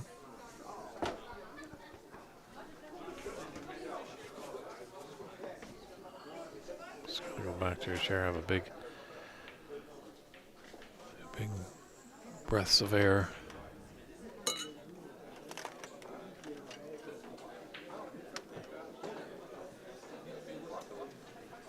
And he's got an angle off this blue to disturb those reds, or he might just want to think about something different because there's two reds that are open, obviously, on the left side of the table, left and right side of the table. That's what he's going to do.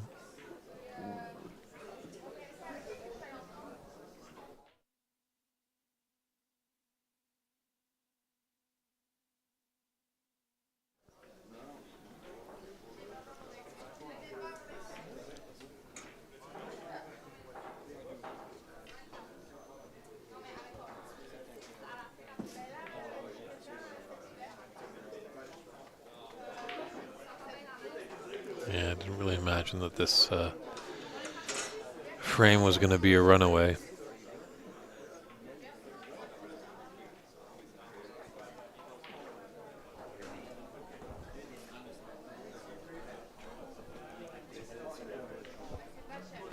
Just curious about that red that's on the left side of the pack there.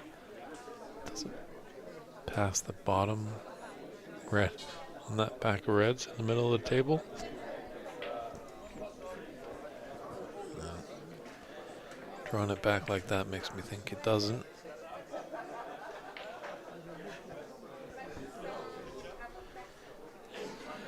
This red will go into the side, but it's definitely very tricky.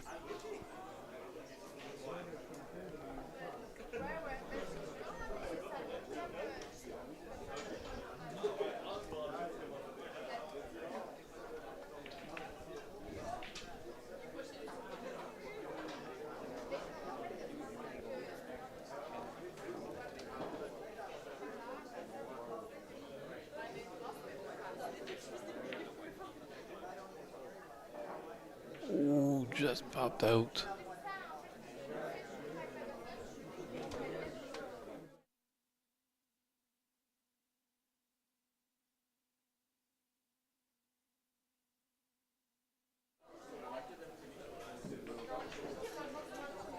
Phil not gonna give it a go.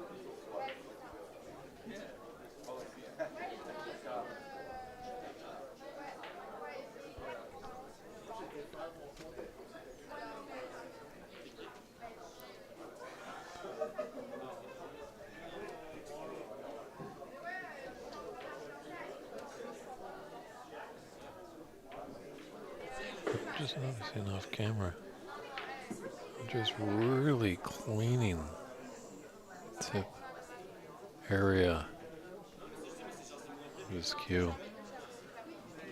Seems like something's getting sticky over there that he just doesn't like.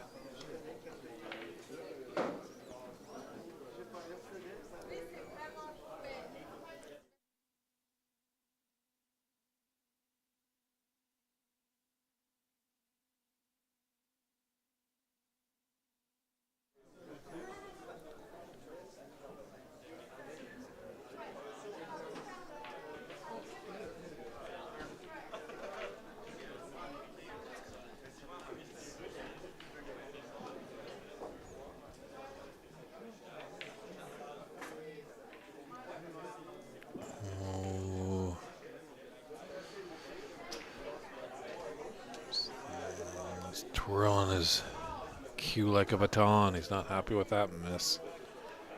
That's an easy starter there for Phil.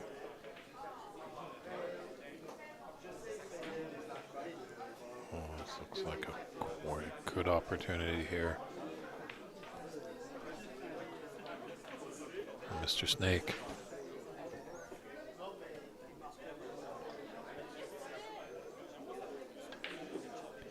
And that's what's got to happen in the decider. you've got to take advantages when your opponent makes a careless mistake like that.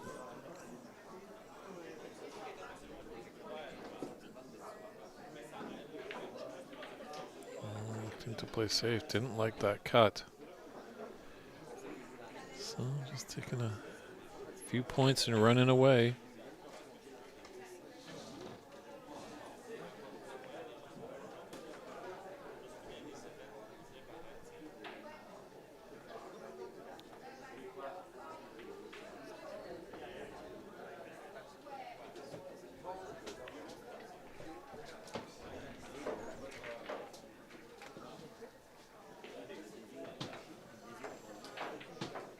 Pulled up nicely. Roll on a bit more. Or on Phil would have had a relatively easy starter on that red near the green.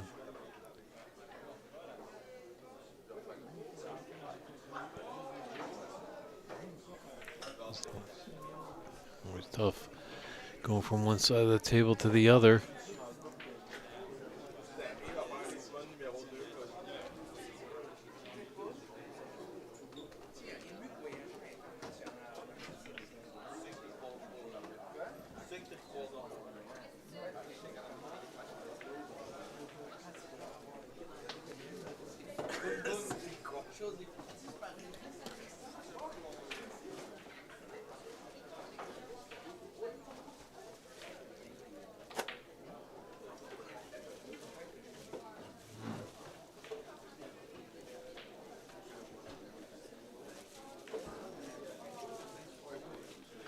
Getting close to reaching the climax of Saturday. We're about 13 minutes away of getting into Sunday. A quick turnaround for all of us as we'll be back at 9:30 for the continuation. Day 2, the 2024 PABSA Senior Snooker Championship. There will be a new champion as Igor Figueiredo did not make the trip up from Brazil. He won it last year and went on to win the World Seniors Championship in Sheffield, England. So the door is open for someone to book their card to go to Snooker's Holy Grail in the early spring. Or late spring, I should say. That will go down in May as the seniors event follows the conclusion of the World Championship.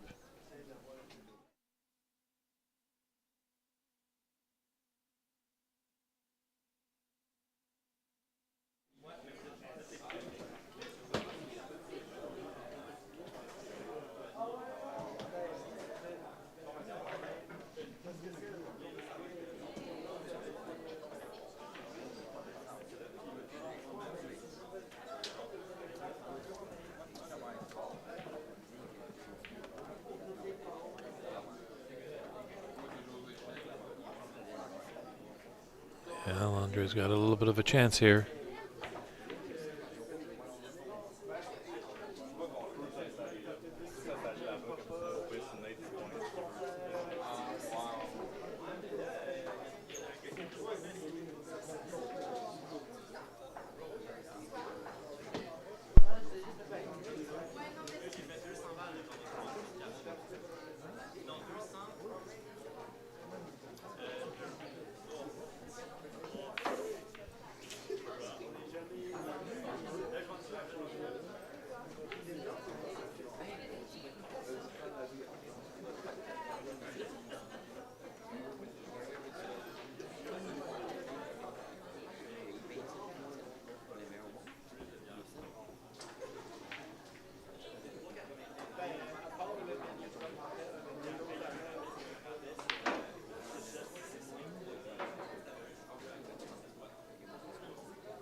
Oh dear.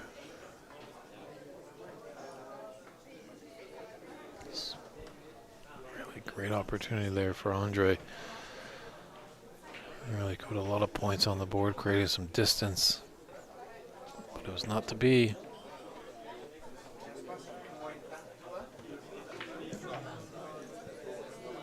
This left a rather easy starter for Phil.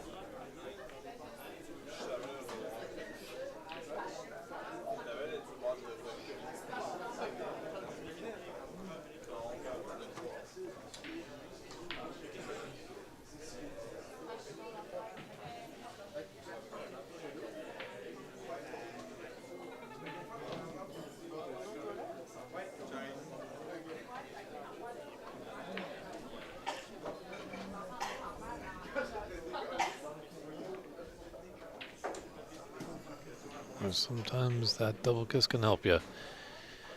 And in that case it did. Just trying to contain him a little there.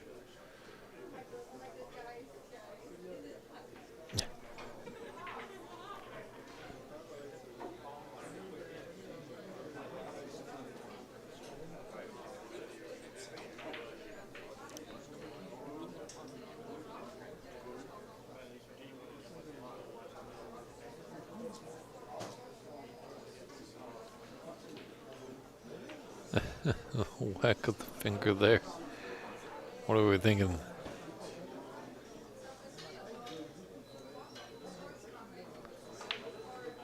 Get a little stalemate here.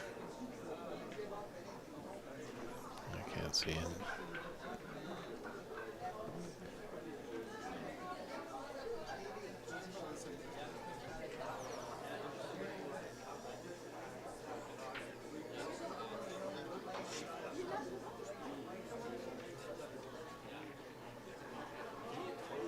So Andre wasn't able to hit it there, so foul 4 points. It's Phil tied at 27.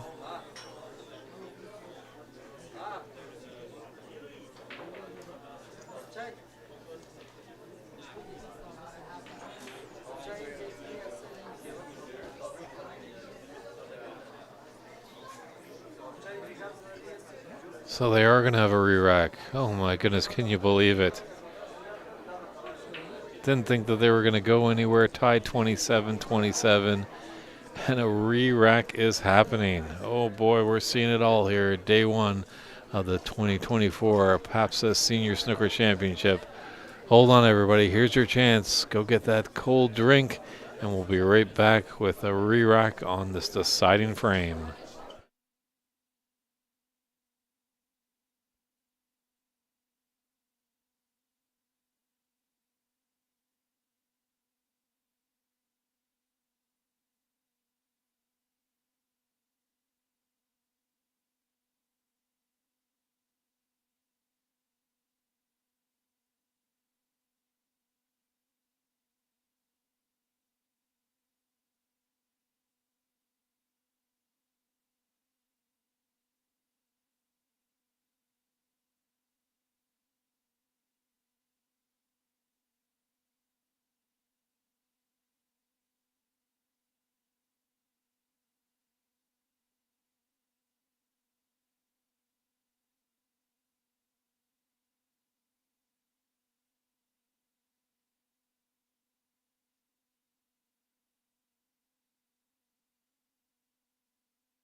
back after that re-rack.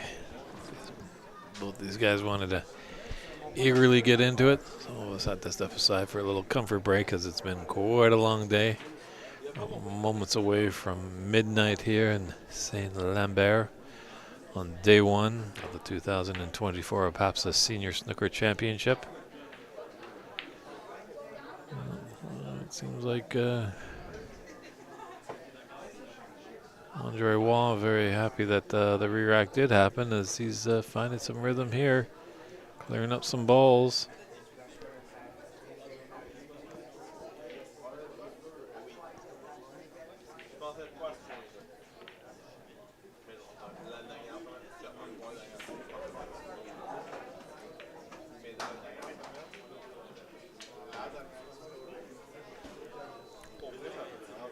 I definitely have to say about the two of these guys, they get on with it.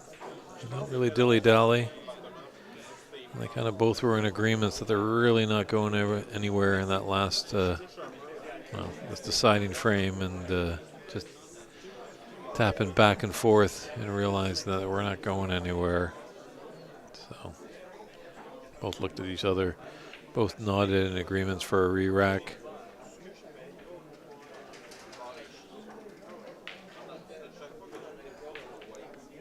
But this has been a nice opening break here by Andre Wall.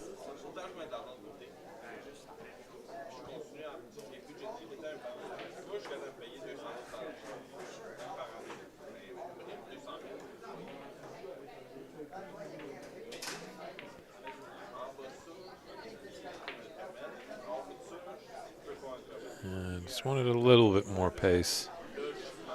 Just made it a bit difficult.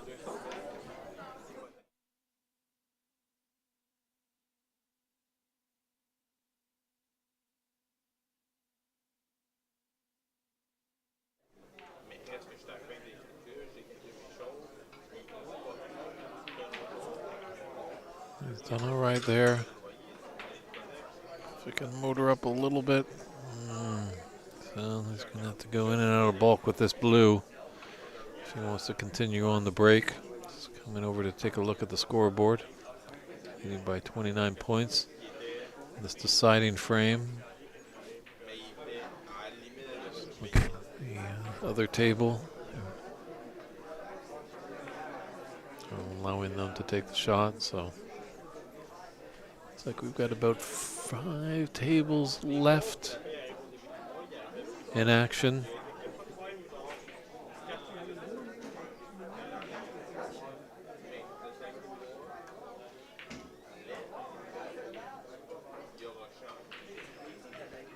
It's a nice recovery shot there by Andre. He's got this ready, can come back up for the blue.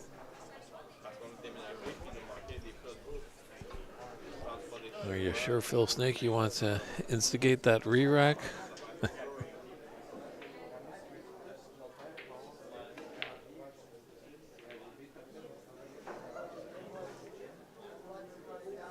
Just raises a hand to put himself in the prime position there. Cannons the green solidly. Hold for this blue. I wonder if there's just a little space. That red is just close to the black.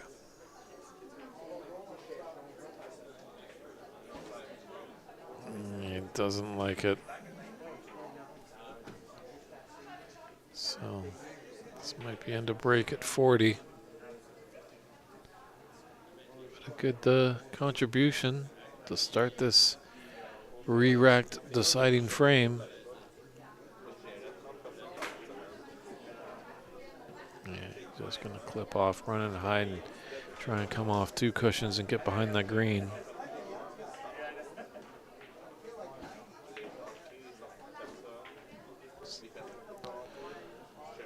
.40 for Mr. Wall.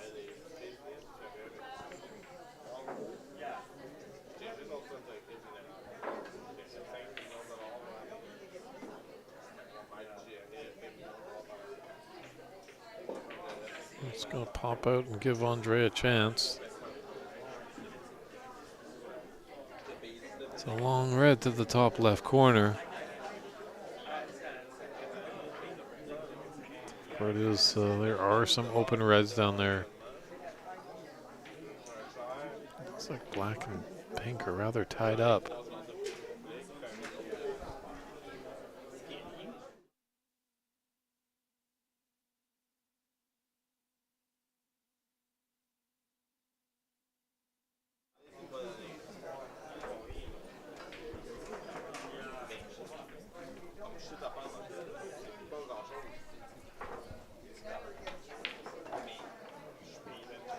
Wow. It's a fantastic long red.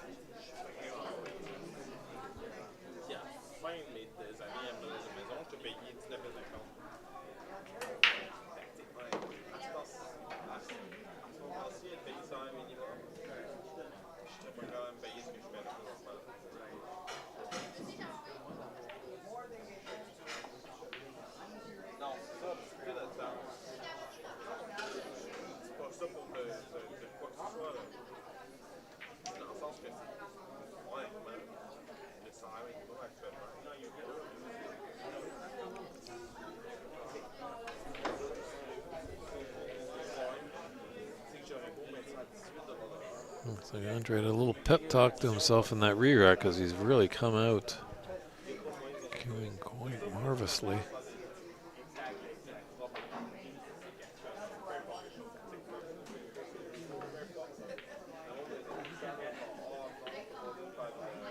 Using all the pocket on that one.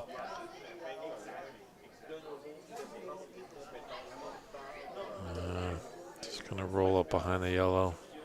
Came out a bit more. He might have been tempted to take it on into the green pocket. But a 45 advantage.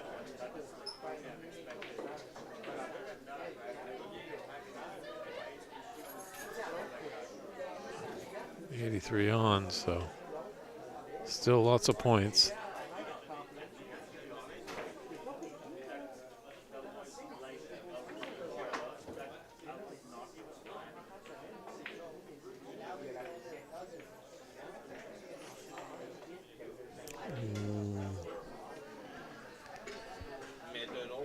We've said so much with these great players in this tournament. Getting out of the snooker is one thing, but keeping a lot of balls safe is a whole nother ball of wax. And unfortunately, Phil wasn't successful there.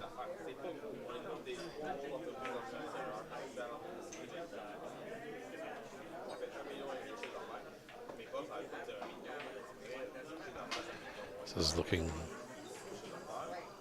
really good for the Quebecois, Andre Roy.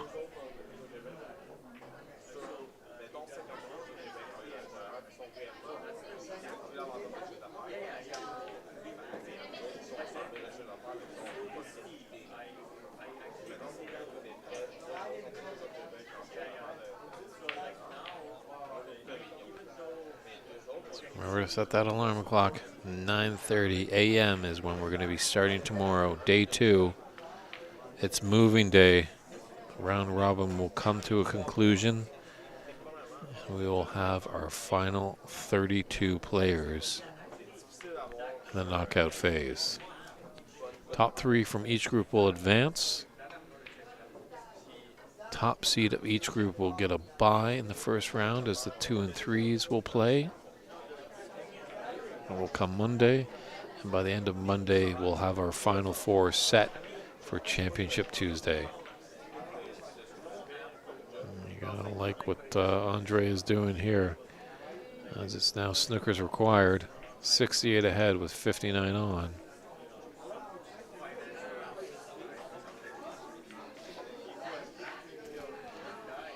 I don't think Phil's going to be coming back to the table. I think he's going to lick his wounds. No, he's got 1 loss, but there's a lot of more snooker to be played tomorrow.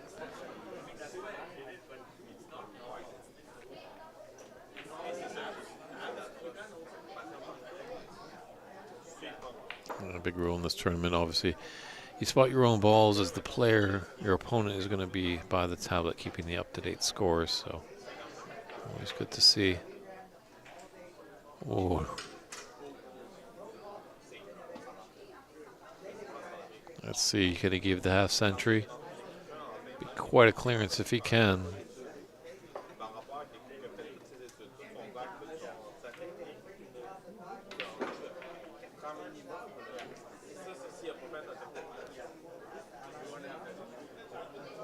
He's definitely going to have to work for it here.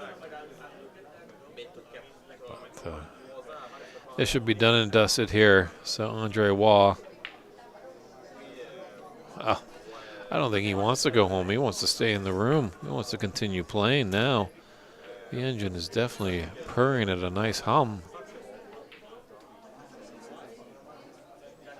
This is really great stuff that we're getting treated to at the end of the night. Late night delight.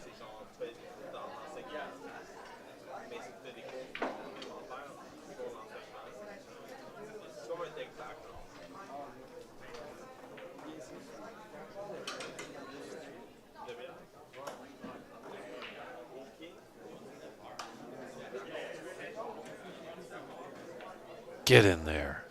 Oh, just fell short of the half century. But handshakes there. Wow, Andre Roy came out guns a-blazing in that re-rack deciding frame.